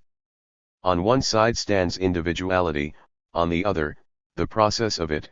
Individuality does not yet exist as active, idealizing life, has not yet determined itself to individuality, but is a frozen life, over against the process of life. It, too, contains activity, but partly only as a potentiality, partly as outside itself. The process of subjectivity is divorced from the universal subject itself, for we have not as yet an individual which is, in principle, already self-active. Immediate life is therefore life which is estranged from itself, and thus it is the non-organic nature of subjective life. For all externality is non-organic, as, example for the individual, the sciences are his non-organic nature, in so far as he is not yet familiar with them, but they are stirring in him and are his implicit rationality which he has only to make his own. The earth is a whole, the system of life, but, as crystal, it is like a skeleton, which can be regarded as dead because its members seem still to subsist formally on their own, while its process falls outside it. The second part is the stage of reflection, an incipient, truer vitality, in which the individual is intrinsically its own activity, the life process, but only as subject of reflection. This formal subjectivity is not as yet the subjectivity that is identical with objectivity, with the articulated system of its members. This subjectivity is still abstract because it issues only from that estrangement, it is the brittle, Einunktevon, merely individual subjectivity. True, the subject particularizes itself, preserves itself as subjectivity in its connection with its other, articulates itself into members which it pervades, but what makes it only a formal subject is that it does not truly preserve itself in this connection but is still drawn out of itself. The plant is still not veritable subjectivity because the subject, in distinguishing itself from itself and making itself into its own object, cannot trust itself to the truly articulated differences, but it is the return out of these differences which first constitutes true self-preservation. The plant therefore does not advance beyond a formal distinguishing of itself from itself, and it can remain only in formal communion with itself. It unfolds its parts, but since these its members are essentially the whole subject, there is no further differentiation of the plant. Leaves, root, stem, are themselves only individuals. Since the real differences which the plant produces in order to preserve itself are completely similar to itself, it does not develop true members. Each plant is therefore only an infinite number of subjects, and the togetherness whereby it appears as one subject is only superficial. The plant is thus impotent to hold its members in its power, for these, a non-self-subsistent, escape from it, and the innocence of the plant is the same impotence of self-relation to inorganic being in which the plant's members become, at the same time, other individuals. This second kingdom is the water kingdom, the kingdom of neutrality. *77 The third kingdom is the fire kingdom, individual subjectivity as vitality in its completeness, the unity of the plant and the differences. This subjectivity is shape, like the first system of forms, but at the same time the members are not parts, as they still are in the plant. Animal life preserves itself in its otherness, but the latter is an actual difference, and at the same time, the system of these its members is posited as ideal ideal. Only then is the living organism subject, soul seal, an ethereal being, the essential process of articulation and expansion, but in such a manner that though this shaping is immediately posited in time, the difference is eternally retracted. Fire releases itself into members, there is a perpetual passage into a product, and this is perpetually brought back to the unity of subjectivity, for the self-subsistence is immediately consumed. Animal life is therefore, is not self-subsistent but exists only as bound up with the whole.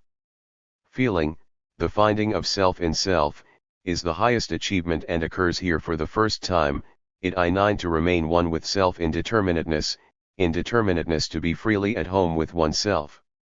The plant do not find itself within itself because its members are self-subsistent individuals over against it. The explicated notion of life is animal nature. Here for the first time we have vitality in its true form. These three forms constitute life. 338 The first organism, just because it is at first determined as immediate organism or as only implicitly organism, does not exist as a living creature, for as subject and process, life is essentially a se/terrains of Europe, North and South America, and Northern Asia. As regards animal life, shellfish, snails, and zoophytes come first in respect of quantity in Europe wherever there are flats formations, consequently in countless localities in this continent, similarly in Asia, Anatolia, Syria, Siberia, Bengal, China, etc., in Egypt, Senegal, in the foothills at the Cape of Good Hope, and in America.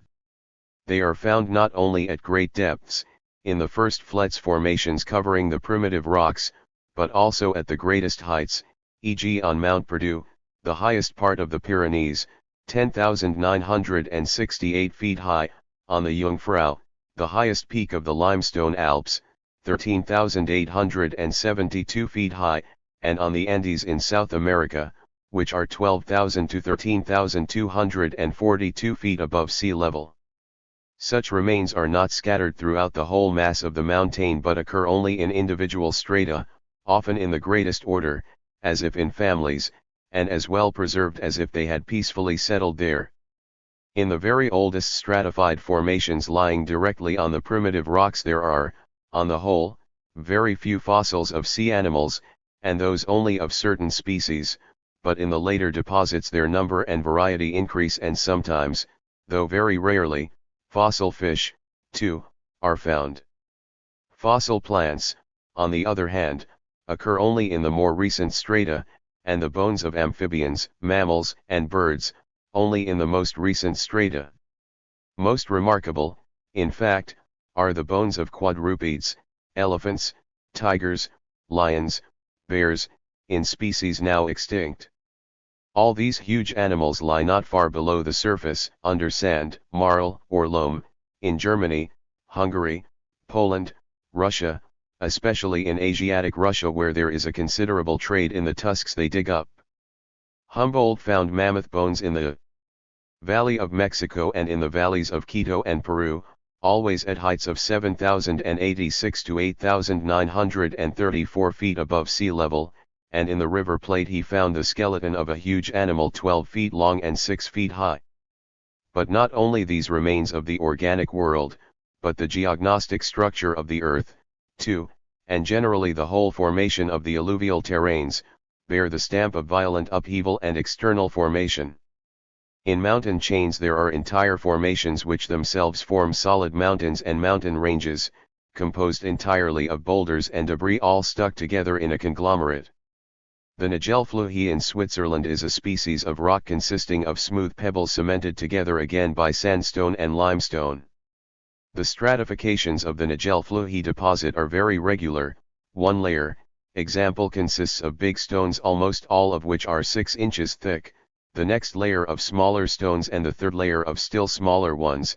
This is now followed by another layer of larger stones. The constituents are the most varied assortment of debris: granites, gneisses, porphyries, amygdaloids, serpentines, silicious schists, holmstones, flints, saline and compact limestones, argillaceous and ferruginous stones, and alpine sandstones. In one Nagelfluhe there is more of one species, and in another more of another species. One such Nagelfluhe forms a mountain chain with a breadth of 1 to 3 leagues. It rises to a height of 3,000 to 6,000 feet above sea level, which therefore is above the tree line in Switzerland. With the exception of the Alps and the Pyrenees, they are higher than all the other mountains in France and England, and even the highest peak of the giant mountains in Silesia is only 4,949, and the Brocken only 3,528 feet high. Lastly, all primitive rock masses, granite mountains, and rocks, bear in themselves the terrible traces of frightful poundings and upheavals. They are intersect lengthwise and crosswise by innumerable valleys and ravines superposed one on top of the other by stages, and so on. All of this, which belongs to the sphere of history, must be accepted as fact. It does not pertain to philosophy. If, now, this is to be explained, we must understand the way in which this must be treated and considered. Formerly, history applied to the earth, but now it has come to a halt. A life which, inwardly fermenting, had time within its own self, the earth spirit which has not yet reached the stage of opposition, the movement and dreaming of one asleep, until it awakes and receives its consciousness in man, and so confronts itself as a stabilized formation. As for the empirical side of this past state, it is considered that the main interest for geognosy lies in the determination of time, in knowing which stratum of rocks is the oldest, etc.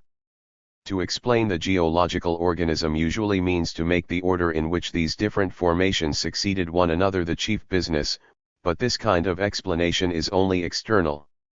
It is said that first the granitic primitive rocks, the deepest strata, came into being one after the other in time, then, regenerated, dissolved granite which was precipitated again.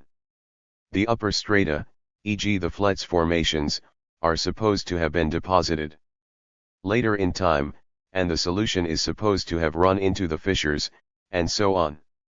This mere happening, which involves only a difference of time, this temporal succession of the strata, does not explain anything at all, or rather it completely ignores the necessity of the process, the comprehension of it. The solvent effects of water or fire are wholly separate factors which do not express organic fermentation, any more than when we understand it as the process of oxidation and deoxidation, or quite superficially reduce it to the opposition of the carbon and nitrogen series. The whole style of explanation is nothing more than a transformation of spatial juxtaposition into temporal succession, as if, seeing a house with a ground floor, first and second floors and a roof, I now reflect with profound wisdom, and conclude that therefore the ground floor was built first, and after that the first floor, and so on. Why is the limestone later? Because here limestone overlays sandstone. This is a facile insight. This transformation has really no rational interest. The process has no other content than the product.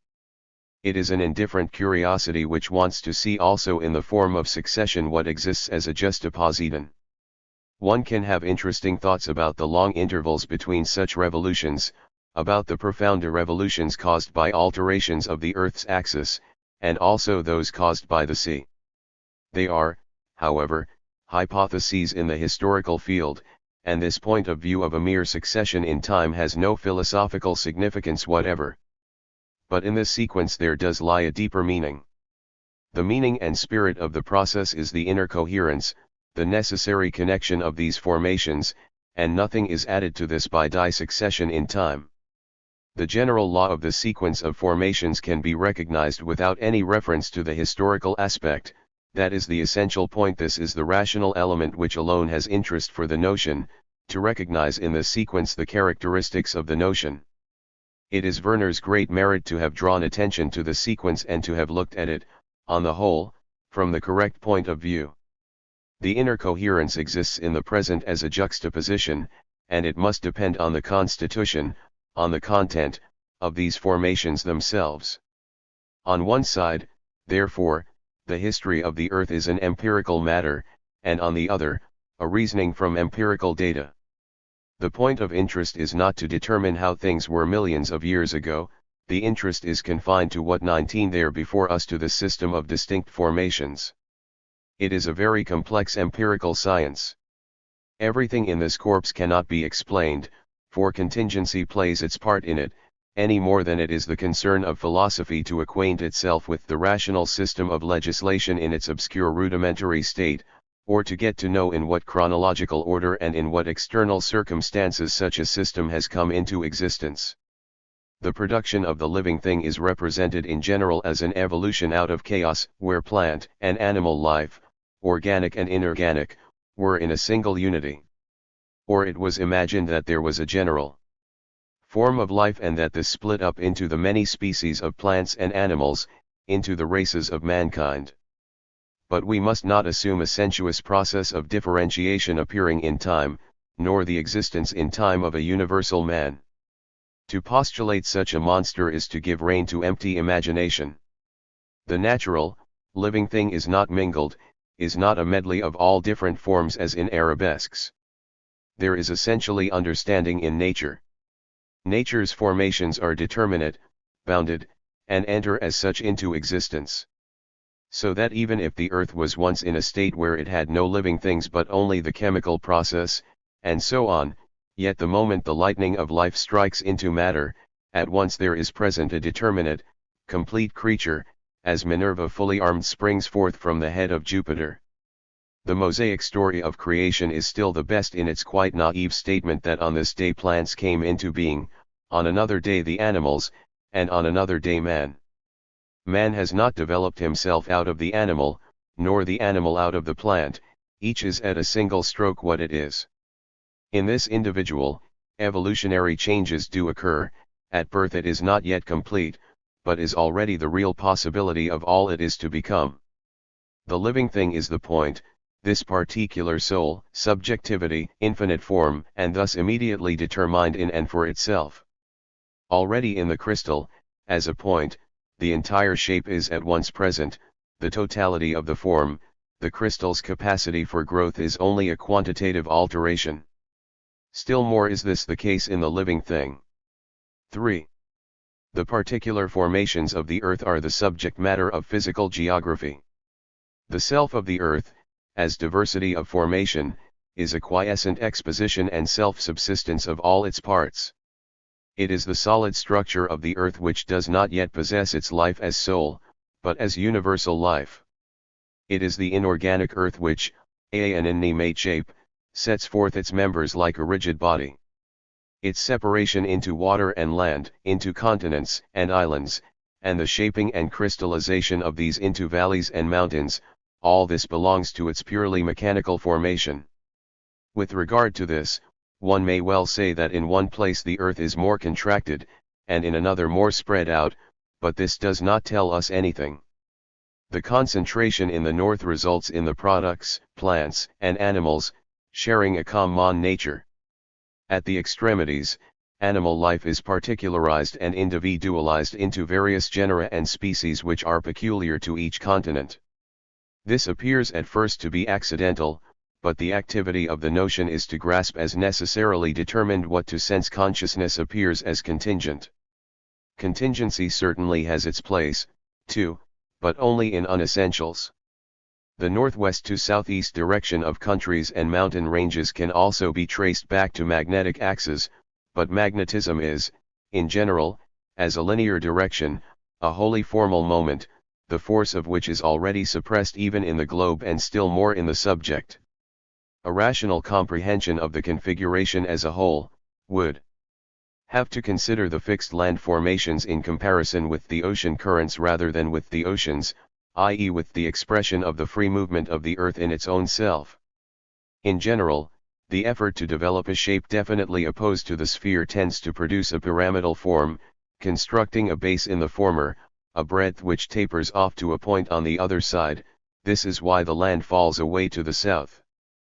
But the restless, rotatory movement of the ocean currents hollows out this shape everywhere in a west to east direction, as it were pushes and presses the solid land mass towards the east and distends the shape on the eastern side like a bent bow, so that to the west it is rounded and bellies out.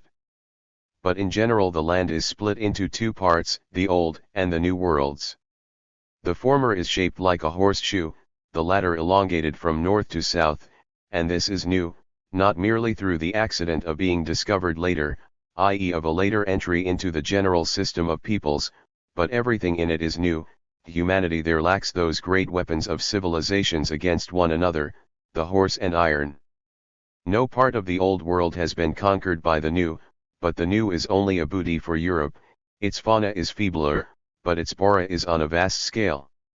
In the old world, the mountain ranges run, on the whole, from west to east or else from southwest to northeast. By contrast, in America, the counter aspect of the old world, they run from south to north, but the rivers, especially in South America, flow to the east.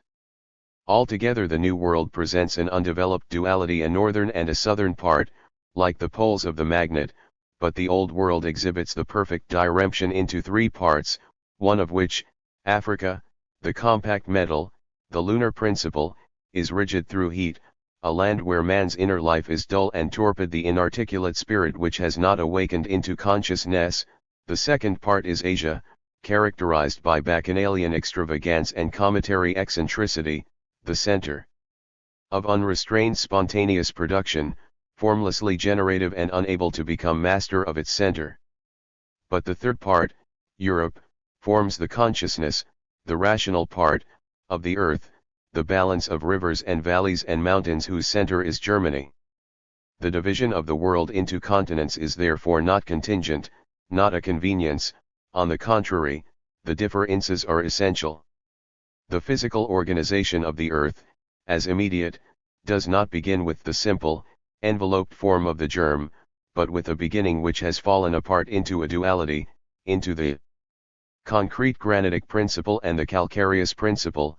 The former is the core of mountains in which the triad of moments is displayed in an already developed state, while the latter is the difference which has been reduced to neutrality. The development of the moments of the first principle into specific formations goes through a series of stages in which the further forms are partly transitional, the granitic principle remaining the basis, only more unlike and unformed within itself, partly a development of its moments into a more determinate difference and into more abstract mineral forms such as metals and fossil objects generally, until the development loses itself in mechanical stratifications and alluvial terrains. lacking any imminent formative process. Side by side with this proceeds the development of the other, the neutral principle, partly into weaker transformations and partly, in combination with the granitic principle, into formations ranging from concrescent forms down to merely external mixtures. Zusatz. Werner's mineralogy distinguished between rock species and lodes or veins. Geology treats of the former and orictocuasi of the latter. These names are no longer used in textbooks of mineralogy, it is only miners who retain the distinction. The rocks comprise the concrete mass and geology studies the further formation of a fundamental form of rock species and its modifications, in which the rocks remain concrete formations. From this develops the other, more abstract side, the veins which, too, form themselves into mountains, so that generally the two sides cannot be exactly separated. Such abstract formations are crystals, ores, metals, where the moment of difference has developed. They have made themselves into neutral substances capable of forming concrete shapes, for it is precisely in such abstract forms that shape becomes free. The types of vein are seams in the mountains consisting of a specific medley of rocks and earths. They have a definite grain or inclination, i.e. they make an angle with the horizon. Now these rock strata are cut by the veins at various angles, and it is these veins which are important in mining. Werner thought of these veins as fissures filled up with a different mineral from that of which the mountain was composed. The physical formation of the earth is so constituted that its surface erupts into organic centers, into points of totality, which unite within themselves the whole and then let it fall apart, displaying it in individual products. This contraction, in unfolding outwards, passes over into a scattering abroad of the moments. These centers are a kind of cores which, in their shells and husks, represent the whole and which pass through these to blend with the general soil as their element. The core and root of these formations is not a simple self but the developed totality of the formation which contains within itself the already separated moments, the existence of the organic unity as it is able to exist in this universal individuality. This core is gravity, which is so blended, so hard, so solid, that the individual parts are not easily separated out of it in their pure form. Everywhere there is an incipient crystallization. In the whole, granite is the innermost, the mean, the basis, and it is to its traits in two directions that the other formations first attach themselves. It has three constituents although it is itself primary, but these three constitute a single, quite hard mass. Granite, as we know, is composed of silica, quartz, absolute earth, the rigid, punctiform principle, mica, the surface which has developed to the stage of opposition, the punctiform principle which has unfolded itself, the moment of combustibility which contains the germ of every abstract form, and lastly felspar, the adumbrated but still undeveloped neutrality and crystallization of lime in the siliceous earths, for 2 to 3% of lime asterisk is found in it. This is the simple, earthy triad which now develops in accordance with its different sides, and more specifically, in the two directions of the process. On the one hand, this whole is to contain the differences as its form and is to remain the whole, only with a variously modified content, and on the other, the differences are to permeate the substance and become simple abstract isolates. The former is the formation as it appears at this point, and the latter is difference, but a difference which has lost all chemical significance and is just the formation of simple physical bodies. More precisely, we have the external forming of the primitive rock, the extirpation of the existent moments of the totality and the separation of them in their purity as abstract isolates flets formation. This is followed by decay into an indifferent existence alluvial terrain. 1. In primitive rock, as throughout all the further formations, we find the antithesis of the siliceous, and the argillaceous and its cognate forms, and the calcareous. The antithesis to granite is primitive limestone, so that the siliceous and the calcareous series form an essential antithesis. Stephens in his earlier writings has drawn attention to this, and it is one of his best inspirations among the otherwise crude and immature observations of Biss' undisciplined imagination. In primitive rock, the different character of these sides is well marked and a determining factor. The calcareous side is the total neutrality, and its modifications concern more the outer formation than the inwardly self-specifying diversity. In silicious formations, on the contrary, where granite form the basis, a more definite difference is present. The granite rocks which form the beginning have the greatest. 287. Kali, misprint for Kok. 288 Organics height. The other rocks acts supported on the granite in such a way that the rocks of greatest height are always the undermost stratum, the others in turn resting on them. The next rock formations are modifications of granite, further developments of one side of it, where now one and now the other side predominates. The granitic rocks are surrounded by beds of gneiss, syenite, mica schist, and so on, which are nothing but a light modify cations of granite. One species of rock, says Ebel, passes by gradual modification of its composition into the rock species of another slab of rock. In this way, compact granite passes over into veined granite and gneiss, and the hardest gneiss passes over through varying combinations of its constituents into the softest mica schist, which itself passes over into argillaceous schist *, and so on. The latter species are quite contiguous so that the passage of one into the other is readily seen. In the study of geology, then, we must first direct our attention to the general mass of rocks and the notion of the moments, rather than thoughtlessly enumerate the different kinds, straightway converting a small difference into a fresh genus or species. What is most important is to follow the transitions from one layer to another. Nature keeps to this order only in a general way, and numerous variations occur although the basic features of the order persist. But while nature juxtaposes the species as parts indifferently, she indicates the necessity by the transition of the different species into one another, but the difference in kind comes to view not only by a mere lessening of difference but by a differentiation in accordance with the notion. Nature marks these transitions as a mingling of the qualitative and the quantitative, or shows that the one species differs from the other in kind. In the one rock there are nascent formations of the other rock in the form of globules, clusters, centers, partly mingled with the ferrat rock, partly also externally separated off in it. Heim, with a truly philosophical view of the matter, has very clearly exhibited this transition, the breaking forth of one rock in another. Syenite is the rival of granite. Instead of mica it contains only hornblende, which is more argillaceous than mica but resembles it. From mica syenite the next stage is a definite loss of depth. Quartz disappears from view and clay becomes predominant, until thin sheets and clay entirely predominate in argillaceous schist, in schistous formation generally, which is the next change of form. Here the peculiar nature of quartz, feldspa, mica, and hornblende formations is dissipated and lost. Further down, formlessness remains predominant, the transformation of granite progressing from this point onwards.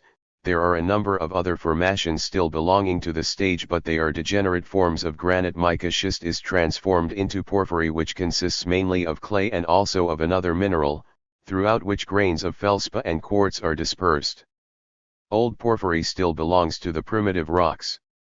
Schist assumes different forms, becomes harder, more like quartz in silicious schist, and more sandy in greywacke schist and greywacke, so that the day is no longer predominant.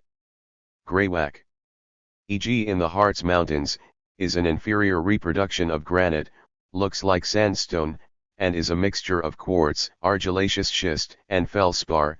This is truer still of greenstone, which consists of hornblende, feldspa, and quartz, the first named being the principal constituent. Joined onto these are the entire further ascending series of trap rocks, but here everything is more mixed. That is the limit of these absolute rocks. So the development, starting from granite, proceeds, as we have said, to the stage where its particular constituents are no longer visible. The triad forms the basis, but these moments become separated and one or the other emerges. Basalt is the central point where the elements completely permeate one another again. It contains 40 parts of silica, 16 of clay, 9 of potash, 2 of talc, 2 of natron, and the rest is manganese oxide and water. Its alleged volcanic origin has this much truth in it, that it belongs to the igneous principle, but it owes its origin as little to fire 83 to water. An internal deformation is found in it, and still more in amygdaloid, olivine, augite, etc., which are abstract formations completely particularized in themselves. From this point onwards we meet with only a formal mixture or formal decomposition of these elements. The further details must be classified in accordance with this principle. One line of development is only a modification of granite where traces of the triple basis are still always present, in gneiss, mica schist, porphyry, right down to greenstone, greywacke, basalt, amygdaloid, and even ordinary sand. The other line is the splitting up of the concrete mass into abstract forms. Here, especially, we find the antithesis of the siliceous and the calcareous series, in mountain ranges, within these in the formerly so-called gangs. So far, we have described mainly the siliceous formations, but on the other side, the whole passes over into the talc form of saline earth, the igneous principle which has unfolded itself to the point of bitterness, and which appears sporadically here and there.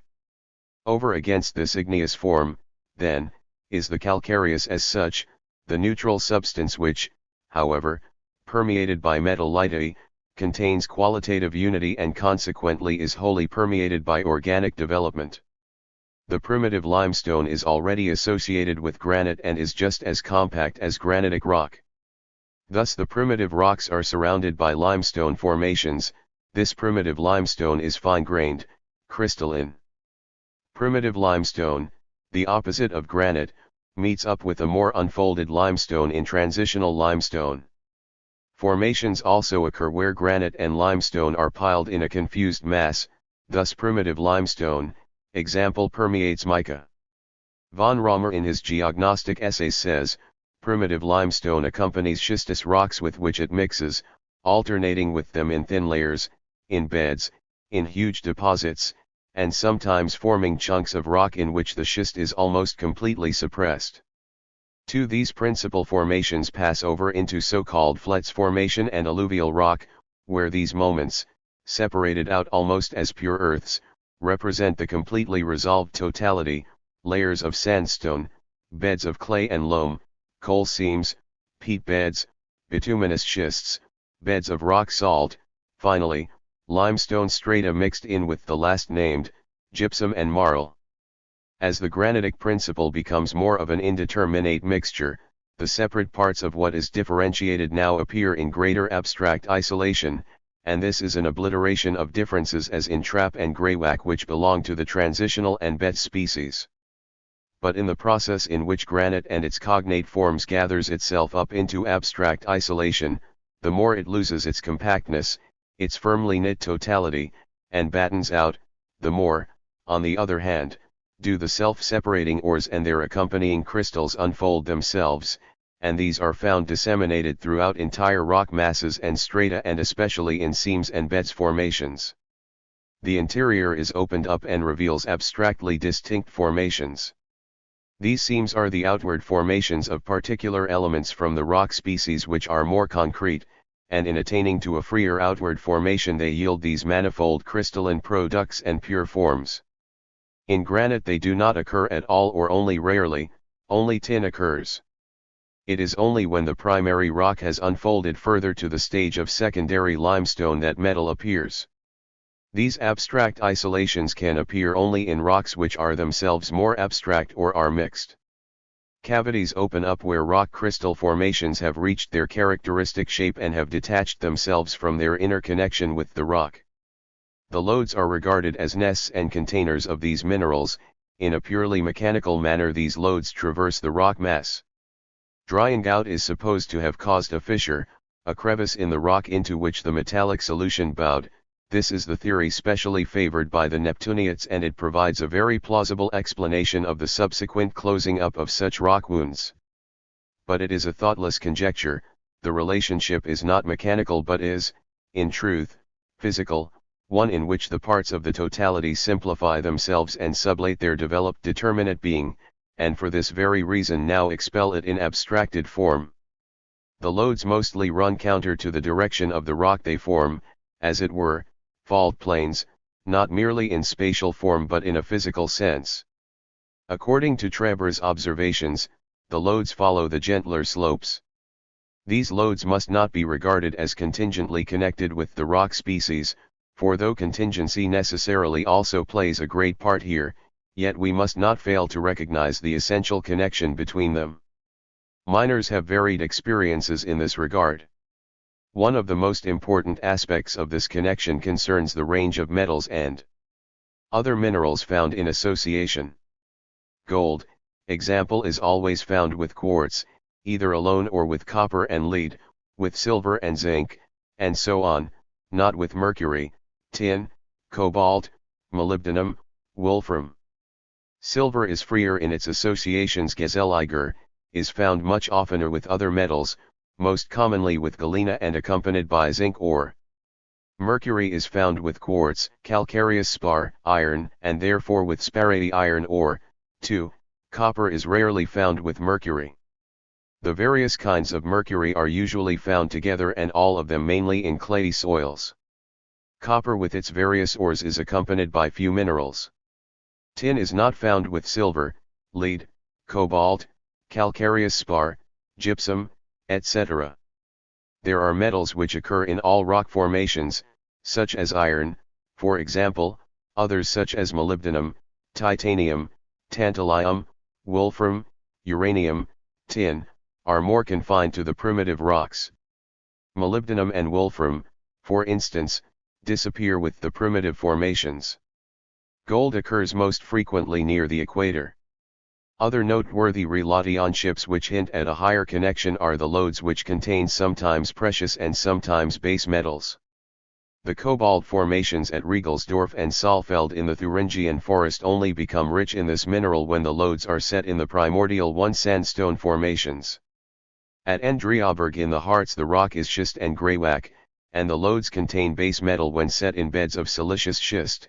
In Claustay this happens when the lodes run through fissures in clay or loam, and in the Freiburg area, when they run through porphyry. Metals occur, too, at specific depths. Horn silver, white antimony ore, occur only in the upper strata. In the Tyrol, a bed of sparate iron ore, clayey ironstone, and brown spar appears where copper pyrites peters out. At Lagardet in Dauphine, gold nuggets lie near the surface and especially where the ground is traversed by rifts containing iron ochre. The veins differ according to the thickness of the rifts. At Saenaeftkirchen, iron glance is always found where the lode narrows, and where it widens limonite, black magnetite, and sparate iron ore are found. Topazes occur in a greasy mica which has been modified into ithomurge, and in a friable lithomarge which is sometimes pure and sometimes mixed with a good deal of iron ochre. This lithomarge also owes its formation to mica and is accompanied by quartz and china clay. Both on the topazes and euclays, very clear imprints can be seen of very fine scales of lithomarge which could be sufficient evidence of the simultaneous formation of these minerals. It is the same with the emeralds found around Salzburg. In gneiss, the mica separates itself and forms huge 8 cams up to several feet in thickness. Emeralds are rarely found in gneiss but always in mica, never in a compact cluster but scattered unevenly through the mica. The emeralds, too, have imprints of scales of the mica surrounding them. 21 Lat Legend. 2 Spix and Martius, Travels, Vof. I. p. 332. O. Organics 3. The Lobby moment. The transition from flats formations to alluvial terrain is a mixture and abstract stratification of clay, sand, lime, marl, the completely formless minerals. Such are the general outlines of the advance founded on the determinations of the notion. The primitive rock develops itself to the point where it loses its mineral state and joins onto a vegetable state.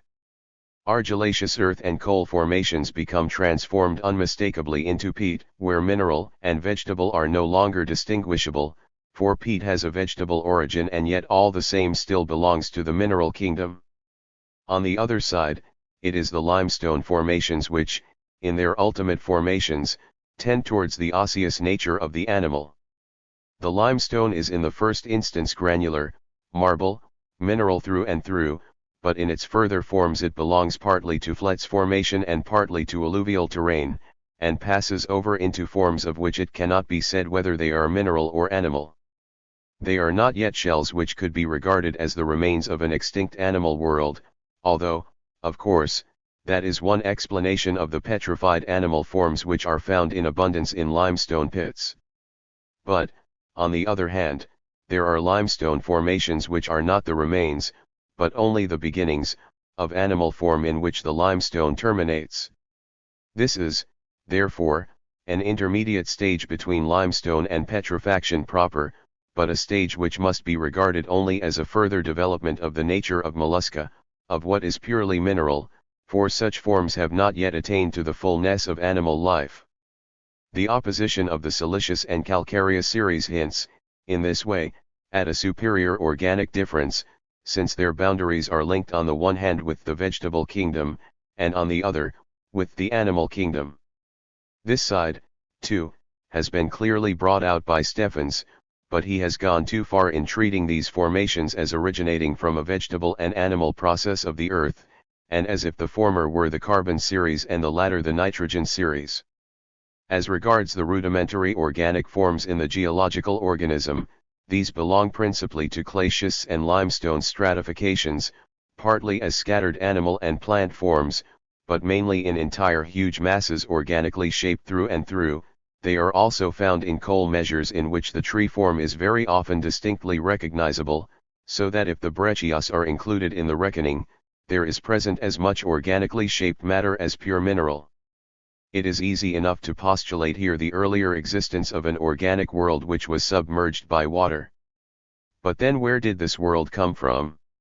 It has arisen out of the earth, but not historically. It perpetually proceeds from the earth and has its substance in it. These organic forms, especially where they occur singly and do not constitute the entire rock mass, are present where beds pass over into one another. The boundary where the moments, which processless nature lets fall apart, are posited in a unity, is preeminently the site of organic forms, of petrifactions, and of those products which are neither animal nor plant forms, but which 293 transcend the crystalline forms and are playful essays in organic formation. It is especially in schistous and calcareous formations that the inorganic unfolds itself. For the former, in partly transforming its earthy nature into the sulfurous principle, but partly retaining in itself metallity, sublates its fixed subjectivity. Its punctiform nature, opened up by bitumen and containing differentiation generally, receives in roetaliety the continuity of an absolute subject and predicate, is infinite, and fluctuates between the organic and inorganic.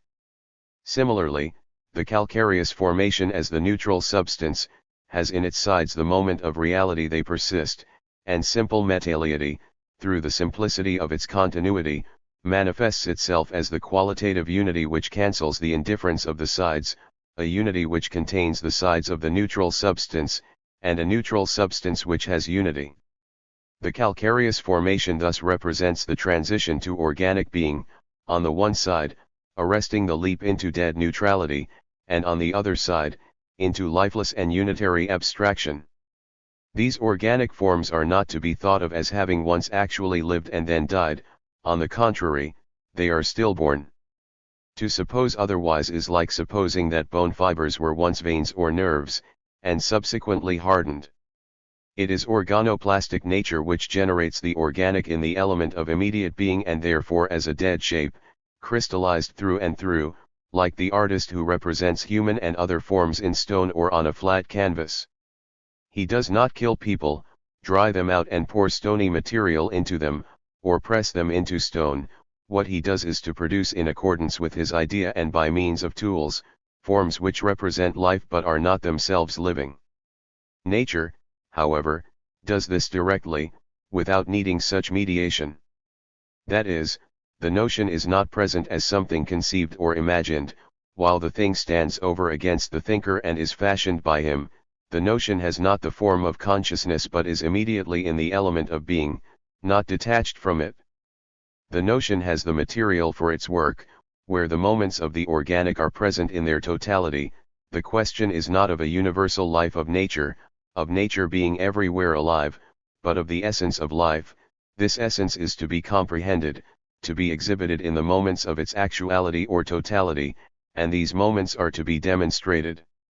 This crystal of life, the inanimate organism of the earth which has its notion in the sidereal connection outside it, but possesses its own peculiar process as a presupposed past, is the immediate subject of the meteorological process, through which, this subject, as in itself the totality of life, no longer becomes merely an individual shape but is fructified into vitality, land and especially sea, as thus the real possibility of life, perpetually erupt at every point into punctiform, transient forms of life, lichens, infusoria, and in the sea countless hosts of phosphorescent points of life.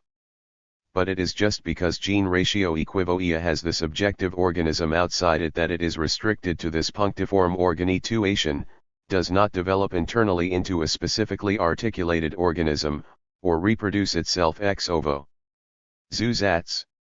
Whereas the geological organism of the earth was at first a product in the formative process of its shape, now, as the underlying productive individuality, it overcomes its rigidity and unfolds into subjective vitality which, however, it excludes from itself and delivers over to other individuals. In other words, because the geological organism is only implicitly in situ vitality, the truly living organism is an other than the geological organism itself. But since this is in itself the negativity of itself, is the sublating of its immediacy, it posits the inwardness of itself but as a being which is the other of it, that is, the earth is fertile simply as the ground and basis of individual vitality upon it. But the earth is vitality only in an indeterminate mode. True, this vitality erupts at all points, but only feebly. This universal life of the earth has living parts which are the elements, i.e. are its universal, its inorganic nature. But as the earth is also a particular body over against its satellite and the sun and comets, it is the perpetual generation, i.e. the conservation, of this system of differences, is the absolutely universal chemical process. Since, however, the giant members of this diremption are free, independent individuals, sheer connection exists purely as the free process of motion, while the comets themselves are a fresh, perpetual generation of this process. The reality of this process, then, the destruction of seemingly independent forms and the consequent emergence of real individual unity, this is first reached in the individual chemical process, which for this very reason is profounder and more fundamental than the universal process. But because the universal process of the elements is that of material substances, the individual process cannot be without it. The free, independent members of the universal process, sun, comet, and moon, are now, in their truth, the elements, air as atmosphere, water as the sea, but fire as a terrestrial element contained in the fructified, dissolved earth and separated off as a fructifying sun.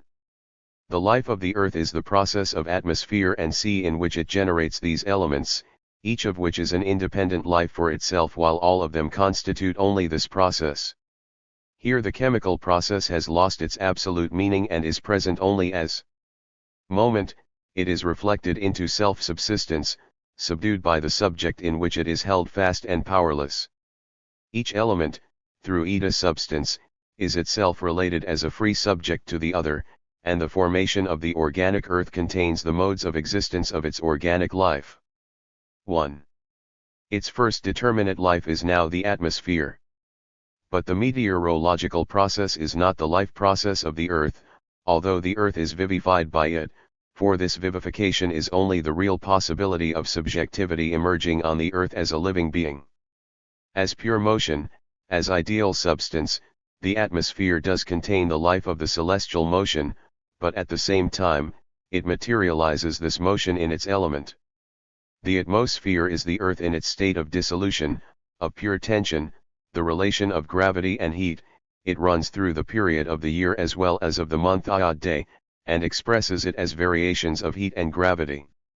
This periodical fluctuation in turn splits into two, where the axial rotation preponderates, the diurnal period has the ascendancy, and therefore at the equator there is a daily variation, a daily rise and fall of the barometer level, but this fluctuation is not seasonal. It is otherwise in the temperate zone, where the daily rise and fall is not so noticeable and the variations are all linked more with the phases of the moon. The gravity is interior gravity, elasticity as pressure, but essentially alteration of specific gravity, a movement, an undulation, of the atmosphere which goes together with an alteration of temperature, but so that this alteration has the opposed meaning, viz. of being ordinary temperature and light temperature, the former, heat given out, and the latter freely added to the atmosphere by light. The latter is, in general, clearness and pure elasticity of the air, high barometer level, while the former belongs to the formative process and is present when the elasticity of the air passes over into rain or snow. It is in the air that these abstract moments return into themselves.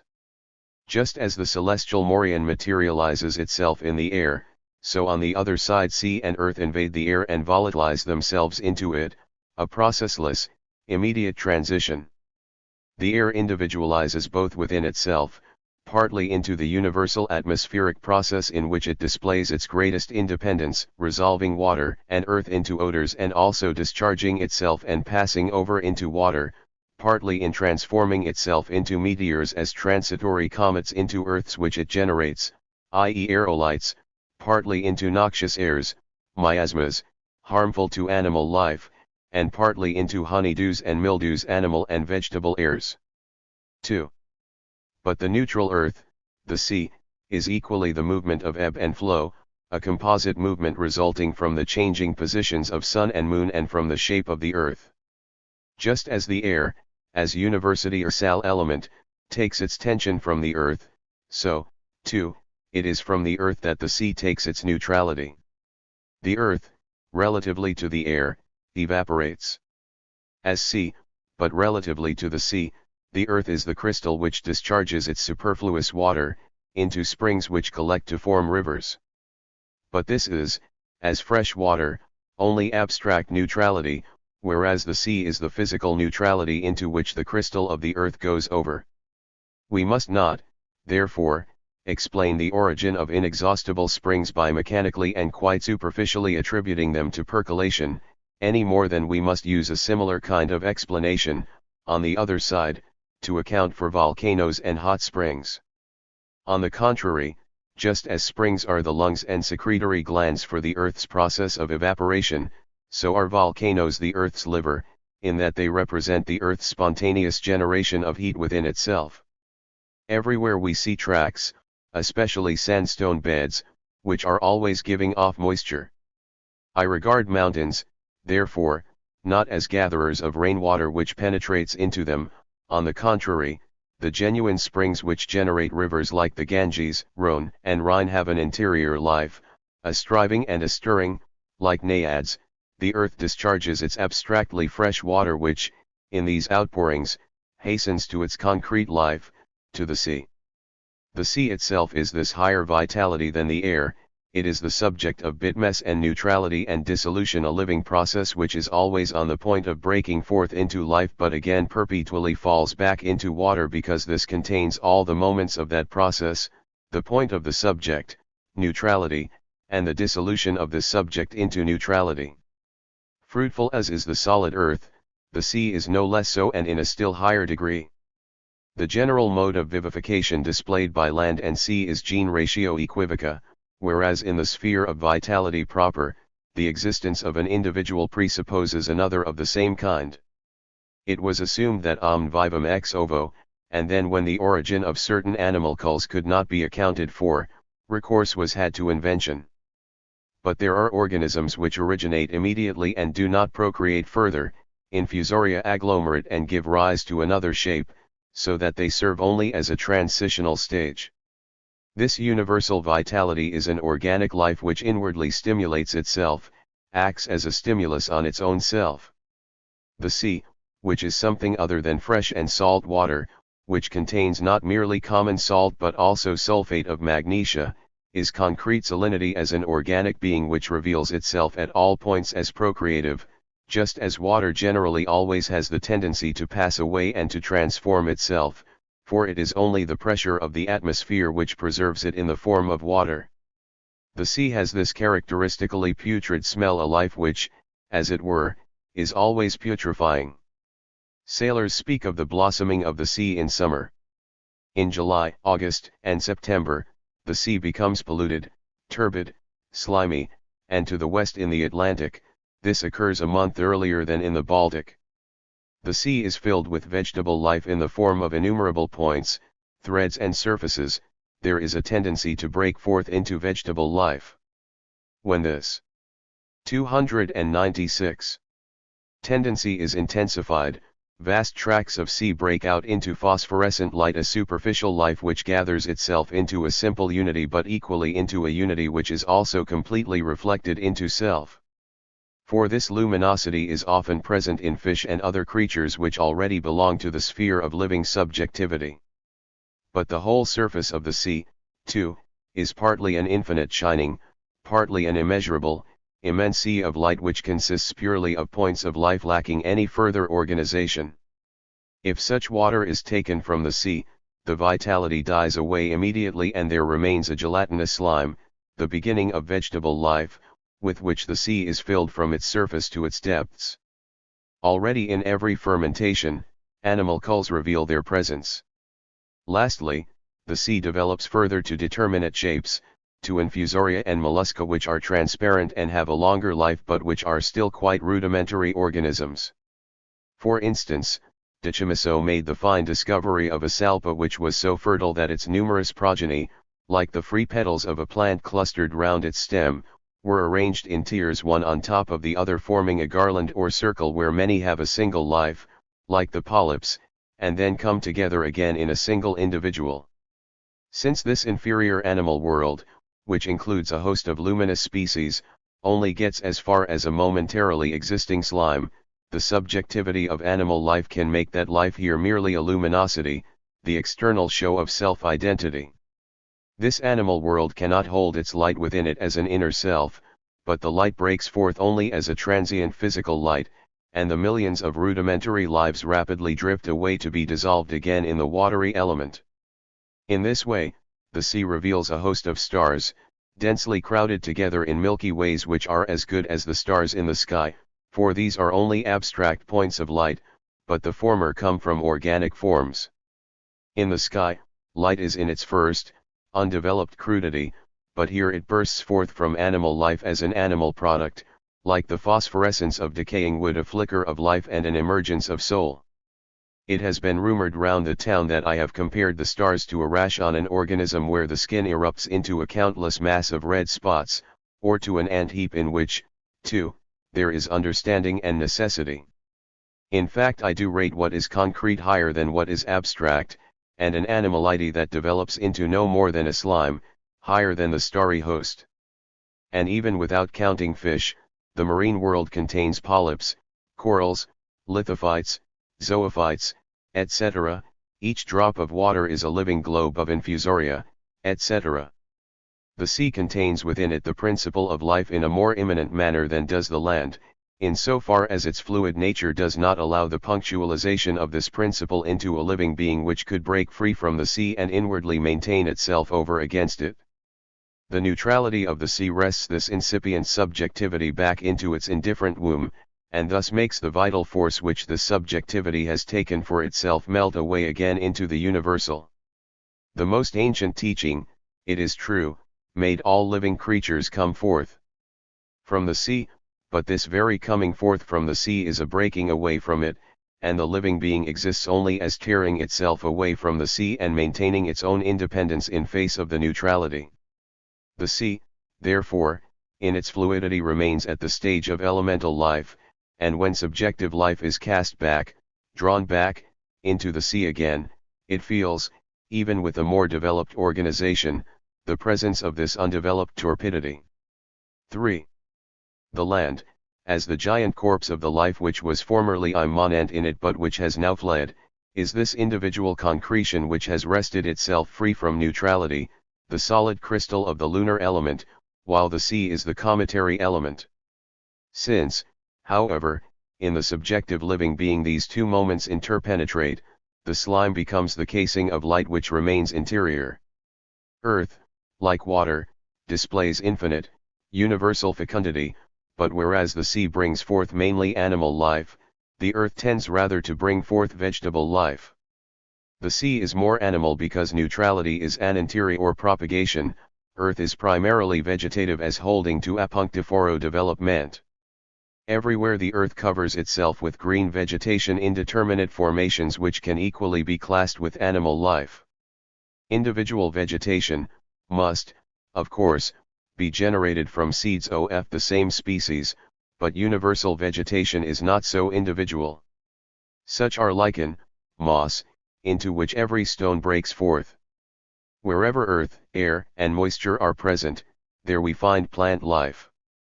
Wherever something weathers away, at once a vegetable form, mold, or mildew makes its appearance, fungi, too, spring up everywhere.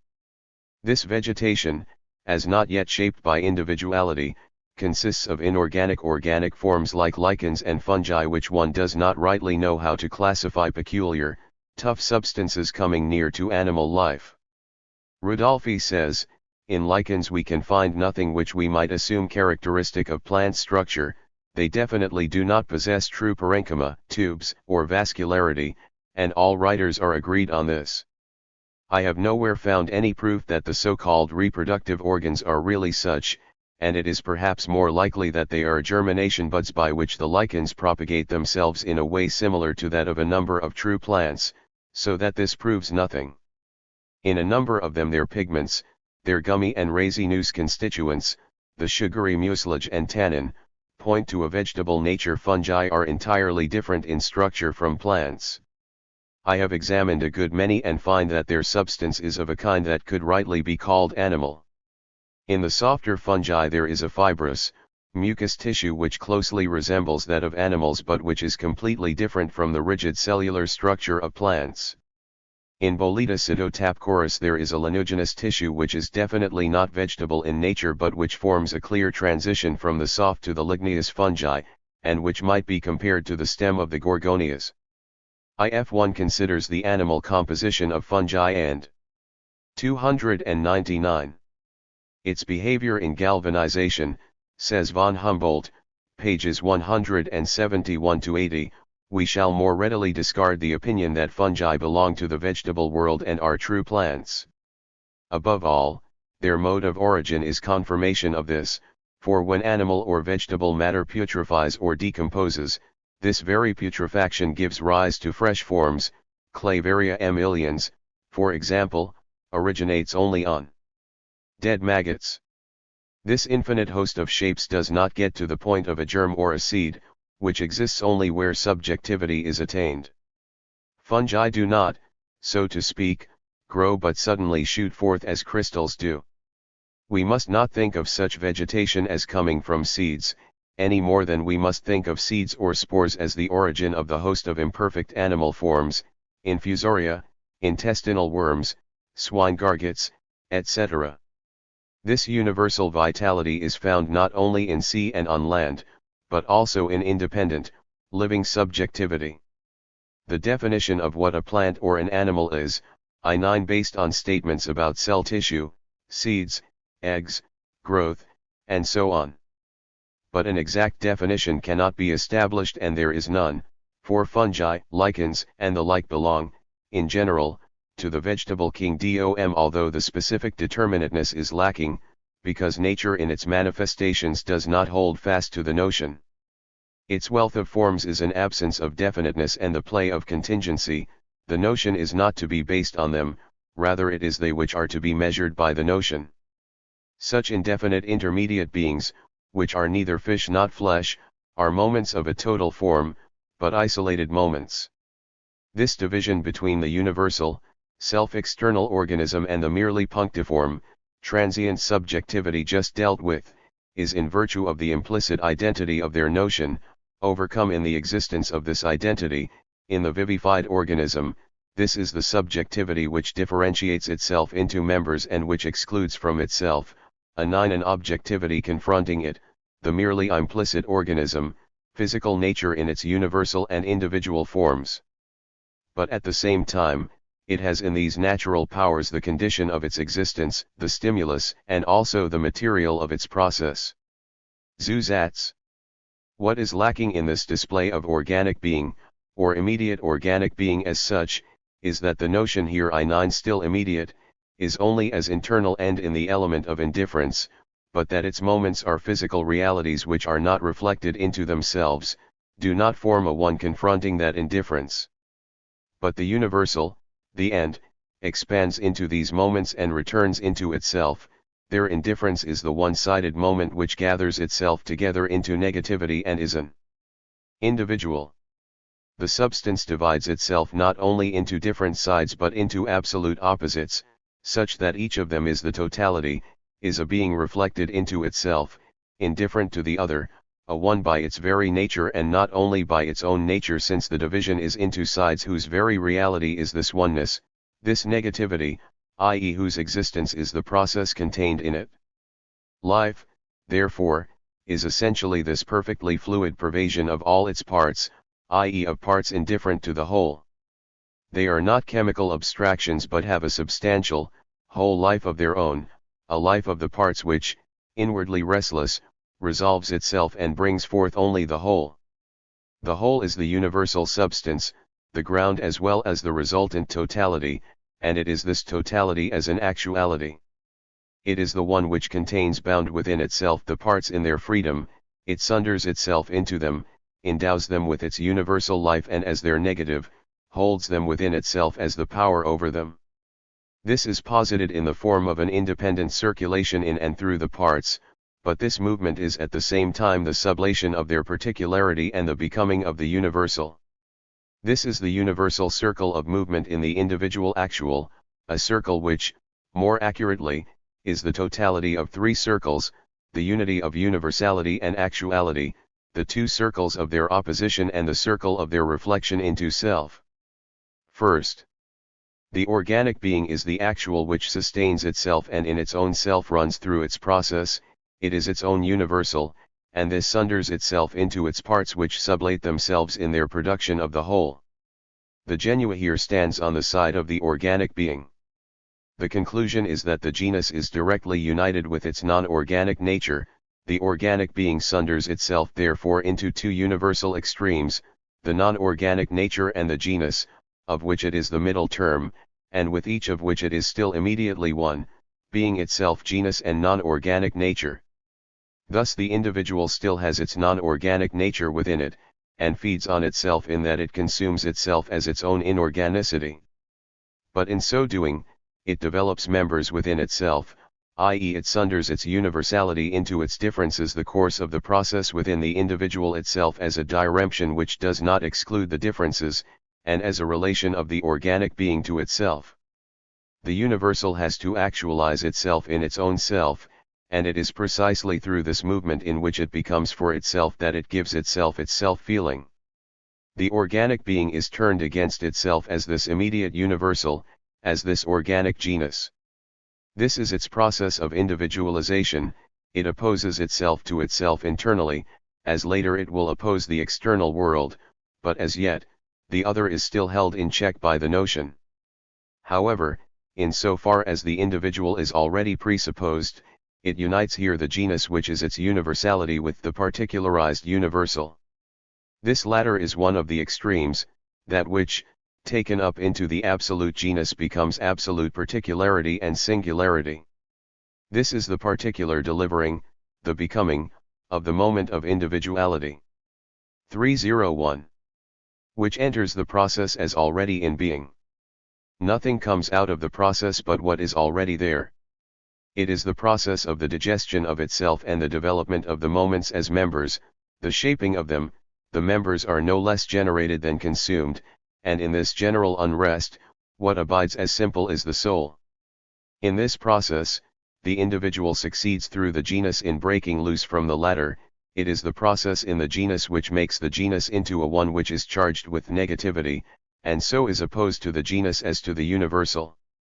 Secondly, the universal is a real existence and the organic one is the power over this negative of itself, this external being, and consumes it so that it exists only as sublated.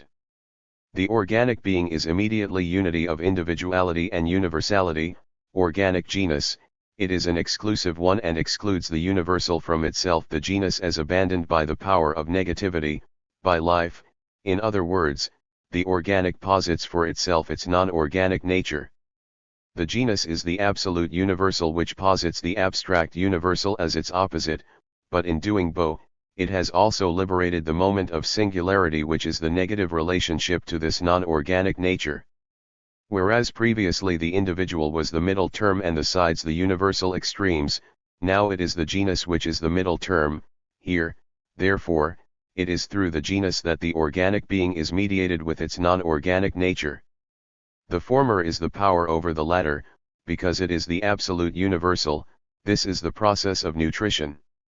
The non-organic nature is the universality as the non-actual genus, which is subject partly to individuality as such, to the earth, and partly to the singularity which frees itself from it.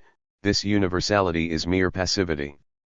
But in its actuality, as it is in its own self, the universality is the sundurance of organic nature and its non-organic nature, the former being the form of individuality and the latter the form of universality. Both are abstractions, the substance is the same in both forms into which it has differentiated itself.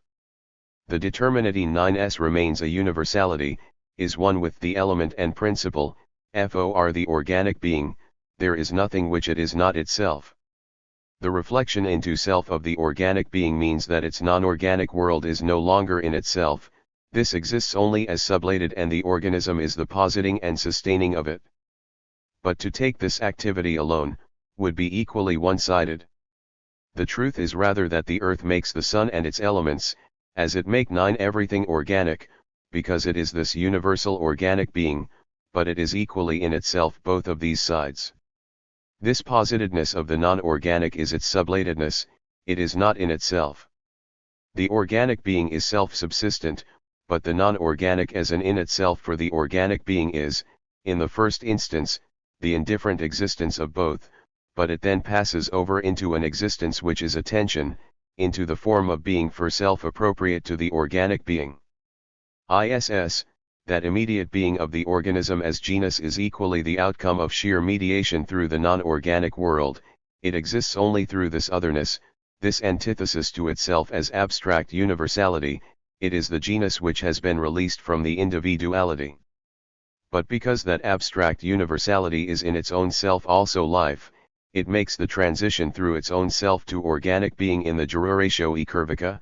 In general, the existence of organic being is the act of the whole earth, in which it individualizes and contracts itself, the reflection into self of the universal. But equally it becomes a stabilized reflectedness into self, and the higher plants and animals are this established reflectedness into self, which does not shoot up out of the earth like fungi, like unindividualized jelly or lichens which are only organic life in general überhaupt, with but a meager internal organization. But the abstract universality in its real existence only reaches as far as a general reflection and begins here its immediate becoming. This life which is a reflectedness into self is now established as an independent existence passing through its own cyclic process, and it has its own existence which remains opposed to that other reality and holds fast to its negative nature, denies its origin, and displays its own becoming. Thirdly, this actual being thus brought forth is the genus, the power over the individual and the process of that power. It sublates this individual, brings forth another which is the actuality of the genus, but just for that reason is also a tearing itself apart from the non-organic nature to which the genus relapses. The organic being which is thus mediated through the non-organic nature with the genus is the sex relation. The conclusion is the connection of the two sides which are the whole organic being, or the diremption of this whole into opposed, self-subsistent sexes, the sublation of the individual and the resultant being of the genus, but of the genus as an individual actual being which initiates the cycle again. The result is, therefore, that the individual has separated itself off from the genus. This self-subsistent individual is therefore related to a being to which, as genus, it is indifferent, the genus has sundered itself into self-subsistent beings, each of which as this whole is object to itself, but outside of itself. In the first process we have being for self, in the second, the representation and knowledge of an other, in the third, the unity of both, of the other and itself. It is the true actualization of the notion, the complete self-subsistence of both, in which each also knows itself in the other as its own self. It is the relation which has become purely ideal, so that each is ideal to itself, is in itself a universal. The pure non-objectivity is set up in the self as such. The organic being begins with singularity and rises to the genus. But just as immediately this course is the reverse, the simple genus descends to singularity, for the consummation of individuals in the genus resulting from their sublation, is no less the becoming of the immediate singularity of the child. The other to the universal life of the earth is thus the truly 3** organic form of life which continues itself in its genus. This is, in the first instance, the vegetable world, the first stage of being for self, of reflection into self, but only immediate, formal being for self, not yet the genuine infinity. The plant discharges its moments from itself as free members and is only the subjective point of life. Plant life therefore begins where the vital principle gathers itself into a point, and this point sustains and produces itself, repels itself, and produces new points. THEPLANTNATURE 343. The subjectivity in virtue of which organic being exists as a singular, unfolds itself into an objective organism in the shape of a body articulated into parts which are separate and distinct. In the plant, which is only the first, immediate stage of subjective vitality, the objective organism and its subjectivity are still immediately identical. Consequently, the process whereby the plant differentiates itself into distinct parts and sustains itself, is one in which it comes forth from itself and falls apart into a number of individuals, the whole plant being rather the basis bodin, for these individuals than a subjective unity of members. The part bud, branch, and so on, is also the whole plant. A further consequence is that the difference of the organic parts is only a superficial metamorphosis, and one part can easily assume the function of the other. Zusatz. Whereas the geological organism is the mere system of shape devoid of ideality, with the subjectivity of plant life ideality now enters in. But as the ideality present in all its members, life is essentially a living being, and this is merely excited by the outer world. Here, therefore, the causal relation falls away, and generally in the sphere of life, all the categories of the understanding cease to be valid.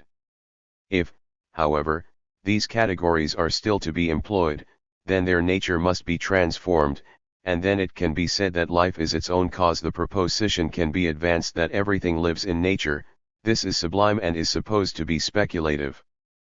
But the notion of life, i.e. life in itself, which of course is found everywhere, is one thing. Real life, the subjectivity of the living organism, in which each part exists as vivified, is another. Thus the geological organism is alive, not in its separate parts but only as a whole. It is only potentially alive, not in present existence. But the living organism, too, differentiates itself into a subjective and a dead being, on the one hand, in its woody structure, in its bones. It makes itself the presupposition of its frame in the individual, as is the case in the geological organism as a whole, but on the other hand, the living organism is the shape which is inhabited by the substantial form. This is determinative not only in respect of the spatial relationships of the separate parts, but is equally the unrest of the process in which the form determines the physical properties out of itself, so that, from that process, it may produce shape. The plant, as the first self-subsistent subject that SDLL has its origin in immediacy, is, however, the feeble, infantile life that has not yet developed within itself the moment of difference. Like every living organism, the nature of a plant is particularized, but whereas in the animal the particularity is at the same time a particularity in contrast with which the subjectivity as soul is also a universal, in the plant the particularity is quite immediately identical with the plant's vitality in general. It does not exist as a state distinct from the plant's inner life. On the contrary, the quality of the plant completely pervades its general vegetative nature, instead of being distinct from it as in the animal. In the plant, therefore, the members are particular only in relation to each other, not to the whole. The members themselves are in turn wholes, as in the dead organism where in sedimentary strata they are also external to each other. Although then the plant posits itself as the other of itself in order perpetually to idealize this contradiction, this differentiation is only formal. What it posits as the other is not a veritable other but the same individual as the subject. F in plant life, therefore, growth is predominantly an increase of the plant itself, as an alteration of form, whereas animal growth is only an alteration of size but at the same time remains one shape, because the totality of the members is taken up into the subjectivity.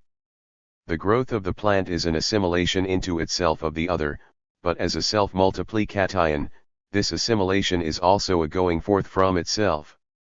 It is not a coming to self as an individual, but a multiplication of the individuality, so that the one individuality is only the superficial unity of the many. The individuals remain a separated plurality, indifferent to each other, which do not proceed from their substance as from a common essence. Schultz therefore says, The growth of plants is a perpetual addition of new parts which did not exist previously. Bound up with the homogeneity of the parts of the plant, therefore, is their falling asunder, because they are not related to each other as inner, qualitative differences. In other words, the organism F. Goethe, Zoomorphology, Volume I, pages X11, the more imperfect a creature is, the more do the parts resemble each other, and the more are they like the whole. The more perfect the creature is, the more dissimilar its parts become. In the first case, the whole is more or less like the parts. In the second, the whole is dissimilar to the parts. The more the parts resemble each other, the less they are subordinated to each other. Subordination of the parts betokens a more perfect creature. Has not at the same time acquired a system of viscera. It is a production of itself in externality, but all the same, a growth altogether from within outwards, not a sort of external accretion as in crystallization. 3.5. 344 The process of formation and of reproduction of the singular individual in this way coincides with the process of the genus and is a perennial production of new individuals. Because the self-like universality, the subjective one of the individuality, does not separate itself from the real particularization but is only submerged in it, so that the plant is not yet a self-subsistent subjectivity over against its implicit organism, therefore it can neither freely determine its place, i.e. move from the spot, nor is it for itself, in face of the physical particularization and individualization of its implicit organism. Consequently its nutrition is not an interrupted process but a continuous flow, and it relates itself not to individualized inorganic nature but to the universal elements. Still less is it capable of animal heat and feeling, for it is not the process in which its members, which are rather mere parts, and are themselves individuals, are brought back into a negative, simple unity. Zusatz. Everything organic is an immanent differentiation which preserves the manifoldness in the unity. Animal life, however, as the truth of the organic sphere, advances to a higher specific difference, such that the difference which is pervaded by the substantial form is only one side, and the other side is constituted by the substantial form on its own. Over against this submergence in the difference, the animal consequently has sensation. But the plant has not developed to this difference within itself, to the stage, that is, where the self-like point of unity and the organic crystal would already be the two sides of its life. Accordingly the vital principle, which in the animal is soul, is in the plant still submerged in the process of the mutually external parts. In the animal, on the contrary, the one vital principle is doubly present, as indwelling and vivifying, as a self-like unity which exists as simple. It is true that both moments, and their relation, must also be present in the plant, but one part of this difference falls outside of its existence, whereas in the animal there is present the absolute return of the living organism as self-feeling. The existent plant, on the other hand, is only one bodily organism, in which the pure self-like unity with self is not yet present as a reality but only in the notion, because it has not yet become objective. In the plant, therefore, the body with its members is not yet the objectivity of the soul seal, the plant is not yet objective to itself.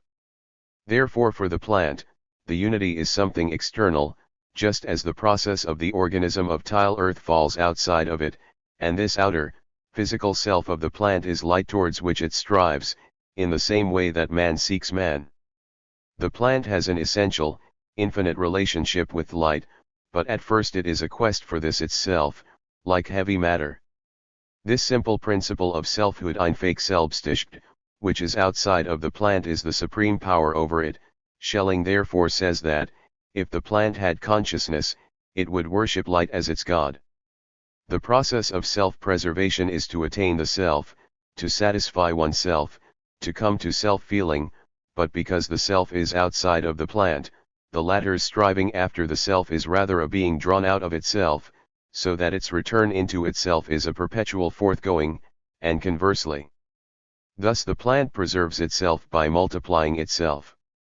The externality of the subjective, self-like unity of the plant is objective in its relation to light, in the same way that light appears externally in the jelly-like forms of marine life and also in the colors of birds in the tropics, so that here, even in the animal world, the power of light is visible. Man fashions the self in more interior fashion, although in southern latitudes he, too, does not reach the stage where his self, his freedom, is objectively guaranteed. It is from light that plants first get their sap, and in general, a vigorous individualization. Without light they can, indeed, grow bigger, but they remain without taste, color, and smell. They therefore turn to the light. Potato plants sprouting in a cellar creep from distances of several yards across the floor to the side where light enters through a hole in the wall, and they climb up the wall as if they knew the way, in order to reach the opening where they can enjoy the light. Sunflowers and a host of other flowers follow the motion of the sun in the sky and turn towards it. In the evening, if one enters a meadow full of flowers from its east side, only a few flowers, or perhaps none, will be seen, because they are all turned towards the sun, but looked at from the west they all make a splendid show. In the early morning, too, when one enters the meadow from the east, no flowers are seen, not until the sun shines on them do they turn towards the east. Some, says Wildenau Grundrister Krauterkunde, edited by Link, do not open out to the sun until noon, like Portulaca oleracea, Drosera aurokundifolia, some only at night, like the magnificent torch thistle Cactus grandiflorus, which only blooms for a few hours.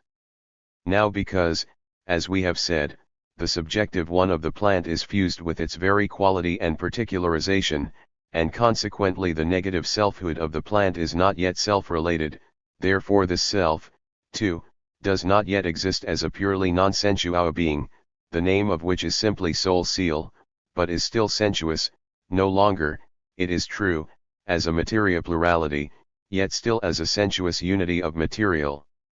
306. Parts.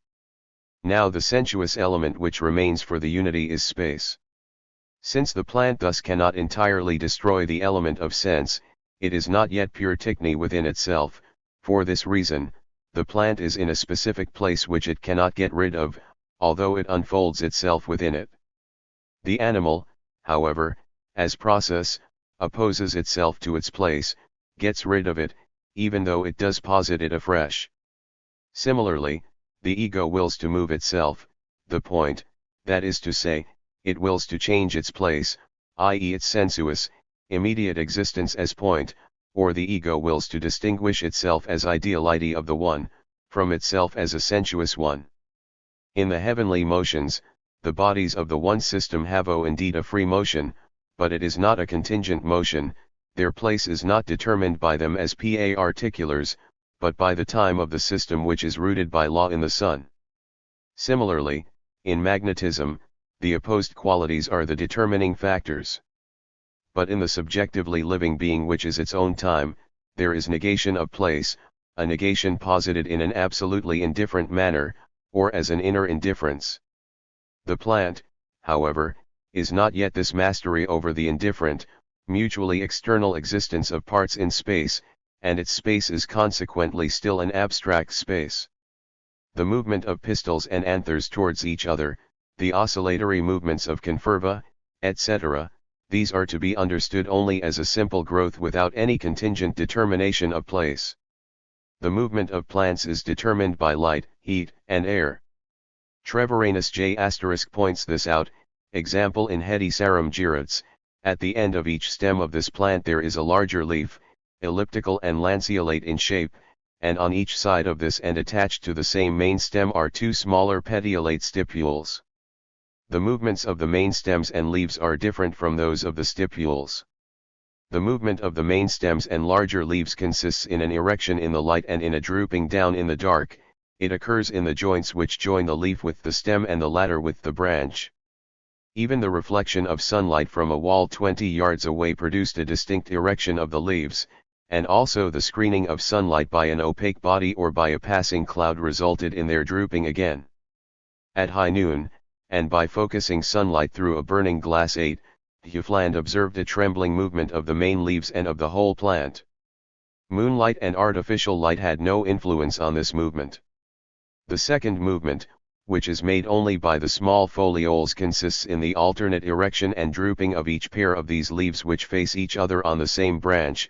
The movement ceases only with the death of the plant.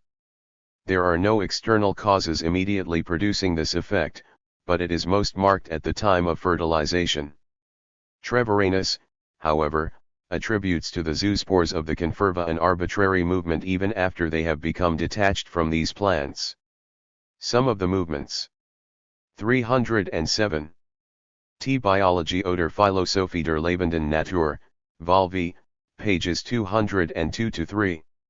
Of the conferva are said to be oscillatory, their separate threads bent their free ends in a series of jerks from right to left and from left to right, often they twisted in such a way that their free ends seemed to describe a circle.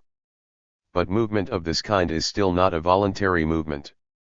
The relationship of the plant to the outer world could be an interrupted relationship only if the plant existed as something subjective, only if, as a self, it had a relation to itself. The reason, therefore, why the intraception of the plant is not interrupted is simply that its nature is not to be a veritable subjectivity, but its individuality always falls apart into its particularity, and so does not hold on to itself as an infinite being for self. It is only when the self exists qua self that it is exclusive in its relationship to the outer world and, precisely as such, is the soul of this relationship as reference to self, since in this self-reference the self forms both sides of the relation. This latter is a circle within the soul which holds itself aloof from its non-organic nature. But as the plant is not such a self, it lacks the inwardness which would be free from the relationship to the outer world. Thus air and water are perpetually acting on the plant, it does not take sips of water. True, the action of light is interrupted or weakened externally at night and in winter, but this is not a difference of the plant itself, but is external to it. It is possible, therefore, gradually to change the plant's activities by putting it at night into a lighted room, and in a darkened room during the day. De Kendall in this way changed the period of sleep of mimosas and several other plants after only a few nights by leaving lamps alight. The rest of the plant's behavior depends on the seasons and the climate. Plants from northern latitudes, which sleep through the winter, gradually change this habit in southern latitudes.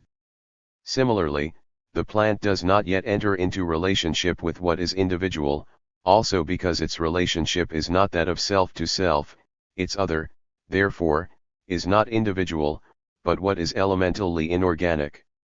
A number of experiments have been carried out on heat in plants and the subject has aroused much controversy. Hermstadt in particular has devoted much attention to it. It has indeed been claimed that in plants a slightly higher specific heat has been detected than in their environment, but that does not settle the matter. Heat is a conflict of altered cohesion, but plants lack this alteration of cohesion in themselves. They are devoid of this internal inflammatory process, this interior fire which constitutes animal life. True, A thermometer placed in a hole bored through a tree revealed a significant difference between the outside and inside temperatures, e.g. of 50 Reaumur and +2 degrees, of I0 degree and +I degree, etc.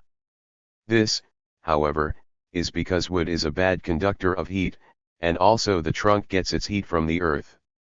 Besides, says Treviranus, there are more than 4,600 experiments of Fontana which show that the heat of plants depends entirely on the temperature of the medium in which they are situated. Treviranus continues. There are some species of plants which, in certain circumstances, can in feet generate heat and cold, and thus withstand the influence of the outside temperature.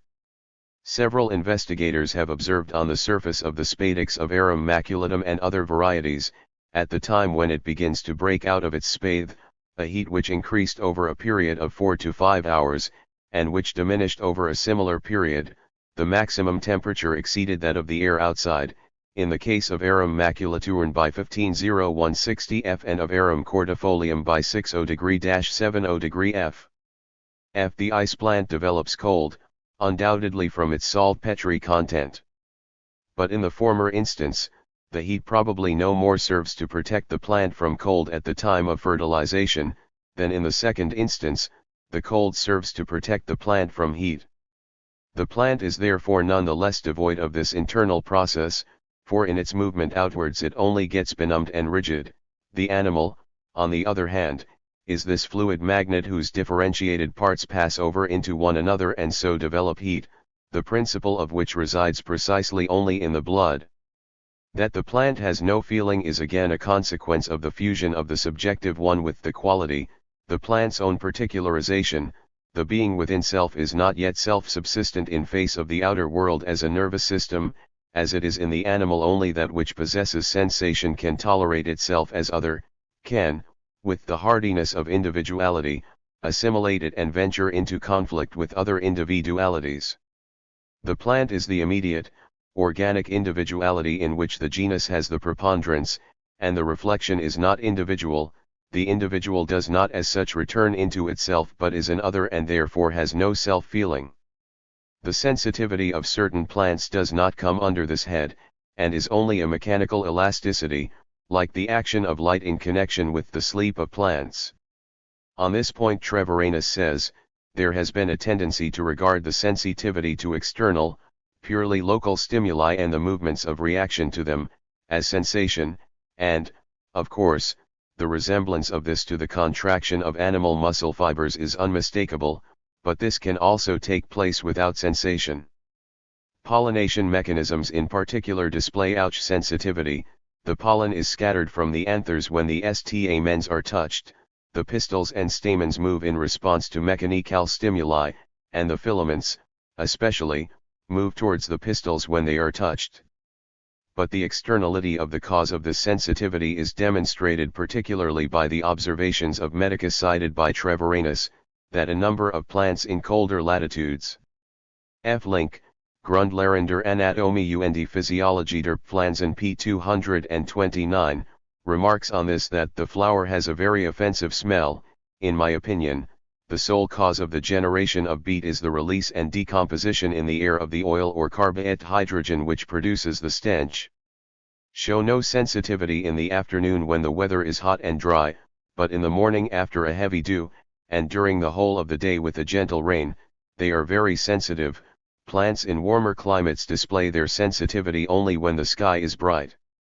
And all plants are most sensitive when the pollen ripens and the pistil is covered with a lustrous oil. With regard to the sensitivity of the leaves, the most notable plants are some of the mimosa species and other plants which, like these, belong to the family of legumes. Dionaea muscipula has a large number of leaves arranged in a circle round the stalk, and the leaves of Oxalis sensitiva consist of 12 pairs of oval-shaped leaflets. When they are touched they fold up their leaves. The leaves of Avercoa carambola are pinnate and droop when their stalk is touched. The anatomical observations of Rudolphi and Link demonstrate this fact. Rudolphi says, these plants have an articulation of the leafstalk and of the partial leaf stalks peculiar to them. At the base, the leaves are contracted, while in other pinnate leaves the base is widened or at least is not thinner. The stalk, which is thick above the joint, in these plants becomes much thicker than in the other parts, and this makes the contracted joint still more visible. Moreover, this thickening consists only of cell tissue which usually soon lignifies. When saxifrage, lupins, etc., are cut, all the parts very soon close up as when the plants are asleep, and they do not reopen. A fresh mimosa will droop at the slightest touch, and, if it is quickly lifted up again while it is sick or exhausted, it can be stimulated for a long time in vain, and a long time, too, can elapse before it lifts up the drooping parts. Desfontaine, as Merble relates, carried a mimosa with him on a journey. At the first movement of the carriage it closed all its leaves, but subsequently they opened again imperceptibly, and did not close again on the journey, almost as if they had got used to the swaying of the carriage. 1 I. says, in the wind, the leaves close, but open up again in spite of the wind, and finally become so used to it that the wind ceases to have any effect on them. And in the Nachtrage zu den Grundlagen, the sensitivity is confined to the area of shock. A leaflet can be subjected to very violent action without die leaves nearby being affected by it. Each stimulus seems to be confined to, and to affect, only the place where it is produced.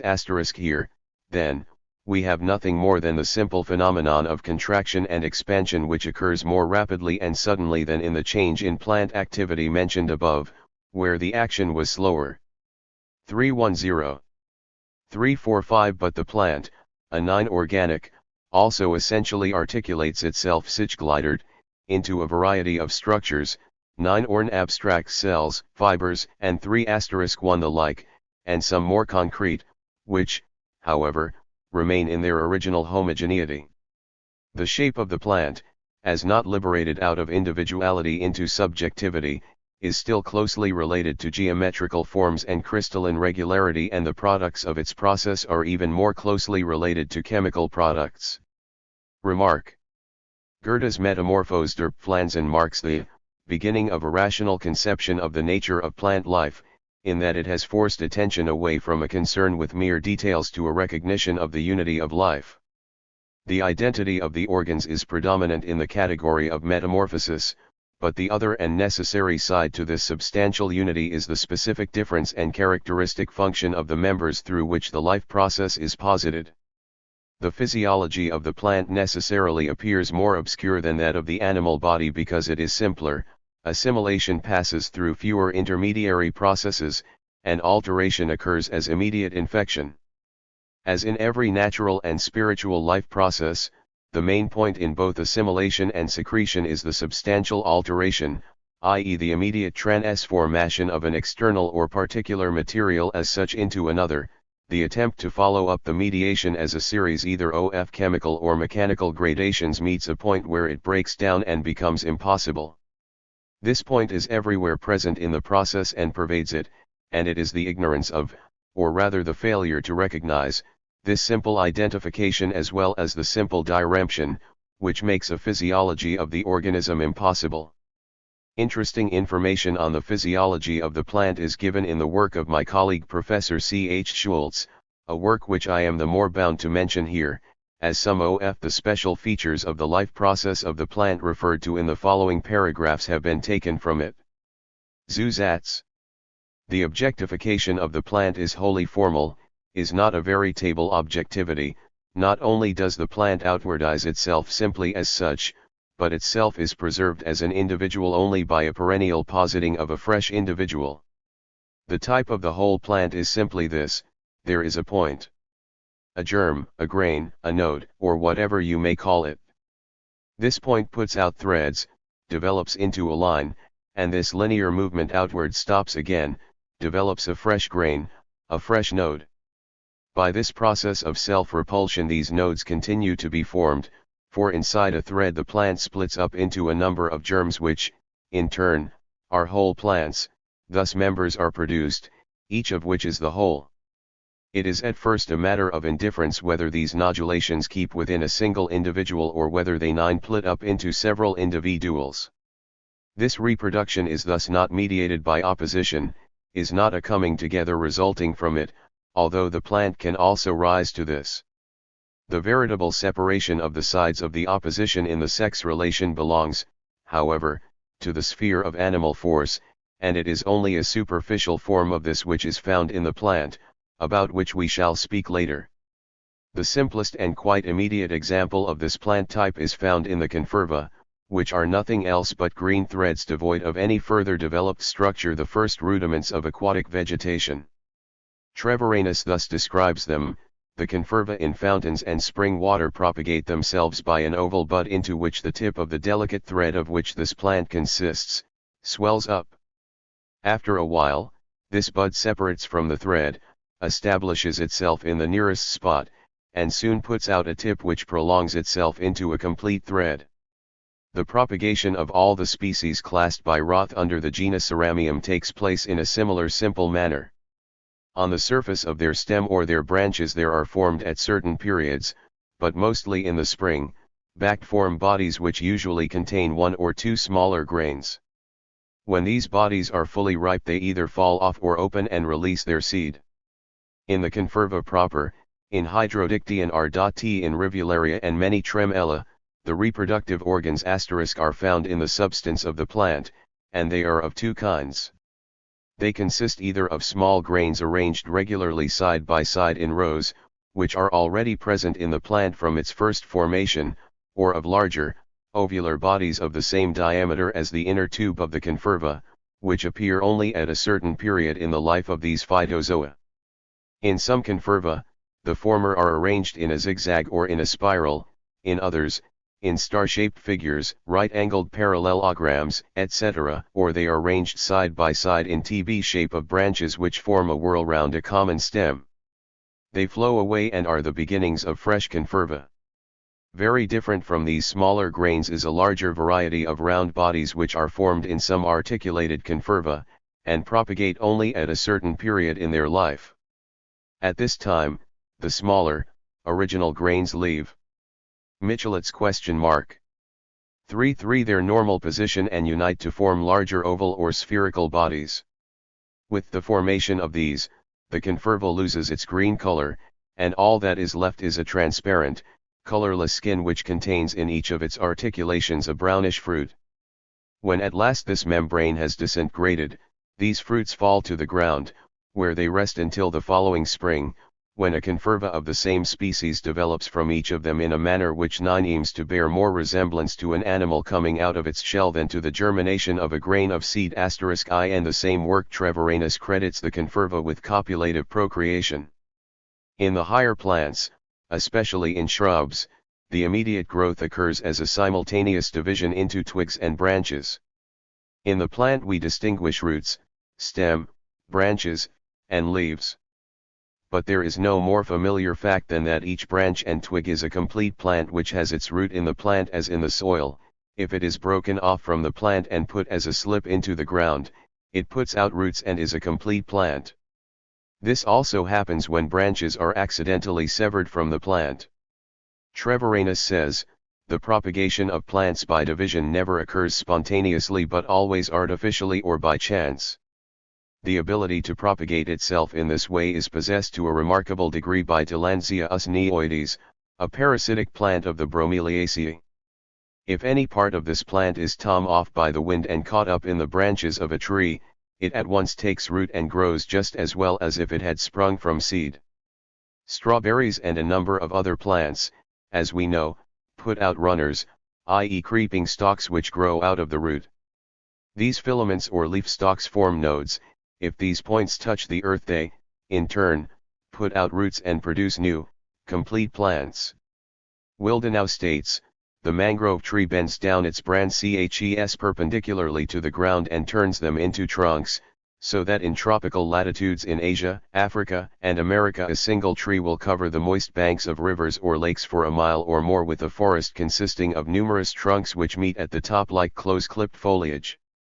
The branches grow from buds. From each bud, quotes Wildenau from Aubert du Petit Thouars, vessels are prolonged and go down through the plant, so that the wood is strictly a product of the root fibers of all the buds, and the woody plant is an aggregate of a number of growths. Wildenau then continues, if a grafted tree is opened up at the side of the graft, fibers from the graft will, of course, be found running for a short distance into the main stem, as both Link and myself have observed.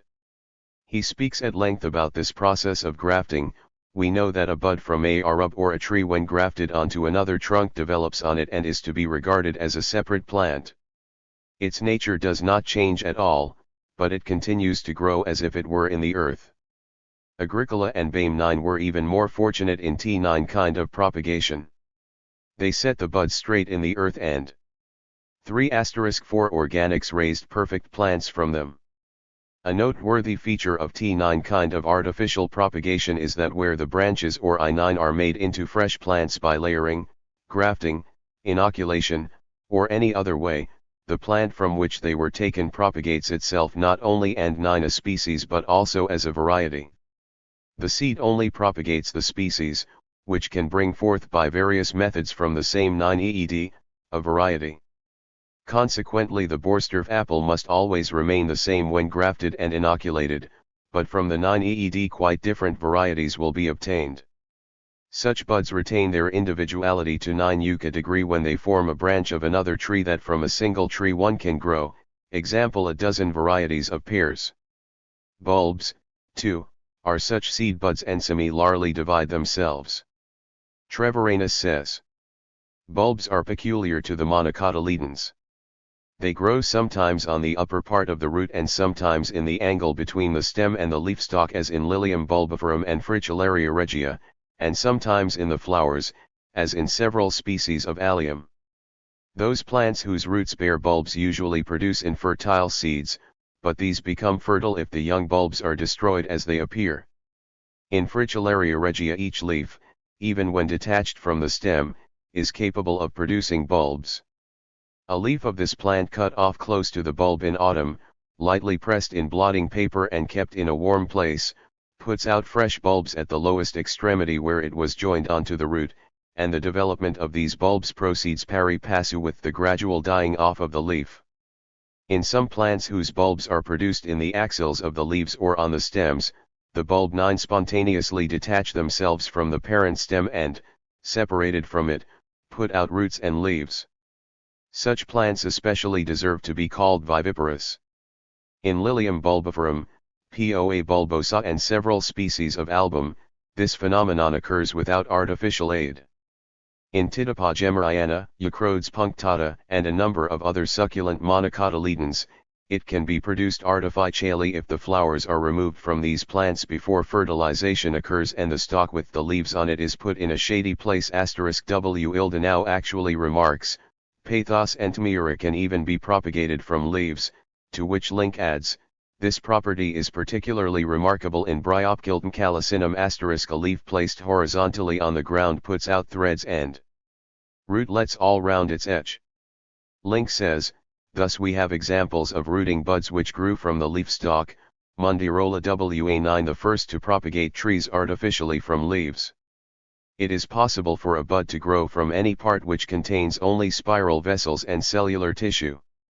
In short, any part of the plant can exist immediately as a complete individual. T9 can never be the case in animal 8 with the exception of the polyps and other quite undeveloped 9 species of animals.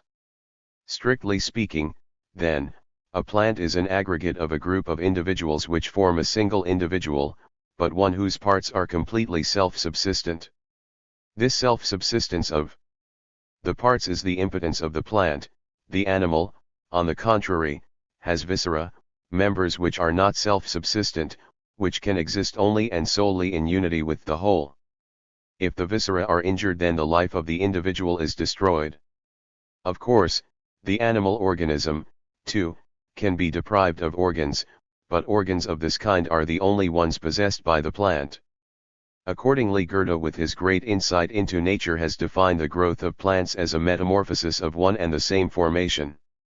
His work, The Metamorphosis of Plants, which appeared in 1790, has been treated with indifference by botanists who did not know what to make of it just because it contained the exposition of a whole *. The going forth of the plant from itself into several individuals is at the same time a total structure, an organic totality which, in its completeness, has root, stem, branches, leaves, blossom, fruit, and of course also posits a difference in the plant which we shall develop in the sequel. But what Goethe aims to do is to show how all these different parts of the plant are a simple, self-contained basic life, and all the forms remain only outer transformations of one and the same identical fundamental nature, not only in the idea but also in their existence, so that each member can quite easily pass over into the other, a spiritual, transient adumbration of forms which does not attain to qualitative, fundamental difference, but is only an idea metamorphosis in the material aspect of the plant. The parts exist as intrinsically the nine aim, and Goethe grasps the difference between them merely as an expansion or contraction. It is well known, for example, that trees have been planted upside down, the roots up in the air and the branches and twigs in the ground, with the result that the former put out leaves, buds, blossoms, etc., and the latter have become roots.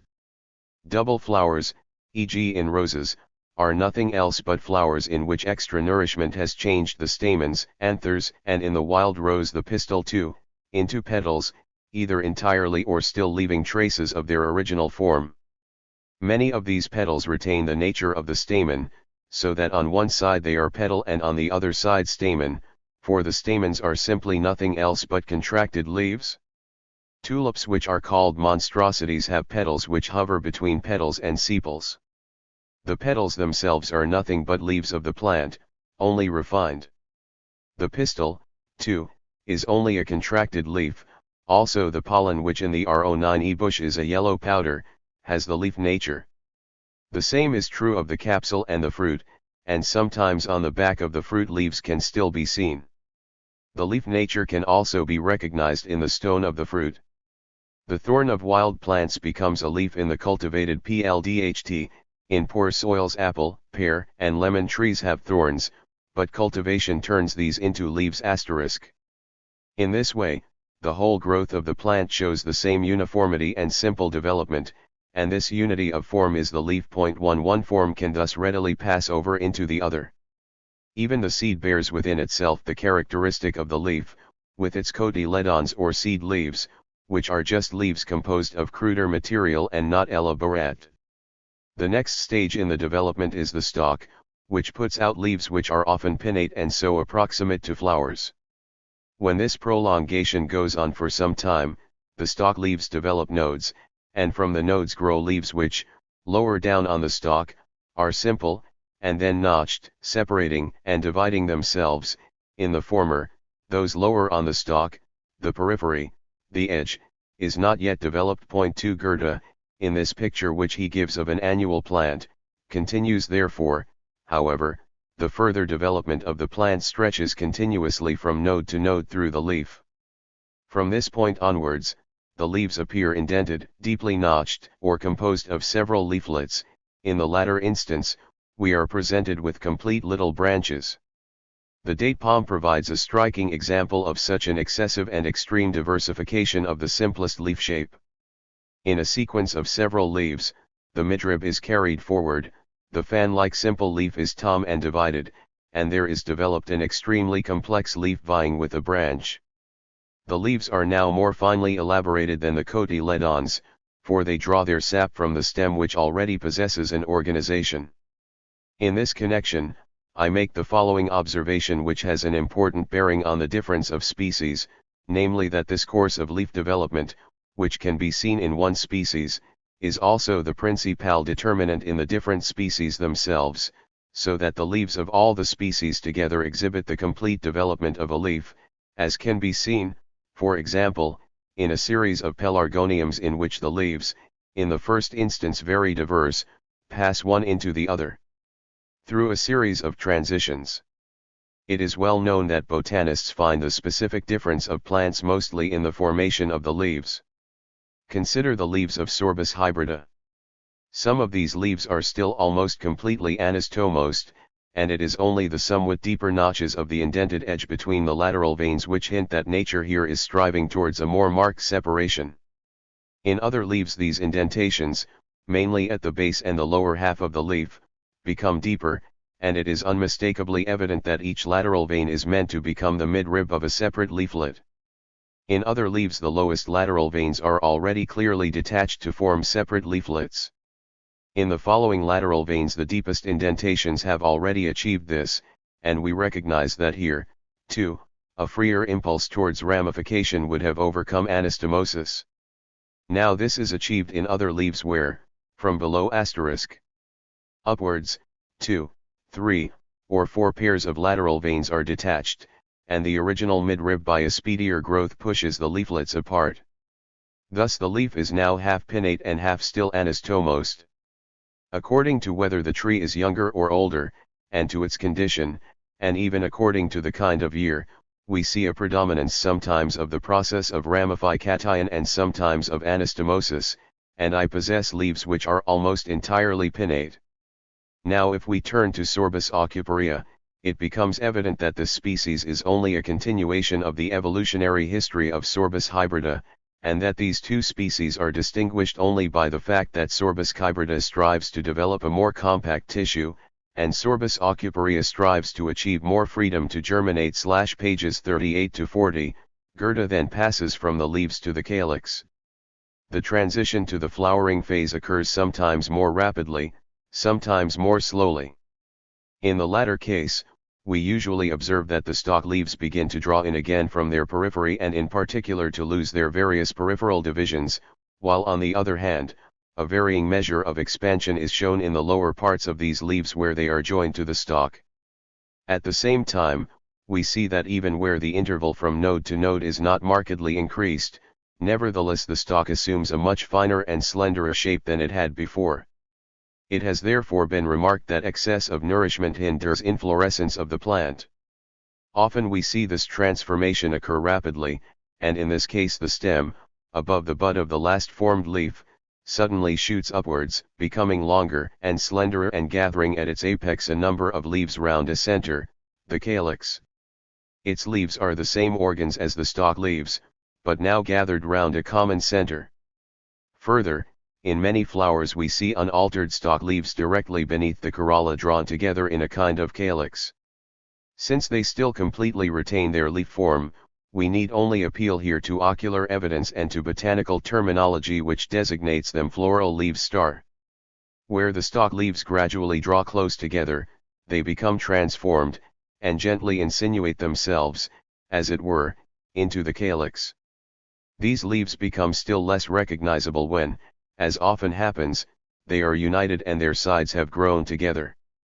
The leaves thus pushed and crowded together present us with the bell-shaped or so-called monophyllous calyces which are more or less incised from the top inwards. The way therefore in which nature forms the calyx is to join together round a single center a number of leaves, and then a number of nodes which she would otherwise have produced one after the other, and at some distance from one another, in the calyx. Therefore, nature produces no new organ. On the contrary, the calyx is merely a point round which are gathered in a circle what previously were distributed throughout the whole stalk. The flower itself is only a duplication of the calyx, for the petals and sepals are very similar to each other. Here, too, in the transition of the calyx to the corolla, Goethe does not find any pronounced antithesis. Although the color of the calyx usually stays green and similar to the color of the stem leaves, yet it often changes in one or the other of its parts, at the apices, the edges, the back, or even on its inner side, while the outer side still remains green, and all the time we find this change of coloring associated with the refinement of the form. In this way, ambigynous calyces arise which can equally correctly be regarded as corollas. Now the corolla again is produced by an expansion. The petals are usually larger than the sepals, and it can be observed that the organs which were in a state of contraction in the calyx, are now expanded again as petals in a higher degree of refinement. Their finer texture, their color, their smell, would quite disguise their origin from us if we could not see nature at work in a number of unusual instances. Thus, example inside the calyx of a pink, there is sometimes to be found a second calyx which in part is completely green, and looks like an incipient monophyllous incised calyx, and in part, is jagged and remodeled at its points and edges into actual rudimentary petals, spread out and colored and of a delicate texture. In several plants the leaves appear more or less colored even long before inflorescence, others are completely colored at the approach of inflorescence. Sometimes, too, on the tulip stem appears an almost completely developed and colored petal, and even more remarkable is the case when such a leaf is half green, with its green half belonging to the stem and remaining firmly attached to it, while its colored half is carried up with the corolla, and the leaf is torn into two pieces. It is a very likely conjecture that the color and smell of the petals derive from the presence of the male fertilizing substance in them. Probably it is present in them in a form not yet sufficiently isolated, but only mixed and diluted with other juices. And the beautiful appearance of the colors leads us to think that the substance with which the leaves are filled, although possessing a high degree of purity, does not yet possess it in the highest degree, in which it appears white and colorless. Fructification is the supreme development of light in the plant, and here, too, Goethe points out the close affinity of the petals with the organs of pollination. This transition is often a normal occurrence, e.g. in canna. A true petal, slightly modified, contracts in its upper margin and an anther appears in which the rest of the petal takes the place of a filament.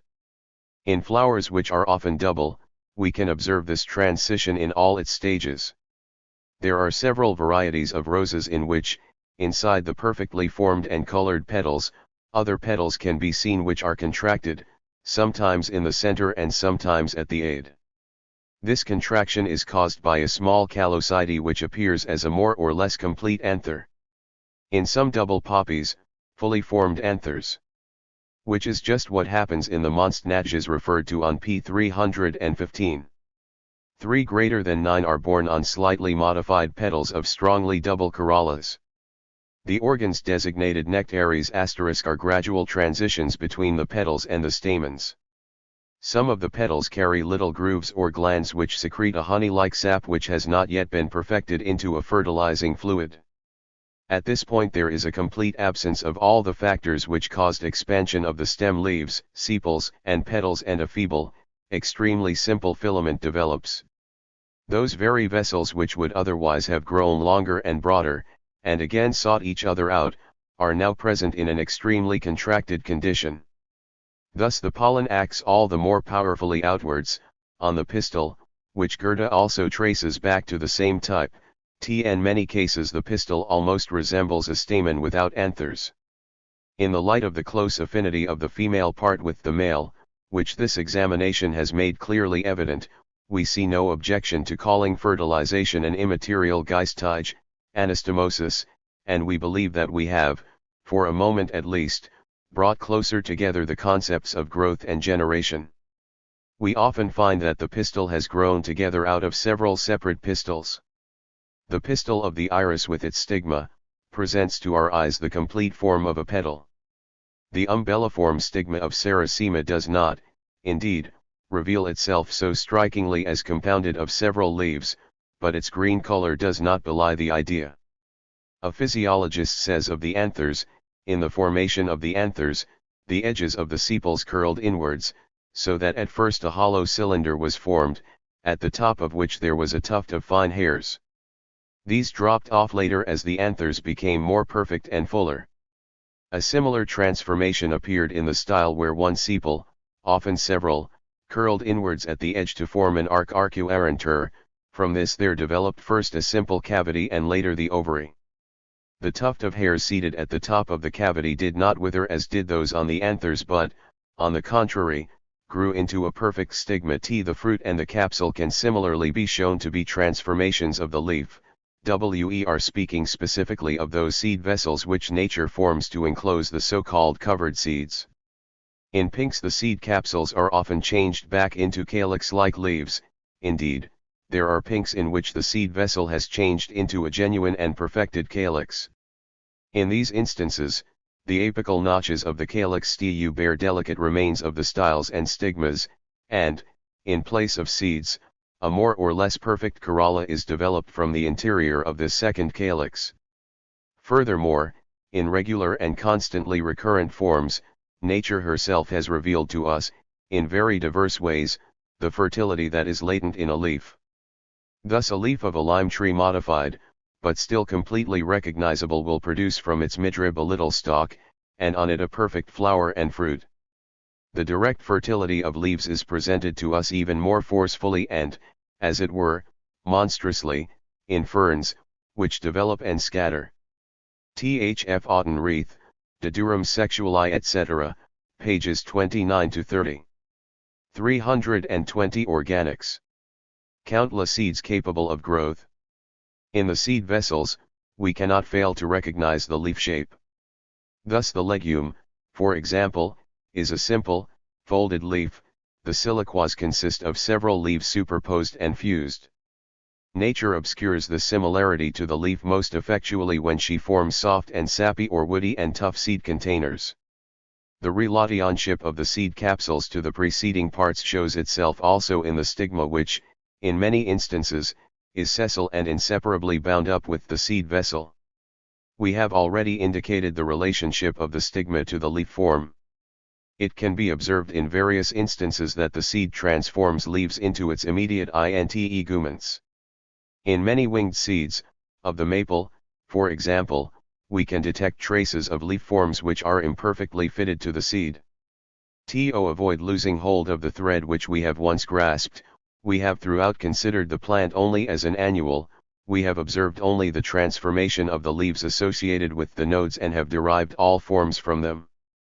But to give this essay the necessary completeness, we must now also speak of the buds.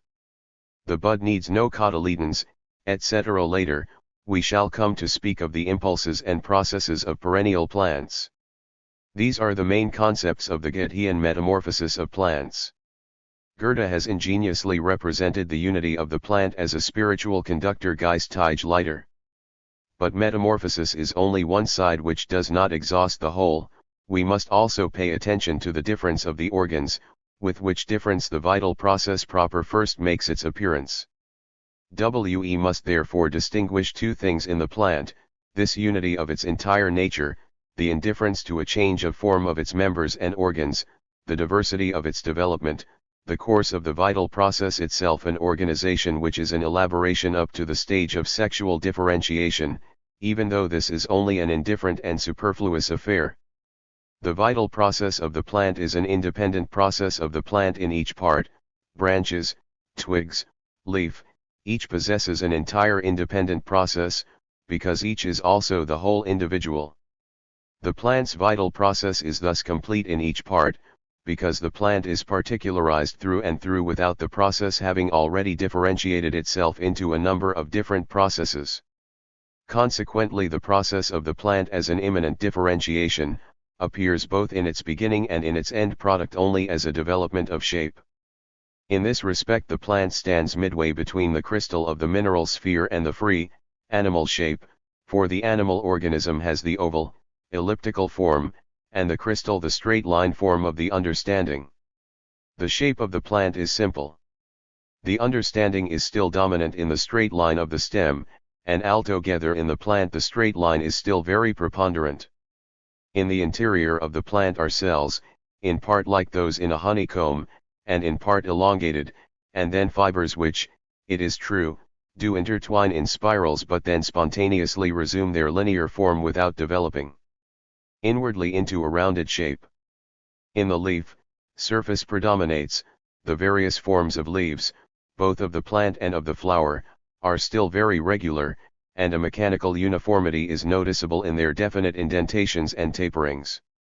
The leaves are dentate, jagged, pointed, lanceolate, scudiform, heart-shaped, but yet their regularity is no longer an abstract one.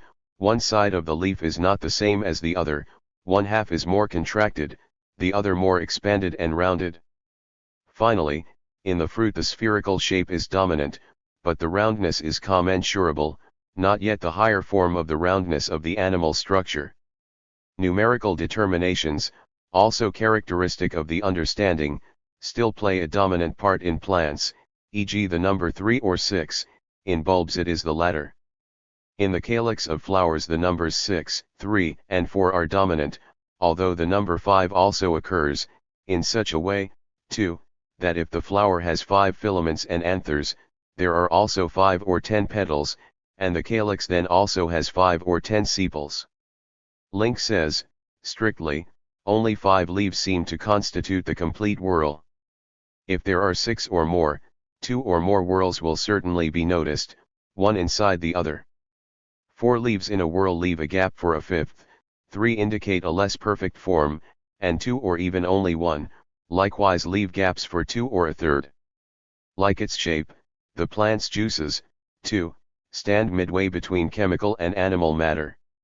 The process itself, too, still hovers between the chemical and animal spheres. Plant products are add substances which, though no longer wholly chemical but already more indifferent, have not yet the indifference of animal matter. These products cannot be accounted for simply by oxygenation and hydrogenation, and this applies even more in the sphere of animal life, example in connection with respiration. Water which has become organic, pervaded by life and individualized, escapes from the domain of chemistry. The bond is spiritual. 34s The process which is vitality, although a unity, must no less explicate itself as a triad of processes. Zuzadit. In the process of the plant, which splits up into 3 syllogisms, the first, as already stated, is the universal process, the process of the vegetable organism within itself, the relation of the individual to itself in which the individual destroys itself, converts itself into its non-organic nature, and through this self-destruction comes forth into existence the process of formation. Secondly, the organism has its other, not within it, but outside of it, as a self-subsistent other. It is not itself its non-organic nature, but it finds this already confronting it as object, an object which it seems to encounter only contingently. That is, the specialized process towards an external nature. The third is the process of the genus, the union of the first two, the process of the individuals with themselves as genus, the production and the preservation of the genus, the destruction of the individuals for the preservation of the genus as production of another individual. The non-organic nature is here the individual itself. Its nature, on the other hand, is its genus, but this too is also an other, its objective nature. In the plant, these processes are not so distinguished as they are in the animal, but coincide, and this precisely is the source of the difficulty in expounding the nature of the vegetable organism. The inner process of the plant's relation to itself is, in keeping with the simple nature of the vegetable organism itself, immediately a relation to an outer world, and an externalization. On the one side it is the substantial process, the immediate transformation, partly of the absorbed nutriment into the specific nature of the plant species, and partly of the internally transformed fluid into organs gebilde. On the other 9ide, as SEI mediation, the process begins with the simultaneous outward diremption into root and leaf, and the inner, abstract diremption of the general cellular tissue into woody fiber and vital vessels, the former likewise being related to the outer world, and the latter containing the plant's internal circulation. The preservation of the plant in this self-mediating process is growth as production of fresh formations, diremption into abstract self-reference, into the hardening of the wood and the other parts, and into the bark. The unification of self-preservation is not a union of the individual with itself but the production of a fresh plant individual, the bud. Zusatz. In the process of formation we begin with the germ of the organism, the immediate form of the latter. But this is only a posited immediacy, i.e. the germ is also a product. This determination, however, appears only in the third process. The process of formation ought to be only an interior process of the plant, as a production of the plant from within itself, but because in the plant world the plant produces itself by coming out of itself, what it produces is an other, the bud. This too, is directly involved with the process outwards. The first process, therefore, cannot be grasped without the second and third. The process of formation in its developed form, which would be the visceral process of the individual with itself, is lacking in the plant, just because it has no viscera, but only members with a relationship to the outer world. However, an essential side of the organic process generally is that it destroys, infects, and assimilates what comes to it from outside. Water, in being absorbed, is at once affected by the vital force of the organism, so that it is at once posited as a fluid pervaded by organic life. Does this take place immediately, or is there a sequence of transformations? The main thing in the plant is that this transformation takes place without mediation. But in more highly organized plants this process can also be traced as passing through many intermediate stages, as it does in the animal organism. Yet here, too, the direct transformation into lymph occurs without the intermediation of the organs. In plants, especially in the lower forms, there is no mediation through opposed sides, no coming together out of opposition, but nutrition is a transformation devoid of any process. Consequently, the inner physiological construction of the plant is also quite simple. Link and Rudolphi have shown that it consists only of simple cells and spiral vessels and tubes. The germ is the unexplicated being which is the entire notion, the nature of the plant which, however, is not yet idea because it is still without reality. In the grain of seed the plant appears as a simple, immediate unity of the self and the genus. Thus the seed, on account of the immediacy of its individuality, is an indifferent thing, it falls into the earth, which is for it the universal power. A good soil means simply that it is this unlocked, organic power or possibility, just as a good bead means no more than a possibility.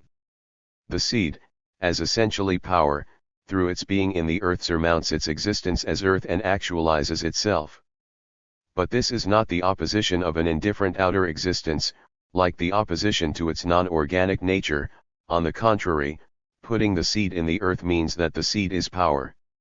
This hiding of the seed in the earth is therefore a mystical, magical act which signifies that in it there are secret forces which are still slumbering, that, in truth, the seed is something quite other than what it is as it lies there, just as the infant is not only this helpless human shape which gives no indication of reason, but is in itself the power of reason, something quite other than this creature which cannot speak or perform any rational action, and baptism is precisely this solemn recognition of fellowship in the realm of spirits. The magician who endows the seed, which I crush in my hand, with quite another significance, he for whom a rusty lamp is a mighty spirit, this magician is the notion of nature, the seed is the power which conjures the earth to serve it with its power. The development of the germ is at first mere growth, mere increase, it is already in itself the whole plant, the whole tree, etc., in miniature. The parts are already fully formed, receive only an enlargement, a formal repetition, a hardening, and so on. For what is to become? 3*3. Already is, or the becoming is this merely superficial movement. But it is no less also a qualitative articulation and shaping, and therefore an essential process. The germination of the seed first takes place through the agency of moisture. In perfect plants, the future stem can be distinctly seen in the future plant or embryo, and it forms the conical part which is usually called the radical / the pointed part is lower down, and from this grows the future root. It is only rarely that the upper part is very elongated, this elongation is usually called a stalk. Sometimes, too, on this part there is an indication of a plumule. From the sides of the embryo there often grow the two seed lobes or cotyledons which later develop and represent the seed leaves. It is incorrect to regard the radical as the future, actual root, it is only the stem growing downwards. If we carefully examine the larger plant seeds, e.g. of wheat, pumpkin, or beans, during germination, we shall see how from the seed the true roots emerge, much thinner and more delicate one. If the pointed part is turned up, it germinates, but grows in an arc and turns its tip downwards. The germ consists of the radical and the plumule. From the former grows the root and from the latter the part of the plant above ground. If the seed is put in the ground upside down so that the radical is turned towards the surface, it will never grow upwards. It grows longer, but into the ground and turns the seed over in order to come into its proper position. Asterisk on this subject, Willdenow has made the following discovery: The water chestnut has no radicle. These nuts put out a long plumule which grows in a perpendicular direction towards the surface of the water and puts out at wide intervals along its sides capillaceous, branching leaves. Some of these leaves bend over and take firm root in the ground. This shows that some seeds can dispense with a radicle, but a fertile seed without plumule and cotyledons is quite unthinkable. No one has ever yet presumed to deny the existence of a plumule in any seed whatever. It is noteworthy that in bulbiferous plants, the radicle is changed into the bulb, in some which have a middle stem *, the radicle is chaked into the stem, e.g. in cyclamens. Lastly, in some plants the radicle disappears soon after the seed has sprouted and the true root develops. The side 1, 2, 3 this diremption of the one seed in two directions, towards the earth as the ground, the concrete universal, the universal individual, and towards the pure abstract ideal being, towards light, this can be called polarization. Between leaf and root, the first diremption, is the stem, for fungi and the like do not come under this head. The stem, however, is not altogether essential. The leaf can grow directly from the root, and many plants are restricted to these two principal moments. This is the great difference between the monocotyledons and the dicotyledons. The first class includes bulbous plants, grasses, palms, the Hexandria and Tyandria of Linnaeus, who had not yet drawn attention to this difference and who ranged all plants in a single row. The question, namely, is whether the leaflet put out by the seed is double or single. In the monocotyledons, the root and leaf, which constitute the first antithesis, represent the primary, compact nature of the plant, a nature which does not advance to the opposition in which another, the stem, appears between root or bulb and leaf. True, palms have a stem, but this is formed solely by the attachment of the leaves to one another at their base. This can be seen quite easily from the outside. Palms have no branches except at the top of the trunk, and there are only twigs to support the blossom. It seems as if the excessive size of the leaves has absorbed the branches. This is precisely the case too with ferns. Even in our indigenous grasses and many bulbous plants, one rarely sees branches other than those bearing flowers. The antithesis of cells and woody fibers is possessed by them only interiorly in their substance, but they have no medullary rays. The leaf veins are not curved, or only slightly so, and in grasses they grow in straight lines. The monocotyledons not only lack a proper stem, they also do not produce a completed, flat leaf. They are always this enveloped bud which, though it opens, never completely develops. Consequently, they never produce fertile seed. Their root and entire stem is pith. The stem is a continuation of the root, has neither buds nor branches, but continues to put out fresh roots which die off and axe bound together by woody fibers. The overwhelming power of light prevents the emollication of the plant into wood. The leaf does not die off but puts out new leaves. But just as in the palm the leaves seem to be trunk and branches, so also, conversely, there are varieties of stem where the stem remains one with the leaf, as, example in the cactus, where stem grows out of stem. The joints which are commonly regarded as leaves are parts of the stem.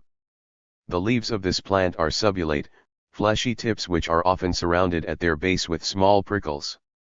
They fall off directly after the development of the part *, and the place they occupied is indicated by a scar or a tuft of prickles. These plants remain fleshy leaf which withstands light, and, instead of wood, they produce only prickles. The general texture of the plant is formed by cellular tissue which, as in the animal organism, consists of small cells. It is the universal animal and vegetable product, the fibrous constituent moment. Each cell is separate from the others and has no community with them. In the bast, the cells assume an oval, pointed oval, or elongated form. The vesicles and elongated cells are differentiated in the basis itself of the plant. The regular cellular tissue is the parenchyma, the loose, spongy cellular tissue which consists of broad cells. It is very easily recognized and it occurs especially in the bark and pith of the trunk. The bast, the fibrous, tight, cellular tissue proper, is found principally in the stamens, in the pistil support and similar parts. It has very long, narrow, but still clearly distinguishable cells. It is only in the inner bark, in the wood, in the nerves of the leaves, that it is very difficult to recognize the structure of the bast or fibrous tissue. It consists of extremely slender and narrow cells which assume an elongated, pointed oval form. Irregular cellular tissue occurs in those plant species in which only a pericarp and the rest of the supporting body are distinguished externally. The lichens have either a crust-like or leaf-like thallus. The crust consists entirely of round vesicles or cells of widely varying sizes, irregularly heaped together. The algae are quite different from lichens. If the thallus is cut through its thickest part, there will be found very distinct but, as it were, jelly-like threads tangled in all directions. The basis of some algae is a membrane, often slimy, often jelly-like, but never soluble in water. The tissue of fungi consists of fibers which are readily recognized as cells. Between this fibrous tissue, grains lie scattered everywhere just as they are in lichens where they can be taken for gemmi. This concerned the outer form of the cellular tissue. Now how does this cellular tissue develop and alter? It is apparent that new cellular tissue is formed between the old cells. The grains in the cells might be the starch of the plant, whereas the first diremption was directly related to the process outwards, the root being in reciprocal relation with the earth and the leaf with air and light. The second, more intimate diremption is the plant's own separation of itself into woody fibers or active spiral vessels and into other vessels which Professor Schultz has called vital vessels. His well-founded experiments are in keeping with his philosophical grounding of the subject, even though one might disagree with him about the details of the latter.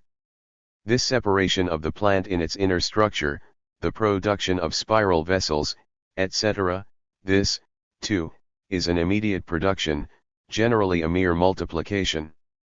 The medullary cells multiply, and with them also the spiral vessels, the woody fibers, etc. Link makes this particularly clear. The spiral vessels are bands which are rolled spirally to form a tube. The spiral vessels are transformed into stairways, the cunine of the spiral vessels growing together in pairs. The stairways cannot be uncoiled. Through the accretion of neighboring parts the spiral vessels become taut or compressed.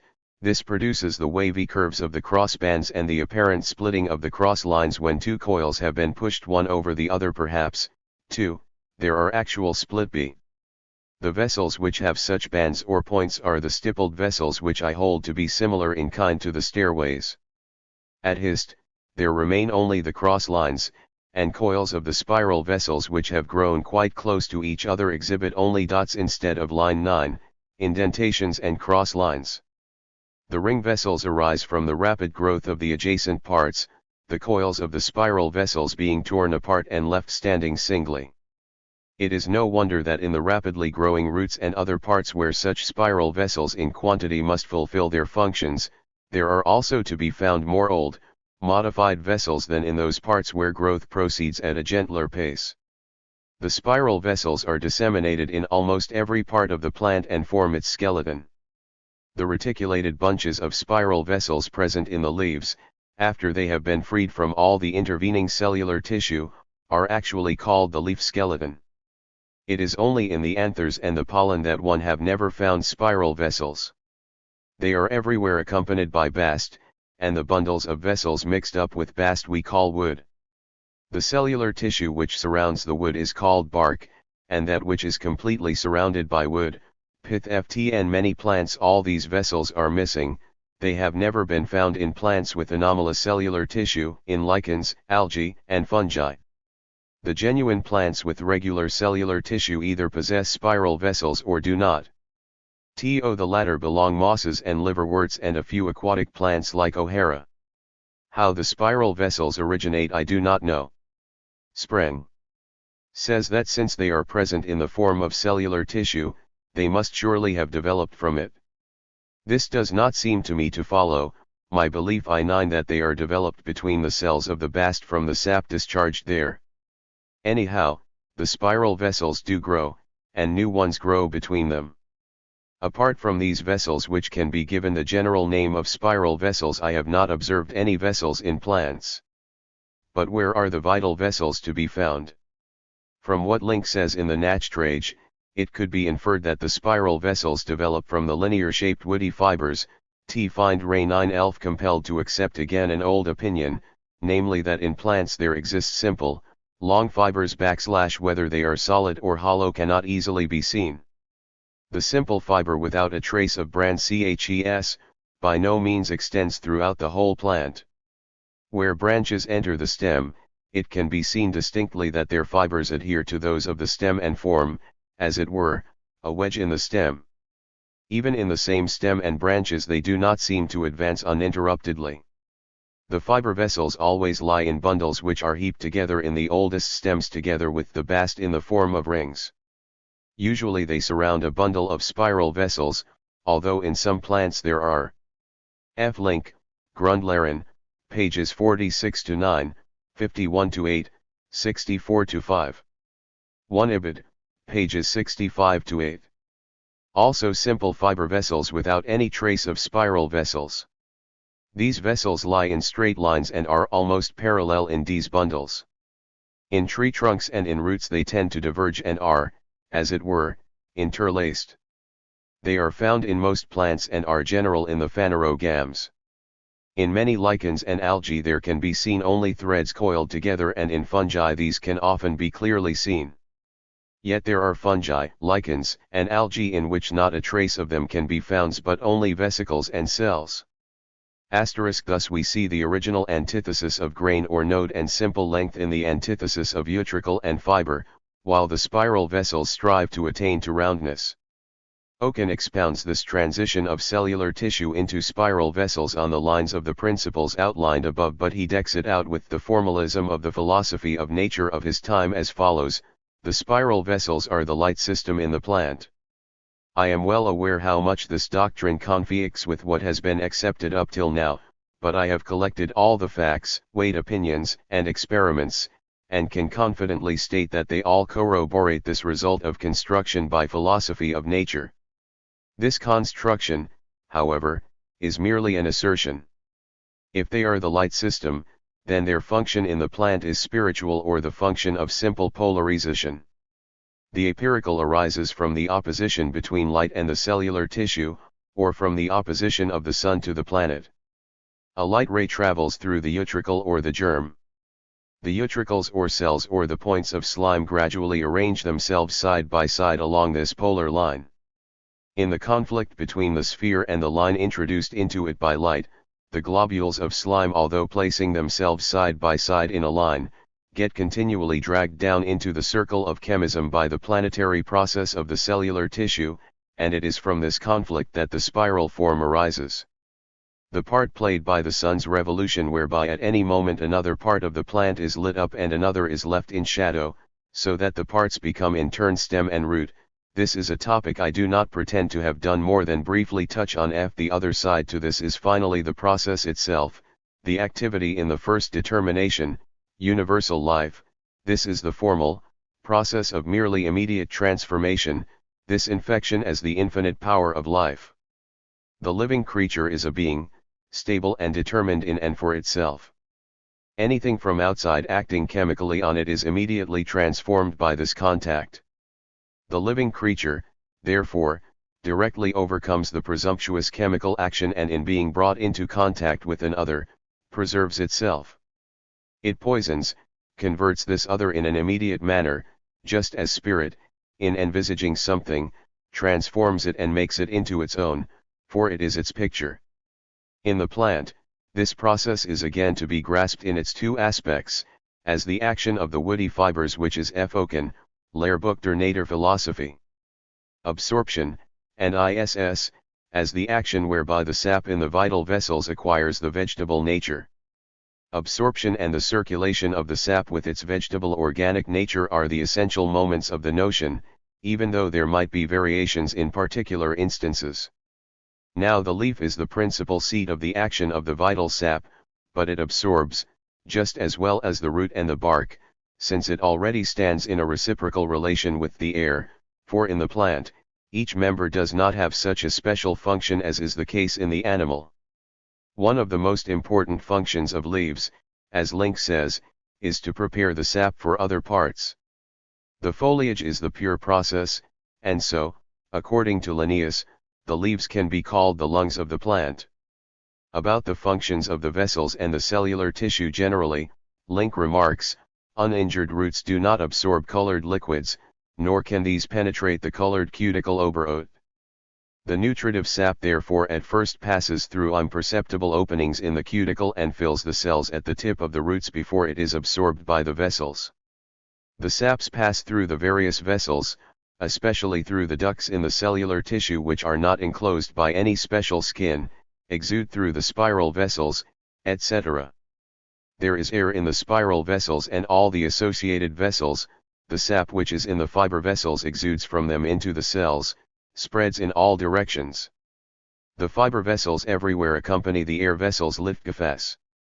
The pores on the cuticle still seem to me to have the function of excretory glands. For oils, resin, and acids are secretions and waste products of plants. 1 Spix and Martius, 2, in their travels to Brazil speak of the gum produced between the bark and the wood of the tree Hymenia curbaril L, which over there is called jatoba or jatai. By far the greatest part of the resin appears under the tap roots of the tree when the earth is cleared away from them, and this, as a rule, can only be done after the tree has been felled. Under old trees, pale yellow round cakes, weighing 6 to 8 pounds, are sometimes found, which have been gradually formed by the oozing of the liquid resin. This formation of resinous masses between the roots seems to throw some light on the origin of amber, which had been accumulated in this way before it was taken from the sea. Insects, too, especially ants, are found in bits of jatai resin as they are in amber. Now if the spiral vessels carry out the first function, namely, to absorb moisture just as it is, the second function is the elaboration of the sap into an organic form. This elaboration, in keeping with the nature of the plant, takes place in an immediate manner. The plant has no stomach, etc., as the animal has. This sap circulates through the entire plant.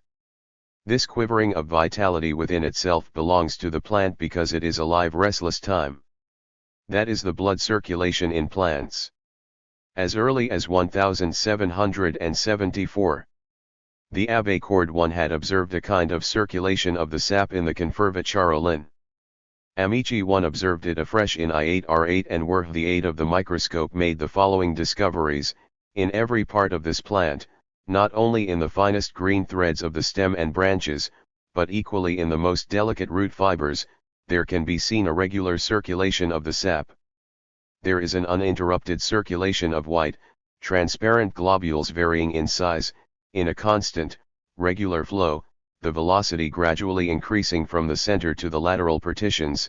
They circulate in two currents flowing alternately in opposite directions, one up and the other down, and through the two halves of a simple, cylindrical canal or vessel without any partition. This canal runs lengthwise through the plant fiber, but is interrupted at intervals by nodes, and is closed by a partition which bounds the circulation. Often, too, the circulation is spiral. Thus the circulation goes through the entire plant and in all its fibers from one node to another, and in each such bounded section is a separate process, independent of the others. In the root fibers, only one such simple circulation occurs, for only one such central vessel can be seen, but in the green filaments of the plant the vessel is multiple, for the large central vessel is surrounded by several small similar vessels, each of which is separated from it by a partition. If such a vessel is loosely tied underneath, or bent at a sharp angle, the circulation is interrupted as if by a natural node, and then continues to circulate above and below the ligature or bend, through the whole section as before. If the vessel is restored to its former state, the original circulation is also restored. If we make a cross-section of such a vessel, its sap does not immediately and entirely flow away, but only the sap from one of the two halves, that sap namely which is flowing towards the section, while the other sap continues its circulatory course. 1 Professor Schultz has observed this flow in some developed plants, e.g. in Cke Utmrum majus, which has a yellow sap, and also in Euphorbia. The description which Schultz gives of this is simply the activity of the notion, What has been intuitively apprehended in thought is represented outwardly.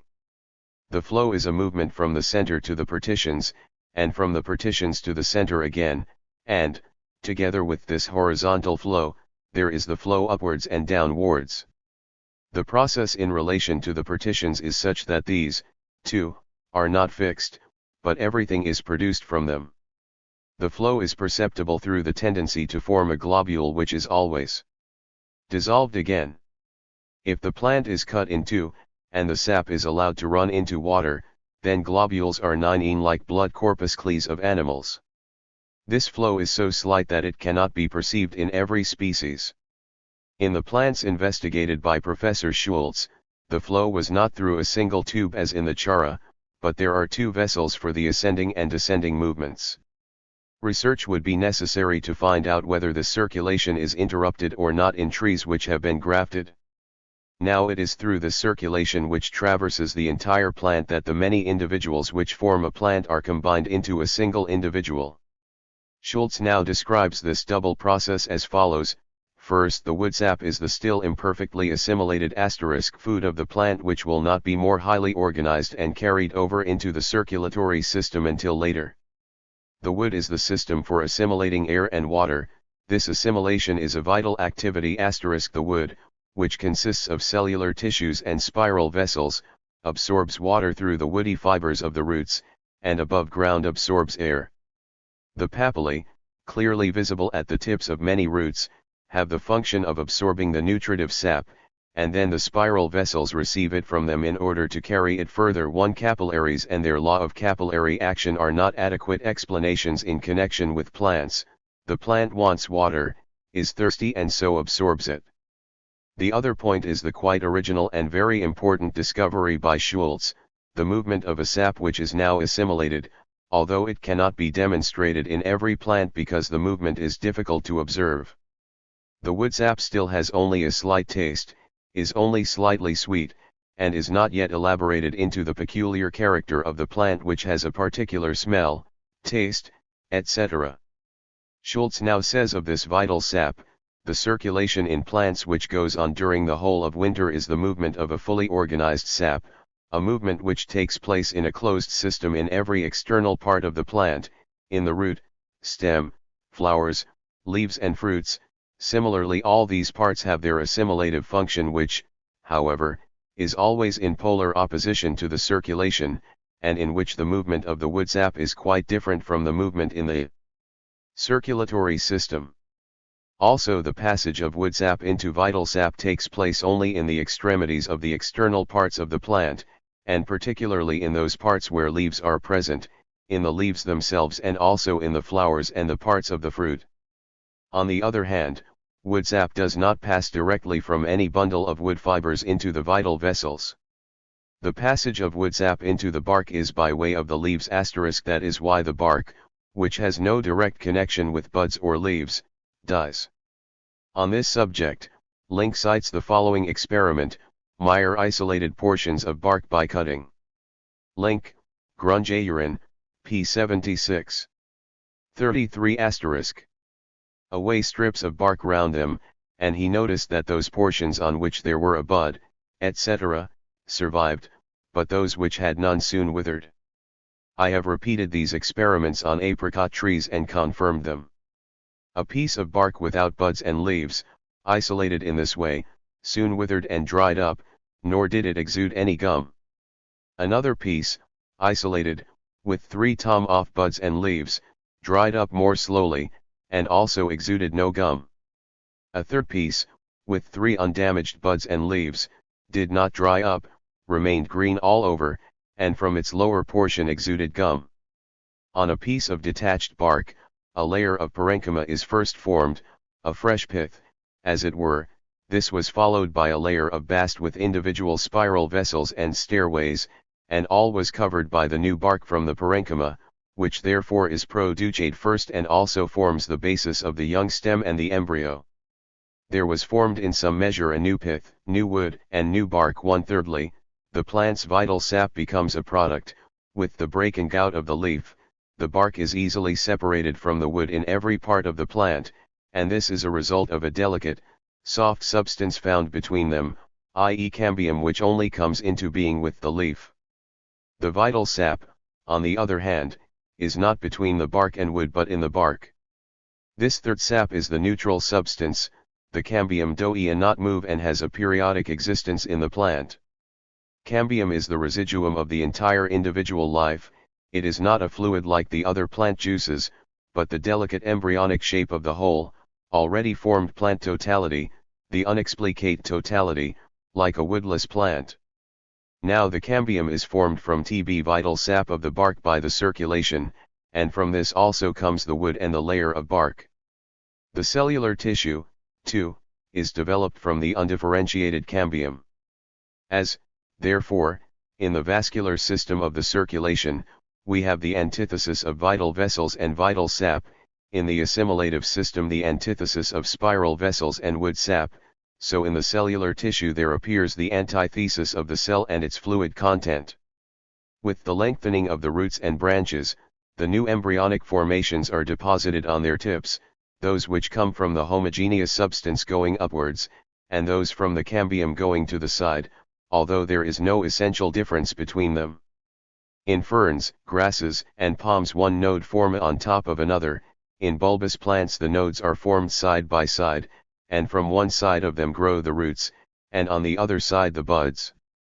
In the higher plants, this external nodulation is no longer so evident, but instead there is seen the formation of wood and bark at the tips of the nodes. Now, summarizing Tb foregoing, we have to distinguish the following three moments in the interior formative process of the plant: the diremption into root and leaf, as itself a relation outwards, is the interior nutritive process, the wood sap, the relation to its interior, the pure, immanent process, is the vital sap, the general product is the cambium of the botanists, the dead secretion into etheric oils and salts, the internal diremption of the plant into wood and cortical substance. Then secondly, we have the formation of nodes as a generic multiplication of the plant, and lastly, the bud, which hints at the process of sexual difference. 2.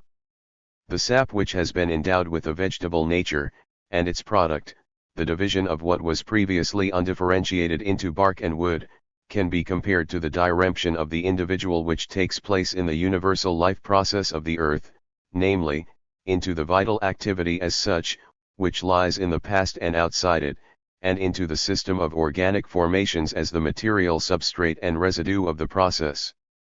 The plant, like the animal, perpetually destroys itself, in that it sets up an opposition between itself and being.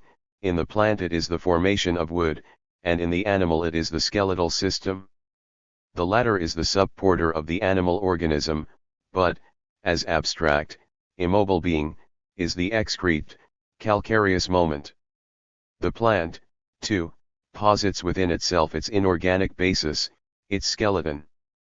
The unreleased power, the pure self, which simply, on account of its immediate unitary nature, sinks back into the inorganic sphere, is the woody fiber.